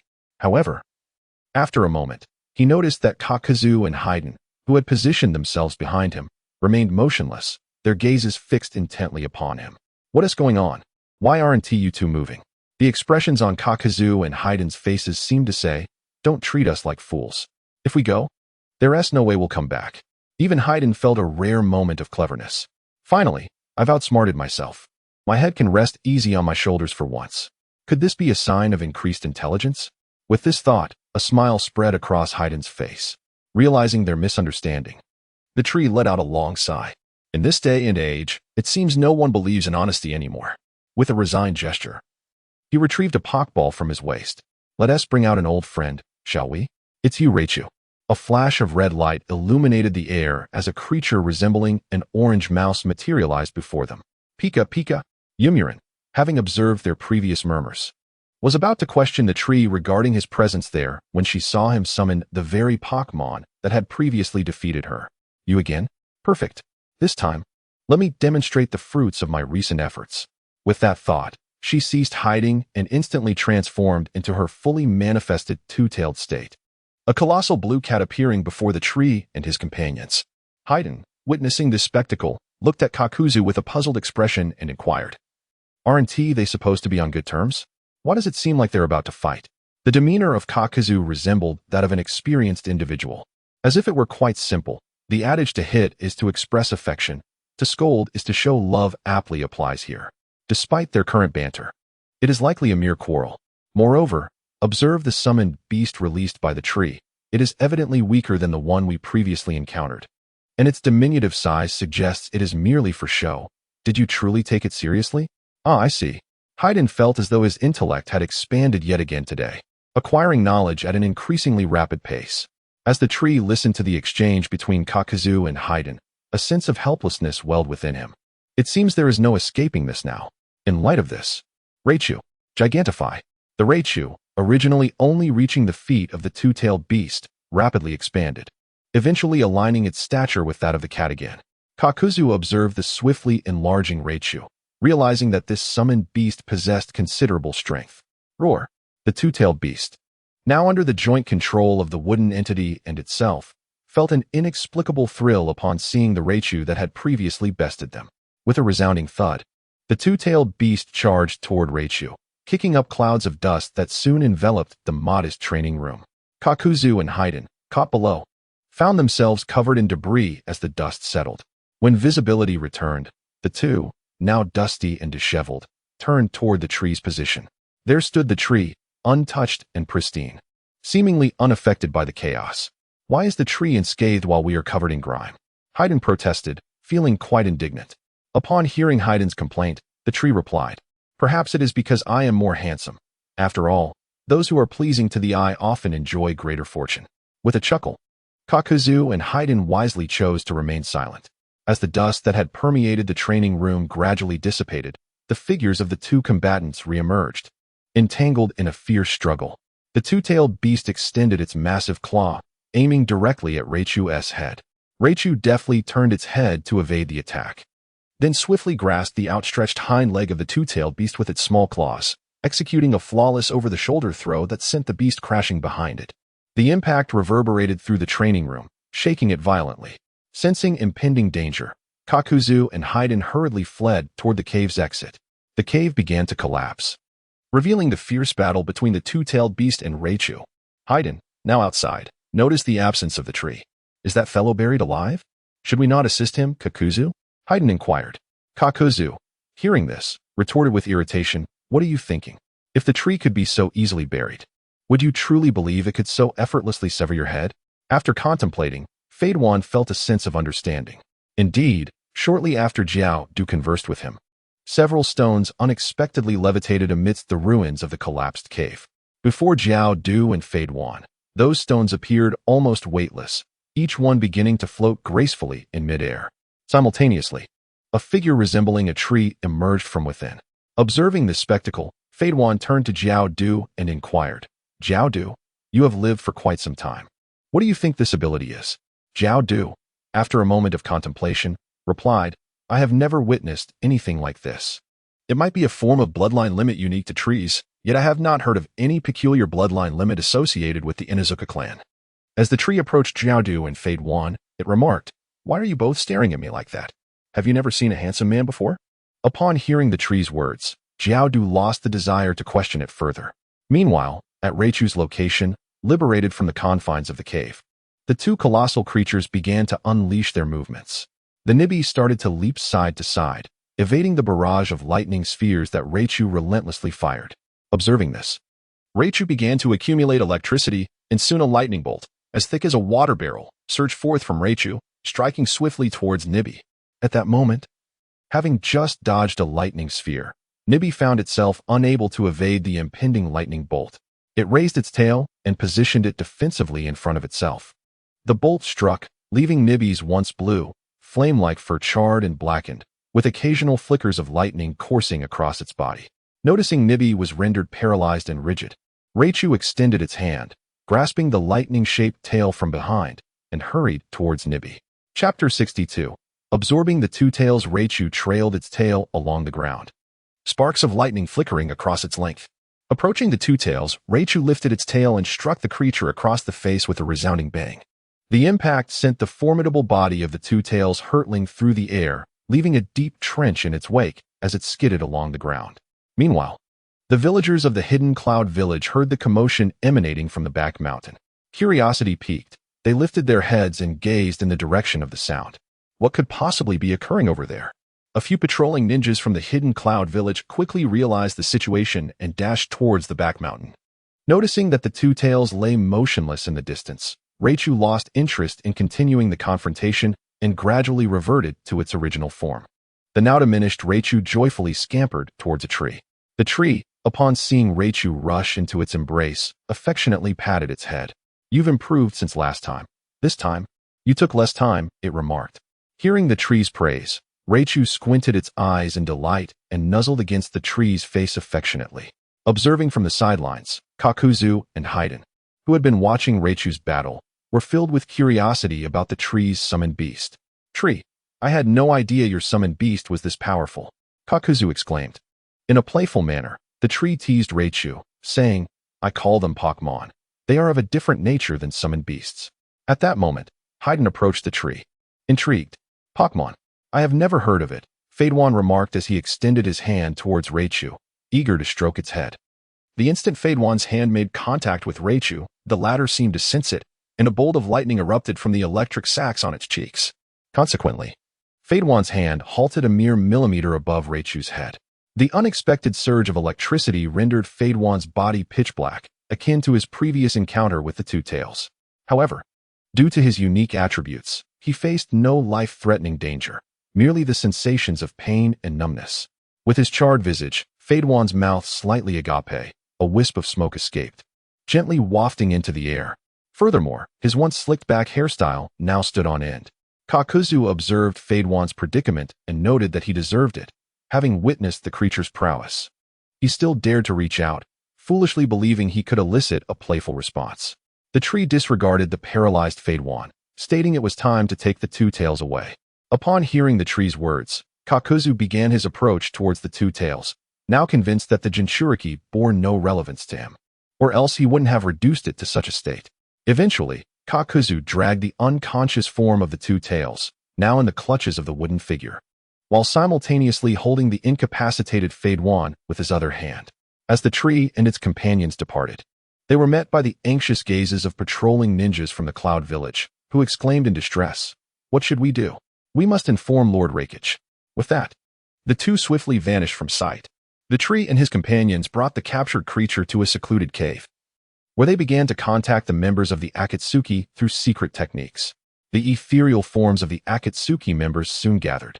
Pain, unable to contain his admiration, praised their swift capture of a tailed beast, exclaiming, "I didn't expect you to be the first team to secure a tailed beast." "Of course, you need only consider our capabilities," Fadewan replied with a smug expression. An adjacent shadow, overhearing this, could not help but retort, "What are you so proud of? We have already infiltrated the Sand Village, and will soon secure the One Tail." Without a moment's thought, the tree and his companions recognized the voice. It could only belong to Deidara. Fadewan, affronted by the audacity of the taunt, shot back, though his temper had mellowed significantly due to the tree's influence. In general, he still exhibited a fearless demeanor. "You boastful fool, and you're only after the One Tail, yet you are still slower than us. How dare you criticize us?" As tensions escalated, Pain interjected, "Enough. Let us focus on the task at hand. First, we must seal the two tails." Upon hearing Pain's command, both parties fell silent. The Akatsuki members encircled the Jinchuriki of the two tails, while the wooden figure hovered at the center of their gathering, gradually siphoning away the beast's power. After a period of time, the final vestige of the tailed beast's energy was extracted, leaving the wooden figure lifeless on the ground. Now, let us proceed according to plan. By the way, Tree, you should head towards the location of Sasori and the others. It seems they have encountered a bit of trouble. Pain instructed before his shadow slowly faded from view. With Pain's departure, Fadewan turned to Deidara, urging, "Hurry up. We have already sealed one-tailed beast. And you haven't even begun yet. Do you still require assistance? Wait and see. Sealing a tailed beast is hardly a challenge, and we do not need anyone's help." Deidara replied, impatiently departing as if determined to prove his capabilities to Fade One. Meanwhile, in the Cloud Village, the Raikage, burdened by the overwhelming documents on his desk, was incensed when his office door unexpectedly swung open. Who dares disturb my work? He thundered, furious at the interruption. Two Cloud Shinobi, upon witnessing the furious countenance of their Raikage, found themselves hesitating to report their findings. As the Raikage's anger subsided significantly, he turned to the two trembling figures before him and inquired, "What prompted your hurried entrance?" "Lord Raikage, while patrolling outside, we detected unusual activity in the rear mountains. Upon investigation, we discovered that Lord Mu had been kidnapped," they reported.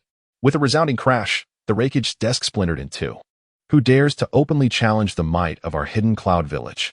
The reporting shinobi, sensing the Raikage's fury, spoke softly from a distance. "We observed that the assailants wore long black cloaks adorned with red clouds." Upon hearing this description, the Raikage pondered, could it be them? He then departed from the confrontation, hastening towards the location of Sasori. Meanwhile, in the Sand Village, night had fallen, yet the village was ablaze with light, punctuated by sporadic bursts of flames and the sounds of explosions. Gaara, in a valiant attempt to protect his village, ultimately succumbed to the explosive onslaught of Deidara, losing consciousness. With their objective achieved, Sasori and Deidara began their retreat, carrying Gaara to a cave to prepare for his sealing. In the Hidden Leaf Village, a plea for assistance from the Sand Village reached them. Tsunade ordered Kakashi and Guy, along with their respective teams and Kiba, to head to the Sand Village to aid the Kazekage. Upon learning that the Akatsuki organization was involved, Naruto felt a stirring within. Is that organization, which also includes Suzu, present? I wonder if I shall encounter you this time. Similarly, Kiba, upon realizing the situation, felt a tumult of emotions. Inazuka Shu, this time I must confront you directly. Chapter 63. The emergence of the fire-breathing dragon. The tree arrived at its destination and entered the cave, where it found Scorpion and Deidara seated nearby, while a red-haired youth lay sprawled on the ground. Upon seeing the tree enter, Deidara exclaimed, "Ah, you actually came. Truth be told, your presence was unnecessary. I could easily capture this little brat on my own. Isn't that splendid?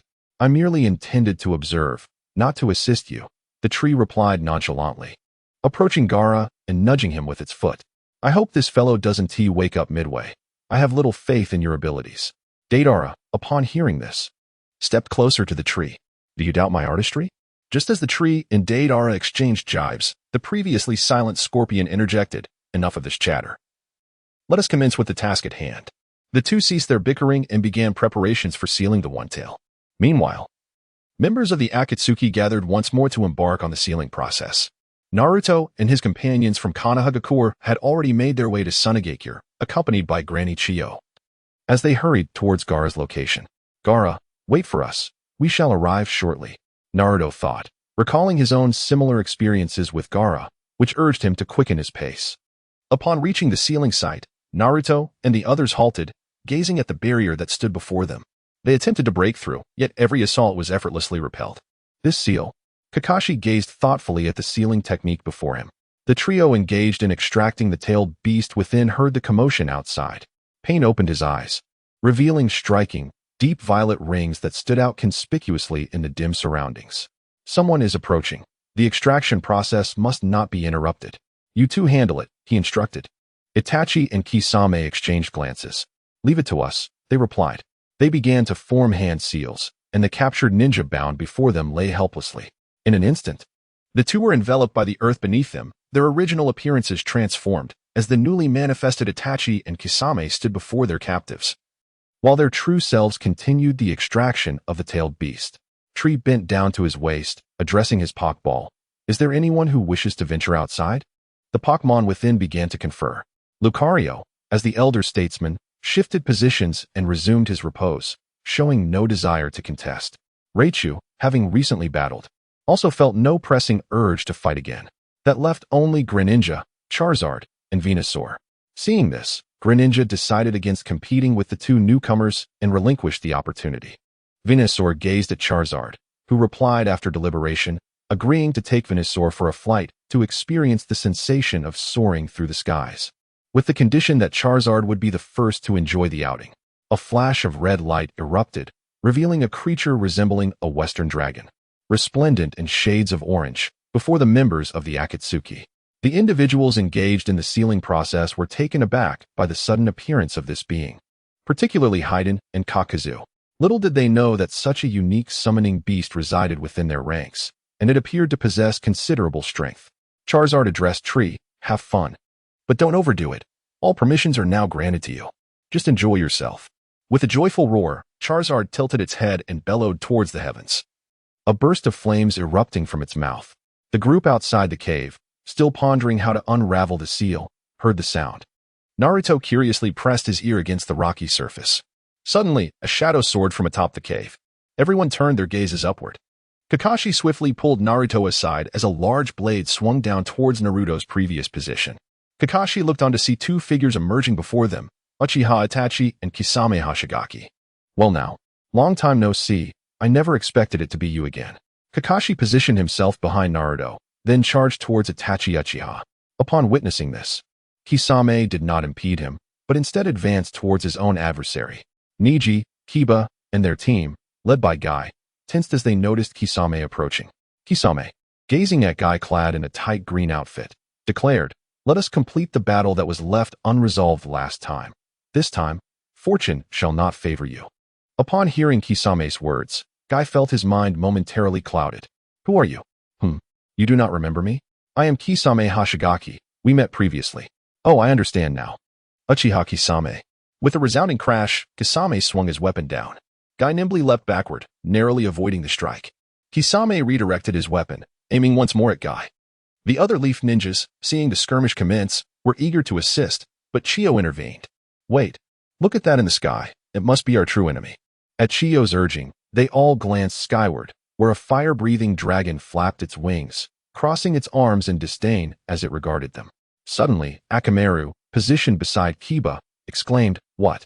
You say it's the little fire dragon from before? It bears his scent." Kiba, upon hearing this, scrutinized the fire dragon above. Though it had grown larger and altered in appearance, he recognized that his brother's so-called Pokemon spirit could indeed evolve over time. "So you are here as well."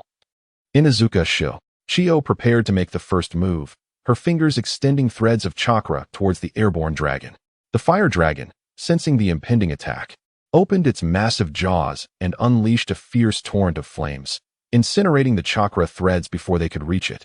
After concluding its assault, the dragon dove downward with the speed of a falling meteor, aimed directly at them. Chiyo swiftly retreated, evading the attack's radius, while also using her chakra threads to pull Kiba and Sakura, who were caught off guard, to safety. Boom. The impact of the descending dragon unleashed a shockwave that bent nearby saplings and snapped sturdy trees in half. As the dust settled from the forceful descent, the previously level ground had been cratered, resembling a spot struck by a meteor. The fire dragon stood at the center, observing Chiyo and the others. Seizing the moment while Chiyo was distracted, Kiba dashed towards the dragon. Upon reaching it, he shouted, "You wretched creature, are you here? Is he nearby too? Yet to show himself out of fear of facing me?" Roar. Roar. Although you could not comprehend the words of the Charizard, the expression on its face clearly conveyed a reluctance to engage in conversation. "With that in mind, I shall first vanquish you, and then see if you reveal your true self." Upon hearing Yu's declaration, the Charizard's previously disdainful expression became even more pronounced, as if to say, "Who do you think you are to challenge me?" Chapter 64. Each fighting for themselves, Yu swiftly dashed towards the position of the Charizard. "Akamaru, cover me." With a determined cry, Yu positioned himself to the left of the Charizard, while Akamaru darted to the right. With hands poised in a series of intricate signs, he invoked Yutanya. In an elegant whirl, Yu's body began to spin, mirrored by Akamaru, as the duo transformed into two spiraling tornadoes racing towards the Charizard.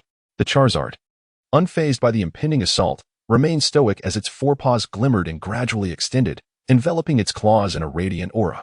With a resounding clap, it executed Dragon Claw, effortlessly ensnaring both Yu and Akamaru in its grasp. As the swirling motion ceased, Yu realized his attack had been thwarted, prompting both him and Akamaru to retreat. The Charizard stood unwavering, as if patiently awaiting Yu's next move.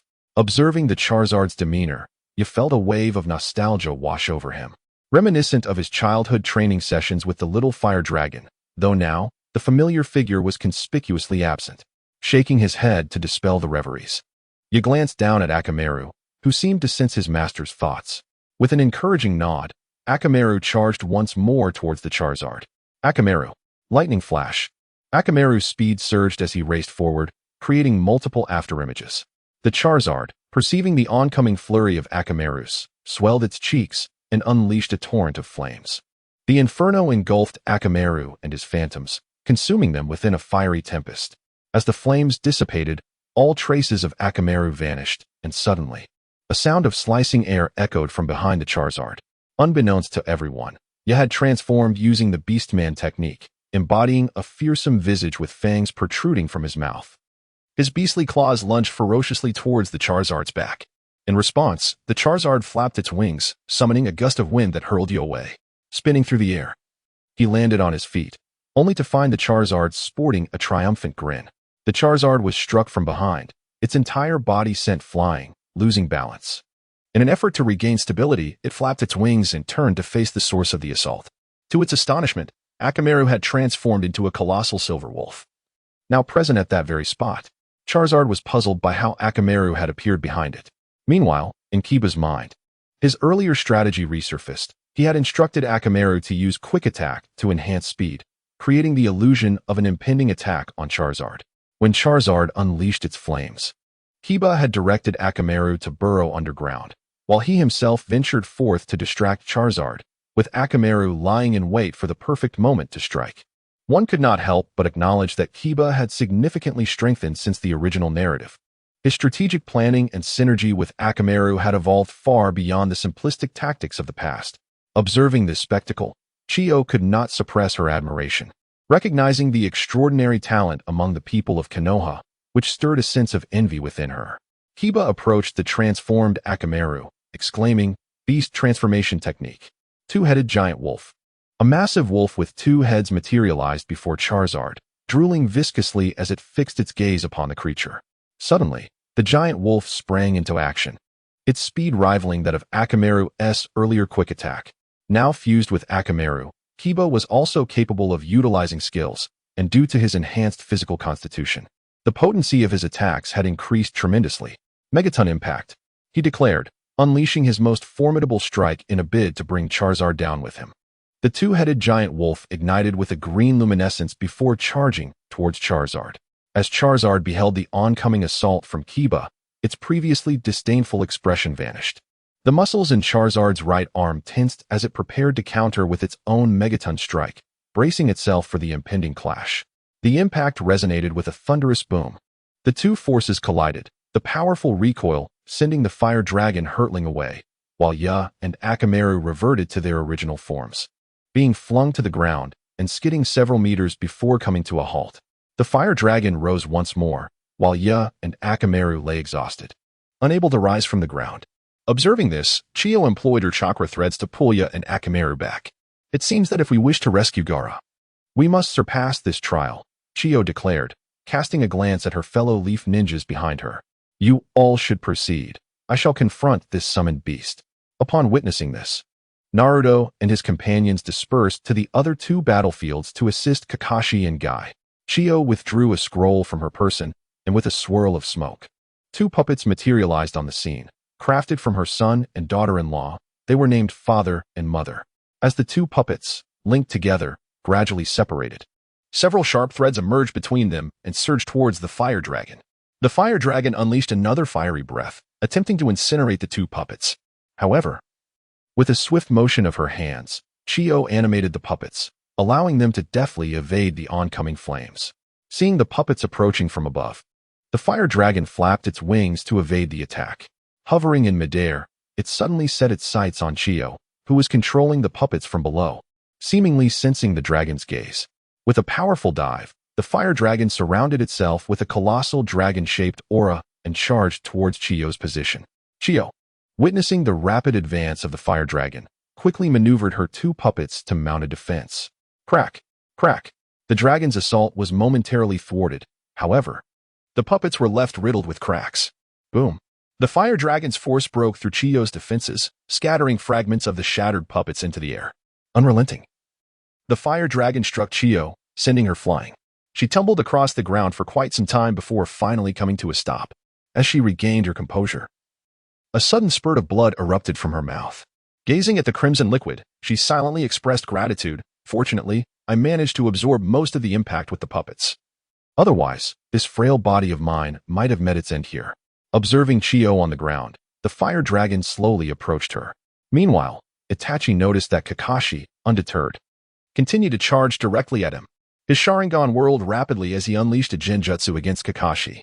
However, upon activation, he realized that Kakashi was not affected by his illusion. Just as Itachi pondered this perplexity, the Kakashi before him transformed into a cloud of smoke, revealing that the one who had charged at him was merely a shadow clone, while Kakashi's true self had already launched an attack. Chapter 65. The Fire Dragon and the Beastly Transformation of Naruto. Kakashi's right hand crackled with electricity as he lunged toward Itachi's chest. Upon making contact, Itachi's entire form dissipated into a swarm of black crows, scattering in all directions. A sense of dread enveloped Kakashi's heart as he realized the gravity of the situation. At that moment, Itachi reformed behind Kakashi, poised to strike with a kunai aimed at his back. Rasengan. Naruto's voice pierced the air, and Itachi hesitated. Caught off guard and unable to evade in time, Naruto thrust the massive sphere he had been forming into Itachi's back, unleashing a tremendous force that sent Itachi hurtling into the ground, crashing violently. Kakashi, witnessing Naruto's timely arrival, inquired, "What has transpired? Have you resolved your situation?" "Not yet," Naruto replied. "Grandma Chiyo instructed us to assist you first. She will handle the summoned beast." "The summoned beast?" Kakashi echoed, recalling the creature that had previously burst forth from the cave.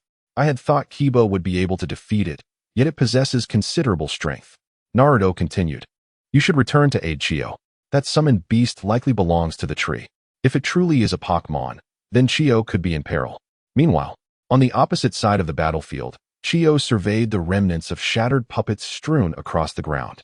When the fire dragon had charged at her once more, she had unleashed her ultimate technique, the Chikamatsu 10 puppets.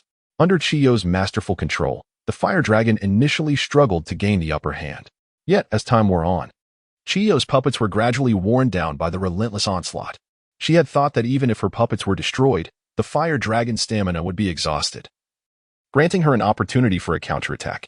However, as she now faced the fire dragon looming before her, she realized the error of her assumptions. The heat emanating from the creature washed over her, devoid of any sign of fatigue. Chiyo understood at last that the only reason she had managed to endure for so long was that this summoned beast had been toying with her.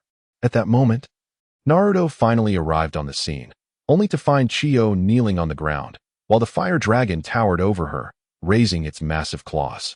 Sensing the imminent danger to Chiyo, Naruto's right hand swiftly formed another Rasengan. Supersized Rasengan. A colossal sphere materialized in Naruto's grasp, hurtling towards the Charizard.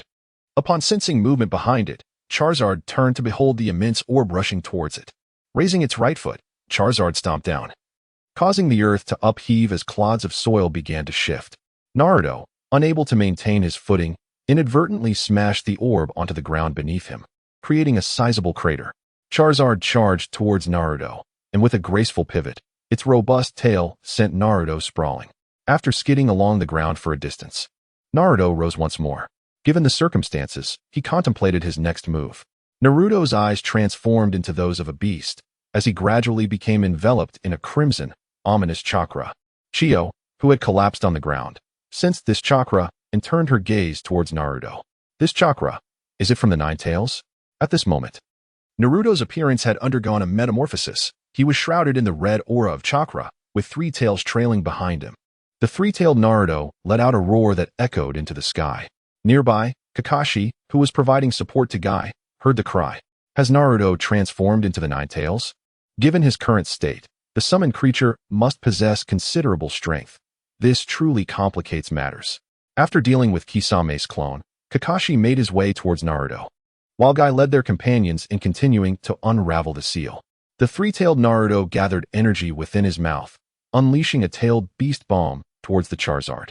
The agile creature soared into the sky, narrowly avoiding the blast that obliterated the ground below.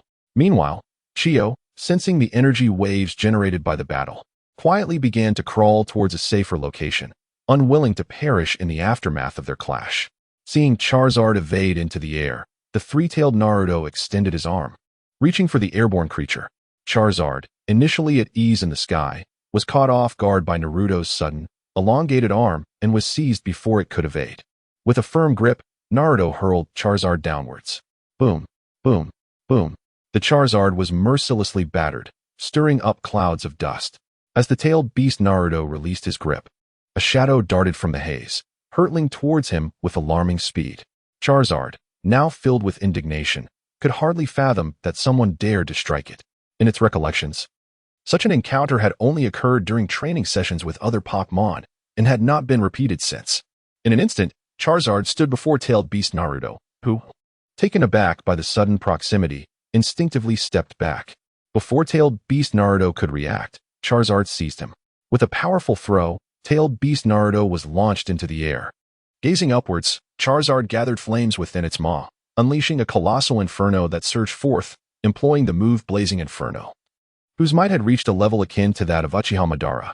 The flames enveloped tailed beast Naruto, suspended in the sky. Yet Charizard's assault was far from over. With a snap of its jaws, the crimson flames morphed into an abyssal black. The black flames of Amaterasu engulfed the fiery torrent, tainting the once vibrant crimson with an inky darkness. At that moment, Naruto emitted a harrowing scream as he plummeted, his form engulfed in the searing black flames. Desperately, tailed beast Naruto rolled on the ground, striving to extinguish the flames that consumed him. However, with each roll, the flames only multiplied, igniting further. Ultimately, Naruto's chakra cloak was incinerated, and he was cast from the protective embrace of the Nine-Tails chakra. Seeing the fallen Naruto unconscious, Charizard ceased its onslaught of Amaterasu. Thunder rumbled ominously as a bolt of lightning shot towards Charizard. With a flick of its tail, Charizard evaded the strike. Kakashi leaped aside and swiftly moved to the side of the unconscious Naruto. Kakashi gazed upon the creature before him, one he had never encountered before. Indeed, this must be a Pokemon of the forest. Its strength was astonishing, easily overpowering even the tailed beast form of Naruto. Boom, boom, boom. A series of explosions echoed from a distance, a plume of smoke rising rapidly. Hearing the commotion, the others turned their attention towards the source clearly. Guy had succeeded in breaking the seal, Kakashi mused. If it isn't Kakashi. Long time no see. I wonder if you've missed me. A voice unexpectedly echoed from behind Kakashi. Instinctively, every hair on his body stood on end as he sensed the presence looming behind him. Chapter 66. My foolish brother Kakashi swiftly extracted a kunai from his ninja tool pouch, instinctively thrusting it backward with a swift motion. The sound of slicing air echoed as the kunai darted towards an unseen target. However, after the strike, Kakashi felt no sense of impact. He quickly bent down to lift the unconscious Naruto, distancing himself from the perceived threat behind him. Once Kakashi laid Naruto on the ground and turned to face the previous spot, he discovered the figure still standing there, observing him with surprise. What's the matter? The figure. Tree, exclaimed with a hint of mockery. I merely inquired. Is it truly necessary to react so sensitively, like a startled kitten? As Kakashi recognized the individual before him, he questioned, Tree, why do you assist them? Have you lost your mind? What is wrong with joining an organization and collaborating with them? Is this truly your choice? Tree's response was met with Kakashi's increasingly frigid gaze, leading him to take the initiative and charge at Tree, his Raikiri glowing ominously as it surged toward him. Tree remained indifferent to Kakashi's assault, but just as Kakashi was about to strike, a shadow shifted from beneath Tree's feet and materialized into a figure. Gengar raised its small hand and unleashed a shadow punch that collided with Kakashi's Raikiri. With a resounding crash, Kakashi was sent flying, disbelief etched across his face. How could this be? How does it possess the Sharingan? What astonished Kakashi most was not Gengar's strength, but the swirling Sharingan within its eyes. Tree had decided that there was no longer a need for concealment. Previously, Gengar had hidden within Tree's shadow as a precaution. However, after awakening to Mutuo's potential, Tree's power in this realm was formidable enough to ensure a stalemate, if not outright dominance, with room for further enhancement. With these matters settled, Tree had already begun to plot for the Rinnegan on the moon. Kakashi rose, confronting Tree and Gengar. Why does your Pokemon possess the Sharingan? He inquired. What of it? If you can have one, why can't my Pokemon? Tree retorted, leaving Kakashi momentarily speechless. Since that's the case, do not blame me, Kakashi declared, anger boiling within him as he witnessed his former comrade's kin being toyed with. He pointed his finger toward his own Sharingan and proclaimed, Kamui. Kakashi's Sharingan spun rapidly until a complex pattern emerged. standing before the tree, Jengar suddenly sensed instability in the space before him. Jengar's Sharingan began to whirl swiftly, transforming into a kaleidoscope. Harnessing the power of his Sharingan, Jengar shattered the distorted space, creating several fissures in an instant. Kakashi's Sharingan attack was forcefully countered, and the backlash inflicted intense pain upon him, causing blood and tears to seep from the seams of his hand that he pressed against his eye. Panting heavily, Kakashi was already severely drained from the strenuous use of the kaleidoscope. Now, with the power of the kaleidoscope rendered ineffective, his body and spirit suffered even greater depletion. Kakashi could no longer endure. The tree before him gradually blurred, and he slowly succumbed to darkness. The tree, witnessing Kakashi's collapse, felt a twinge of boredom. It had hoped for a prolonged engagement, but alas, it deemed him too feeble. The tree glanced at Charizard, inquiring if it wished to continue the battle. Charizard shook its head, sensing the lack of challenge. The opponents were too weak, and it had to hold back its own strength. No wonder the older trainers lacked interest in emerging. It was far better to remain within the confines of the Pokeball and train. It is worth noting that during a previous conversation between the tree and his Pokemon, it was discovered that the Pokeball at his waist not only housed them, but also possessed the ability to heal their injuries. Moreover, the space within was vast, allowing for training and offering views of the outside world. When the tree acquired Mewtwo, he pondered why he needed to provide it with a Pokeball if he could summon it from the box. He soon realized that Pokemon within the box merely slumbered, while those in the Pokeball enjoyed such privileges. The tree could interchange the Pokemon between the box and the Pokeball, yet Mewtwo, harboring a disdain for humans, had no desire to emerge. The tree recalled Charizard and turned to leave. Inazuka Tree, stop right there. Upon hearing his name, Tree turned to see someone calling him. The previously unconscious had awakened, and upon noticing a familiar figure standing in the arena, he could no longer contain himself. Although several years had passed without a meeting, he instantly recognized the silhouette, the very person he had been searching for, seeking answers. The tree observed approaching him with an irate demeanor. "Oh, is that not my foolish little brother? What is the matter? Did you call me because you missed me?" Gazing at the tree's perpetually playful expression, felt an avalanche of suppressed anger erupt within him. "You bastard! How dare you smile at me?" In a fit of madness, he swung his fist at the tree. The tree, with an indifferent gaze, lifted its foot and sent you flying. Beside them, Chi-Wan, witnessing the scene, attempted to intervene, but faltered under the tree's casual glance. Clutching his abdomen, Ye gasped in pain. Yet, it was not the physical torment that pained him most, but the anguish within his heart. Upon returning from a mission, everything had changed. The once warm and lively home had turned desolate, and the culprit was none other than his brother, who had always been by his side. In that moment, it felt as though the world had lost its color, as if he had been forsaken by all. Now, confronted once more, he felt compelled to seek answers about what had truly transpired. "Are you feeling better? Speak to me when you regain your senses." At the cold words of the tree, he clenched his fists tightly.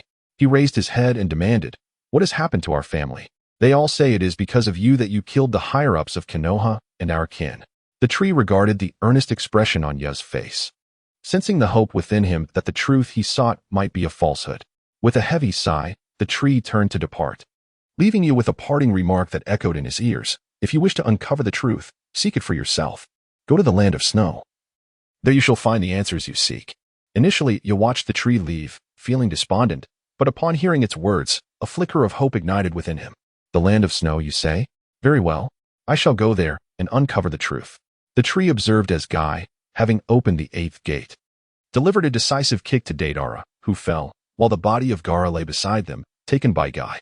It seemed the narrative had unraveled, yet perhaps it was for the better, for such chaos promised excitement.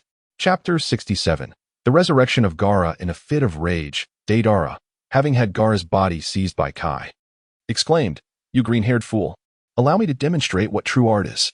As he prepared to launch an attack, continuously consuming clay, Scorpion interjected, "Enough. Now that we have extracted the Jinchuriki, we should retreat." But Deidara protested, unwilling to concede. "Fear not, there will be ample opportunities ahead," Scorpion reassured him. Reluctantly, Deidara departed, casting one last glance at Kai from atop his clay bird. "You better not cross my path again," he warned. Kai, standing below, shielded his eyes from the sun, watching Deidara's retreat. "Oh, the bird has flown away," he remarked. Kai returned to Naruto and the others, surveying the chaotic scene before him. This battle appears to have been quite fierce, he noted. Sakura was the first to rush over to Kakashi, crouching beside him and Naruto, who lay on the ground, tending to their injuries. How could this happen? She murmured in disbelief. Even when combined, Kakashi-sensei and Naruto were unable to defeat that summoned beast? In that moment, Kankuro supported Chiyo as they approached Sakura. Is it over on your end? What happened to Gaara? Sakura, while continuing her treatment, replied, when we arrived. Gaara had already lost his life. Kakashi-sensei managed to reclaim his body in the end. I see. Chiyo fell silent, absorbing the weight of the news. Thanks to Sakura's persistent efforts, Naruto gradually opened his eyes, though Kakashi showed no signs of awakening. With a sigh, Sakura paused her treatment. Kakashi-sensei's mental exhaustion is far too severe. For him to fully recover, I'll likely need to seek my teacher's assistance. Chiyo listened thoughtfully, remarking, the younger generation truly excels. It seems we have aged, and our time has passed. At that moment, Naruto regained consciousness, slowly rising to see Sakura beside him. Sakura, what are you doing here? By the way, what happened to that summoned beast? Did we defeat it? We didn't see the beast when we arrived. It must have already left, Sakura explained. Oh, I see, Naruto replied, a hint of disappointment evident in his voice. Sakura noticed his expression and asked, what's wrong? It was just a summoned beast. Isn't it better that it's gone? Kakashi-sensei mentioned that the beast might be a Pokemon of the tree, but we didn't defeat it. We didn't even catch a glimpse of the tree itself. My brother appeared later. I saw him. What? Naruto exclaimed, his eyes widening in surprise as he looked at Kiba. I spoke with my brother, but he didn't say anything or show any intention of returning to Konoha. I see. After hearing this, Naruto fell silent. He recalled the words that he had hidden about Tsuna's visit to the land of snow. If there were indeed underlying reasons for Tsuna's departure from Konohagakure, revealing this to them would undoubtedly lead to complications. Just then, the crowd turned their attention as ninjas from Sunagakure arrived for assistance. Shikamaru, the first to rush forward, approached Chiyo. Chiyo, how is it? Is my brother all right? Shikamaru inquired anxiously, but Chiyo's expression revealed her distress. Sensing the ominous atmosphere, Shikamaru's heart sank. What happened to Gaara? Upon hearing of Gaara's misfortune, Naruto's emotions surged. Sakura, noticing Kakashi's condition had stabilized, paused her healing. Gaara is dead. What? How dare they? Naruto's agitation began to manifest as crimson chakra enveloped him. Sakura, noticing this, felt a sense of dread. Naruto, calm down. She grasped his arm firmly. Heeding Sakura's warning, Naruto gradually quelled his tumultuous feelings. But Gaara, it's all right. I can save him. Hearing those words, Naruto turned towards Chiyo, disbelief etched on his face. Oh really? Leave Gaara to me. After all, he is the Kazekage of our village, and I would never abandon him. Chiyo's unwavering assurance reignited a smile on Naruto's face. That's wonderful. Thank you, Chiyo. Chiyo, relinquishing Ya's support, wobbled as she approached Gaara's lifeless form. With her hands aglow in green light, she pressed them against Gaara's chest. Forbidden technique, life transfer. A formidable life force surged from Chiyo's hands, gradually merging into Gaara's body. Slowly, the once silent figure of Gaara began to pulse with a heartbeat, and he gradually opened his eyes. Overjoyed, Naruto embraced the awakening Gaara. You're awake. It's fantastic. Gaara, still dazed, murmured Naruto. As Naruto released his embrace, he noticed that Chiyo had collapsed nearby. Concern washed over him, fearing she had fainted from exhaustion. Sakura, is Chiyo okay? Should we help her back for treatment?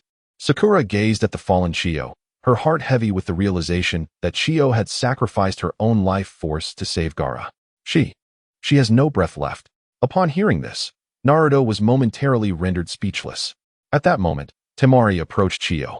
It seemed that Chiyo had already placed her hopes in the next generation, as her era had come to an end. Having completed their mission, Naruto and his companions returned to Konoha to report their findings. Tsunade, seated in the Hokage's chair, listened to their account with a solemn expression. So, they have indeed begun capturing the tailed beasts?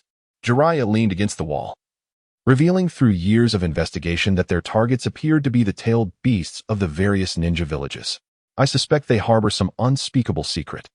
Tsunade remained silent as she absorbed Jiraiya's words. How about this? Jiraiya continued. I have already gathered some leads. I shall personally investigate. Tsunade lifted her gaze to him, sensing her concern reflected in his demeanor. It's all right. After all, I am one of the legendary three, Jiraiya assured her before departing the Hokage's office. Tsunade then allowed Naruto and his team to leave. At that moment, Kiba suddenly spoke up. Hokage-sama, I wish to leave Konoha for a while. There are some matters I need to attend to. What matters? Tsunade inquired, looking at Kiba with curiosity. It's personal, but it should not take long, Kiba replied. After a moment's contemplation, Tsunade agreed to his request, noting that there were no pressing missions at the moment, and even if there were, Kiba's involvement seemed minimal. Very well. Just remember to return promptly. Kiba nodded, then turned to leave. Chapter 68. Jiraiya in pain upon returning to the Rain Village. The tree decided to indulge in a well-deserved respite. With nothing pressing to occupy his time, he began to wander the streets of the Rain Village. Aside from the incessant rainfall, there seemed to be nothing particularly remarkable about the place. Indeed, it was evident that among the villages, Konoha was the most suitable for a fulfilling life. As he grumbled about his surroundings, he absent-mindedly munched on a skewer of meat. This meat is nowhere near as delectable as that from the Eight Tails. Surely, I must revisit that place and perhaps grill a few more to savor, especially those tantalizing tentacles. Meanwhile, a chill swept through the Eight Tails in the distant Cloud Village. Is someone coveting my form? Just as the tree continued to voice his grievances about the Rain Village, an unfamiliar figure stealthily infiltrated its depths. This must be the place. Jiraiya mused as he emerged from the mouth of the toad, surveying his surroundings and contemplating his next move. As Jiraiya stepped into the Rain Village, in a dimly lit corner, a gaunt man with crimson hair opened his eyes, revealing concentric purple pupils. Nagato, controlling the Deva path, transmitted information to him. Pain, who had kept his eyes shut, finally opened them and addressed Conan, who had remained by his side. Someone has invaded the village. Go investigate. Conan nodded in response and transformed into a flurry of paper, vanishing from sight. At that moment, Jiraiya found himself in an establishment of ill repute, surrounded by a bevy of companions, inquiring about local news. Oh, is that so? So your village enjoys such tranquility due to the deity known as Pain? After taking a sip of his drink, Jiraiya departed the establishment. Suddenly, a flurry of paper projectiles surged towards him. Jiraiya leapt away, leaving behind the paper that had lodged itself into the ground. He turned to face the source of the attack and was met with a familiar figure. Conan?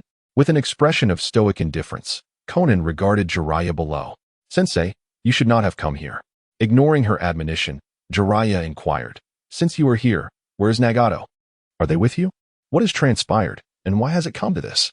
Conan refrained from answering, instead raising her hand.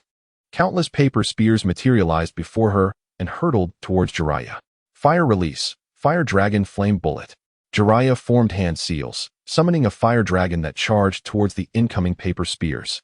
The flames consumed the paper upon contact, yet the fire dragon, undeterred, continued its assault towards Conan. Unfazed, Conan manifested a pair of wings made of paper behind her, soaring into the air to evade the oncoming attack. Suspended aloft, she enveloped herself in her paper wings, then abruptly unfurled them, releasing a multitude of paper fragments that coalesced into a massive spear. A colossal spear lunged toward Jiraiya, leaving him no time to evade, compelling him to adopt a defensive stance. Utilizing the technique of needle kazashi, Jiraiya's white hair rapidly elongated, enveloping his entire form. The massive spear struck Jiraiya, but was thwarted by the protective barrier of his white locks. As Jiraiya dispelled the needle kazashi, he seized the opportunity to unleash a torrent of oil from his mouth, drenching Conan in the airborne spray. Conan, your reliance on mere paper techniques renders you vulnerable. I am your nemesis, he proclaimed, following up with fire release, oil fire bullet. A ferocious inferno surged toward the oil-soaked Conan. Just as the flames were poised to engulf her, a figure interposed himself before her. Pain, wielding the Rinnegan, gazed coldly at Jiraiya. Upon witnessing his attack thwarted and the figure shielding Conan, astonishment flickered across Jiraiya's face. Yahiko? How is this possible? How do you possess the Rinnegan? And where has Nagato gone? Pain regarded Jiraiya with a chilling calm. Teacher Jiraiya, it has been too long, he remarked, and as the two exchanged words, several other figures emerged at the scene. Jiraiya's astonishment deepened as he beheld the Rinnegan in each of their eyes. Why? Why does everyone possess the Rinnegan? What transpired? Jiraiya questioned, his gaze fixed upon Pain suspended in the air. Yahiko, what is the reason behind your creation of this malevolent organization? Pain responded, I am the deity bringing peace to this world. The Akatsuki I have fashioned is the first light piercing the darkness, existing to usher in peace. Unable to restrain himself, Jiraiya countered, True peace does not manifest in this manner. It is forged through mutual understanding among people, not through oppressive force. Yahiko, you're mistaken. Reflecting on the years spent investigating the Akatsuki's actions, combined with Pain's recent declarations, Jiraiya understood that his once student had strayed onto a perilous path. Pain, unperturbed by Jiraiya's words, responded, Teacher Jiraiya, I never imagined you would fail to comprehend our motives. If that is the case, you shall remain here. With a gesture, he invoked universal pull, extending his hand toward Jiraiya, unleashing a powerful force that drew him inexorably closer. Jiraiya's body was involuntarily propelled toward Pain, who conjured a black rod in his grasp. With a swift motion, Jiraiya was pierced through by the rod. In an instant, he transformed into a plume of smoke. Wind release, giant Rasengan. A colossal sphere materialized in Jiraiya's hand, and without warning, he crashed down upon the unsuspecting Deva path, rendering him incapacitated. The animal path, realizing the turn of events, struck the ground in fury. A few wisps of smoke emerged, revealing several colossal summoning beasts on the scene, a three-headed hellhound and an enormous crab, its body bristling with dark spikes. Upon witnessing this spectacle, Jiraiya swiftly formed hand seals, invoking the ninjutsu summoning technique. A purplish-red toad appeared, wielding a fork and bearing a gigantic bowl on its back. Jiraiya gazed at the summoned toad and declared, Tadpole, this is your moment. Hold them off for a while. With that, he assumed a peculiar stance, as the natural energy in the air rapidly converged into his body. The toad, brandishing its fork, lunged at the massive crab. The crab spat foam at the toad, which, using the fork for leverage, pinned the creature to the ground with a swift motion. Bang! The freshly summoned giant crab was promptly sent back to whence it came. The hellhound, roaring ferociously, lunged towards the toad. In response, the toad raised its fork, blocking the impending attack. Boom! The tremendous force hurled the toad against the wall, shattering the surface and causing debris to rain down. Jiraiya adeptly evaded the falling stones while maintaining his hand gestures. Drawing power, the toad pushed back the hellhound and hurled its fork, striking the beast's body, ultimately sending the three-headed creature away as well. Chapter 69. Jiraiya's battle with Pain. As the toad-kin relaxed, a thick tongue shot towards it with remarkable speed. Instinctively sensing danger, Ken evaded a fatal strike, yet the tongue pierced through its shoulder, pinning it against the wall. A massive chameleon appeared not far from Ken, its renegade eyes swirling as they observed. The chameleon retracted its tongue, and the severely injured Ken fell from the wall. Once more, the chameleon launched its tongue, aiming directly at Ken's head. Senjutsu. 1,000 white needles. Jiraiya's white hair stood on end. Individual strands hardened and swiftly shot towards the chameleon. Before the chameleon's tongue could reach Ken, the barrage of hair had already pierced it, leaving the creature riddled with needles, which then departed with a resounding thud. Jiraiya gazed at the gravely wounded Ken. Very well, Ken, you should return and rest. Upon his words, Ken vanished from sight. At that moment, Jiraiya's appearance transformed. His previously handsome visage had become uneven, his face beginning to take on the characteristics of a toad. Perched upon his shoulder were two small toads. Young Jiraiya, the foes you summoned us to face seem formidable, they remarked. Jiraiya nodded. They are former disciples of mine. I never anticipated they would stray onto such a dark path. What do you wish for our assistance with? I seek to uncover the truth behind this, to investigate the reasons for their actions.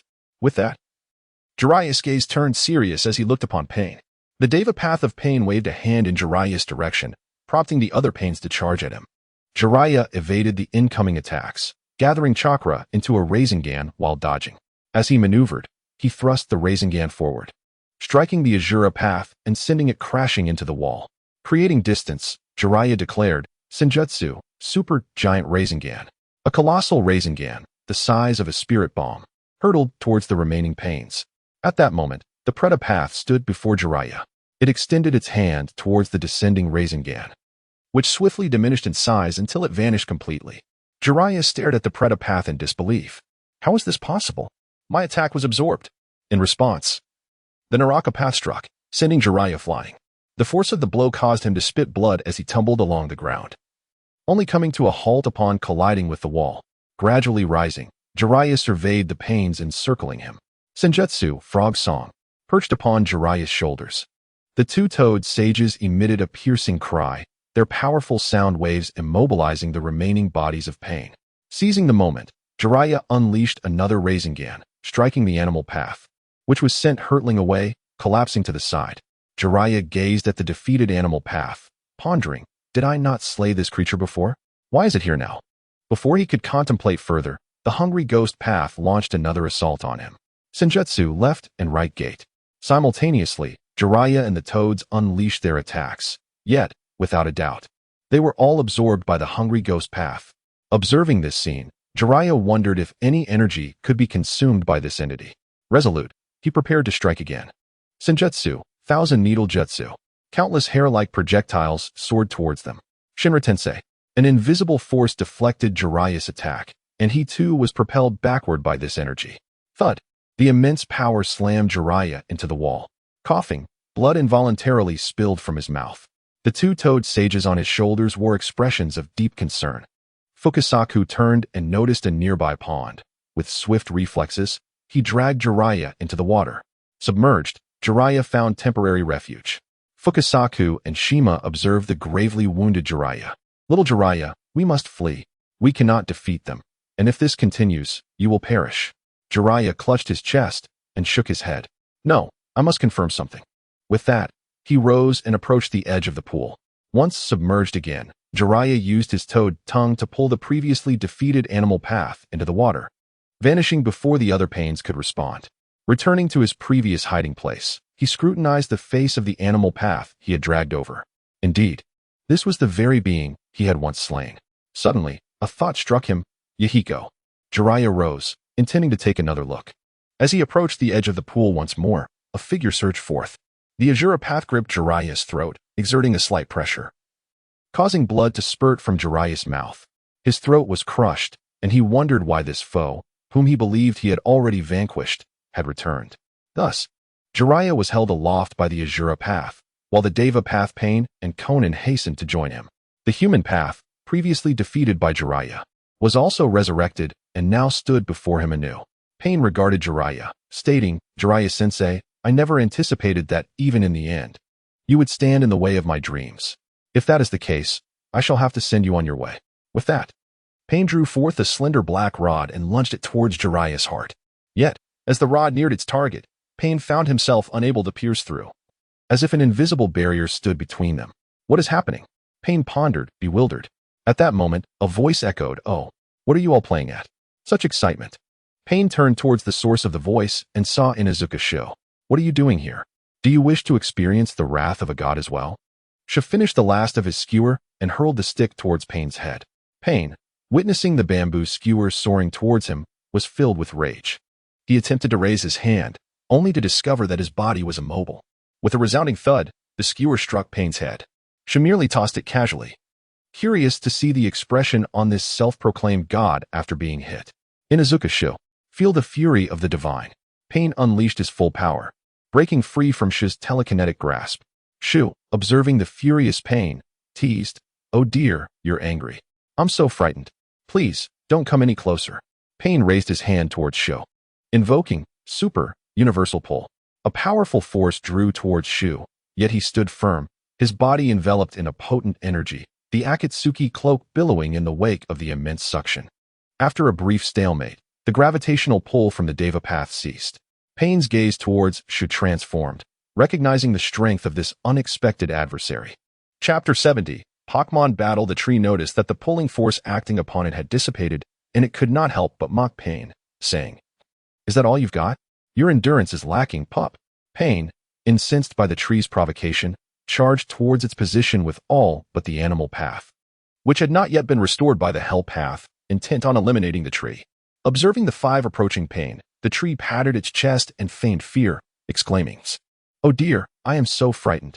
Please, do not come any closer. However, its expression suddenly shifted. But if you wish to engage in a group brawl, I can certainly oblige you. I will not bully you. After all, you have 5 Pains and a little south. In that case, I shall summon 6 Pokemon. Come forth and battle, my companions. As the tree's voice echoed, 5 Pokeballs at its waist glowed a brilliant red, and the ghostly figure of Jengar emerged from the shadows beneath the tree. Lucario, Jengar, Greninja, Charizard, Raichu, and Venusaur materialized before the tree, ready to confront the oncoming Pains. As the Pains surged towards them, Venusaur's colossal flower began to tremble, conjuring a massive tree that appeared out of thin air before the Pains. transforming the battlefield into a lush, verdant scene. The tree observed the arrival of Venusaur's giant tree, noting, indeed, this technique bears resemblance to the first generation. And it even comes with a grassy terrain. The ground was now blanketed with grass, where a green luminescence glowed, and the severely injured Jiraiya lay upon the grass, feeling his wounds gradually mending. What kind of ninjutsu is this? Jiraiya's face was etched with astonishment. The tree nodded with satisfaction and swiftly appeared before the wounded Jiraiya. Upon seeing the tree by his side, Jiraiya regained his composure, though confusion lingered in his eyes. The tree lifted Jiraiya, asking, "Are you moved? Do you wish to express your gratitude? No need to be modest. This is merely a repayment for the first time Naruto allowed me to leave unimpeded. We are even now." Jiraiya, whose throat had been crushed, emitted a series of sounds. Understanding the general sentiment, the tree remarked, "Pain is formidable, but my Pokemon are even stronger. Watch closely. Today marks the beginning of my Pokemon's ascendance to greatness." Charizard flapped its wings and approached the winged little South, tilting its head and calling out, as if to challenge, "Do you dare to fight me?" Sharingan gazed upon the inexplicably manifested spiritual beast, its paper wings flapping gracefully as countless paper shards hurtled towards the fire-breathing dragon. The dragon, noticing the approaching projectiles, unleashed flames from its maw, directing a torrent of fire towards the oncoming paper. In an instant, the inferno enveloped the delicate fragments.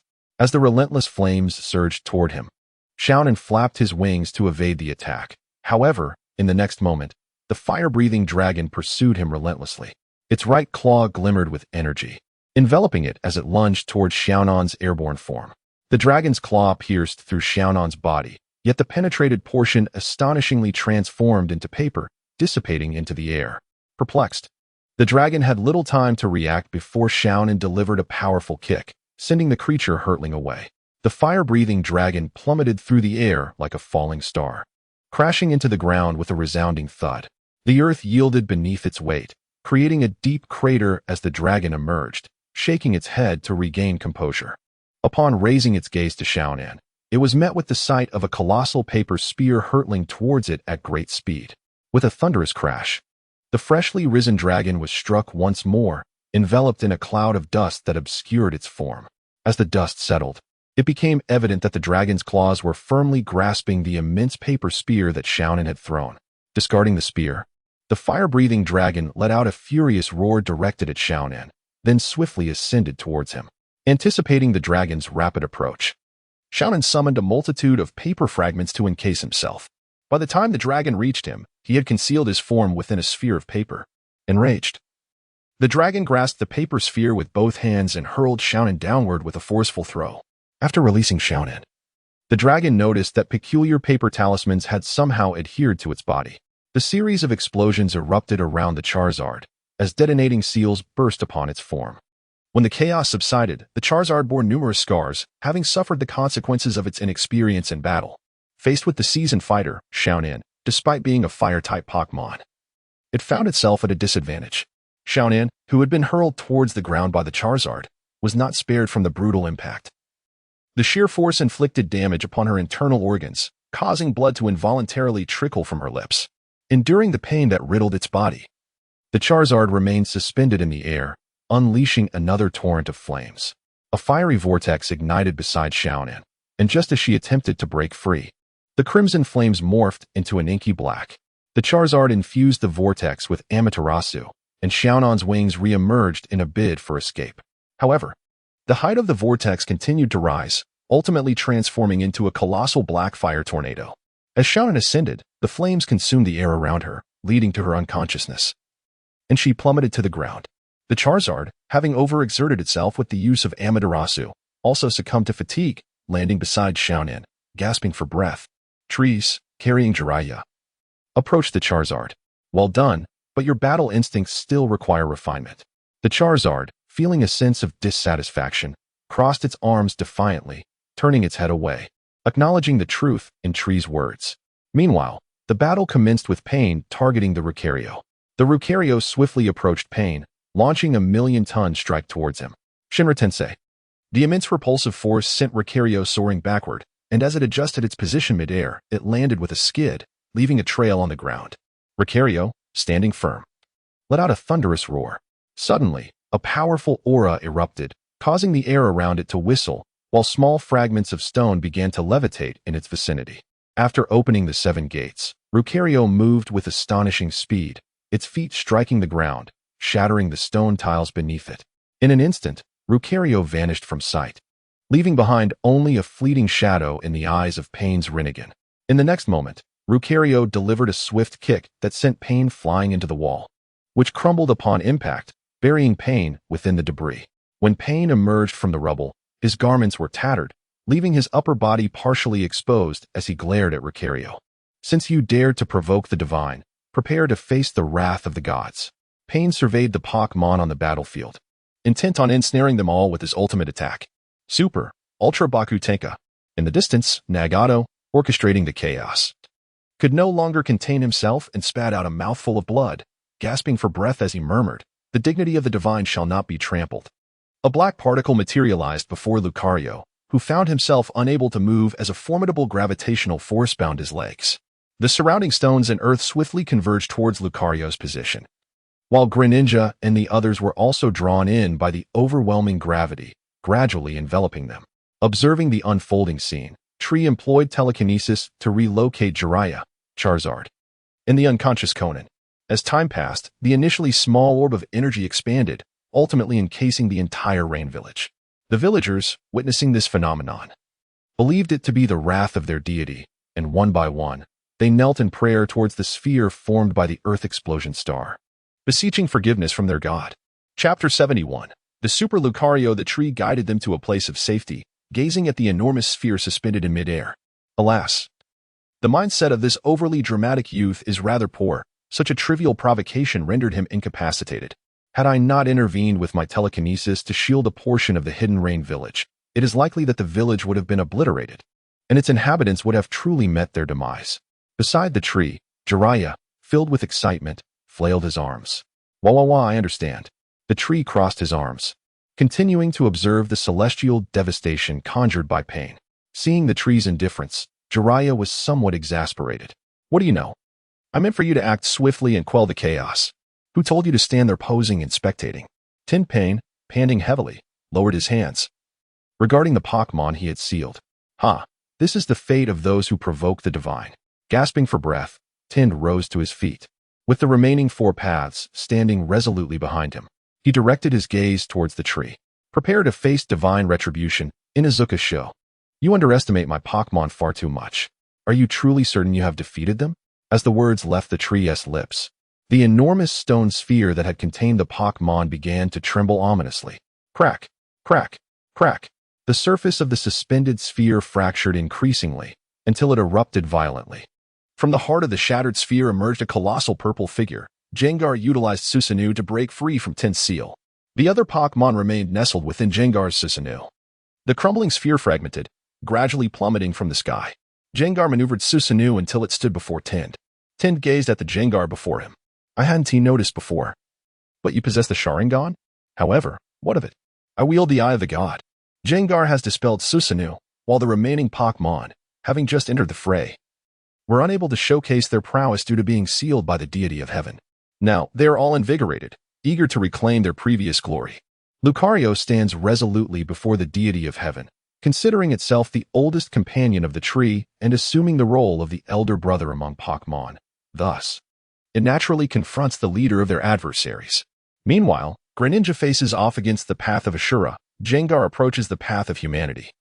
Raichu takes charge of the path of hell, and Venusaur engages with the path of hungry ghosts. The path of Ashura extends its arms, launching a barrage of small missiles towards Greninja's position. With a poised stance, Greninja adopts a hand sign reminiscent of a seasoned ninja. In the next moment, Greninja's form multiplies, manifesting hundreds of Greninja, all charging towards the path of Ashura. The missiles, soaring through the air, crash into the ground, resulting in explosive reverberations and billowing mushroom clouds that obscure Greninja's silhouette. Realizing that it has only struck Greninja's illusions, the path of Ashura lowers its head and unfurls its cranium like a blossoming firecracker. A radiant light emanates from its crown, and a laser beam is unleashed towards the advancing Greninja. Those Greninja and debris caught in the line of fire are obliterated into nothingness. A series of piercing sounds are heard as Greninja hurls shurikens towards the path of Ashura's form. The path of Ashura nimbly evades, but when it raises its gaze again, it finds that Greninja has vanished from sight. Despite the shared vision among the pain, they realize too late that Greninja has already positioned itself behind the path of Ashura. With a colossal, spinning water shuriken forming in its hands, Greninja delivers a decisive blow, cleaving the unsuspecting path of Ashura in two. Meanwhile, Jiraiya, who has been observing from beside the tree, is taken aback. The frog-like summoning beast had seemingly employed the Flying Thunder God technique, yet how could a summoning creature? However, Jiraiya's astonishment does not end there. Gengar, who had been hovering before the path of humanity, suddenly vanishes. The path of humanity begins to sense its surroundings, yet it cannot perceive Gengar's presence, as if Gengar has completely disappeared from this realm. In the next instant, Gengar reappears directly before the path of humanity, causing it to instinctively recoil in alarm. With its Sharingan rapidly spinning, Gengar transforms it into the Mangeki Sharingan. Gengar unleashes its dimensional gift. Suddenly, the path of humanity's form begins to contort, fracturing into pieces. When it crashes back to the ground, only its head and legs remain intact, with the rest of its body mysteriously absent. This is the Mangeki Sharingan. This summoning beast possesses the Mangeki due to Jiraiya's severe injuries. He had not thoroughly examined the Pokemon of the tree earlier. At that time, all of the tree's Pokemon had appeared simultaneously, making it difficult to notice their unique characteristics. However, now Jiraiya could clearly discern that each Pokemon possessed a distinct power. Hellpath observed the diminutive orange rodent before him and struck at Raichu. Raichu, regarding the clumsy adversary before him, felt a lack of interest. Among the 6 paths, Hellpath was merely a supportive healer, and in a one-on-one confrontation, his strength was insufficient. Raichu wasted no time. Sparks of electricity danced around him, enveloping his entire form.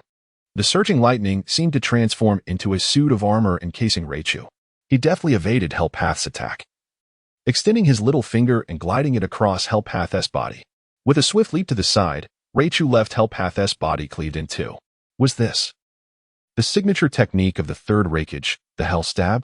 Jiraiya, now reduced to a mere spectator in awe, could not help but marvel at the extraordinary moves exhibited by the tree's Pokemon. Hungry Ghost Path charged at the green creature before him, eager to absorb chakra. He was inherently countered by these summoning beasts. Upon contact with their bodies, he could drain their chakra, causing them to vanish. However, this time, before Hungry Ghost Path could reach Venusaur, he found himself ensnared by Venusaur's vines, lifted into the air. His physique began to wither until he fell silent. With an air of indifference, Venusaur discarded the incapacitated Hungry Ghost Path aside. Jiraiya could not discern the ninjutsu employed by Venusaur. Only the tree understood what had transpired. It seemed that Venusaur had combined its ability to absorb 1,000,000 tons with the first Hokage's would release, which also possessed the characteristic of draining an enemy's chakra. Now, merged with Venusaur's capacity to siphon stamina and vitality, becoming ensnared by Venusaur was indeed a terrifying prospect. Soon, only Lucario and God Path remained on the battlefield. Lucario fixed a steely gaze upon God Path, determined to reclaim the momentum lost earlier. The air surged once more, dispersing the clouds above. Lucario, having once again opened the 7 gates, pressed on without hesitation. Mega Evolution. Lucario's form rapidly swelled, his ears elongated, and his blue skin became adorned with black stripes. The newly transformed Mega Lucario faced God Path, radiating an unmistakable message. Come, let us continue. Chapter 72. The dragon returns not to the sea. With a slight exertion of its legs, the Super Lucario shattered the ground beneath it, sending fragments of stone scattering. The Deva Path Pain observed as the Lucario, which had been standing before him, suddenly vanished. When it reappeared, its leg was already aimed at Deva Path Pain, striking with such force that a phantom of its leg lingered in the air. The tremendous impact propelled Deva Path through the air like a bullet. Boom! Deva Path's body skidded across the ground, carving a long gash as it tumbled and rolled. Whoosh! The Super Lucario did not pause, vanishing once more, only to materialize above the trench where Deva Path lay. As Deva Path began to rise, the fist of Super Lucario descended upon him. A torrential barrage of punches rained down, each one landing with unerring precision upon Deva Path's already severely damaged form, driving him deeper into the earth. The Super Lucario ceased its assault, gazing down at the now motionless Deva Path. Raising its hands above its head, it began to gather a sphere of azure light. Super Aura Sphere. The deep blue energy orb crashed down upon the prostrate Deva path, causing his form to dissolve in an instant beneath the onslaught of the aura sphere. Meanwhile, hidden at a distance, Nagato had completely lost control over pain, the violent backlash inflicting further injury upon his already weakened body. Cough, cough, cough. I never anticipated that the summoning beast of Inazuka Shu would possess such formidable strength. Even pain has fallen. Indeed, I too was taken aback. This small creature, summoned out of mere curiosity, has proven to be immensely powerful. Who goes there? Nagato, startled by a voice behind him, turned to see Toby, masked and observing the frail figure of Nagato. You are of no use to me now. Return the eyes to me. What do you mean by that? Toby regarded Nagato's gaunt physique. In truth, those eyes were a gift from me. Did you genuinely believe yourself to be the chosen one of destiny? Everything has been orchestrated by my hand. You are merely a pawn in my game. You scoundrel. The weakened Nagato raised his hand, attempting to use the universal pull technique. But having just battled with Shiba's Pokemon, he lacked the strength to continue fighting. Toby, noticing Nagato's condition, approached without a hint of trepidation, surveying the surroundings. You made this quite easy for me. Had you not revealed a flaw in your haste, I might never have discovered your hiding place. Well, the time for reminiscing has come to an end. With that, Toby grasped Nagato by the throat, lifting him effortlessly. By the way, the deaths of your parents and your dear friend Yahiko were all part of my design. Do not worry, once I fulfill my plan, I shall grant you a world of peace. You, as the neck of Nagato was twisted by a Beto. A figure resembling a person clad in a carnivorous plant emerged from the ground. Since you have slain Nagato, what are your next intentions? Obito, extracting the Rinnegan from Nagato's eyes, gazed ahead and murmured, then let me proceed. Notify the members of the Akatsuki to assemble. I have several matters to announce. Meanwhile, the Pokemon gathered around the tree, their presence a source of immense pride for the tree itself. Indeed, everyone possesses remarkable strength. However, do not let your guard down, for the foes ahead will be even more formidable. The Pokemon, filled with confidence, smiled at the tree before entering their Pokeballs. Jiraiya, observing this extraordinary scene up close, found it hard to believe. So many powerful summoning beasts, all belonging to this young lad, truly astonishing. The tree turned to the injured Jiraiya and said, "Let us go. I must also visit Konoha and bring you back." The tree's primary purpose for visiting Konoha was to see Kiba, his younger brother.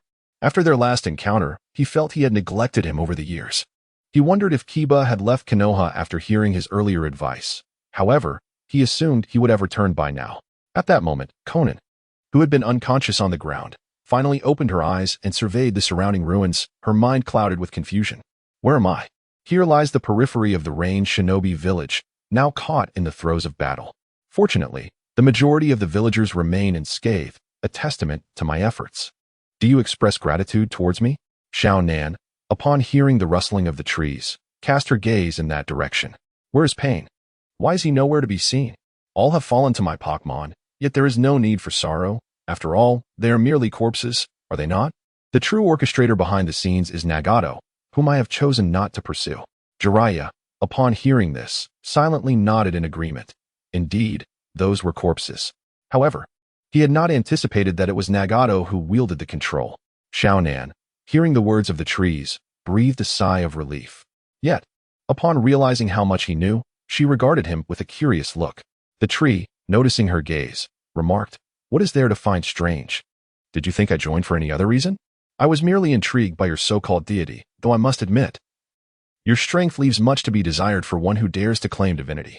Xiaonan felt an urge to retort, but the thought of the tree's prowess quelled her words, and she turned away without a glance. She intended to see Nagato and ascertain his condition. With all the controlled pains now deceased, his state must surely be dire. The tree observed Xiao Nan's hasty departure. How rude, he mused. I spared her. Yet she does not even offer thanks, leaving without a word. Should I catch her again, I shall make her beg for my mercy. Jiraiya, unable to articulate his thoughts, emitted a sound of discontent. Yes, I understand. Let us depart, the tree declared, seizing Jiraiya's clothing and dragging him toward the direction of Konoha. As he was pulled along the ground, Jiraiya could not help but shed tears. What nonsense is this? I meant for you to summon that healing spirit to mend my wounds, and yet you dismissed me so casually. The tree remained oblivious to Jiraiya's inner turmoil. Even if he were aware, he would not have cared. Thus, the tree continued to drag Jiraiya toward Konoha, diverging from the original tale. This time, the wandering dragon need not return to the depths of the ocean. In the land of snow, you lingered at the entrance for a while before departing. Thoughts of the Snow Queen's words and the sight of his frozen kin weighed heavily on his mind. All these years, I have misjudged my brother. He spoke the truth. And indeed, I have been foolish. As he pondered, he made his way toward Konoha. However, to the higher-ups of Konoha, do you not owe us an explanation? Since you have unjustly burdened my brother with the blame for the killings of your esteemed leaders, I shall fulfill your desires. Surely, one of your higher-ups still lives. Chapter 73. The capture of Yayu returned to Konoha, and as he gazed upon the village gates once more, the warmth he once felt had dissipated. Brother, were you once like me, in this village rife with deceit and falsehoods? After lingering for a moment at the gates, you stepped inside. That very evening, the once serene Konoha was abruptly shattered by a cacophony of commotion. Someone, come quickly. The elder has been assassinated. The Umbu, alerted by the uproar, swiftly surrounded the room where the incident had occurred. Within the dim confines, Ya's hands were stained with blood, crimson droplets cascading from his fingertips onto the floor. The arriving ninjas encircled him, but Yu merely stood there, unresisting, while Akamaru steadfastly remained by his side, seemingly unfazed by the unfolding chaos. Before long, the gathered Umbu parted to reveal Tsunade, who approached the scene. She beheld the lifeless body of Mito Kaze, pierced through the chest. "Yeah, why did you assassinate the high officials of Konoha?" You responded with a mocking grin. "Did you not claim my brother was a traitor? A rogue ninja who slaughtered his kin? Yet, I discovered that one of the elders' council still lived, so I merely aided my brother in fulfilling his task."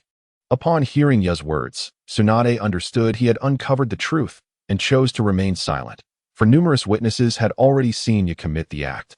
She ordered the Umbu to apprehend him. As he was taken away, Tsunade felt a headache brewing and rubbed her temples. The following day, news of the assassination spread throughout Konoha. Tsunade sat in her office, troubled by how to address the situation. Shizen, clutching her small pig, approached her. "Lady Tsunade, the Mito clan is clamoring for an explanation outside. What shall we do?" Tsunade's frustration surged, and she slammed her hands onto the desk, which splintered under the force of her blow. "Send them away. I will handle this. If they persist at the entrance, they shall not return. Yes, it is all the fault of those old fools. How could such calamities arise otherwise?" Seeing Tsunade's temper flare, Shizen dared not speak further and hastily exited to disperse the crowd. Once alone, Tsunade returned to her seat, gazing out the window, pondering the fate of Jiraiya, wondering why there had been no word from him for so long. Outside the village of Konoha, trees entwined with Jiraiya's presence. "It seems the time has come. It has been quite a while since I returned to Konoha, and this time I should have the opportunity to wander around." Jiraiya, being dragged along, laments continuously. "Brother, I call you brother, yet you are still a rogue ninja from Konoha, and you are clad in the Akatsuki uniform. If you take me back to Konoha like this, there is a high probability that a confrontation will ensue." In the Rain Village, Konan hastened to the concealed location of Nagato. Upon opening the entrance, she was met with a dimly lit space, and an unsettling thought arose within her. As Konan approached Nagato's position, she discovered a lifeless body lying on the ground. Staring at the familiar figure sprawled on the floor, she found it hard to believe. Konan knelt beside Nagato's corpse, turning him over and cradling him. Upon noticing the vacant eye sockets where Nagato's eyes once were, a wave of fury surged within her. Indeed, who could have killed Nagato and gouged out his eyes? After a moment of silence, Konan raised her gaze. Uchiha Obito. The image of the masked man who called himself Uchiha Obito flashed through her mind. At the Akatsuki headquarters, Obito stood in the place that once belonged to Pain. The members of the organization observed the change in leadership with a sense of bewilderment. Haiden, stealthily approaching Kakuzu, inquired, "Hey, Kakuzu, where has the leader gone? Is he dead?" Kakuzu looked at Haiden with exasperation, wondering why he was so concerned. As Obito noted that all members had assembled, he, now equipped with a Rinnegan, surveyed the gathered members. "I am your new leader." "No, that statement is somewhat inaccurate. I should say that I am the original leader of the Akatsuki, having merely concealed myself in the shadows until now. With Pain having been slain, I am compelled to step forward and assume control." "What? The leader has been killed? And who are you?" Obito regarded them with a composed demeanor. "I once had another name. They called me Uchiha Obito." Faden, indeed a resilient soul, initially harbored skepticism. Yet, he charged towards Obito, defiantly asserting, I care not who you are. Allow me to witness your prowess, daring to aspire to be the leader of the organization. As Feiden's scythe aimed for Obito, predictably, his strike met with futility, passing harmlessly through Obito's form. This familiar scenario evoked memories of less than pleasant times for Feiden. Once again, he pondered, is it now the case that anyone can evade my attacks? Am I truly so feeble? Obito, observing Feiden's failed attempt, remarked, I shall overlook your rudeness this time. Should you persist in this manner, I shall bring about your demise. Do not presume that your immortality renders you invulnerable. With that, Obito revealed his eyes, one Rinnegan and one Sharingan, fixating intently on Feiden. Upon hearing Obito's words and witnessing his enigmatic gaze, Feiden was momentarily struck silent. Recalling the earlier encounter with the tree, the other members, observing the exchange, remained mute. Obito continued, now, our task remains to collect the tailed beasts. Several are yet to be gathered. Let us proceed according to our previous plan. With that, Obito departed. Uchiha Itachi, watching Obito's retreating figure, contemplated. It is time for my own plans to unfold. In the Sound Village, Orochimaru's body had reached its limits, preparing for the reincarnation of Sasuke. Suddenly, the laboratory collapsed with a thunderous roar. As the dust settled, Sasuke's silhouette emerged before Kabuto. Kabuto, upon witnessing this, nodded in congratulations. Congratulations, Lord Orochimaru, on successfully completing the reincarnation. Sasuke, however, paid him no heed, declaring distantly, Orochimaru is already dead. Kabuto, stunned, stammered, how could this be? Lord Orochimaru has failed. Sasuke departed from Orochimaru's base, his mind consumed with thoughts of avenging Itachi. Meanwhile, in Konoha village, Shubai led Jiraiya to the main gate. The gatekeeping ninja, initially unable to recognize Shubai, eventually snapped back to reality and stood alert. Quickly, informed the Hokage. The rogue ninja, Shinjuku Shubai, has arrived, likely to rescue his brother. Hearing this, one of them dashed towards the Hokage's office. Upon hearing their conversation, Shubai released Jiraiya from his grasp, instantly appearing before the ninja, who had spoken. What was that you just said? I come to rescue Yara? The startled ninja stammered in response. Why you shan't extract any information from me? I will reveal nothing. Unmoved, Shubai gazed at him impassively, employing hypnosis. Consequently, the ninja divulged everything he knew. Dark clouds gathered on Shubai's face as he listened. It was one thing to capture me, but now you seek to torment my brother as well? Do you truly believe my patience is boundless? Chapter 74. The War Against Konoha Behind the Tree. Jiraiya witnessed the unfolding scene with a sense of dread. Oh no, this young boy is about to unleash his wrath. Jiraiya attempted to rise, but his injuries rendered him immobile, leaving him to helplessly moan in despair.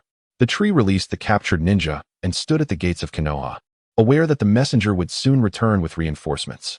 Indeed, before long, a multitude of figures approached the gates, among them several familiar faces, including Naruto and his companions, as well as Kakashi, Guy, and Asuma. Lastly, the current 5th Hokage, Tsunade, arrived at the entrance. Tsunade gazed at the tree and asked, "Is this for your brother?"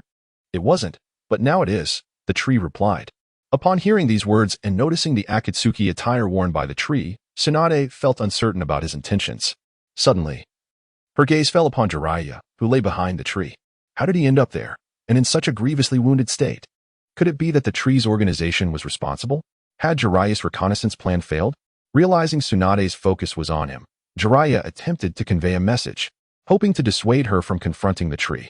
Unfortunately, his efforts only deepened Tsunade's misunderstanding, leading her to believe that Jiraiya was also a pawn in the tree's scheme to barter for her brother. You brought Jiraiya here to exchange for your brother, didn't you? Very well. If you hand Jiraiya over to me, I shall return your brother to you, Tsunade proposed. The tree paused momentarily before bursting into derisive laughter. Ha ha. You overestimate yourself. I seek to rescue Yara without any exchanges. I can make you willingly hand him over. Naruto, who had been silently observing from the back, could no longer contain himself and stepped forward. Tree, what has happened to you? Why must you take this path and stand against everyone? Even the pervy sage has been gravely injured by you. The tree met Naruto's gaze, responding, as I have said before, if you cannot comprehend another's suffering, do not preach righteousness. Prepare yourselves for what is to come. This time, the tree had no intention of summoning Pakmon. He aimed to demonstrate to this group the folly of provoking him, for the consequences would be dire. In the blink of an eye, the tree vanished from his position. reappearing before Tsunade. He extended his arm, piercing through her abdomen. What? When did? Tsunade gasped in shock, staring at the arm that had breached her body. Hokage. Upon witnessing the scene, Kakashi and his companions rushed towards the tree. The tree, employing telekinesis, sent the attacking ninjas sprawling. Observing Tsunade's pale visage, the tree cast her aside. Blood trickled down its arm as the fallen Tsunade was aided by fellow ninjas. Upon seeing Tsunade grievously wounded, Naruto erupted in fury, the power of the Nine Tails surging through him, enveloping him entirely. Kakashi seized the opportunity to escort Jiraiya, who was positioned behind the tree, to safety. With Naruto in a rampage, Asuma and the others commenced the evacuation of the crowd. You all retreat first, disperse the populace. Once the conflict ignites, it will undoubtedly endanger the village. Upon receiving the order, the less skilled ninjas hastened back towards the village to assist in the evacuation. The tree, watching the departing ninjas, did not intervene, even allowing the injured Jiraiya to be taken away. Jiraiya, realizing he was being carried away, sought to resist. However, his injuries rendered him powerless, forcing him to comply. With six tails manifested, Naruto charged towards the tree at remarkable speed. His tailed beast claws aimed to pierce the tree. But as he drew near, he found himself unable to strike, ensnared before the tree. The tree gazed at the proximity of Naruto, observing the grotesque visage influenced by the tailed beast. Are you relying solely on the beast's power now, controlled by the Nine Tails? How utterly shameful, Naruto. The tree's eyes transformed into the kaleidoscopic Sharingan, fixating on Naruto. Within Naruto's inner world, the Nine Tails was attempting to manipulate him. Hee, you still cannot defeat that fellow. Can you? How about you release my seal? I can grant you even greater power. Tempted by the Nine Tails, Naruto felt an urge to advance. Just then, the tree's figure materialized, resting its arm on Naruto's shoulder. Naruto, you remain as foolish as ever. Do you truly believe that after breaking free, you can still control your own body? Naruto, bewildered, gazed at the tree. How did you get in here? The tree ignored Naruto's question, instead focusing on the Nine Tails formed of chakra before him. You, Fox, remain obediently here. With that, the tree crushed the Nine Tails before him. Outside, free from the Nine Tails' influence, Naruto regained his clarity. Observing Naruto's return to normalcy from the tailed beast state, the onlookers were perplexed. Though Naruto's power had significantly escalated in that form, he would lose his rationality, making cooperation impossible. The Nine Tails would indiscriminately attack friend and foe alike, instilling fear of potential harm. The tree flung Naruto away with telekinesis. Kakashi swiftly positioned himself behind the tree, lightning crackling in his hand. Raikiri, with his full powers unleashed, the tree sensed its surroundings and swiftly immobilized Kakashi with a mere gesture. Then, without Kakashi even comprehending the situation, it delivered a powerful kick, sending him soaring through the air like a meteor, crashing through countless buildings until the force of the impact finally buried him beneath the rubble. Is the balance of power truly in favor of the tree? That may depend on the opponent. At least, against me, it cannot prevail. Witnessing Kakashi's effortless defeat at the hands of the tree, a heavy silence fell over the others. The tree's strength was formidable. Had even Kakashi been so easily vanquished? At that moment, a shadow stealthily approached from behind, ensnaring the tree. Shikamaru, realizing his ambush had succeeded, said, I apologize, but you must calm down and return to Konoha with us. If this chaos continues, it may become irreparable. He feared that if the tree remained obstinate, the people of Konoha might not prioritize capturing it, but instead resort to lethal force, which would spell disaster. Upon hearing Shikamaru's words, the tree replied, Had you managed to control me earlier, it might have posed some difficulty, but now as Shikamaru looked on in astonishment, the tree closed the distance between them. When one's power reaches a level of overwhelming dominance, all tricks become futile. It seems my previous words were not heeded. With that, the tree grasped Shikamaru by the neck. A crushing sensation of suffocation enveloping him, making him acutely aware of his impending demise. Human meat ballista. In response to Shikamaru's peril, Choji launched an attack in a bid to rescue him. However, as he charged towards the tree, he was sent flying away with a single kick. Such attacks are futile, the tree remarked, casting a glance at the incapacitated Choji before dismissing him entirely. Shikamaru's expression grew increasingly dire, as if he were on the brink of losing consciousness. Flying Swallow. Asuma, having arrived at the tree's side, unleashed a weapon imbued with wind chakra, aiming for its arms. In a swift reaction, The tree hurled Shikamaru towards Asuma, who quickly altered his course of attack to shield the incoming Shikamaru with his own body. Chapter 75. Departure from Konoha. Asuma cradled Shikamaru, a formidable force emanating from him, causing Asuma to skid across the ground for quite some distance before coming to a halt. The other young ninjas of Konoha, witnessing this, charged towards the tree. The tree, observing their approach, leisurely navigated through their encirclement, evading their strikes while casually retaliating. In no time, they all lay sprawled on the ground. None could withstand the tree's single blow. Each one succumbed after a mere touch, unable to rise again. Naruto regained consciousness and hoisted himself from the ground, surveying his fallen comrades. Multiple shadow clone technique. Countless Narutos manifested in the vicinity, densely converging towards the tree. The tree lifted its feet off the ground and raised its hands before descending. The Naruto clones rushing towards the tree suddenly felt an overwhelming increase in gravitational force. Those unable to withstand it erupted in place, dissipating into clouds of smoke, vanishing from sight. Wind release, spiraling shuriken. Under this immense pressure, Naruto found himself inexplicably beside the tree, a rapidly spinning orb of chakra forming in his hand. The orb emitted a cacophonous and piercing sound as it hurtled towards the tree's form. Boom! It felt as though Naruto had struck a solid wall. The recoil launching him backward, the minute wind blades within the spiraling shuriken slicing into his arm. Crumpling to the ground, Naruto clutched his injured right arm. Struggling to lift himself, a deep purple phantom materialized before the tree, absorbing Naruto's recent assault. Assessing the state of his hands, Naruto realized that forcibly employing this still foreign technique had burdened him excessively, and the recoil had exacerbated his injuries. Now, he could barely manage to rise, let alone stand upright. With Naruto also fallen and few remaining challengers, the tree felt a twinge of boredom. Painful heavenly foot. The sound of air being sliced rang out as Tsunade's foot struck towards the tree. Even as the tree activated its Susanoo, the force of the kick caused it to sway slightly. Observing her attack's ineffectiveness, Tsunade raised her fists and continued to rain blows upon the tree's Susanoo, each strike landing with the intensity of relentless raindrops. Boom, boom, boom. A tremendous roar resonated in the ears of the gathered crowd, however. The formidable Susanoo of the tree remained unbroken. The tree, refusing to remain passive, initiated its own offensive, commanding the Susanoo to sweep Tsunade aside with a forceful motion. Tsunade skidded across the ground for a considerable distance before regaining her composure. The tree released the Susanoo, observing Tsunade, who was now unveiling the forbidden seal before him. At that moment, Tsunade was enveloped in black stripes, and the wound that the tree had previously inflicted upon her abdomen had vanished without a trace. Seeing this, Tsunade addressed the tree, imploring, "Cease this, tree. Continuing this battle will yield no benefits for either of us. I can hand over to you. Simply withdraw." The tree, upon hearing her words, erupted into laughter. "Who has instilled in you the illusion that I have exerted my full strength?" As his words fell, an overwhelming aura erupted from his being. The tree, harnessing the full power of the dream, unlocked the seventh gate of the 8 gates.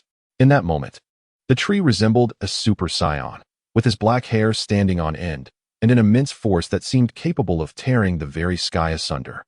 The ground beneath him could no longer withstand this might, as stones shattered and hovered around him.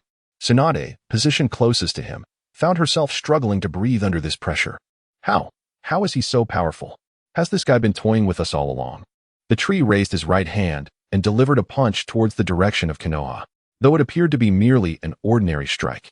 The ferocious wind generated by the punch obliterated everything in its path, akin to a laser shooting straight towards Konoha. As the dust settled, a deep trench marked the spot where the tree had struck, cleaving Konoha in two. Guy, who had been tirelessly rescuing others from the rubble, finally stood before the tree as he pulled the last individual to safety. Such overwhelming power. This is youth, isn't it? Guy promptly activated the 7th gate of the 8 gates.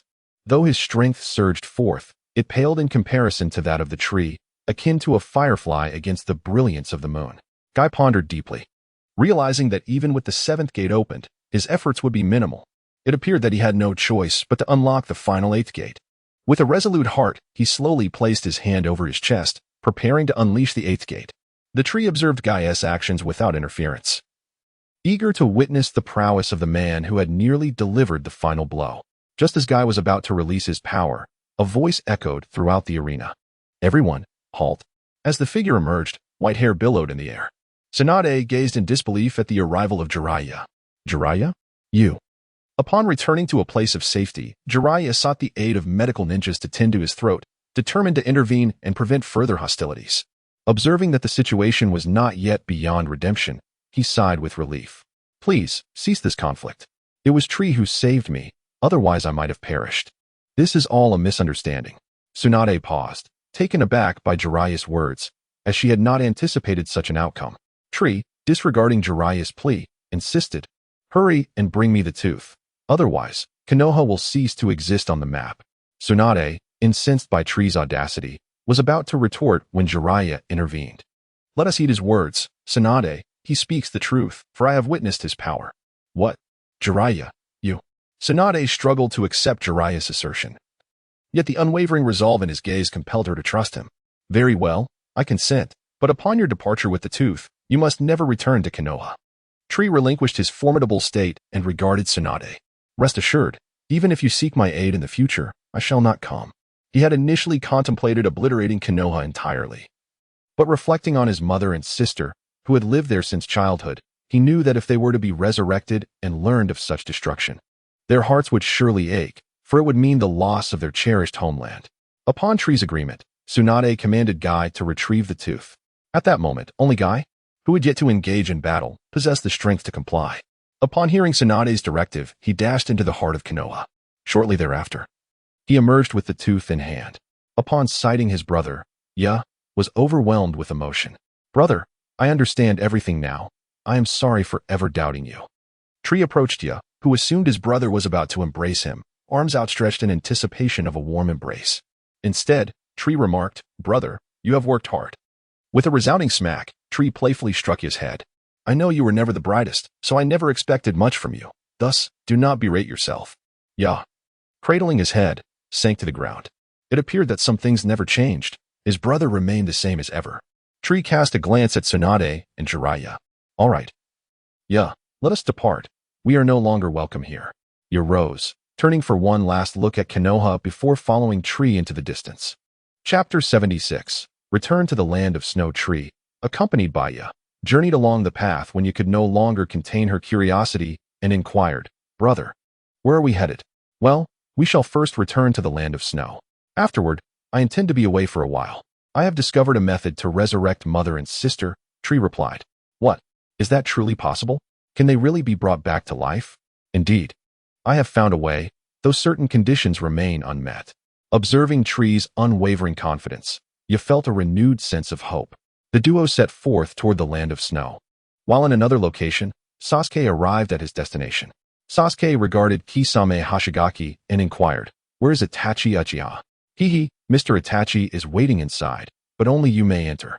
As for the others, if they wish to play, I can keep them company, Kisame replied. Without hesitation, Sasuke bypassed Kisame and strode inward. Outside, Suigetsu gazed at Kisame's formidable sword. How about I give that blade a try? Kisame chuckled. You must be from the Hozuki clan. If you desire my sword, then come and prove yourself.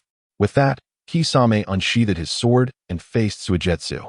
Let me see what the Hozuki brat can do. Meanwhile, Sasuke entered the room and found Itachi seated in the center. I'm here to end you, you scoundrel, he declared. Itachi remained silent, launching several shuriken towards Sasuke. Drawing his Kusanagi sword from his waist, Sasuke anticipated the trajectory of the attack and prepared to defend himself, only to find that the shuriken, mid-flight, collided and altered their course unexpectedly. Caught off guard, Sasuke was struck directly in the heart by one of the shuriken and collapsed. However, in the next moment, he reappeared behind Itachi's chair, the Kusanagi piercing through the seat and Itachi's heart alike. Caw caw caw. Black crows took flight as Sasuke watched Itachi transform into a scattering of crows. Not far away, the crows regrouped, and Itachi's form re-emerged. All right, the warm-up is over. It is time to settle this, Sasuke. Upon hearing this, Sasuke's gaze hardened. As lightning crackled around the Kusanagi, he charged toward Itachi. The two engaged in a fierce battle, exchanging blows in a flurry of movement. Itachi seized Sasuke's wrist, attempting to disarm him. However, the lightning coursing through Sasuke's weapon enveloped his entire being. Lightning release, Chidori stream. The electric current surged rapidly, striking Itachi, who felt his body go numb and found himself unable to move. Seizing the opportunity, Sasuke unleashed the Chidori blade, cleaving Itachi's body in two, and thus, Itachi fell before him. Sasuke felt a sense of bewilderment, and in the next moment, an overwhelming crisis surged within him. Fire style, Great Fire Dragon technique. A colossal fire dragon surged from behind Sasuke, engulfing his body and drowning him in flames. In an instant, both combatants returned to their original positions. Sasuke stood at the entrance while Itachi remained seated, as if nothing had transpired. Save for the beads of sweat trickling down Sasuke's forehead, a testament to the reality of the preceding moment. Itachi rose first. Fire style, Great Fireball technique. A gigantic fireball hurtled towards Sasuke, who infused his Kusanagi sword with lightning and cleaved through the fiery orb before him. At that moment, Itachi had already closed the distance. Seizing Sasuke's arm, spinning him around, and casting him aside, Sasuke crashed against the wall and fell to the ground. Itachi advanced once more, engaging Sasuke in close combat. Sasuke struggled to fend off Itachi's onslaught, but in a moment of distraction, he was kicked away, rolling awkwardly across the floor. Damn it! I never anticipated he would be this formidable. As he watched Itachi approach again, an idea struck Sasuke. He directed a fireball towards Itachi, but the attack veered off course, puncturing the ceiling instead. Itachi, taken aback momentarily by Sasuke's assault, resumed his relentless advance. Sasuke continued to unleash fire techniques into the air, while Itachi seized the opportunity to deliver a kick that sent Sasuke flying. The two found themselves atop the roof, and Sasuke gazed upward at the gathering thunderclouds. Raising his right arm, he addressed Itachi, "Prepare to be reduced to ashes beneath my technique." Lightning style, Kirin. Meanwhile, as Sasuke and Itachi engaged fiercely, Tree Inya arrived at the land of snow. Tree gazed at the exterior of the snowy kingdom, recalling that it had been quite some time since his last visit. With that thought, he led Yor inside, and they made their way directly to the palace entrance. At that moment, Zabuza, returning from an outing, spotted Tree. "How have you returned? Did you conclude your business?" Tree shook his head. "I merely returned temporarily, and I wanted my brother to stay here." Zabuza turned his gaze to Ya. "This fellow has been here before. I didn't expect him to return again. By the way, how is Little Snow faring?" "What can I say? Everything's the same as before, except for the occasional mention of someone." Upon hearing Zabuza's words, Tree scrutinized Zabuza's face, attempting to discern any changes. "Are you still the bloodthirsty ninja of the Mist Village? It seems you've developed quite the sense of humor, having gained the favor of Haku. What nonsense are you spouting? We're both men, and there's nothing peculiar about our relationship." With a sudden burst of energy, she leapt up, her face flushed, whether from anger or embarrassment was uncertain. The ever-watchful Y displayed a perplexed expression, caught in a whirlwind of emotions. One thing was clear, however, her brother might be in love, and the girl in question held a strong affection for him. How could this be? It seemed so unjust. Despite her own remarkable qualities, no one had chosen her. As SH engaged in playful banter with ZIBZHN, they entered the palace. Pushing open the grand doors, an impatient voice echoed within. "How many times must I say it? Do not disturb me while I am reviewing documents." "Oh, my sincerest apologies. Should I take my leave then?" The voice that Wind, Flower, and Snow had longed to hear resonated in her ears. When she lifted her gaze, disbelief washed over her. "SH, how have you returned? I thought it would be quite some time before I saw you again." As she spoke, Wind, Flower, and Snow hurriedly descended from her position. Noticing her excitement, SH felt a tinge of discomfort. "I merely brought my younger brother here. I may need your assistance in the future." "Not to worry, I shall take care of everything. By the way, how long do you intend to stay this time?"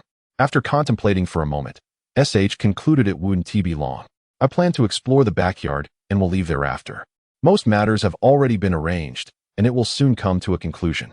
Upon hearing this, Windflower and Snow nodded, refraining from further remarks, understanding that until SH accomplished her tasks, any discussion would be futile. It would only lead to unnecessary worries, which were not beneficial for either of them.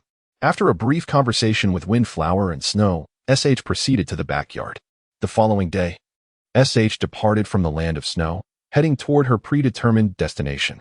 Chapter 77. The Rebirth of the Rinnegan. The tree journeyed along its path, finally arriving at the location it had previously investigated. This must be the place. In the original narrative, Naruto departed for the moon from here. The tree ventured into a cave where an array of bottles and jars adorned a surface. As the tree passed by, numerous blue orbs of light floated into the air, surrounding it. Paying no heed to these ethereal entities, the tree pressed onward. Upon reaching a spring, the tree paused. This must be the spot. Crossing this spring would grant access to the moon's inner sanctum. Without hesitation, the tree leapt into the water, where green orbs of light danced around. When these orbs made contact, the tree sensed a surge of mental energy within, accompanied by the interference of illusions, dismissing any effects that were inconsequential to it. The tree delved deeper. As light beckoned ahead, the tree emerged at the exit. No sooner had it arrived than a colossal crab launched an assault. Bubbles erupted towards the tree. Raising its hand, the tree deflected the oncoming attack. In the next moment, its figure vanished from sight, reappearing above the giant crab. Fire style, great fireball technique. A massive fireball descended upon the crab. As the flames dissipated, a delightful aroma of seafood wafted into the tree's nostrils. Ah, I knew it. This creature's meat must be exquisite, the tree mused, eagerly preparing to indulge. Suddenly, with a burst of vibrant red light from its waist, the Pokemon emerged in unison. Encircling the crab, the tree chuckled at the sight. You all didn't show up during the battle, but now you're quicker than ever to join in. It seems you're quite eager as well. Let us feast. As the tree spoke, it stealthily plucked one of the crab's large pincers while the other Pokemon were distracted. The moment the succulent, sweet crab meat graced its palate, the tree felt an elevation of spirit. What divine flavor is this? Delicious. With no time for further chatter, the tree noticed its Pokemon devouring the crab at a pace that rivaled its own. After a spirited competition for the meal, the Pokemon, satisfied, returned to their quarters. The tree, having rested briefly, resumed its journey toward its destination. Upon entering the moon's interior, the tree marveled at the wondrous sights before it. Is this where the Tsutsuki clan resides? Observing the artificial sun above, the tree ascended toward it. It seemed that the time for launching the moon towards the earth had not yet arrived. However, it pondered whether the Rinnegan above had been restored. Breaking through the artificial sun, the tree entered its inner sanctum. At that moment, puppets controlled by Chunin detected the intruder's presence and immediately surged forward to attack. The tree, observing the swarm of puppets rushing toward it, raised its finger, lightning crackling at its tip. 1,000,000 volts. A robust bolt of lightning struck down, obliterating the puppets that charged forward into the tempest of thunder. In the distance, the controlling figure, Sharingan, was taken aback as he discovered that all of his puppets had vanished. Who is this? How could anyone be so formidable? The tree, somewhat exasperated, observed these peculiar-eyed beings who preferred to hide behind their puppets, much like Pain and the army of puppets here. Truly, a lack of creativity. Sensing the energy around him, the tree soared towards the source of the most potent energy he could perceive. Seated before the immense Rinnegan, Sharingan felt a surge of imminent peril. This is troublesome. It seems this individual is heading straight for me, and his target is the Rinnegan here. But how did he locate this place? Before Sharingan could contemplate further, the tree had already arrived before him. Gazing at the hollow-eyed Sharingan, the tree recognized him as the one who would later attempt to seize Naruto's beloved. Hand over the Rinnegan to me, and I shall spare your life. What do you say? Upon hearing the tree's words, Sharingan stood up, casting a disdainful look at him. Who do you think you are? Now that you have come here, you shall not return. With a commanding gesture, Sharingan activated the enormous Rinnegan, summoning a colossal stone statue that rose from the ground. The tree observed the advancing stone giant. Realizing that this was indeed the type of behemoth that the Rinnegan could conjure, a likeness to Akatsuki. The giant's massive fist drew nearer to the tree, the rushing wind roaring in his ears. With a graceful motion, the tree raised his index finger to deflect the punch. Size does not equate to strength. The tree's right fist ascended, delivering a powerful strike. The stone giant was sent hurtling backwards, crashing to the ground. Akatsuki Sharingan, overwhelmed by the surrounding events, could scarcely believe his own strength. This is astonishing. In light of this, you shall not lay your hands on the Rinnegan. Realizing the situation had turned against him, Sharingan swiftly sought to destroy the Rinnegan. Observing his intent, the tree immediately darted to Sharingan's side. If you desire death, then so be it.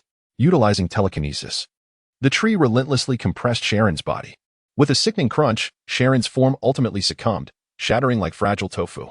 With the trouble resolved, the tree approached the Rinnegan and invoked a long-forgotten skill, replication. The tree observed the progress within its mind, aware that the time required would not be brief. Thus, it seated itself cross-legged in place. In the remnants of the Uchiha clan's territory, the battle between Sasuke and Itachi had reached its conclusion. Itachi gazed upon the familiar scene, reminiscent of the vision the tree had previously shown him. At that moment, Itachi recalled the words the tree once shared. If you attempt to trust your younger brother, might the outcome be more favorable? With this thought, Itachi found himself smiling softly, remarking, "It seems you were indeed correct, tree. Sasuke has truly matured. I should not have perpetually regarded him as a child." At this juncture, Sasuke was utterly exhausted, his body curled against the wall. As he watched Itachi slowly approach, a profound fear gripped his heart. Itachi trembled as he reached Sasuke, gently placing a finger upon his forehead. "Sasuke, you have grown. It appears I was mistaken all along. The path ahead is now yours to traverse. Allow me to gift you something." After uttering these words, Itachi fell silent, collapsing into Sasuke's embrace. Sasuke, bewildered by Itachi's words, struggled to comprehend the unfolding events. Suddenly, the space warped, and a masked figure materialized before him, stepping closer. "Do you wish to know everything about your brother, including the reason behind the slaughter of your clan?" As Sasuke absorbed Tobi's words, the confusion in his eyes gradually dissipated, and he resolved to follow the masked man. In the shadowy cavern, Tobi divulged all of Itachi's secrets to Sasuke, who listened in disbelief. "So, Itachi bore such a heavy burden?" Tobi continued to stoke the flames of vengeance. "Now that you understand the reasons, if you seek retribution, I can assist you.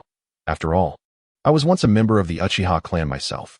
Sasuke turned his gaze toward Tobi, whose previously dark eyes transformed into the mesmerizing patterns of the Sharingan.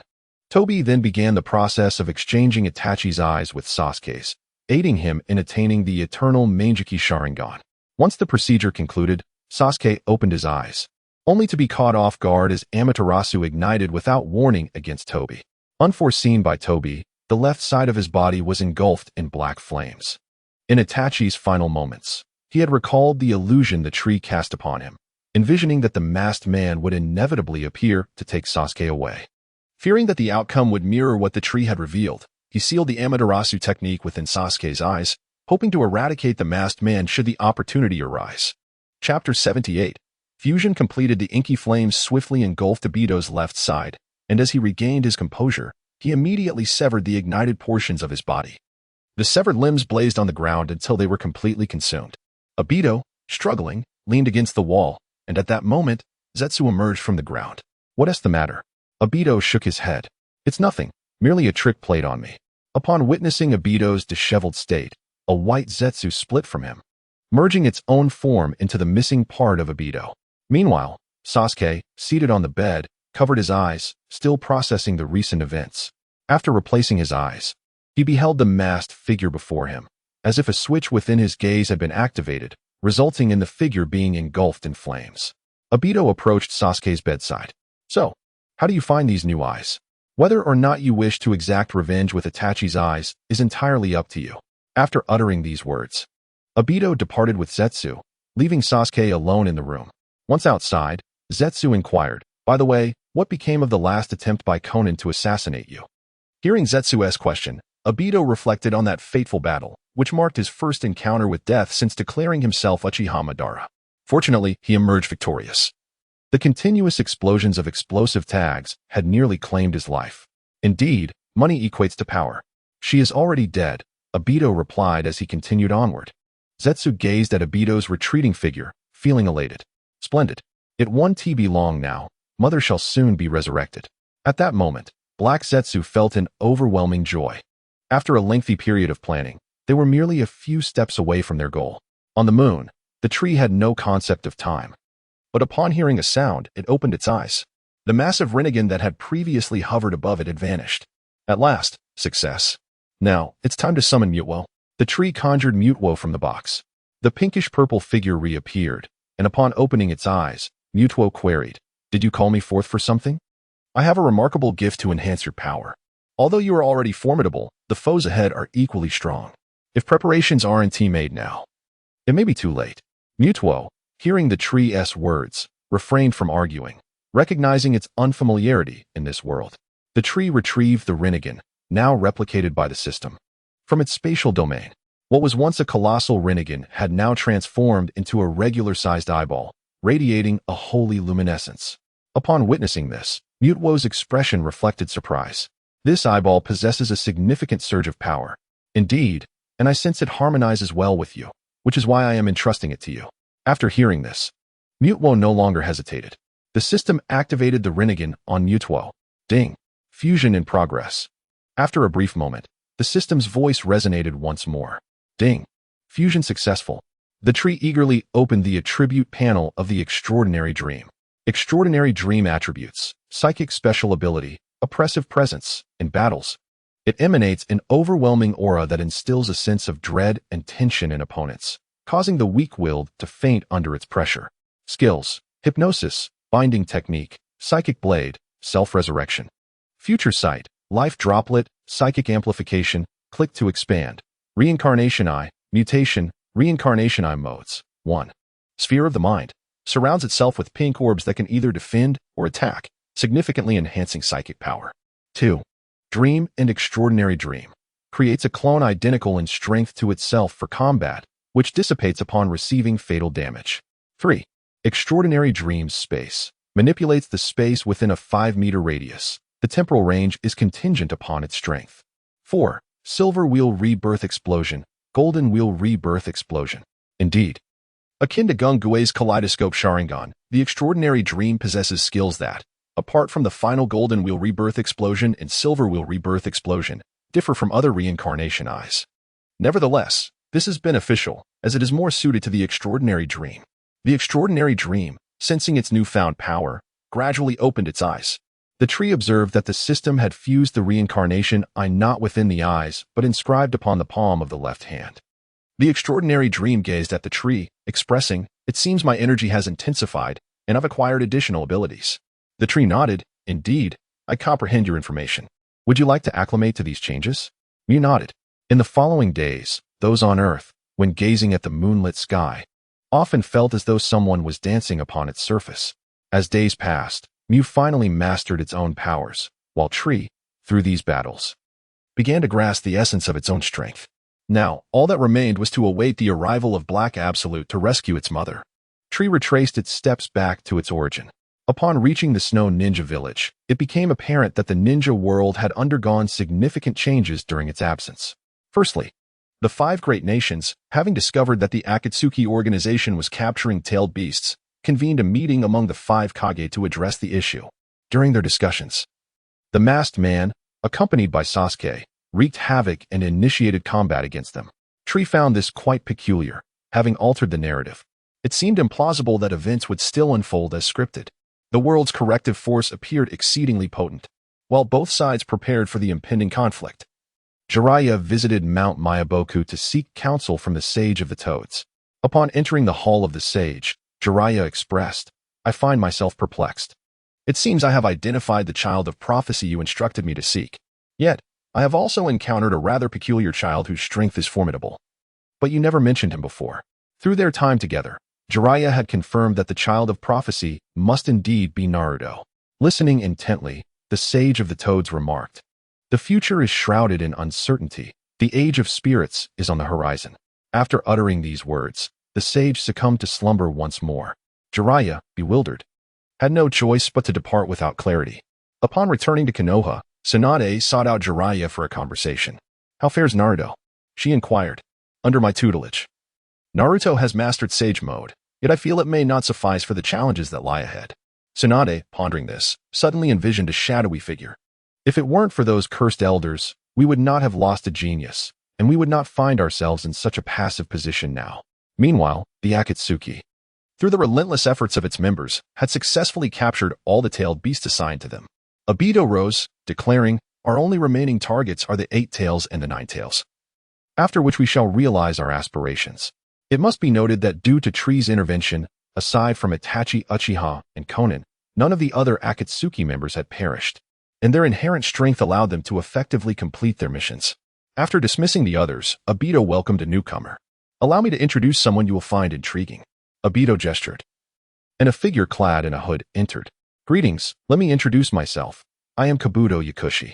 As the hood fell away, revealing Kabuto's visage, it was evident that he had undergone a profound transformation since their last encounter. Chapter 79.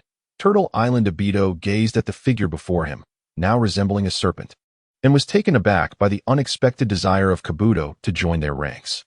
"What is your purpose for coming here?" he inquired. Kabuto, wearing a sly smile, replied, I am merely intrigued by Sasuke and wish to study him. I am quite curious about Orochimaru's obsession with him. Oh, what leads you to believe that I would allow you to join us? Obito queried, skepticism evident in his tone. Kabuto flicked the white serpent heads that sprouted from behind him, chuckling softly before forming hand seals. Suddenly, a coffin began to emerge from the ground, slowly rising before Obito. As the coffin opened, his expression drained of color upon recognizing the familiar figure within. How could this be? You've managed to. After returning to the land of snow, the tree ventured out again not long after. Where shall I go next? He pondered. He had heard whispers of impending conflict between the 5 great nations and Obito, and decided to head toward that tumultuous region to witness the unfolding drama. Meanwhile, Naruto was making his way to Turtle Island. As he sat aboard the vessel, the vast expanse of the ocean revealed an island on the horizon. That must be it, he mused. Yamato, observing the appearance of the island, could not help but exclaim, it appears to be the very place. Kai and Aoyama nodded in agreement. Upon docking, Naruto and his companions disembarked, but before they could steady themselves, a colossal octopus suddenly emerged. Curious about the monstrous creature, Naruto exclaimed, what kind of beast is this? The giant octopus turned its gaze upon Naruto, waving its tentacles menacingly. Just as Naruto prepared to dodge and retaliate, a voice rang out, fire style, great fire destruction. Searing flames engulfed the massive octopus, and the aroma of cooked flesh wafted through the air, tantalizing the senses of those present. Well, that smells delightful, Naruto remarked, wiping the drool from the corner of his mouth. Indeed, I specifically calibrated the power of that technique. Hearing the familiar voice, Naruto turned toward its source, spotting a figure clad in red clouds. Tree, what are you doing here? He called out, unable to contain his surprise. The rest of the Leaf Village members joined Naruto, glancing curiously at Tree. Thanks to Tree's efforts in rescuing Jiraiya, Tsunade, and the others had explained the situation, easing previous tensions in their relationship. Tree responded with a grin. I came in search of something to eat. I heard there were numerous rare giant creatures here and decided to try my luck. I never expected to actually find one. He then inquired, by the way, Naruto, what brings you to this place? Naruto instinctively began to respond, I came here too. Naruto had yet to finish his words when he was interrupted by Yamato. Naruto, while the tree is no longer an enemy of Konoha, the situation remains ambiguous. Do not disclose your whereabouts to him. Upon hearing Yamato's warning, Naruto recognized his impulsiveness and fell silent. The tree, observing this, ceased its inquiries and leapt down to the side of the colossal octopus. Pakmon emerged from the tree, a few preparing to indulge in a lavish feast. And the tree joined them without hesitation. Nearby, Naruto and his companions, drawn by the mouth-watering aroma of the roasted octopus, could not help but swallow hard. It smelled quite delectable, Naruto mused, as his stomach grumbled in response. The tree, hearing the sound of Naruto's stomach, glanced over. Would you care to join? Naruto, responding eagerly to the tree's invitation, dashed over. Naruto, Yamato called out in an attempt to intervene, but Naruto had already reached the tree and began to feast. He stuffed a piece of octopus meat into his mouth and savored it. Wow, this is delicious, almost rivaling Uncle Irika's ramen. The tree rolled its eyes at Naruto's comparison. Is that all you can think about, ramen from Irika? When Yamato and Aoi arrived, they observed Naruto and the others relishing their meal. Unable to resist swallowing at the sight, they turned to the tree, who, noticing their gaze, continued without a glance back, don't even think about it. We already have insufficient food as it is, and you wish to partake? Upon hearing the tree's words, Yamato chuckled awkwardly, eyeing the tree's Pakmon and the delight with which Naruto was eating. After they vanquished the giant octopus, the Pakmon returned to the tree's Pokballs. And Naruto, utterly exhausted, collapsed onto the ground, patting his round belly with a look of utter satisfaction. The tree finished its meal and, using a toothpick it had found, began to pick its teeth. Have you been waiting there all this time? Shall I summon you? Upon hearing the tree's words, Naruto and the others, who had been relaxing, immediately became vigilant and scanned their surroundings, attempting to identify whom the tree referred to. 2 figures emerged. Killer Bee and Kisame appeared before Naruto and the others. Killer Bee looked at the tree. What brings you back here, you fool? You idiot. The tree, noting Killer Bee's customary banter, replied, you may speak to them that way, but if you do not converse properly with me, I shall teach you a lesson. Upon hearing the tree's warning, Karabi found himself momentarily at a loss for words, for the tree was known to have an appetite for the likes of the 8 tails. When he laid eyes upon it, the beast within him had already shrunk into a tight ball of anxiety. I understand now, tree. What is your purpose for being here? Or might you be a member of that organization as well? Kurabi pondered, observing the Akatsuki garb adorning the tree.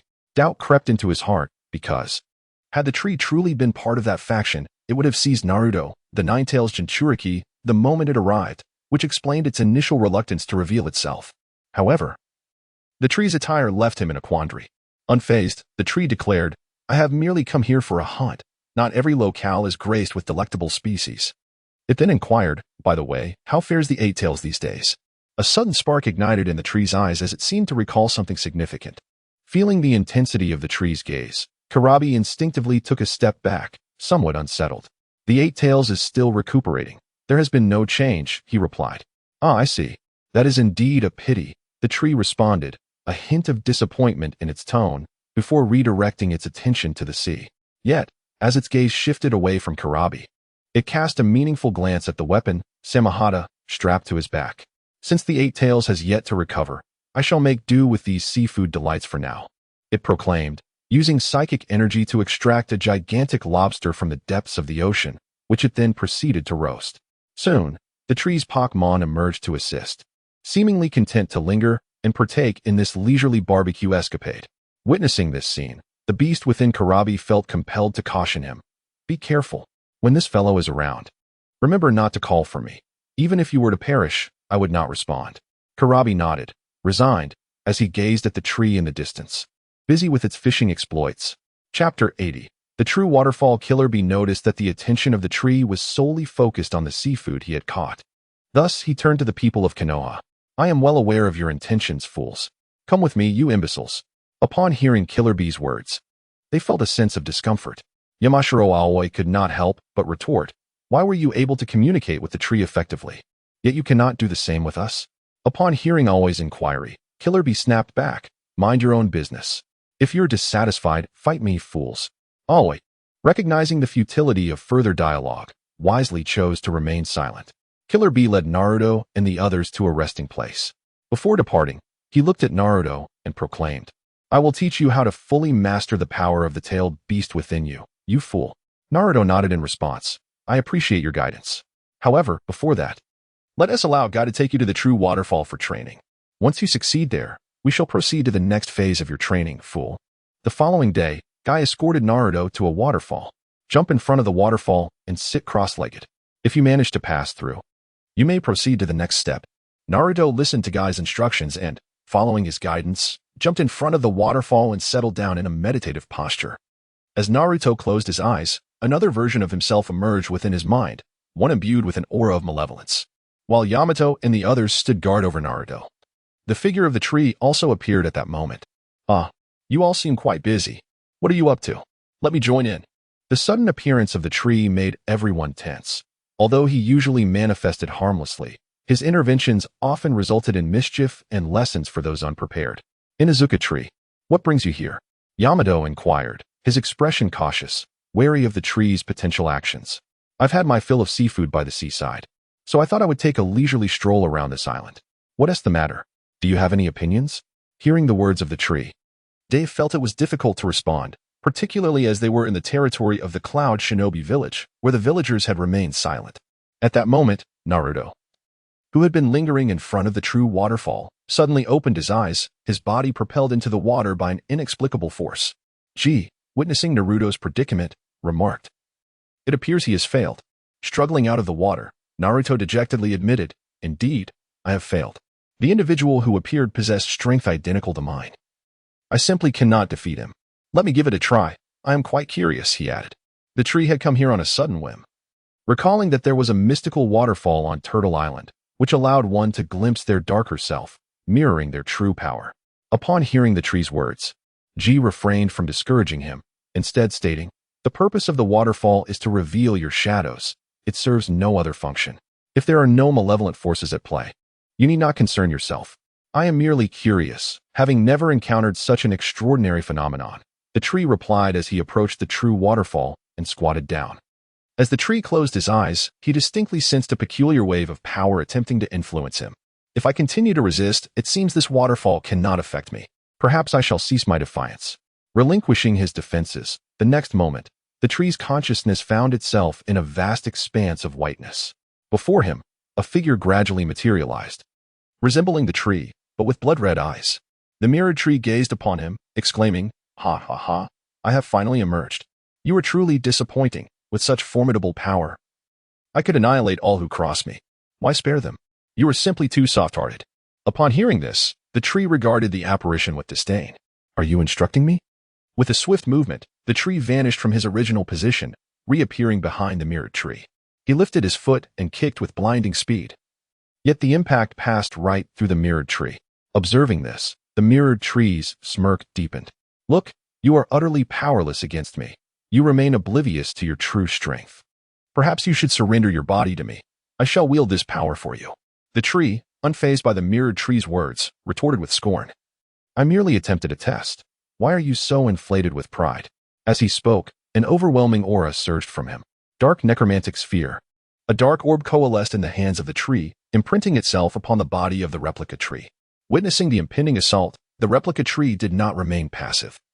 Instead, it enveloped itself within the Susanoo of Jengar, while the dark necromantic sphere from the original tree merely impacted the outer shell of Jengar's Susanoo. Inside the protective embrace of Jengar's Susanoo, the replica tree gazed contemptuously at the original tree, as if mocking its ineptitude. This sight provoked a laugh of indignation from the original tree. "If that is the case, let me test the limits of this entity's energy," it thought.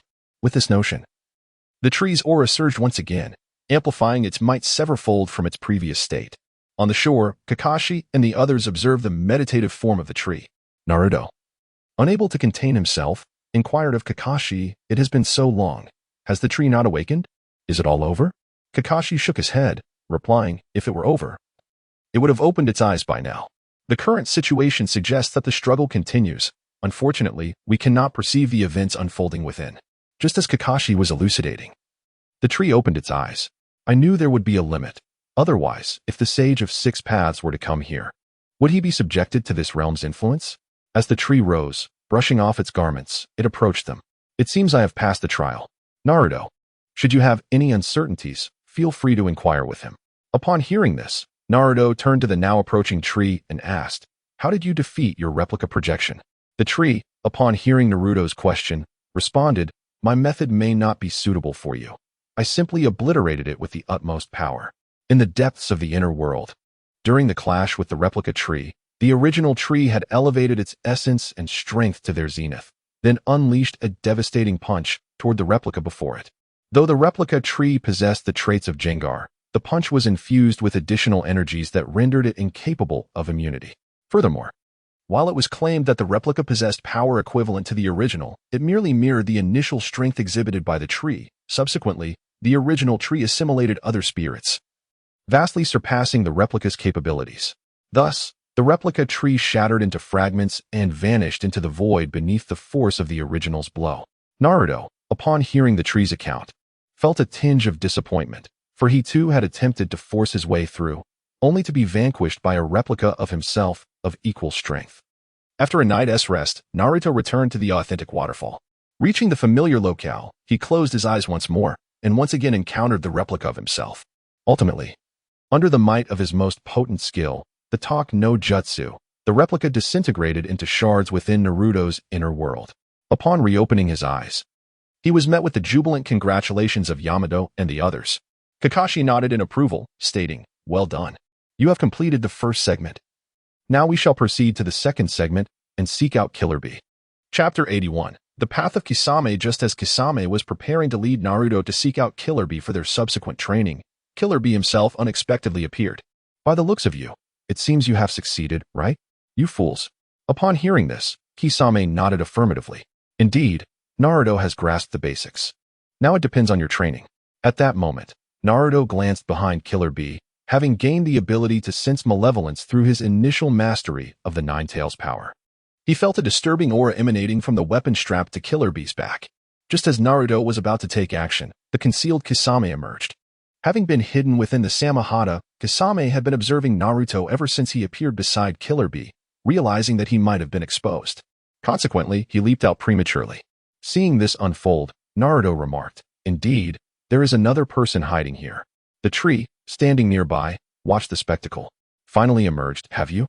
After Kisame appeared, he turned his gaze towards the tree leaning against a large trunk. Aren't you going to lend a hand? We are part of the same organization. The tree shook his head. Not anymore. When I joined, it was merely for the appealing attire. Now that I possess my own garments, why should I remain in your organization, especially since your leader has already met his demise? Upon hearing the tree's words, Kisame realized that his hope of enlisting the tree's assistance was futile. He quickly scanned his surroundings, seeking an opportunity to escape. In a flash, Kisame formed hand seals. Water style, great exploding water collusion. With that, he inflated his cheeks, and an endless torrent of water erupted from his throat, transforming the flat ground into a small lake. Truly, as the beast known as the tailless beast, Kisame's chakra was formidable enough to create an artificial lake. If he teamed up with Yamato, one for landscaping and the other for river making, they could surely profit handsomely from such endeavors. As Kisame halted his ninjutsu, he reached for the samahata behind Killer Bee, only to be pricked by the weapon's protruding spikes. Recognizing the weapon's resistance, Kisame resolved to abandon his initial plan and focused on fleeing to relay the information he possessed. The members of Konoha found themselves ensnared in Kisame's water technique, and before they could react, Kisame initiated his next move. Water-style, thousand-feeding sharks. Countless sharks emerged from the depths, surrounding the beleaguered members of Konoha. As they contended with the onslaught of sharks, they desperately sought a means of escape. For their endurance in the water was limited. Gradually, they discerned that the massive watery sphere seemed to shift in tandem with the movements of Kisame. Realizing this, they swam against the current of Kisame's trajectory, and before long, Naruto and his companions managed to break free from the enormous water prison. Kisame, upon noticing their escape from his jutsu, did not look back. His objective was solely to relay information regarding the Nine Tails and Eight Tails, rendering all else insignificant.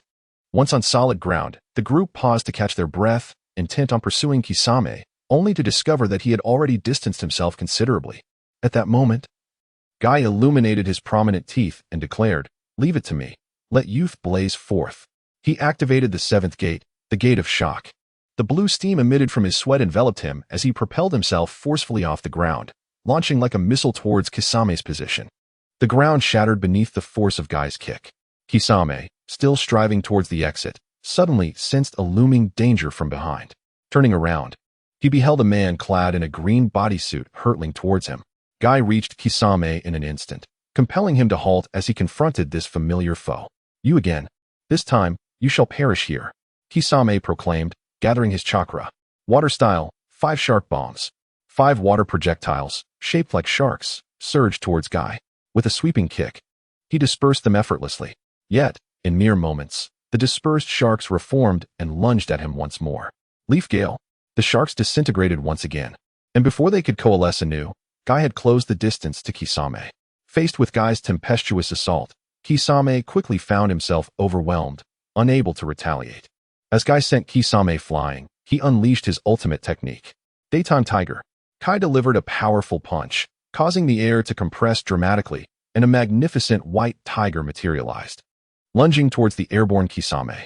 After being struck by Kai's Daytime Tiger, Kisame lost all strength and collapsed to the ground.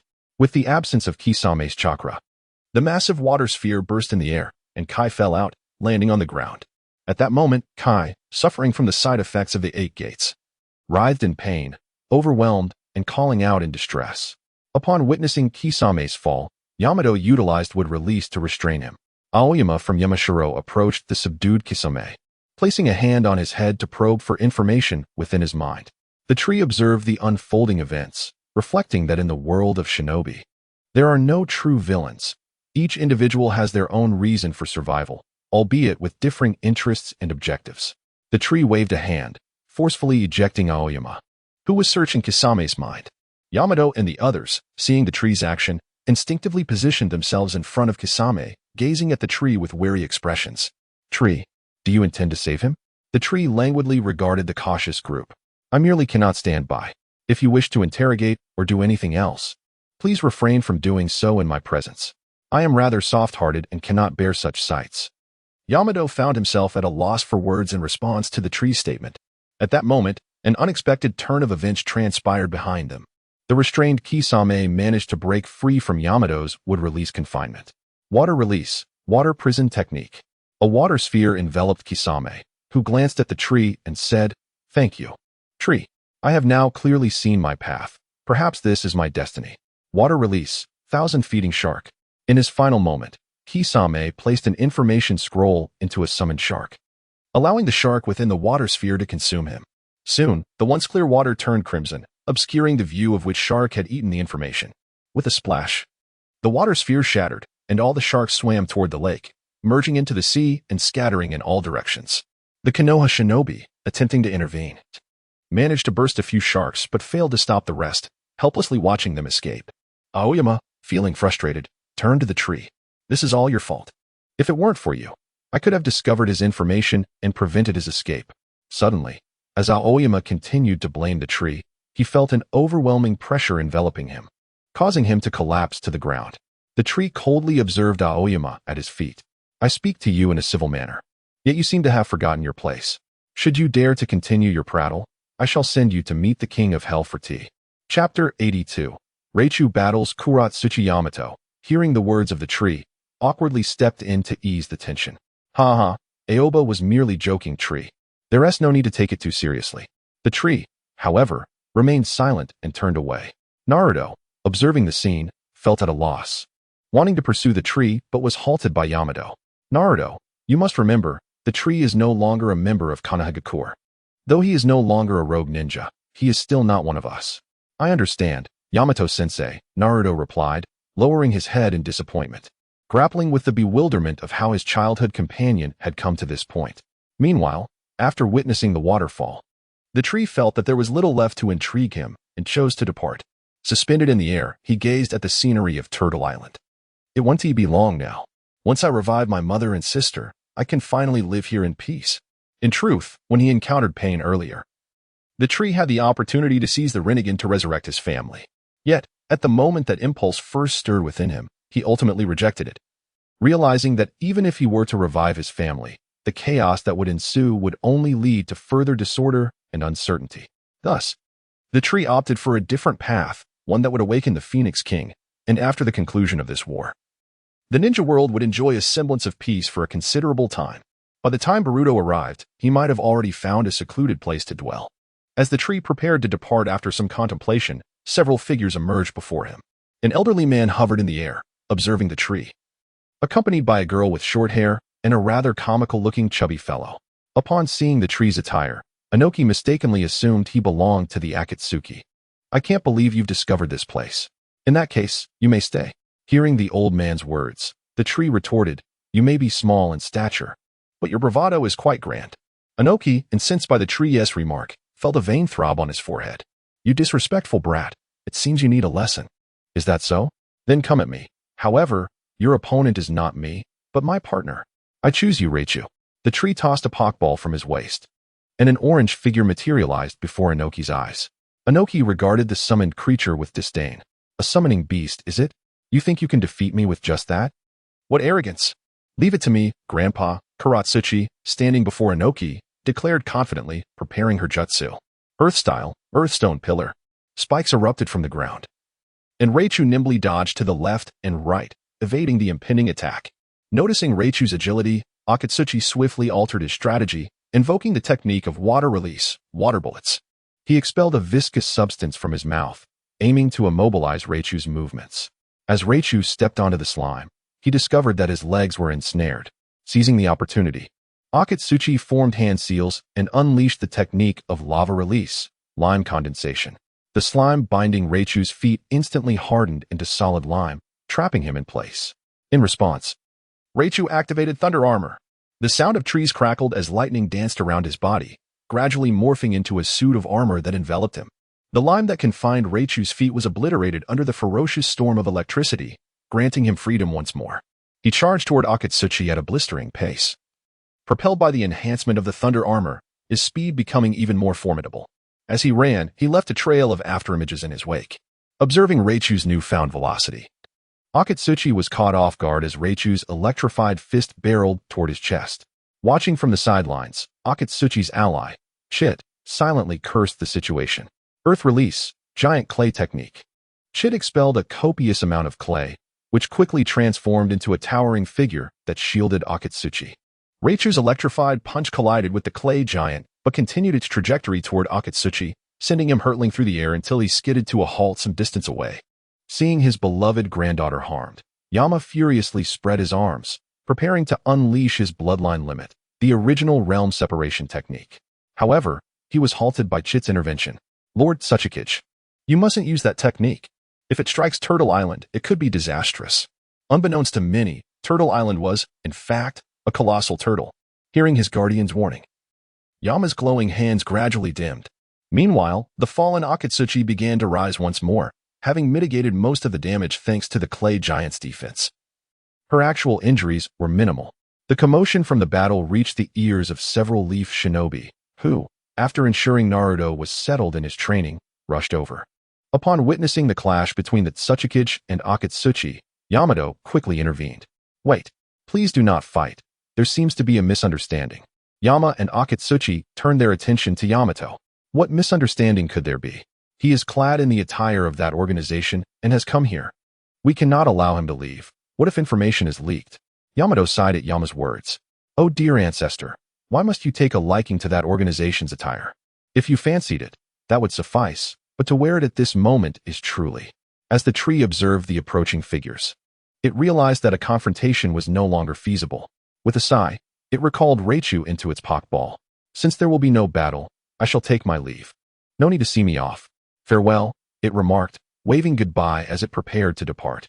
Just then, a magnificent white bird soared into view. The tree sensed its presence with an air of resignation, understanding that it was not meant to leave unaccompanied. Another visitor had arrived. It decided to remain as an observer. Deidara, accompanied by the sage-transformed Kabuto, ascended to the skies above Turtle Island. Upon spotting the familiar white bird, Inoki recognized it as his wayward apprentice. He levitated into the air, confronting Deidara. You insolent brat, how dare you show your face here? You will remain here. There's no escape for you, he declared.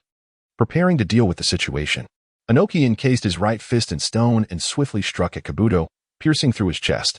As he halted and turned to assess the aftermath, he was astonished to find that the Kabuto he had pierced had transformed into white clay, while the real Kabuto had already descended to the ground. Witnessing this, Black Earth initiated an assault on Kabuto. Meanwhile, the tree prudently retreated to a safe distance, ready to enjoy the unfolding spectacle. Seeing the commotion, Kabuto called out to the tree, perched atop a large branch. Will you not lend us your assistance? After all, you are also a member of that organization. Chapter 83, Shadows of Pokemon Battles Through the Ages. The tree gazed at Yakushi Kabuto as though he were a fool. Do you think I am foolish? Am I affiliated with the Akatsuki? What does that have to do with you? The one they are going to fight now is you. Be careful, or I might just strike you.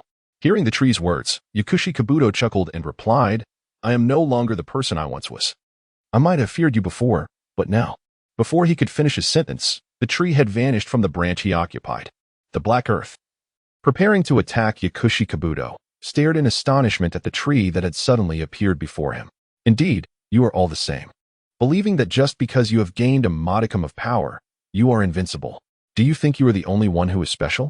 As he spoke, the tree unleashed his telekinetic force, violently compressing Yakushi Kabuto.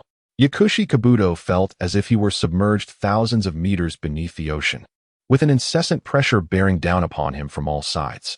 With a series of muffled pops, Yakushi Kabuto's body began to succumb to the overwhelming force. His blood vessels ruptured, and crimson fluid erupted forth. Damn it, I can't move at all.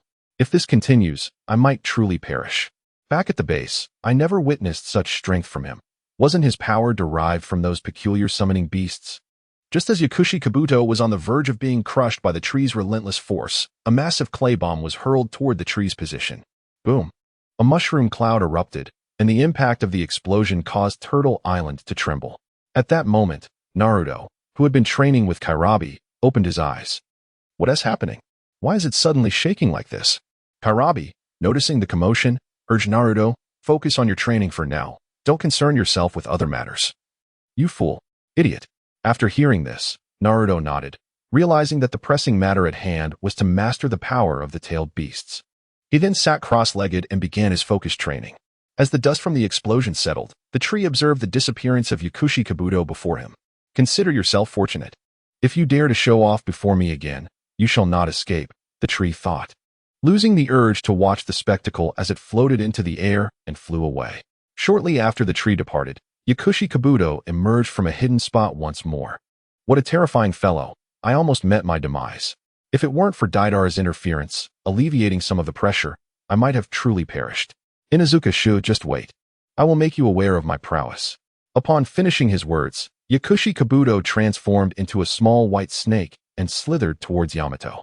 Once he arrived behind Yamato, Yakushi Kabuto suddenly enlarged, swallowing Yamato whole before swiftly making his way towards Daidar's position. As soon as Yakushi Kabuto reached Daidar's large bird, they took flight and departed the area. On observing Daidar's retreat, Inoki realized that their location was about to be discovered and decided to relocate temporarily. As he spoke, he began to perform the lightweight rock technique, lifting the turtle island into the air for movement. At that moment, the tree, drifting in the air, gazed down at the chaos of battle below. It seems the fourth great ninja war has commenced, he mused as he descended to a vantage point, eager to witness the unfolding drama. After all, it was only the beginning of the war, and the top-tier combatants had yet to make their entrance. While the tree settled on a cliff to enjoy the spectacle, Yakushi Kabuto arrived at the base with Yamato in tow. He turned to Obito, saying, I have captured him. This fellow has been closely following the Jinchuriki of the Nine Tails and surely possesses valuable intelligence. Furthermore, he can utilize wood release and carries the genes of the first Hokage, which can enhance the power of these white Zetsu. Obito nodded in agreement. Suddenly, Yakushi Kabuto transformed into a serpentine creature and shot towards a certain direction. Meanwhile, the unsuspecting Akatsuki member, Anko, who was on patrol, sensed something amiss. She overheard a snippet of conversation, but Yakushi Kabuto caught on to her presence and launched an attack. Anko barely evaded the assault, but the snake head trailing behind Yakushi Kabuto managed to bite her, injecting her with venom. As Obito approached, he contemplated killing Anko, but Yakushi Kabuto intervened. She carries the cursed seal left by Orochimaru. Keeping her alive will allow for better control over the reanimated ninjas. After observing Yakushi Kabuto for a moment, Obito accepted his reasoning. You should take her away. This place is not secure. Yakushi Kabuto nodded and departed. Once Yakushi Kabuto left, Zetsu emerged from the ground, having left spores on him earlier. Obito, still wary of Yakushi Kabuto, prepared a contingency plan. Yakushi Kabuto returned to his base and began to harness Anko's power to control the undead army he had summoned. The battles on the battlefield intensified, with countless ancestors clashing against their descendants, allowing some long-held regrets to be resolved. The tree, sitting on the cliff, watched the unfolding chaos with a sense of ennui. It is no wonder Yakushi Kabuto is the master of dreams. So many combatants fighting while engaging in casual conversation, only to be sealed away. Were it not for my prior knowledge, I would have thought he was orchestrating this on purpose. As the conflict continued, some of the most formidable past Kage were reanimated by Yakushi Kabuto. The second Tsuchikage, second Mizukage, third Reikage, and fourth Kazekage now graced the battlefield. The ninja forces soon realized the dire situation, as few could withstand the might of these four legendary figures, all falling swiftly to their hands. At that moment, Yakushi Kabuto, who was controlling the reanimated figures, noticed the tree still lounging on the cliff. You there? How leisurely you appear. Since that is the case, allow me to let you experience the power of the past Kage, Yakushi Kabuto thought, directing them towards the tree's position. Still engrossed in the spectacle, the tree suddenly noticed that the four Kage had ceased their attacks and were now advancing towards him. What is this? Are they coming to find me? It seems that the pharmacist Do is truly one who does not shed tears until he sees the coffin. He had better pray that I do not cross paths with him again. Otherwise, he may find himself playing chess with King Yin.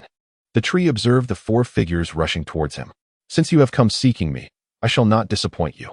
The tree retrieved 4 pokeballs from his waist and declared, You shall be the chosen ones. Raichu, Venusaur, Greninja, Jengar. 4 figures materialized before them. And upon seeing the obstruction in their path, the 4 figures came to a halt. The tree stood tall and proclaimed, Let my companions engage you in battle. Chapter 84. The transformation of Pokemon. The third Reikage charged forth towards the Raichu standing before him, employing the lightning release armor to enhance his speed. Simultaneously, Raichu became enveloped in crackling electricity, donning its own armor of lightning. The third Raikage raised 4 fingers, declaring his move. Hell Piercer, 4 books piercing hand. He dashed towards Raichu. His 4 fingers aimed menacingly at his adversary. However, fortified by its armor, Raichu nimbly evaded the assault. Boom. The third Raikage's attack struck the ground, creating a deep crater upon impact. Meanwhile, the 4th squad, led by Gaara, arrived on the scene, witnessing this extraordinary spectacle. Is that a peculiar summoning beast of the tree? Surely, the tree must be nearby, Gaara pondered as he glanced around.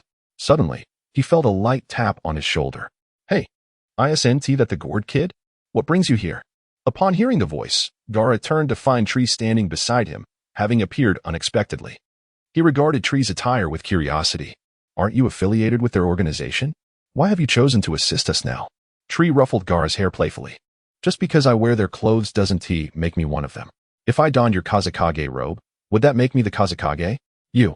The sand ninjas behind Gaara, upon hearing this, were tempted to reprimand Tree, but Gaara raised a hand to halt them. You make a valid point. If you can aid us, it would significantly alleviate our burden, Gaara conceded. Tree crossed his arms, retorting, don't flatter yourself. My motivation stems solely from my discontent with that guy, Kabuto.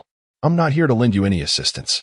With that, Tree turned his gaze back to the battlefield, prompting Gaara and his companions to do the same.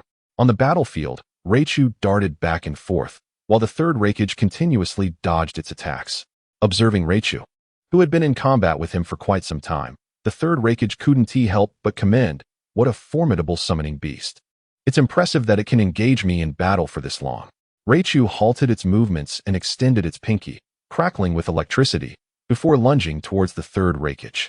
In response, the third Raikage unleashed his most renowned technique, Hell Piercer, 1 book piercing hand. The clash between Raichu's pinky and the third Raikage's attack erupted into a thunderous roar. A tremendous explosion reverberated, capturing the attention of the 3 other teams already engaged in battle. After a brief glance, the other Pokemon resumed their confrontations with their respective adversaries. As the dust settled, a massive crater emerged at the center of the collision. As if struck by a meteor, Raichu was sent sprawling by the force, tumbling to the side. The third-generation Raikage rose once more from the ground due to the reanimation technique. Observing Raichu, it could not help but commend. I must acknowledge your resilience. To engage me head-on to such an extent is impressive, and that move bears a striking resemblance to my own. Upon hearing the third-generation Raikage's words, Raichu staggered back to its feet, the thunder armor illuminating its form once more. Employing shadow clones, Raichu began to accelerate, further enhancing its speed with a flash of electricity. The third-generation Raikage, witnessing Raichu's newfound swiftness, activated its full-powered lightning armor. The onlookers soon found it difficult to discern the silhouettes of the combatants, only the sounds of their clashes resonating through the air. After enduring a strike from the third-generation Raikage, Raichu mustered the last of its strength to deliver a powerful iron tail to the Raikage's chest. The impact sent both combatants flying once more.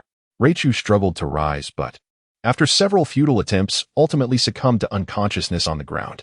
Meanwhile, a significant hole formed in the third-generation Raikage's chest, which was slowly beginning to mend. Ira promptly alerted the sealing team to contain the third-generation Raikage, while Shu retrieved the exhausted Raichu into its Pokeball. Rest well, Raichu, you performed admirably. Meanwhile, the second-generation Water Shadow was evenly matched with the Greninja, as the Water Shadow relentlessly unleashed water gun attacks. Greninja retaliated with its own water gun, both Pokemon exchanging streams of water. You are quite an intriguing frog. Too bad I am already deceased, or I would capture you as my summoning beast. The second-generation Water Shadow remarked. With a composed demeanor, Greninja concentrated, forming a water shuriken and hurling it towards the second-generation Water Shadow. The Water Shadow successfully dodged the incoming shuriken, stating, such attacks cannot touch me. As the second-generation Water Shadow evaded, Greninja appeared at the location where the shuriken had been thrown. Activating the 6th gate of the 8 gates technique, Greninja's aura surged like a tidal wave, its tongue, serving as a scarf, danced with the intensity of its power. With a swift kick, Greninja sent the unsuspecting second-generation Water Shadow hurtling through the air, where it tumbled across the ground before finally coming to a halt. Greninja leapt into the air, adapting the exclusive technique of the 6th gate, originally designed for the peacock, into a new form.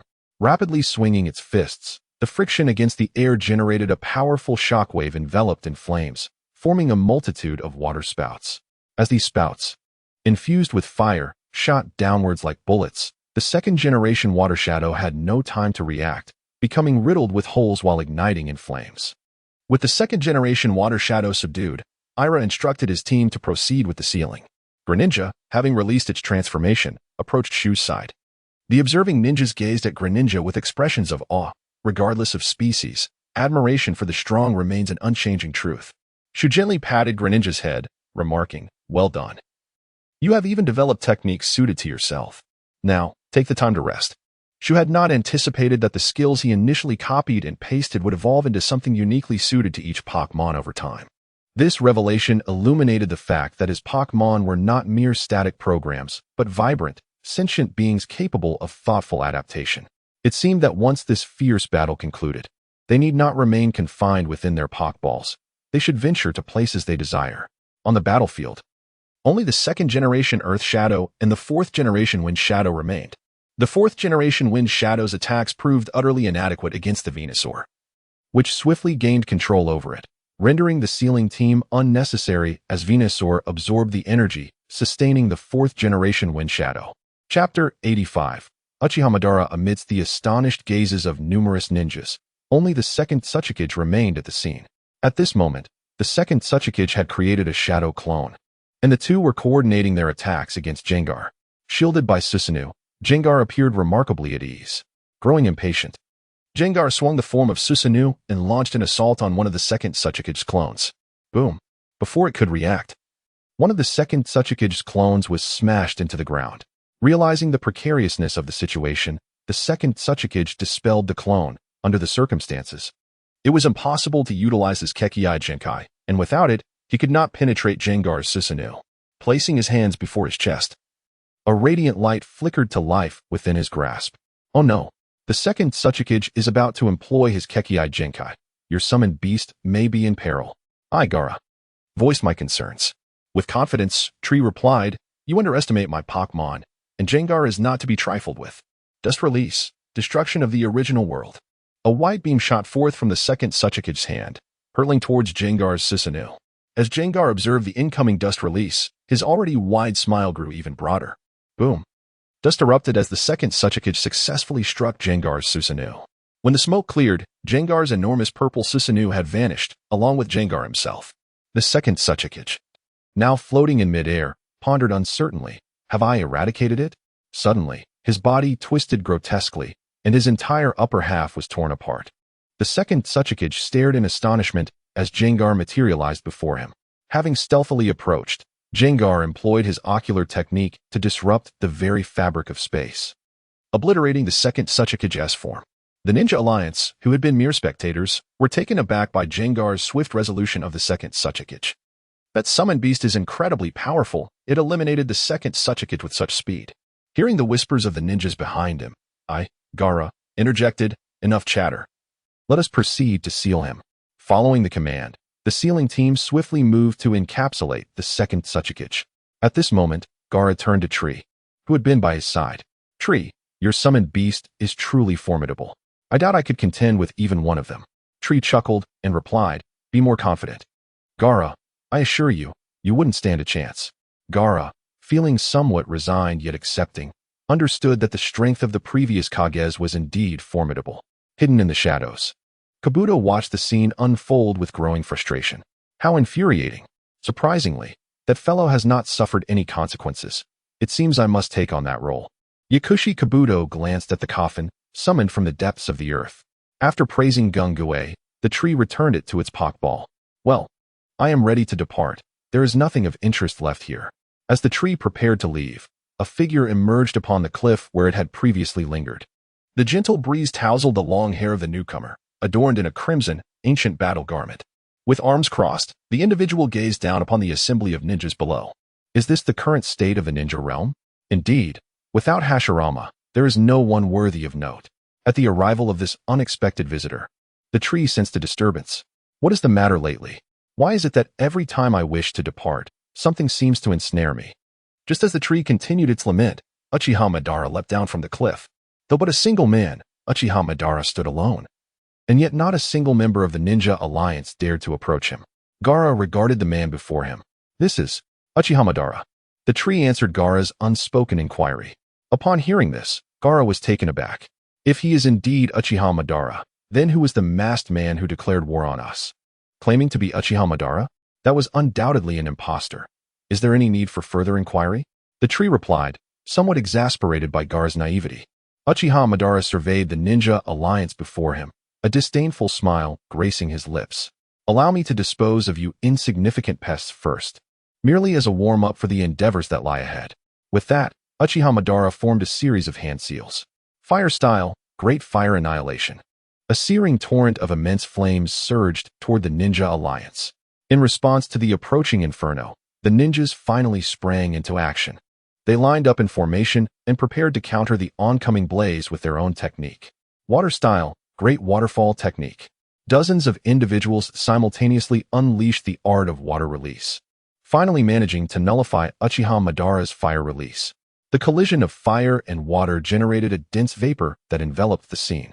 As Uchiha Madara charged toward the ninja allied forces, the Sharingan in his eyes spun incessantly.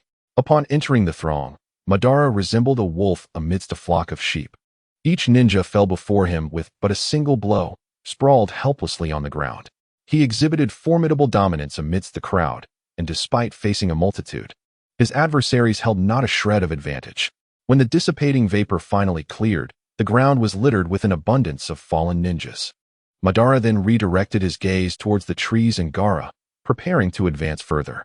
At that moment, a colossal boulder plummeted from the heavens, hurtling toward Madara's position. The arriving Inoki exhaled in relief. He had arrived just in time. Having dealt with the situation on Turtle Island, Inoki hastened to the battlefield and, en route, received word from a reconnaissance team about a formidable enemy present in the skirmish, prompting his immediate rush. Inoki surveyed the familiar figure before him, Uchiha Madara. So, it's you, he murmured. As he looked around, it seemed that only those resurrected through the reanimation jutsu, such as his forebears, could still refer to Inoki as a mere child. The only one who would dare speak with such disdain would be none other than Uchiha Madara, one of the legendary four madmen. Inoki regarded Madara with a grave expression. With this formidable foe now in play, the situation appeared dire. Madara observed Inoki with a hint of amusement, remarking on how the once timid child now dared to oppose him. Suddenly, the Sharingan in Madara's eyes transformed into the Rinnegan, heavenly obstruction star. He declared, as a massive meteor swiftly descended upon Inoki and his comrades. The ninja allied forces, hearing the ominous sound, gazed upward in curiosity. As they beheld the enormous meteor hurtling toward them, despair washed over their faces. What is that? Chapter 86. The Super Lucario battles. Uchiha Madara Inoki gazed at the unfolding scene, his visage etched with astonishment. Indeed, he remained as formidable as ever. However, I am no longer the inexperienced youth I once was. With a swift motion, Inoki ascended into the air, extending his hands towards the descending meteorite. Earth release, light heavy rock technique, he proclaimed.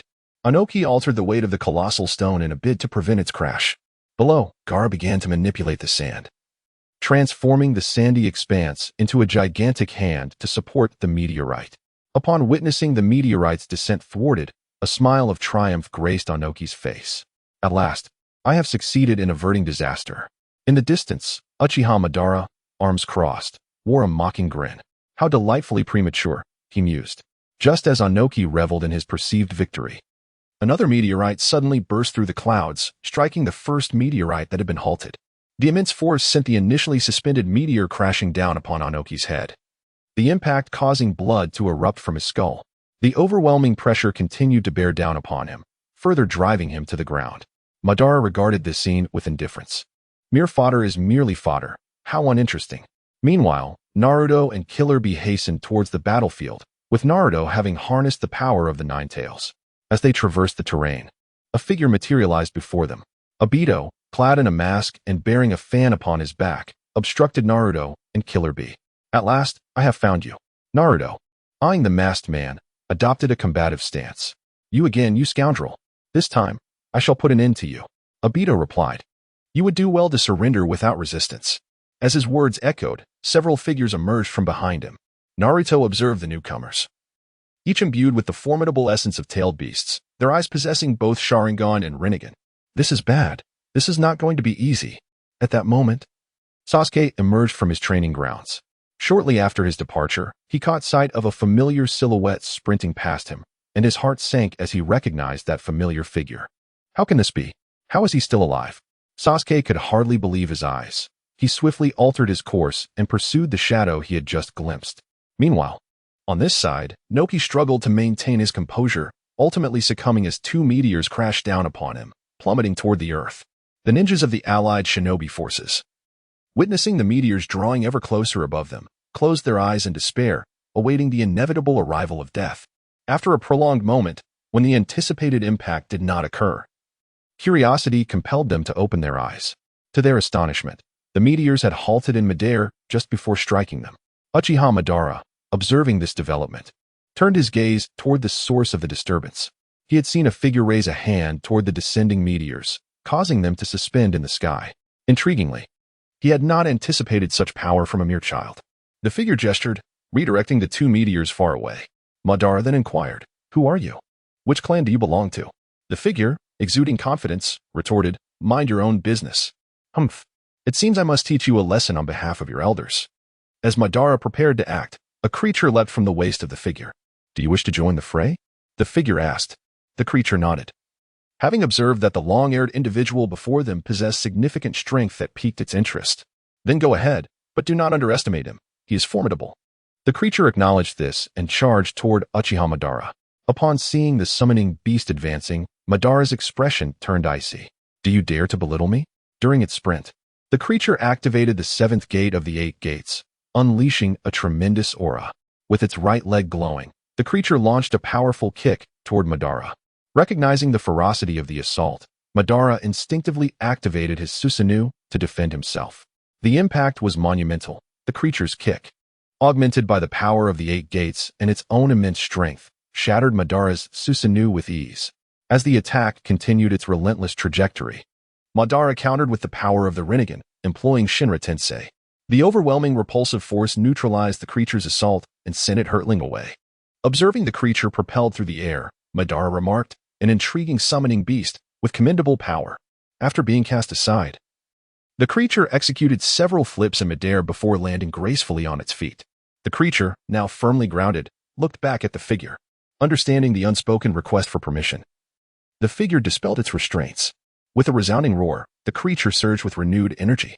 After undergoing super evolution, its form expanded, adorned once again with intricate black markings. The figure of the Super Lucario vanished from its original spot, only to reappear before Uchiha Madara, delivering a fierce punch that sent Madara flying. The members of the Ninja Alliance, witnessing this spectacle, were left utterly astonished. Incredible. To think he could send Uchiha Madara flying with a single blow.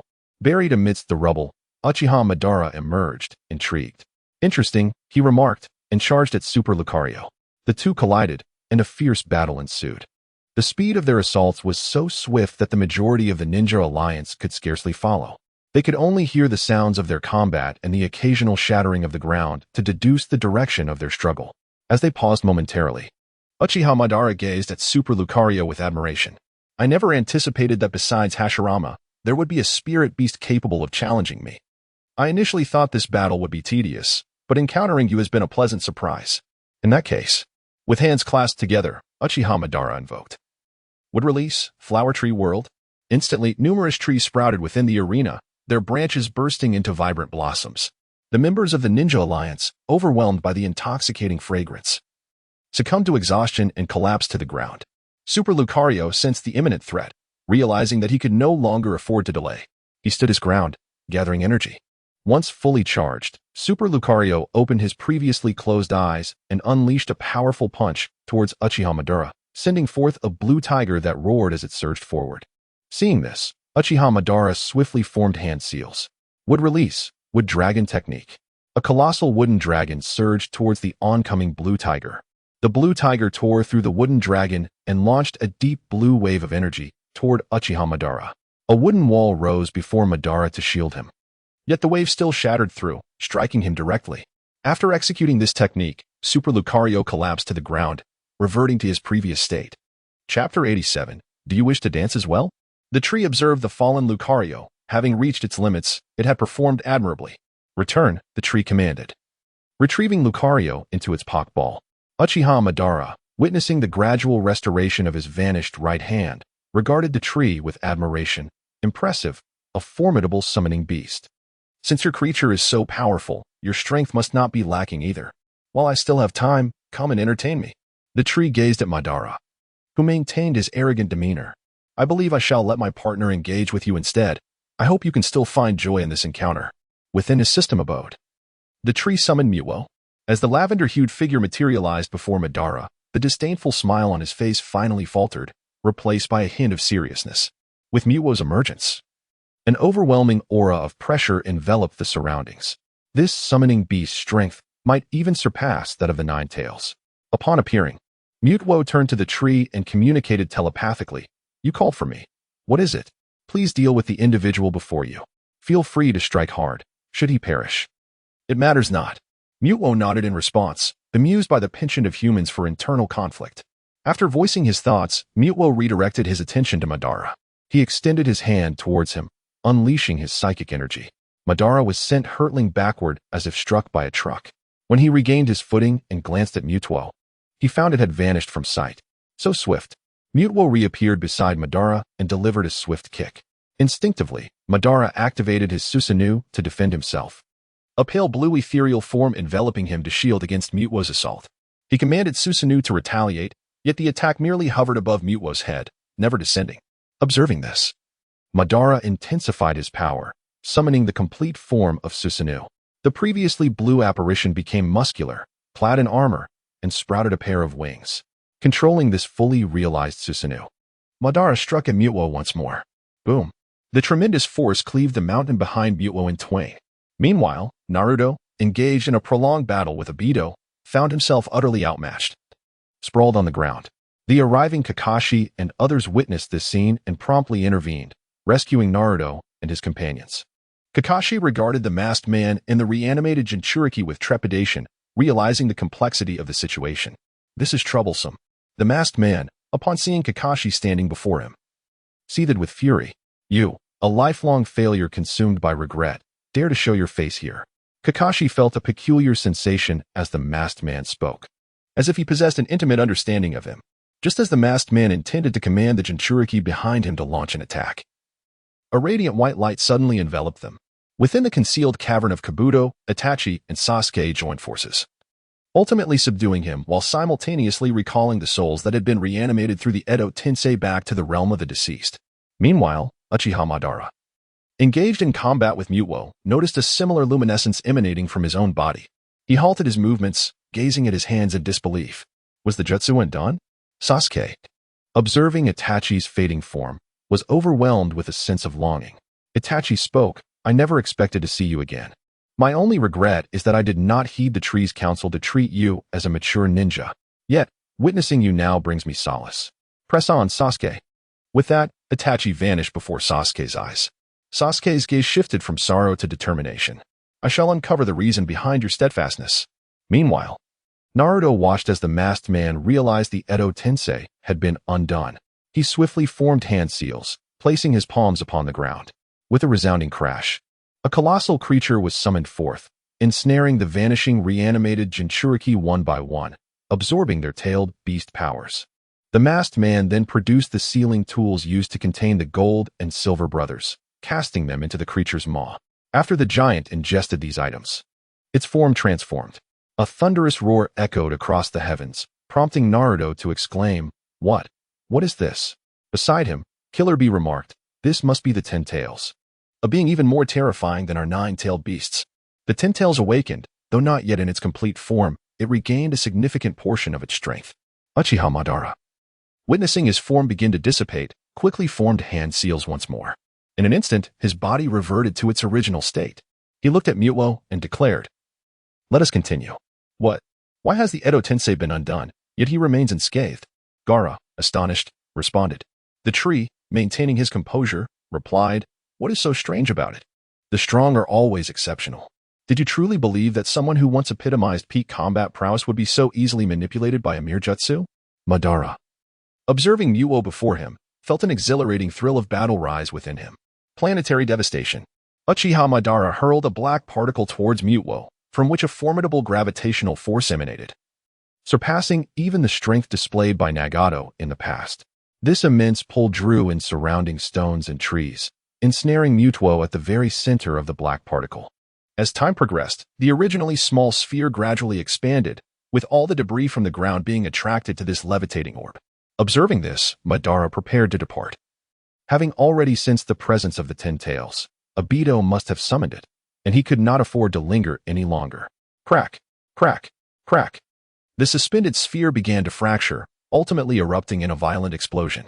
Muto hovered in the air, arms crossed, gazing down at Madara, who was poised to leave. Upon hearing the commotion, Madara's steps faltered. It seemed he was not destined to escape so easily. Muto teleported before him, casting a binding spell that immobilized Madara. As he beheld Muto's approaching fist, he sought to resist, only to find his body utterly paralyzed. Boom! Uchiha Madara was struck by Muto's punch, tumbling across the ground before coming to a halt. Fire style, Great Fireball Jutsu. Flames surged toward Muto's position, yet as they engulfed him, they were repelled by an invisible barrier, as if he were shielded by a transparent force. When the flames dissipated, Muto remained unscathed, standing resolutely in place. His form vanished once more, reappearing before Madara and lifting him effortlessly with telekinesis. Muto communicated telepathically, "Do you think you can dance?" Unfamiliar with the phrase's meaning. Muto had merely overheard it from a tree and memorized it, unaware of why he uttered it now. Under Muto's control, Madara contemplated the words he had heard. Interesting. Someone dares to utter such words to me. No, not merely someone. Rather, a summoned beast. Chapter 88. The Six Paths. The formidable chakra erupted from Obito, shattering his control. As he began to weave hand signs, the Ten Tails, which had been positioned behind him, suddenly vanished, making way for a colossal creature that now stood before him. Upon witnessing this spectacle, Tsunade realized, this must be the Ten Tails. The plan is nearing completion. Obito, observing the Ten Tails before him, felt a surge of frustration. What on earth is Obito doing? He has yet to eliminate the Eight Tails and Nine Tails after all this time. What a failure. Meanwhile, Obito, deprived of the Ten Tails' assistance, found himself increasingly overwhelmed by the combined assaults of Naruto, Killer Bee, and Kakashi. In a moment of synergy with Naruto, Kakashi finally shattered the mask of the masked man. As he gazed upon the familiar visage concealed beneath, disbelief washed over his face. Obito? As Obito recognized that his disguise had been unveiled, he decided to abandon pretense. Kakashi, it has been a long time. I truly did not wish to see you again. You have forsaken the promise you made to me long ago. You did not protect Rin. Hearing Obito's words, Kakashi hung his head in shame. Obito, not willing to entertain Kakashi's lamentations any longer, Obito lunged at him with iron chains. Their clash echoed the days of their youth when they sparred together. While engaged in battle with Obito, Kakashi called out to Naruto and Killer Bee, "You two go assist the others. I will handle things here." Naruto and Killer Bee nodded in agreement before departing towards the direction of the Ten Tails sensed by Naruto. At that moment, other members of the Ninja Alliance were also engaged in combat. The Akatsuki members had all taken the field, including a masked individual wielding Wood Release, who was wreaking havoc and slaughtering ninjas indiscriminately. Gaara, having received urgent reports regarding the dire situation, turned to Tsunade. "Tsunade, we need assistance. We are struggling to hold our ground." In response, Tsunade focused her thoughts towards her Pokballs. "What are your thoughts? Do you wish to join the fray? I will heed your counsel." The Pokemon at her waist, upon hearing her, emerged from their Pokballs, except for Lucario, who remained in recovery. Consequently, only 6 Pokemon were available to assist. Tsunade watched as her Pokemon scattered, and then shifted her gaze towards the battlefield where Muto was engaged. Obito commanded the Ten Tails to attack, but Muto's speed was extraordinary, enabling it to evade each assault while countering with precision, repeatedly piercing through Uchiha Obito's form. What manner of summoning beast is this, possessing such overwhelming power? Just as Obito pondered his next course of action, he caught sight of Naruto and Killer Bee approaching. That is, the Eight Tails and Nine Tails Jinchuriki. It now rests upon Black Zetsu's actions. Over there, Obito is fiercely battling Kakashi, ultimately bringing him to the ground. Gazing at Kakashi, who lies before him, Obito is consumed by rage. "It is your fault," he declares, "for failing to protect Rin, leading to this moment. I shall create a world with Rin in it. You can rest here in peace." Kakashi, powerless and sprawled on the ground, understands that Obito has strayed onto a dark path. Yet, he lacks the strength to intervene, forced to watch as his once dear friend spirals into the abyss. Just as Obito turns to depart, Black Zetsu, who has been lying in wait, attaches himself to Obito. Feeling his body slip from his control, Obito, in a state of panic, questions the entity clinging to him. What are you doing? Black Zetsu responds, I am executing the next phase of the plan. You have outlived your usefulness. It is time to prepare for what comes next. With that, Black Zetsu begins to manipulate Obito's body, who watches in horror as the seals are performed. This is the outer path reincarnation of heaven's technique. Meanwhile, far away, Uchiha Madara suddenly senses a transformation within himself, as a familiar heartbeat reverberates in his ears. This heartbeat, along with the sensation of flesh, brings him joy. He is finally revived. As Madara awakens, the Rinnegan in his eyes begins to fall away, ultimately leaving them hollow. At this moment, Black Zetsu's clone, who has been waiting nearby, presents a Rinnegan to Madara. Madara affixes the eye in place, then closes the other empty eye. Witnessing Obito's betrayal as he lies on the ground, Kakashi forces his injured body to rise. Once Black Zetsu accomplishes his aim and retrieves Obito's Rinnegan, he vanishes into the depths. Kakashi slowly approaches Obito, who, sensing Kakashi's presence in his final moments, contemplates profoundly. I never imagined I would be used in this way. Rin, in the end, I could not save you. I have utterly failed. Haven't I, Kakashi? Kakashi listens to Obito's frail voice. It is truly my fault. I should have heeded your advice back then. I shall go ahead to care for Rin now. After I am gone, take my other Sharingan. You need this power now. Let it be my final assistance to you. I will find Rin first. With those words, Obito closes his eyes, and Kakashi, donning Obito's remaining pair of eyes, rushes toward Naruto and the others. Uchiha Madara observes the Ten Tails being mercilessly defeated by the Super Dream, momentarily at a loss for words. Susanoo, armament. Upon witnessing the unfolding events, Uchiha Madara, with a sense of resignation, ultimately clad the Ten Tails in his Susanoo, thereby augmenting its formidable power. Meanwhile, Muto effortlessly evaded the Ten Tails' relentless assaults, countering with its own strikes. With Madara's Susanoo enhancing both strength and agility, Naruto and Killer Bee commenced their efforts to assist other shinobi in vanquishing the foes that had emerged from the Ten Tails' fragmentation. At this juncture, Black Zetsu returned, presenting another Rinnegan to Madara. As Madara affixed the eye, both Rinnegan were restored to his gaze. He beheld Naruto and Killer Bee, who were engaged in combat against other adversaries not far off. Departing from the fray, he allowed the Ten Tails to entangle with Muto while he surged toward Naruto and his companion. Unbeknownst to them, a sense of impending danger washed over Naruto and Killer Bee, particularly felt by Naruto, who sensed a malevolence approaching. Madara arrived before them, eschewing unnecessary words, and extended his hand, pressing it firmly against their abdomens, subsequently extracting the tailed beast from within them. Concurrently, the Ten Tails unleashed its golden chains, drawing in both the Eight Tails and the Nine Tails. With the loss of the Nine Tails, Naruto collapsed to the ground, teetering on the brink of death. Upon acquiring the final Eight Tails and Nine Tails, the Ten Tails finally achieved completeness. Uchiha Madara approached the Ten Tails, which had now absorbed the Nine Tails, and initiated a fusion. Gradually, Madara's appearance transformed. His attire morphed into a flowing white robe, adorned with a collar featuring a pattern of tomo, while the truth-seeking orbs and a staff materialized before him. Chapter 89, Kagaya Akatsuki. Upon absorbing the Ten Tails, Madara transformed into the Six Paths mode and subsequently summoned the God Tree once more. A smile graced his face as he beheld the emergence of the long-awaited tree. At last, my goal is nearing completion. Gazing at the God Tree, which had finally manifested before him, Madara felt an overwhelming sense of relief. As he embraced his new form, he cast a glance at the distant Muto, pondering whether it could still exhibit its previous arrogance. Naruto, having been stripped of the tailed beasts, lay on the ground, his breathing growing increasingly shallow, nearing the brink of exhaustion.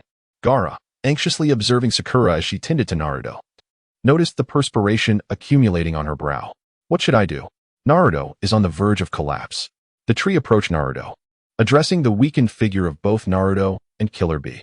It seems we cannot wait for your brother to bring your father to your rescue. I shall intervene. The tree squatted before Naruto, watching Sakura struggle to heal him. You may take a break. Allow me to assist. Sakura looked at the tree with confusion. Can you really do this? Do not doubt my expertise. Healing is my specialty. The tree harnessed the abilities of a Venusaur to commence treatment on Naruto and Killer Bee.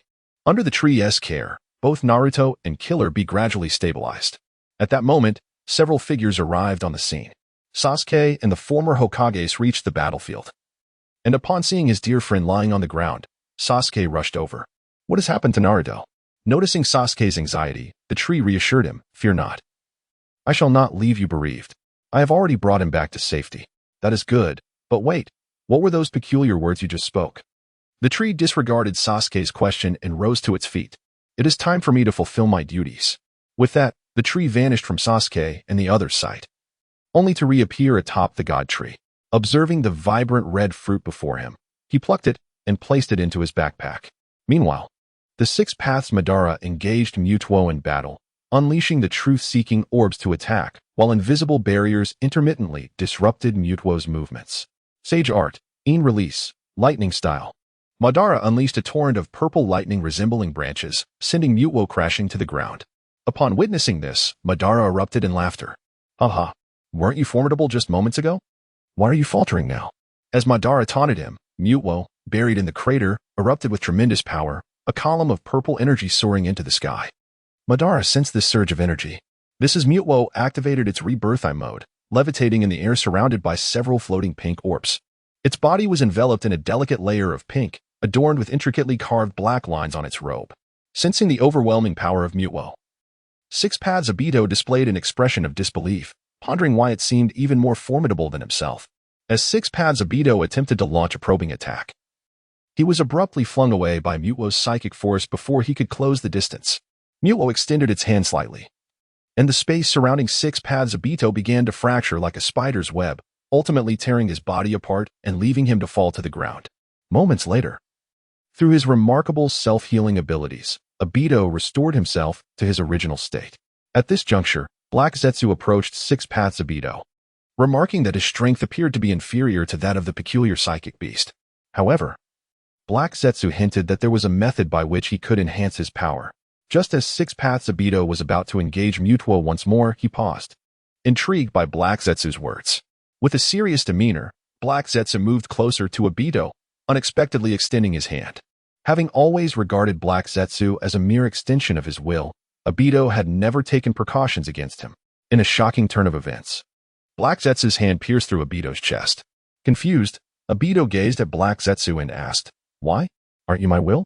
Black Zetsu sneered at Obito, stating, "This is merely your own delusion. My singular objective has always been to rescue my mother, Kagaya Tsutsuki. You and your ilk are merely pawns in my game.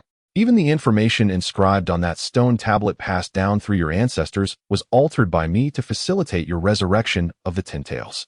As Black Zetsu spoke, he infused Kagaya's power into Obito, causing the energy within him to spiral out of control. Obito's body rapidly expanded into a grotesque mass before reorganizing itself, ultimately transforming into a pale-skinned woman with flowing blue hair. This woman bore a Rinne Sharingan on her forehead, while her eyes were the Byakugan. Kagaya Tsutsuki surveyed the ninja alliance below with a disdainful expression, thinking to herself, "So many of them, just right for me to use as nourishment for the divine tree." "Mother!" Black Zetsu morphed into a puddle of liquid, swiftly darting into Kagaya's sleeve.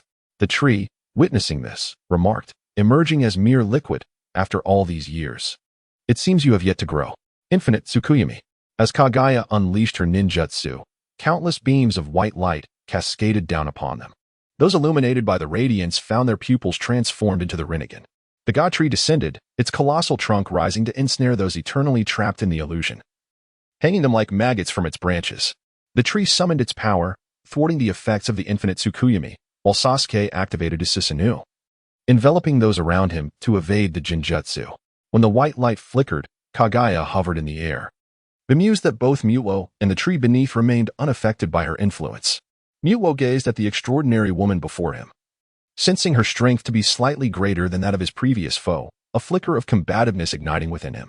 Kagaya, observing the peculiar creature before her, waved her hand, launching several gray bones toward Mutuo in an attempt to eliminate him. As the attack approached, Mutuo erected a transparent wall before him, successfully blocking the assault.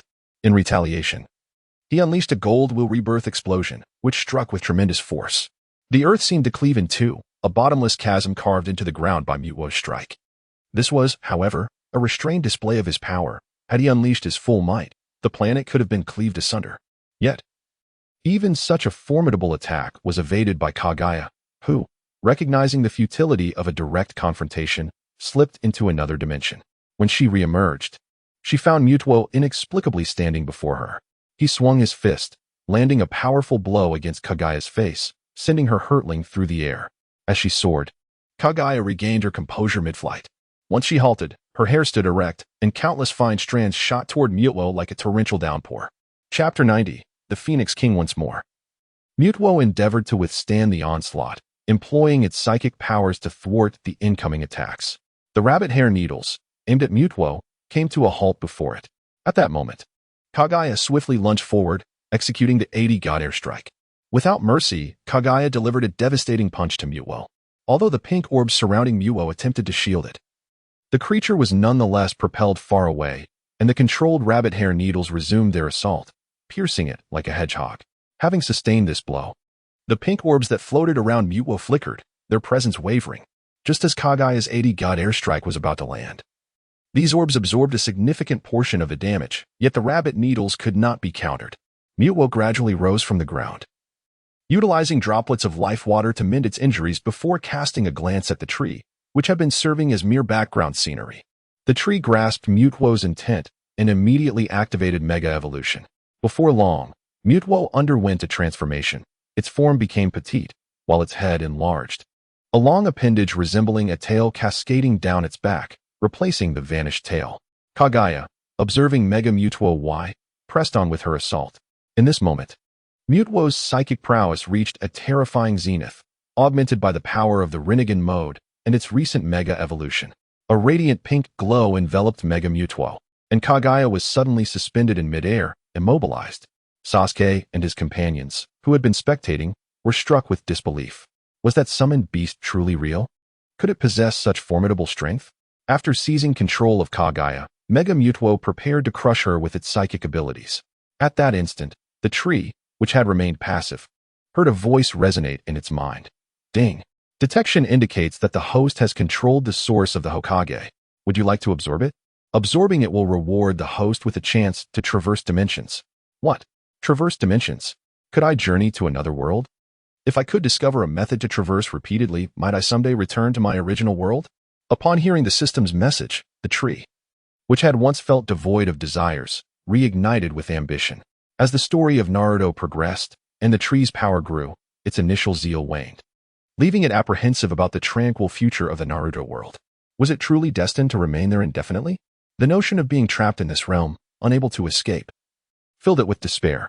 If it were merely an ordinary person, the tree might not feel such resentment, for life is but a fleeting few decades. Yet now, it was different. It could potentially exist for an extended period. To languish in this world would lead to a profound sense of hopelessness. Upon receiving the system's prompt, the tree immediately telepathically communicated with Mutuo. Wait, Mutuo, do not kill her. She may help us traverse to another world, perhaps even allow you to return to your original realm. Upon hearing the whispers of the trees, the Dream Eater controlling Kaguya nearly faltered, almost allowing her to escape. The tree swiftly positioned itself in front of Kaguya and initiated the absorption process. Ding. Absorption complete. The host gains one opportunity for traversal. How may I acquire more traversal opportunities? Seizing the moment, the tree inquired of the system. Obtain the essence of the world. After this notification, the system fell back into slumber. The essence of the world. Why does Kaguya represent the essence? Is it because she is the progenitor of chakra? Without Kaguya, there would be no chakra, and thus, no ninjas? The tree found this perplexing and chose not to dwell on it further. Meanwhile, upon witnessing Kaguya's disappearance, the Dream Eater retreated to the tree's sanctuary to rest. As Kaguya was absorbed, the nine-tailed beasts were released once more. Those ensnared by the divine tree were liberated, and the ninjas of the Alliance smiled at the newfound peace in the world.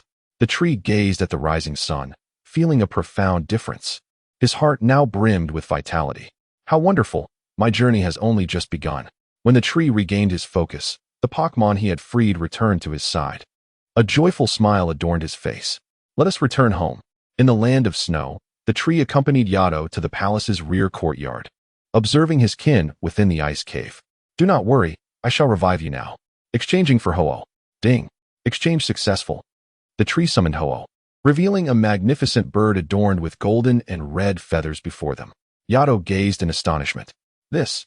Just as the tree was about to command Ho-Oh to revive his family, the system resonated in his mind once more. Ding. Only one divine beast can be awakened at a time in a given world. Ho-Oh will vanish in 12 hours. Please be mindful of the time. How infuriating. The tree, upon hearing this, felt an urge to curse. Why not mention such limitations earlier? Now that it has been summoned, you tell me this? Regaining composure. The tree recognized that this was not the time for anger. After calming himself, he began the revival process with Ho-Oh. However, the revival list had now changed. Since there were only 12 hours, he decided to revive a few more interesting individuals. After all, he intended to leave, considering it a parting gift. That day, many in the ninja world witnessed a colossal bird resembling a phoenix, radiating a spectrum of colors, soaring above them. As it flew, it scattered twinkling stardust along its path. In Konoha, Kakashi stood before a gravestone. Obito, I have buried you and Rin together. I hope you both find peace below. Beneath the grave where Obito lay, the earth suddenly heaved, and in the next instant, a hand broke through the soil. Kakashi, I truly thank you for burying us together. It is the only truly human act you have ever done. Kakashi, it has been ages. I didn't expect you to have grown so much. Obito, who had just emerged from the ground, incredulously turned his gaze towards the source of the voice. Rin. Before their eyes, a young girl appeared. Kakashi, witnessing the resurrection of his two friends, felt an overwhelming joy, while Obito, after the initial elation, became somber. I have grown so much, yet Rin remains unchanged. What am I to do? Obito, in a moment of despair, cradled his head in his hands and squatted to the side. As Obito grappled with his turmoil, Kakashi stealthily leaned closer to Obito's ear and whispered, You wouldn't dare to act upon your childhood feelings for Rin, would you? What are you two whispering about? Rin asked, regarding Kakashi and Obito with a curious expression. And why am I here? Didn't I die? Why have I appeared in this place? And how is it that you have all grown so much? Has time truly passed so swiftly? Thus, Kakashi and Obito began to guide Rin as they reacquainted themselves with their surroundings, sharing the events of the years that had transpired, albeit with some details omitted by Obito. Chapter 91. A New World After the Great Battle. Naruto returned to a tranquil life. One day, as he approached his home, he was greeted by the enticing aroma of delicious food wafting through the air. Curiosity piqued, he opened the door to his house. What is going on here? You can't even manage this. Our son will be home any moment now. Isn't this place too cramped? I can't move about freely in here. How dare they assign Naruto to such a space? I shall confront them about this. Humph. And you call yourself Hokage. Yet you can't even ensure a comfortable life for your own child. As the two engaged in their discussion, Naruto had already opened the door. Upon witnessing two familiar figures bustling about in his room, his eyes began to glisten with tears. Mom, Dad, hearing Naruto's voice. Minato and Kushina paused their activities and turned to face him. Naruto is back. Hurry, the meal will be ready soon. Wash your hands and prepare to eat. At the dinner table that evening, Naruto gazed in disbelief at the steaming dishes before him, struggling to comprehend that this was indeed real. Kushina affectionately ruffled his hair. Surprised? Aren't you? So are Minato and I. We were suddenly awakened today, and in such a miraculous state of revival. It's truly astonishing. Naruto nodded, somewhat dazed, and began to fill his mouth with food. Slow down, you silly boy. Don't choke. Have some soup. Meanwhile, at the gates of Konoha, Sasuke lingered for a long while before ultimately deciding to leave. I suppose I should explore the outside world. This place never truly belonged to me. Is that so? Perfect timing. I also wish to venture out. Shall we go together? Sasuke turned to find Itachi standing behind him. Brother. Itachi approached Sasuke and playfully flicked his forehead. Let us go. I have often failed to keep my promises in the past. But allow me to make amends from now on. With that, Itachi led the way out, and Sasuke, filled with joy, followed closely behind. On that fateful day, many deceased souls from the world of ninjas were inexplicably resurrected. Some attributed this miraculous event to divine intervention, while others speculated it was the work of the phoenix they had previously glimpsed. Yet, the truth remained elusive. And this day would later be commemorated by future ninjas as Resurrection Day. Every year henceforth, people would pray for their loved ones to return to their sides. Meanwhile, the orchestrator of this chaos, Tree, was indulging in a grand feast in the land of snow, accompanied by his mother Claw, his sister, and the queen of the land of snow, Windflower Xiaoxua. In that moment, Tree and Yu found themselves transported back to their former life. At the dining table, Claw glanced at Windflower Xiaoxue before turning her attention back to Tree. When do you plan to get married? I am eager to hold my grandchildren. Upon hearing his mother's words, Tree nearly spat out the soup he had just sipped, while Windflower Xiaoxue blushed in embarrassment. Wiping his mouth, Tree replied, I am still quite young. I have not given such matters much thought, and besides, I will be leaving for a while to hone my skills. Oh, you are leaving again?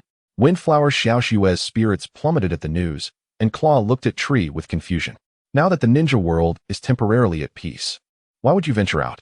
Wouldn't it be better to stay here with us? Tree pushed his food around in his bowl. You know me. I am not one to remain idle. After a joyful gathering, Tree prepared to return to his room and spotted Windflower Xiaoxue standing alone on the balcony. He approached her. Why are you still awake? It's so cold outside. Isn't it always this temperature in the land of snow? She replied. Well, that is true, he conceded. You know I will be leaving tomorrow. Windflower Xiaoxue turned to meet his gaze, her eyes ablaze with emotion. Unable to withstand her fervent stare, Tree instinctively averted his eyes. Yes, she murmured, continuing to gaze at the snow-laden landscape. I will wait for you. After Fenghua Xiaoxue finished speaking, she turned and left the balcony. Retreating into her room, Shu gazed at her departing figure and sighed, pondering the futility of it all. He was not yet preoccupied with matters of love. That night, Shu found himself alone in his room, where 6 Pokballs lay on his bed. Earlier, when he attempted to utilize his system's ability to traverse dimensions, the system issued a warning. The Pokemon contained within the Pokballs could not accompany him across realms.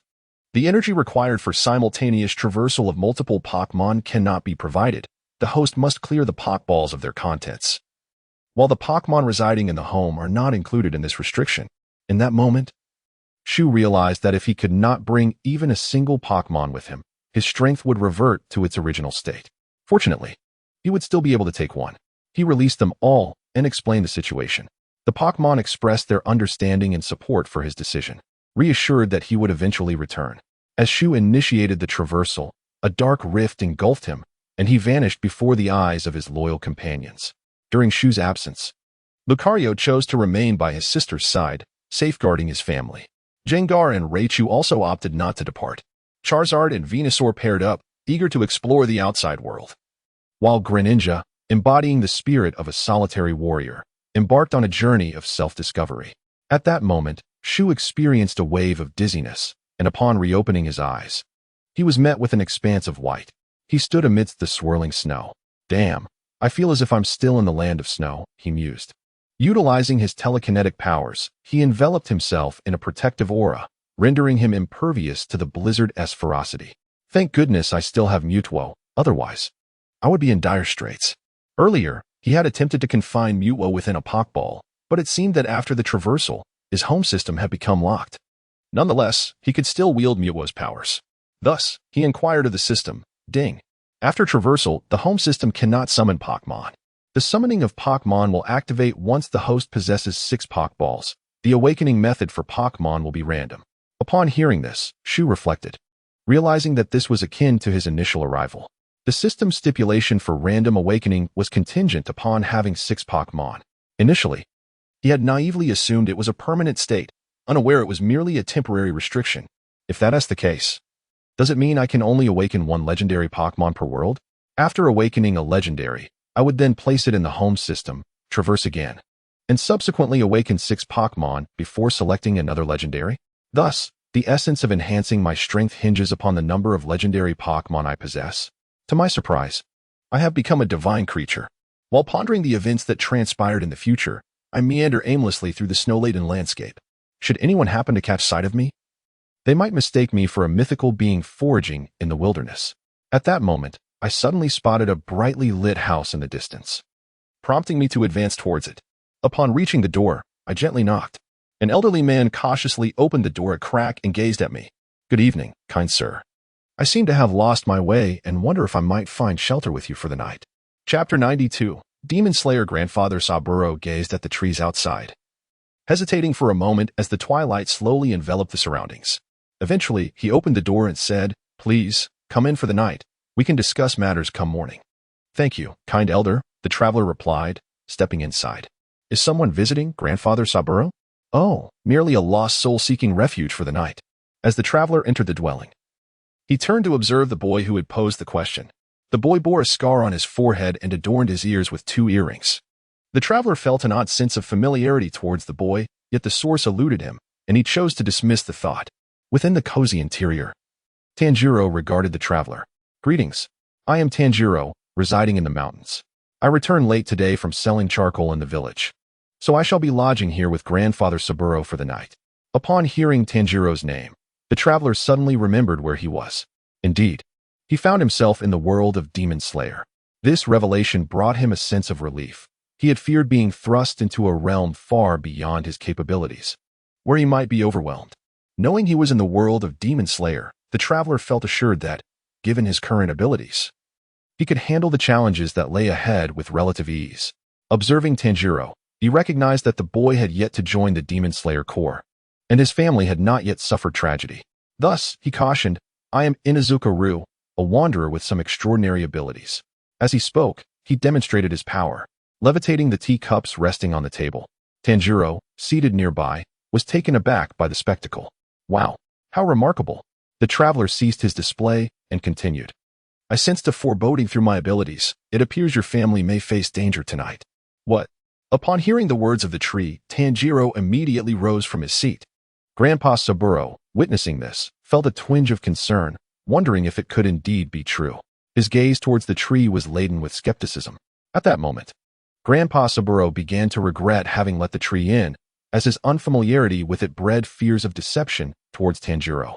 After all, he had watched Tanjiro grow up and wished to protect him from any peril that could arise due to his own actions. The tree, sensing Saburo's apprehension, remarked, You are free to doubt me. Prophecies can indeed falter. Earlier, the tree had observed Tanjiro merely acting out of compassion, having once experienced the sudden loss of family in the world of Naruto. Yet, the tree only intended to offer a warning, and if Tanjiro chose not to believe, it would not insist. Tanjiro, upon hearing the tree's words, found his mind in turmoil, coupled with the astonishment he had felt upon witnessing the tree's extraordinary abilities. He increasingly felt that the tree spoke truthfully. Ultimately, he donned his discarded coat once more, preparing to return home to assess the situation. Seeing Tanjiro's resolve, the tree stood as well. I shall accompany you. Should danger arise, I can lend my aid.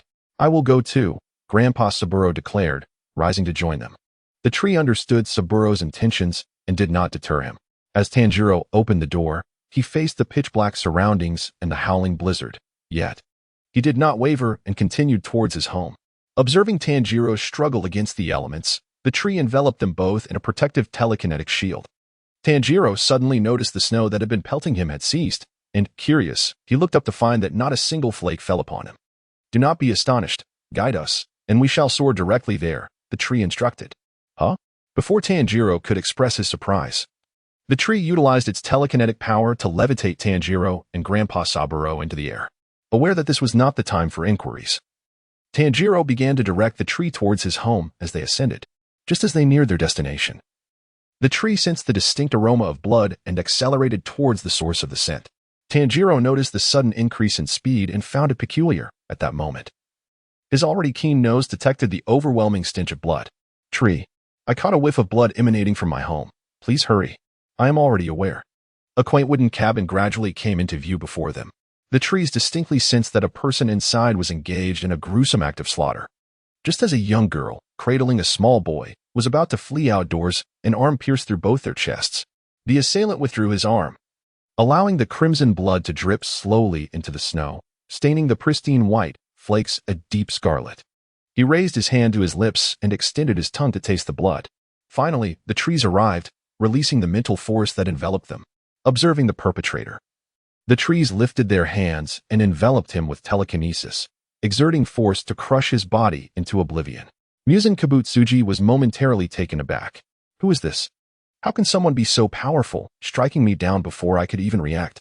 In the next instant, the remnants of Muzan Kibutsuji's shattered form, without a second thought, commanded the cells within him to disperse in all directions. Seeing the fragments of flesh writhe on the ground and shoot off in various directions, the trees hastily employed their mental power to contain them, though a few pieces managed to escape. It is over. I forgot this is not the world of Naruto. Instinctively thinking that crushing them would suffice, Tanjiro hurriedly rushed to the entrance where Nezuko lay fallen. Upon witnessing his sister cradling his lifeless brother, Tanjiro's heart was torn asunder. He rose slowly, making his way into the cabin, only to discover that his mother, brother, and sister had all perished. Returning to the threshold, Tanjiro's gaze became vacant.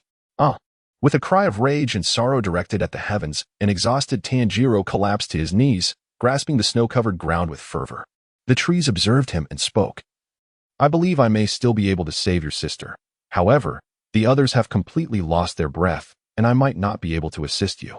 Hearing the trees' words, Tanjiro seemed to grasp a lifeline. He staggered before the trees, gripping their shoulders tightly. Is it true? Please, I implore you, save him. The tree utilized the life-giving droplets to mend the injuries sustained by Nezuko. While her wounds were indeed treatable, she had already been infused with the blood of Muzan Kibutsuji, leaving her on the precipice of demon transformation. As the tree worked diligently to heal her, it contemplated the visible restoration of Nezuko's injuries. Tanjiro, who had been anxiously observing Nezuko's condition, finally exhaled in relief upon witnessing this progress. Approaching the tree, he intended to kneel in gratitude, but the tree, sensing his intention, used telekinesis to lift Tanjiro back to his feet. Do not rejoice too soon, it cautioned. I have managed to save her, yet she now harbors another peculiar power. What fate awaits her remains uncertain. She cannot possibly become a demon, can she? At that moment, the silent grandfather Subiru finally spoke.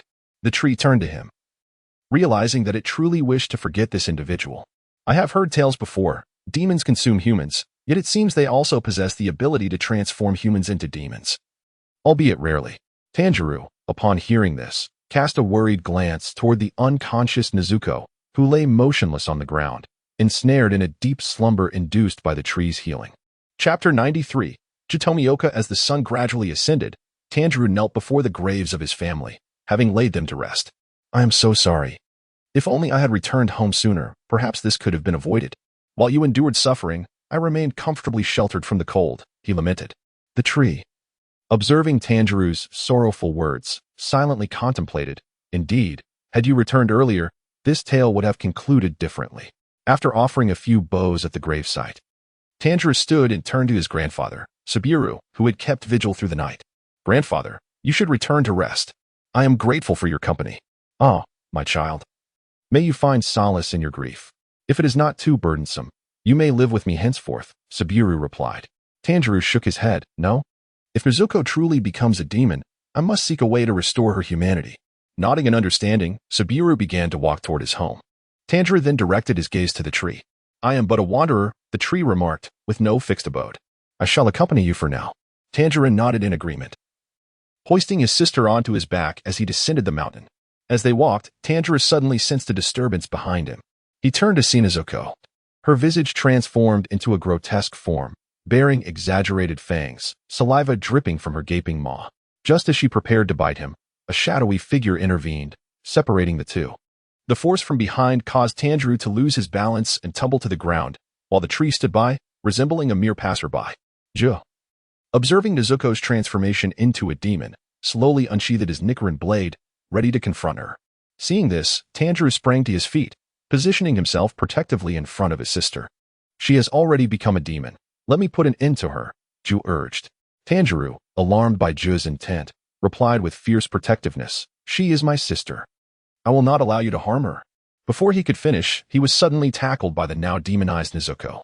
Tears streamed down Tanjiro's face as he beheld her fearsome countenance. Nezuko, look at me. It's Tanjiro. What has happened to you? Useless, Iong remarked, his voice laced with disdain. I have encountered far too many like you, who steadfastly believe that their transformed kin will not harm them. Yet, in the end, they are devoured. With that, he brandished his Nichiren blade, intent on eliminating Nezuko. Enough of this frivolity. Allow me to deal with her. As he lunged towards Nezuko, who had pounced upon Tanjiro. The latter, sensing his sister was in peril, exerted all his strength to push Nezuko aside, narrowly averting the attack. Iong, witnessing Tanjiro's unwavering resolve, felt a surge of irritation. Since you are so obstinate, do not blame me. I shall first render you unconscious before slaying her. Upon hearing Iong's words, Tanjiro became frantic, kneeling before him, pleading, I implore you, spare her. I believe she can revert to humanity. Iong's ire flared as he regarded Tanjiro, who knelt beseechingly at his feet. If you wish for your sister to regain her humanity, then you must grow stronger and seek a solution, rather than groveling before others for mercy. In response to Iyong's admonition, Tanjiro rose, seizing a handful of snow and hurling it at Iyong. The snow obscured Iyong's vision, and when he regained sight, he found Tanjiro had latched onto his waist, attempting to restrain him.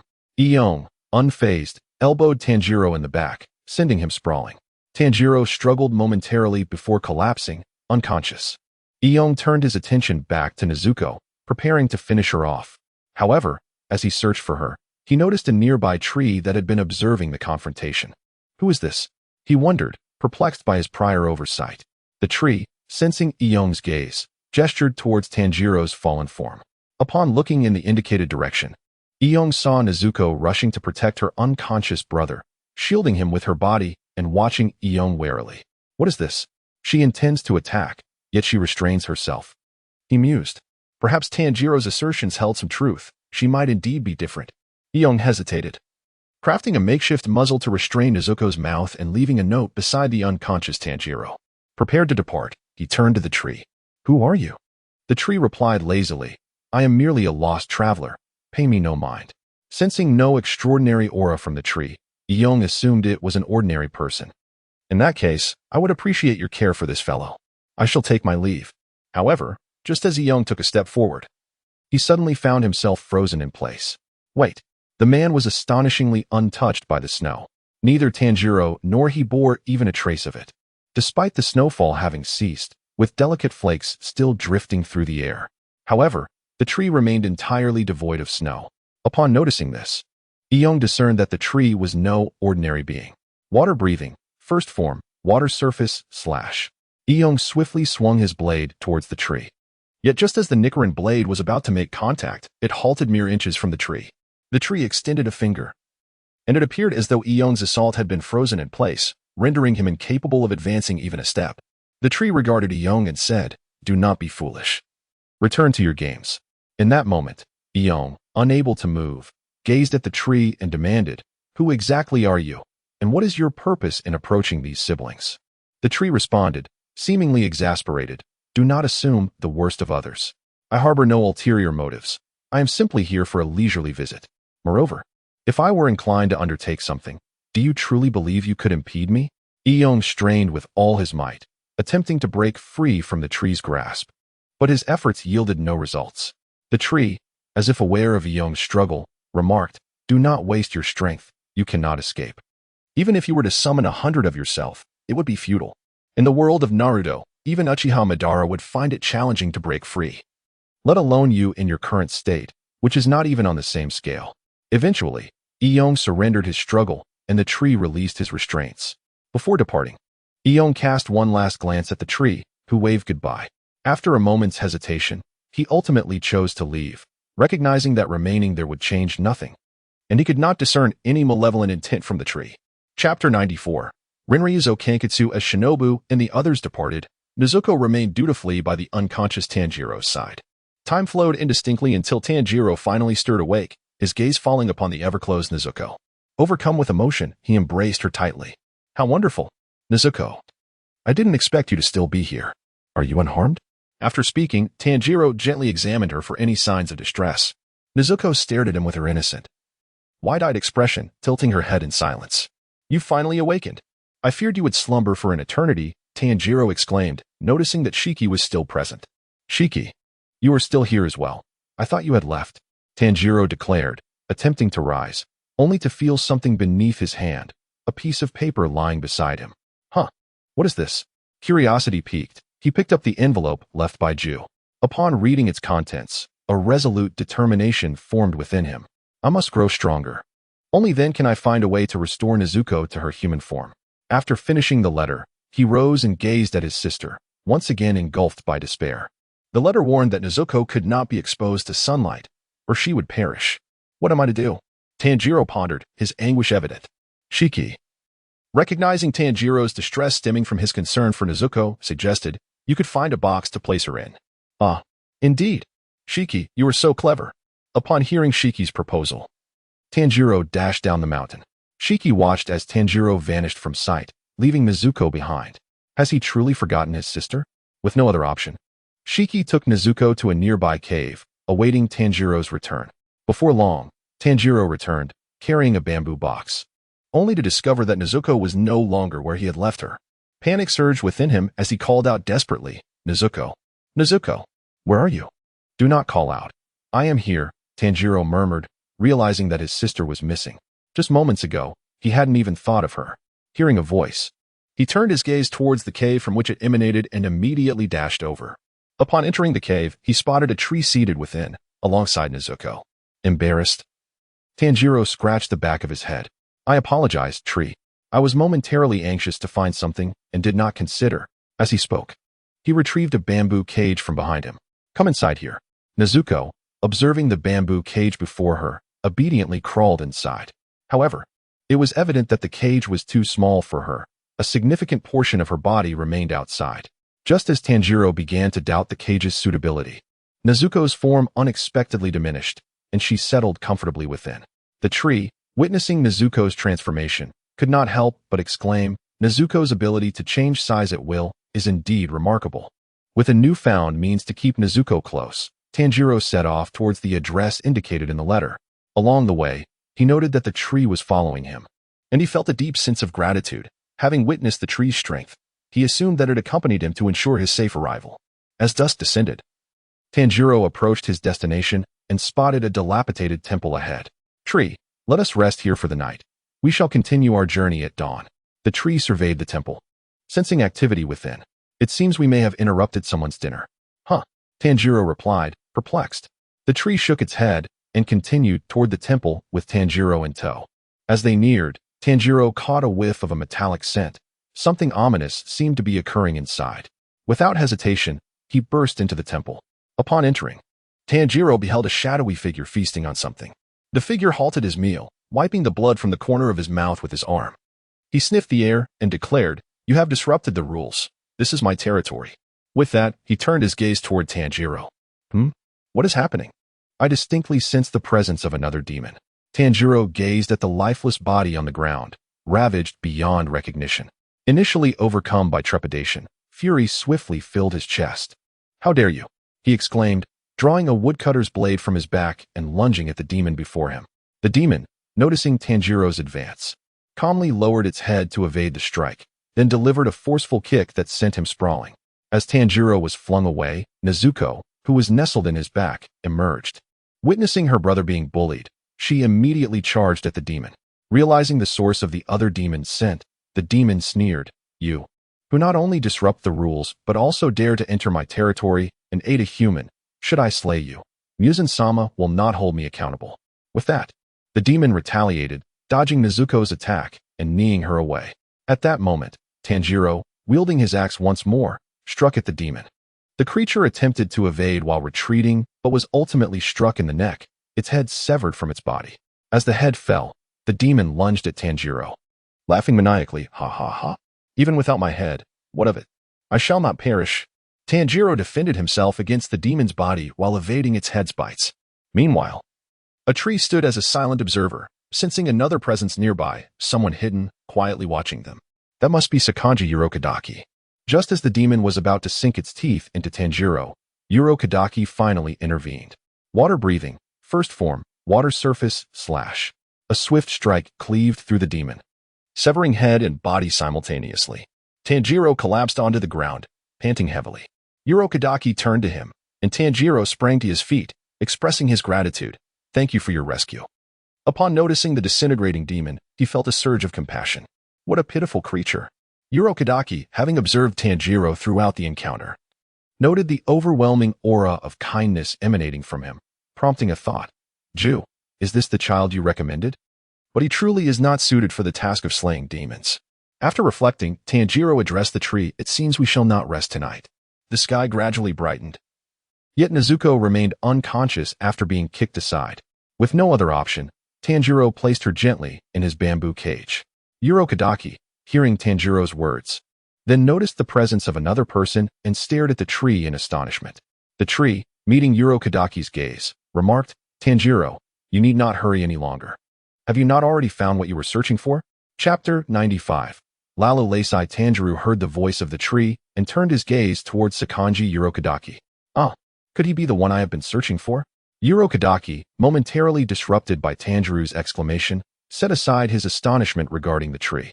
Indeed, follow me closely. Should you fall behind, you need not seek me out again. With that, Urokodaki dashed off in a particular direction, disregarding Tanjiro and his companions. In a flurry, Tanjiro hoisted the bamboo crate containing Nezuko upon his back and hurried after Urokodaki. The tree observed their vanishing silhouettes, following them at a leisurely pace. After what felt like an eternity of running, Urokodaki finally came to a halt, and Tanjiro soon arrived at his side. Upon seeing Urokodaki stop, Tanjiro collapsed onto the ground, gasping for breath. Ha, ha, ha. At last, we have come to a pause. It feels as though my lungs are about to burst. Urokodaki glanced at Tanjiro before redirecting his attention to the tree. Remarkably, the tree's breathing remained utterly unperturbed. It was not merely calm, rather. Had Urokodaki not seen the tree standing before him, he would have been oblivious to its presence. The tree's breathing was imperceptible, as if it were an entity that did not exist at all. Noticing Urokodaki's gaze upon him, the tree displayed a look of disdain. Surely this old man does not possess some peculiar obsession? I recall no such detail in the original text regarding his incessant scrutiny. Had the tree been aware of Urokodaki's oddities, it would have nonchalantly informed him that it enveloped itself in telekinetic energy akin to Gaara's sand armor. This served a dual purpose. It provided a shield against sudden harm and obstructed others from sensing its presence, much like Urokodaki currently did. Very well, you have barely qualified.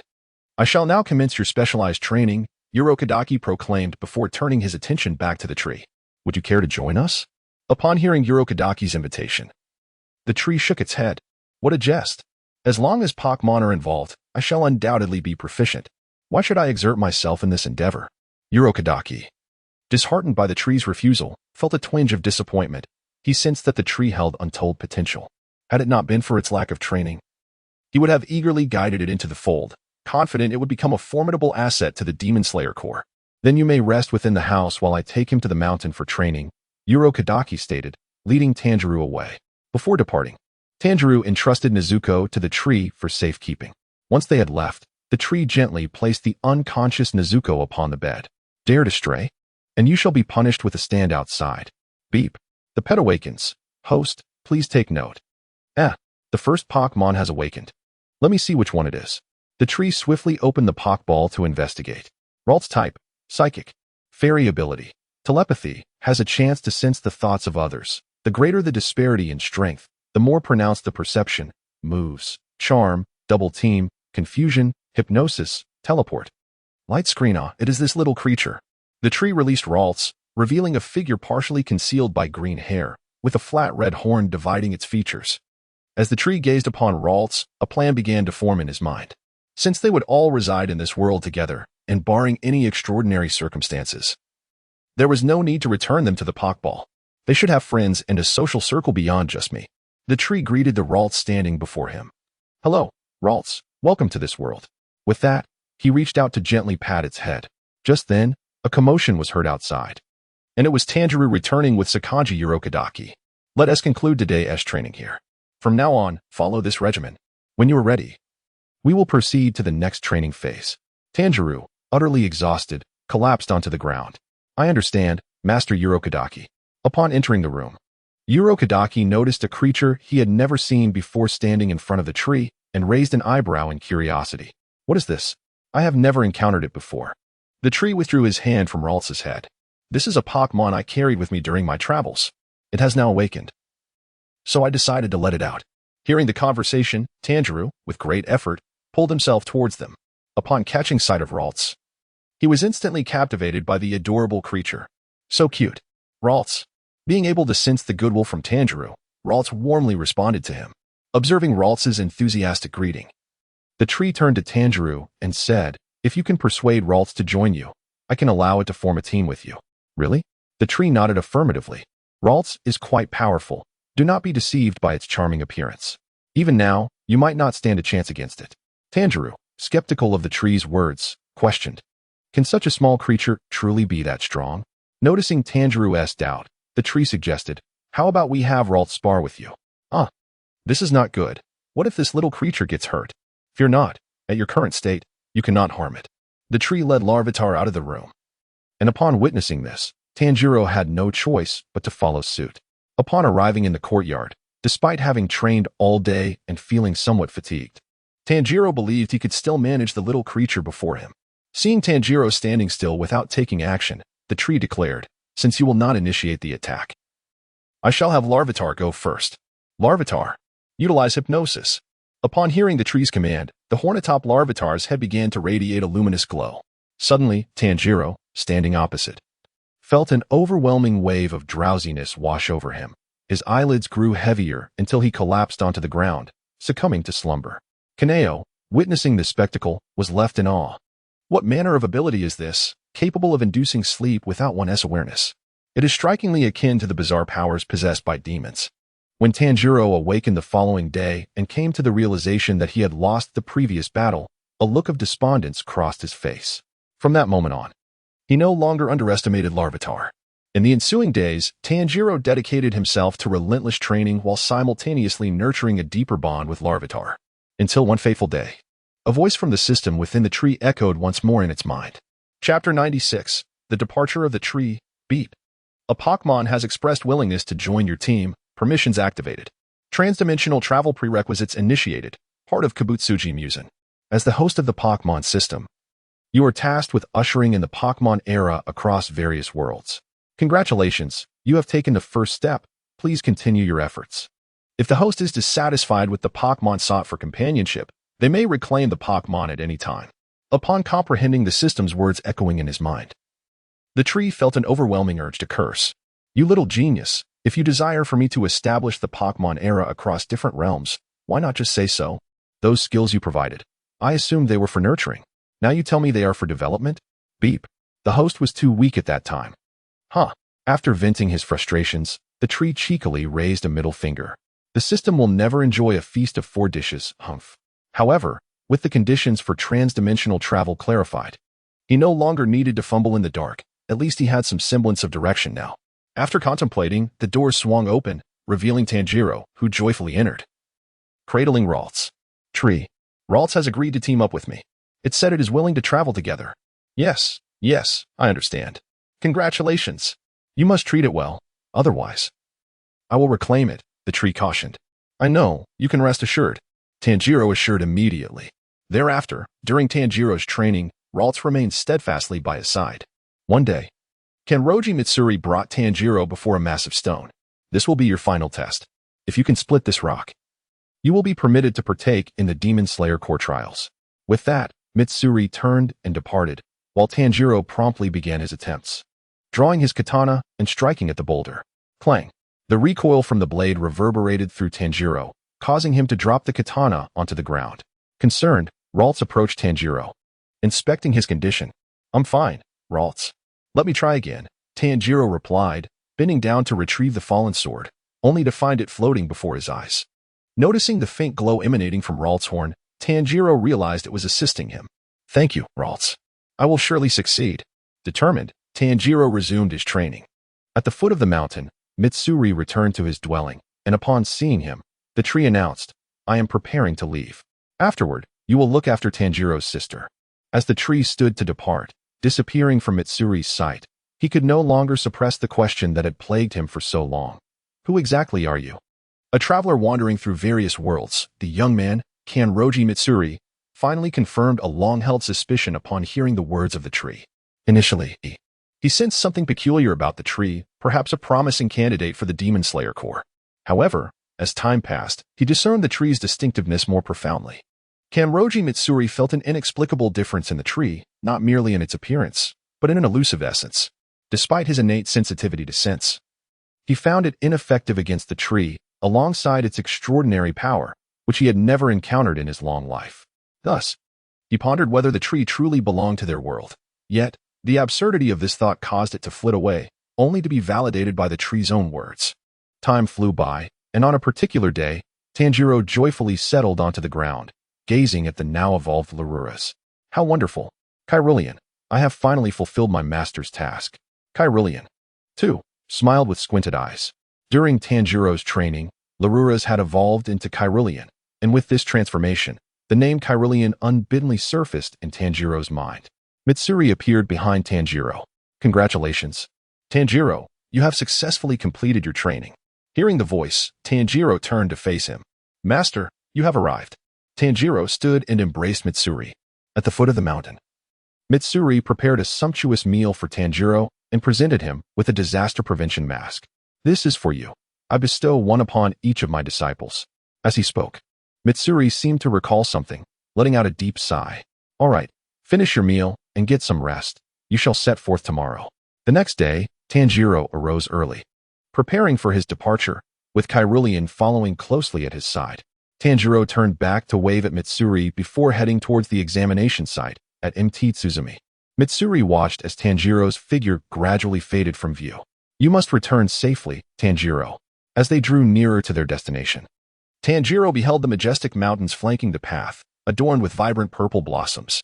How exquisite they are, don't you agree, Kairulian? Kaira at long last. They arrived at the mountaintop, where Tanjiro encountered two peculiar children, one with flowing white hair and the other with dark tresses, remarkably identical in appearance.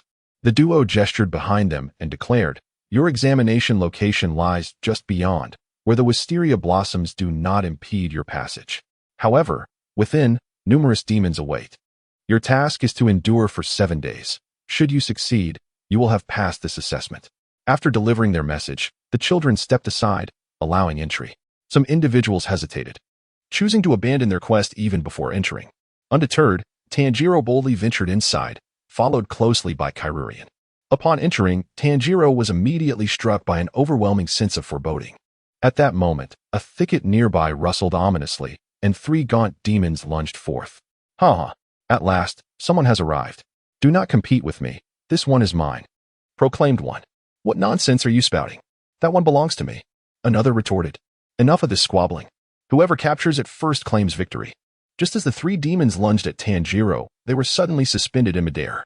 With a raised hand, Kairulian employed telekinesis, rendering the demons utterly immobile. Seizing the opportunity, Tanjiro drew his blade from his waist. Water-breathing, first form, water surface, slash. With swift precision, he executed a single strike, vanquishing the 3 demons suspended in the air. As Tanjiro watched the demons gradually disintegrate into ash, a pang of regret struck him. Oh no. I forgot to inquire whether they knew how to transform from demons back into humans. Having dealt with the 3 demons, Tanjiro and Kairulian pressed onward into the depths. Chapter 97. Completing the assessment, Tanjiro, accompanied by Kairulian, delved deeper into the interior. Suddenly, several fellow examinees rushed towards them, exclaiming, "Run! This demon is too powerful." However, before they could finish their warning, elongated, robust arms seized them, dragging their bodies back. Witnessing this, Tanjiro brandished his sword, invoking the water-breathing technique, fourth form, striking tide. With swift, successive strikes, he severed the arms that ensnared the unfortunate individuals. Grateful, they expressed their thanks before hastily retreating. Tanjiro advanced toward the direction where the arms had emerged, and upon arrival, he encountered a colossal, grotesque mass, from which numerous thick arms flailed about erratically. The hand demon, noticing Tanjiro, narrowed its eyes. So it's you, the one who allowed my prey to escape, it sneered. Tanjiro stood transfixed, taken aback by the sheer size of this aberrant demon, momentarily at a loss for how to proceed. At that moment, the hand demon spotted the disaster mask perched atop Tanjiro's head. Oh, you wear that mask. You are a disciple of Urokodaki, aren't you? Tanjiro, hearing the mention of his master, inquired, how do you know that? Ha ha ha. Because I possess one of those masks as well. Urokodaki bestows them upon all his disciples. I have not spared any of them. Whenever I encounter one, I devour them. Especially the strongest two, one with a scar on his mouth and another, a girl adorned with a flower mask. Realizing the demon referred to Kaneo and Zenitsu, the very individuals who aided him in his training, Tanjiro was struck with dismay. I cannot believe they have perished. I once tore that little girl into several pieces. She was truly delectable. Fury surged within Tanjiro as he could no longer tolerate the hand demon-esque taunts. He charged forward with fierce determination. The hand demon, feeling a sense of triumph, relished in the success of its plan, provoking Tanjiro to disrupt his breathing technique, aiming to crush him just as it had with the 2 other young ones. The hand demon extended its numerous arms toward Tanjiro, but he swiftly countered with water-breathing, third form, flowing dance. Like a swift river, Tanjiro maneuvered with incredible speed, severing every arm that reached for him. and aimed a decisive strike at the demon's neck. The hand demon, realizing Tanjiro was poised to deliver a fatal blow, tightened the arms that encircled its own neck. Clang! The blade wielded by Tanjiro was deflected, and seizing the opportunity, the hand demon extended an arm towards Tanjiro, who was sent soaring through the air. As the attack loomed perilously close, the massive palm of the demon approached him menacingly. At that moment, Kyrurian unleashed his psychic power, halting the demon's arm midair. Tanjiro landed gracefully, glancing at Kyrurian standing at his feet. "Thank you, Kyrurian," he said appreciatively. Tanjiro then redirected his gaze towards the hand demon, focusing on regulating his breath. "I must remain composed. Just now, I was thrown off by his words, nearly leading to my demise." At that instant, the hand demon broke free from Kyrurian's restraint. Eyeing Tanjiro with a perplexed expression, "How did you, little brat, manage to control me just now?"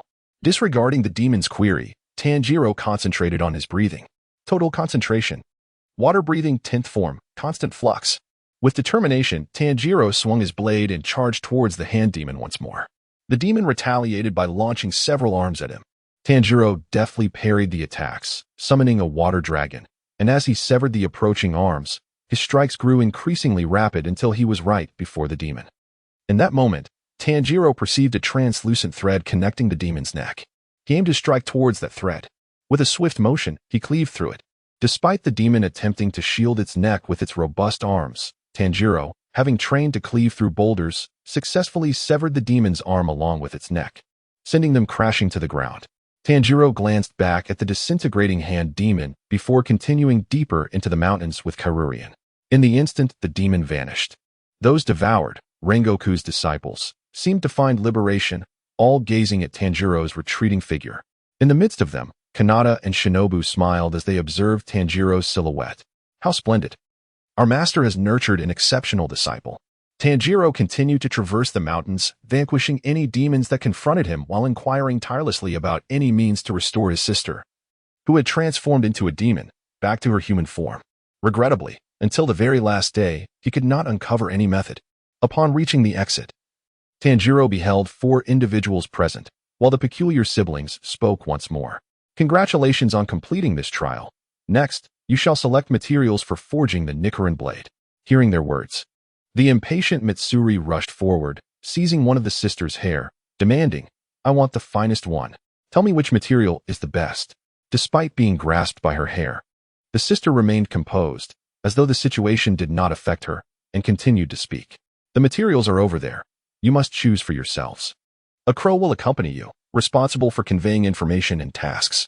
Seeing her disregard his inquiry, Mitsuri prepared to act again but was restrained by Tanjiro, who grasped his wrist. "Enough." Shimi gazed at Tanjiro, poised to counterattack. However, as the pressure on his wrist intensified, he ultimately relinquished his grip and casually selected a piece from the table of materials. Tanjiro also approached the same table, closed his eyes, and employed his breathing technique, subsequently choosing a stone. At that moment, a crow landed on their shoulders. It was a peculiar figure with yellow hair, staring quizzically at the sparrow before him. "Why am I the only one with a sparrow? This is hardly a crow." The sparrow, fluttering before Zenitsu, perched atop his head and began to peck at his hair. "Ouch, that hurts. Stop it." Afterward, Tanjiro, bearing the weight of exhaustion, began to make his way back to his master's abode. Just as he neared the entrance, he witnessed the door being forcefully kicked open. The assailant was none other than his sister, Nezuko, who had been in a deep slumber for an extended period. "Nezuko." In that instant, Tanjiro seemed to forget his fatigue and pain, rushing towards her. Upon hearing her brother's call, Nezuko dashed towards Tanjiro, and they embraced tightly. Meanwhile, Shinobu, hearing the commotion outside, emerged and, upon seeing Tanjiro's return, enveloped them both in a heartfelt embrace, tears streaming down his face. "Thank goodness, you have finally returned safely, Tanjiro." Chapter 98. Tamayo. At that moment, Tanjiro had just completed his examination with the Demon Slayer Corps, while Tsu had commenced his aimless wanderings. The location was unfamiliar to him, but he decided to meander nonetheless. As Tsu strolled along the street, he happened upon a household where a young man was being berated by its occupants. "Get lost. We never want to see you again. If it weren't for you, my daughter would not be missing. Leave at once." Curiosity piqued, Tsu paused to observe the scene, silently indulging in the unfolding drama. After receiving a thorough beating, the young man was unceremoniously shoved out of the door, where he stood in a daze. At that moment, a few onlookers gathered around. Ah, how pitiful. This fellow merely took his fiancée out for a stroll, and in the blink of an eye, she has vanished. Sue, having overheard their conversation, felt a flicker of recognition. Was it that water demon? Gleaning the situation, he decided not to linger and continued his exploration of the quaint town. As night gradually enveloped the surroundings, a girl from a nearby home made her bed and lay down, preparing to sleep. Unbeknownst to her, a dark shadow began to emerge from beneath her bedding. The shadow gradually enveloped her, extending numerous arms to ensnare her in an instant. The startled girl, taken by surprise, attempted to cry out and struggle, but her mouth was sealed by the shadow. Just as she was on the verge of being dragged into the darkness, a voice echoed from above. Ah, while one gathers flowers, you consume them. I have awaited you for quite some time. Sue's voice resonated from the rafters of the house, causing the shadow's advance to halt. He utilized his telekinetic powers to extract the shadow from the ground, and the girl was swiftly moved to safety. Descending from the rafters, Sue addressed the terrified girl. You may leave now. I shall handle matters here. The girl, grateful, thanked him before hastily departing.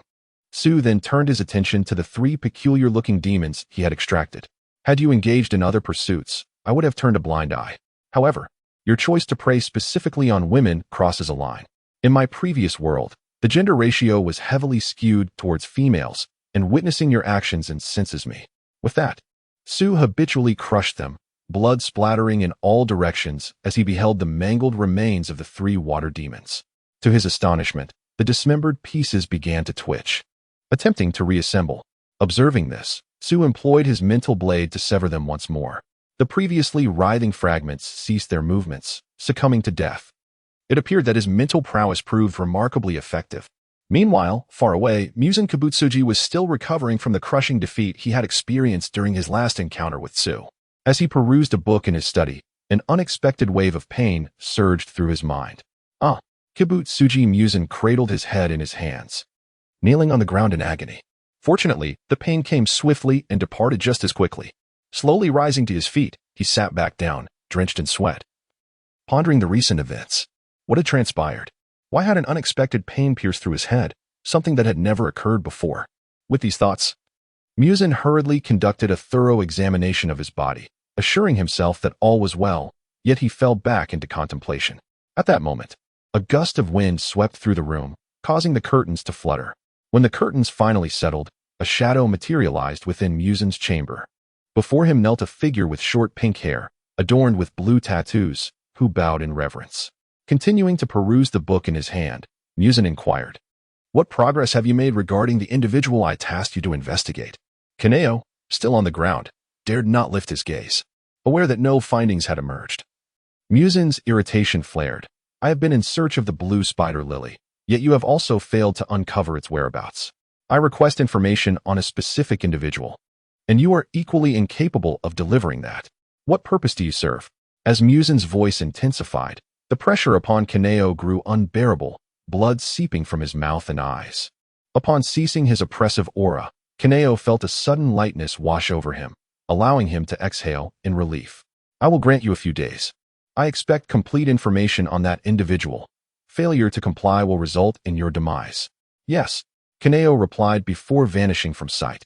After dispatching the water ghost, Sue did not linger on that street, but instead continued his aimless wanderings, arriving at a bustling thoroughfare. "Ah, now this feels like a proper place." Exclaiming in delight, Sue eagerly dashed toward the street vendors. After sampling a variety of delicacies, he leisurely strolled along the lane, pausing as he brought a skewer of meat to his lips. "All right, since I'm here, come forth. You've been following me for quite some time." A fragrant aroma wafted through the air, and a strikingly beautiful woman approached, accompanied by a young boy. "Do not be afraid," she said, gazing at Sue. "Though we are demons, we have never consumed human flesh." Upon hearing her words, Sue nearly stifled a laugh. Observing his expression, the woman, whose name was Tamayo, assumed she had frightened him, and softly reassured him, "Truly, do not fear. We have come to rescue you. Kibutsuji Muzan has set his sights on you." Oh, the tree was taken aback upon hearing Zhu's words. He had genuinely been unaware that Kibutsuji Muzan had already set his sights on him. He had presumed that after their last encounter, Muzan had settled down. I have gathered intelligence that many demons are now seeking you, hoping to capture you and present you to Muzan in exchange for a reward, Zhu informed him. The tree, upon hearing this, remarked, if they could indeed capture me, that would be splendid. I would no longer have to seek him out in the end. Yashiro, observing the tree's nonchalant demeanor, was filled with indignation. Hey, you, how can you behave this way when Miss Zhu has come to warn you? Do you want me to strike you? The tree turned to Zhu and inquired, is this your foolish brother? Why is he so agitated? Zhu, addressing Yashiro, said, Yashiro, please calm down. Yes, Miss Zhu, he replied. Zhu then turned her gaze back to the tree. I apologize, Yashiro can be like that. However, rest assured, he means you no harm. Like myself, he has escaped the control of Kibutsuji Muzan and has never consumed a human. The tree nodded. Very well, tell me. What brings you here specifically to seek me? Zhu responded, this is not a suitable place for conversation. Why don't you accompany us to our residence? Once there, we can discuss matters at length. After the tree and Zhu departed, Tanjiro received the newly forged Nichiren blade. That day, a figure adorned with a fire-burnt mask arrived at Tanjiro's master's dwelling to deliver the completed Nichiren blade. Chapter 99. Farewell to Muzan. The tree followed Tamayo and the others into a narrow alley. Although it appeared to be a dead end, Yashiro placed his hand upon his forehead, and to their astonishment, the seemingly impenetrable wall vanished, revealing a residence behind it. Tamayo glanced at the tree beside her and explained, we must exercise caution to evade Muzan Kibutsuji's pursuit. After her words, she led the tree inside. Upon reaching the living room, they sat down, and Tamayo prepared a cup of tea for the tree. I am curious as to why Muzan seeks your information, the tree mused, taking a sip from the cup on the table. Perhaps he fears me, the tree replied. Yashiro, standing behind Tamayo, could not contain his disbelief. Do not jest. He is the progenitor of demons, Muzan Kibutsuji. You claim he fears you, such deceit. The tree cast a sidelong glance at Yashiro. If you do not believe me, so be it. I speak only the truth. With that, the tree finished the tea and reclined on the tatami mat. Please. Tamayo raised her hand, signaling Yashiro to cease his remarks. Rising slowly from her seat, she took Yashiro and left the room. If you do not mind, you may rest here for now. As for the reasons, you may share them when you are willing. The tree lay on the tatami, swinging his crossed leg. Why is it that in this era, speaking the truth garners no belief? Meanwhile, Tanjiro, delighted to behold his Nichiren blade, was scrutinized by the swordsmith, Kanatetsu. Your eyes and hair are crimson. Surely your family has engaged in fire-related trades for generations, he observed. Tanjiro, examining the unsheathed Nichiren blade in his hand, replied, indeed. My family has long been involved in charcoal sales. Upon hearing Tanjiro's words, Kanatetsu's excitement was palpable. That's wonderful. At last, I shall witness a red blade. Quickly, draw your sword. Nearby, the water Hashira, Kocho Shinobu, watched with keen interest, eager to see what color the blade would manifest upon being drawn. For a newly forged Nichiren blade bore no color until drawn by its master, at which moment it transformed into hues unique to its wielder. Tanjiro slowly extracted his Nichiren blade, and as he did so, the formerly colorless blade instantly turned black. Kanatetsu, witnessing this transformation, was infuriated, his flame-patterned mask beginning to emit smoke. In a fit of rage, he approached Tanjiro, grasping his neck and shaking him. You wretched fool. Why is it black? Why not a red blade? I had anticipated seeing red.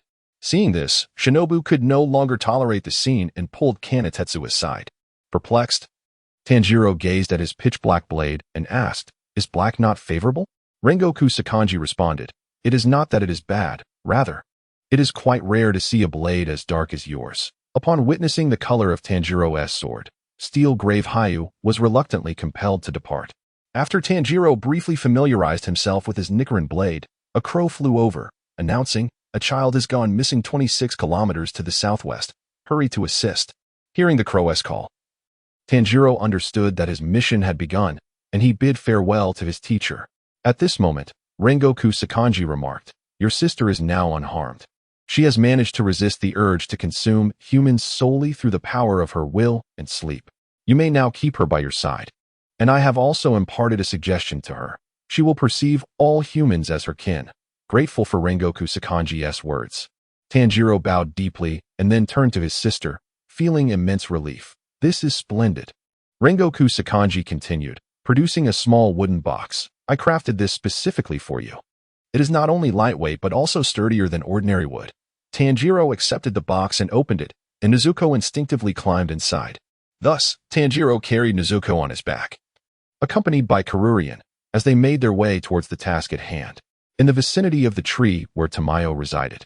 Each day was spent basking in the sun and sipping tea, living a rather comfortable life.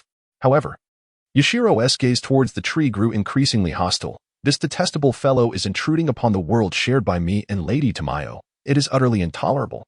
As Tanjiro journeyed onward, he found himself captivated by the bustling marketplace before him. Wow, how lively. Carrying Nezuko on his back and accompanied by Karurian, he approached a ramen stall. The ramen vendor, noticing Tanjiro's arrival, eagerly promoted his dish. This is my family's traditional ramen, and I am now in the 18th generation of its preparation. Would you care to try some? Tanjiro nodded in response, promptly ordering 2 bowls. When the steaming noodles arrived before Tanjiro and Karurian, he could no longer contain his appetite and began to eat heartily. Karurian, on the other hand, took small bites of his noodles. After arriving in this new world, even their diet had transformed. They no longer subsisted on mere berries, but could now enjoy a variety of foods. The ramen vendor, observing Karurian's appearance, expressed surprise. What is this creature? I have never seen anything like it before.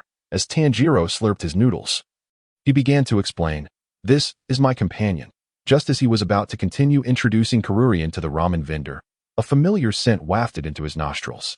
Tanjiro sniffed the air, recognizing the aroma. This scent feels so familiar. It is the same as that which lingered in my home the other day. Upon this realization, Tanjiro dashed out without even the time to pay. Karurian, witnessing this, desired to follow, yet chose to remain, as his sister was still confined within the box. Meanwhile, Tanjiro had already burst onto the street, weaving through the crowd until he finally seized the man he had been searching for tirelessly. Grasping the man's shoulder, he exclaimed, "At long last, I've caught you, demon." As he turned the man's body around, he was taken aback to find Kibutsuji Muzan cradling a young girl. The innocent child gazed at Tanjiro with wide eyes, then inquired of Muzan, "Daddy, who is this big brother?" "Daddy?" The term of endearment from the girl further ignited Tanjiro's fury. How dare he masquerade as a human and even have a child? Realizing Tanjiro's relentless grip, Muzan, fully aware that he was the target, extended his claws and swiftly lunged for the nape of a passerby. Tanjiro observed the scene unfold with clarity, his face a mask of uncontrollable rage. Chapter 100, Meeting Tanjiro. Chapter 101, My Wife Zenitsu. Chapter 102, Journey to Spider Mountain. Chapter 103, The Trees Panel. Chapter 104, The Terror of Muzan. Chapter 105, The Fifth Quarter Moon. Exhaustion. Chapter 106, Alakazam. Chapter 107, The Battle of Al Uriado with All Pillars. Chapter 108, The Illusory Sky Seat. Chapter 109, The Fallen Princess. Chapter 110, The Dawn of the Elven Era.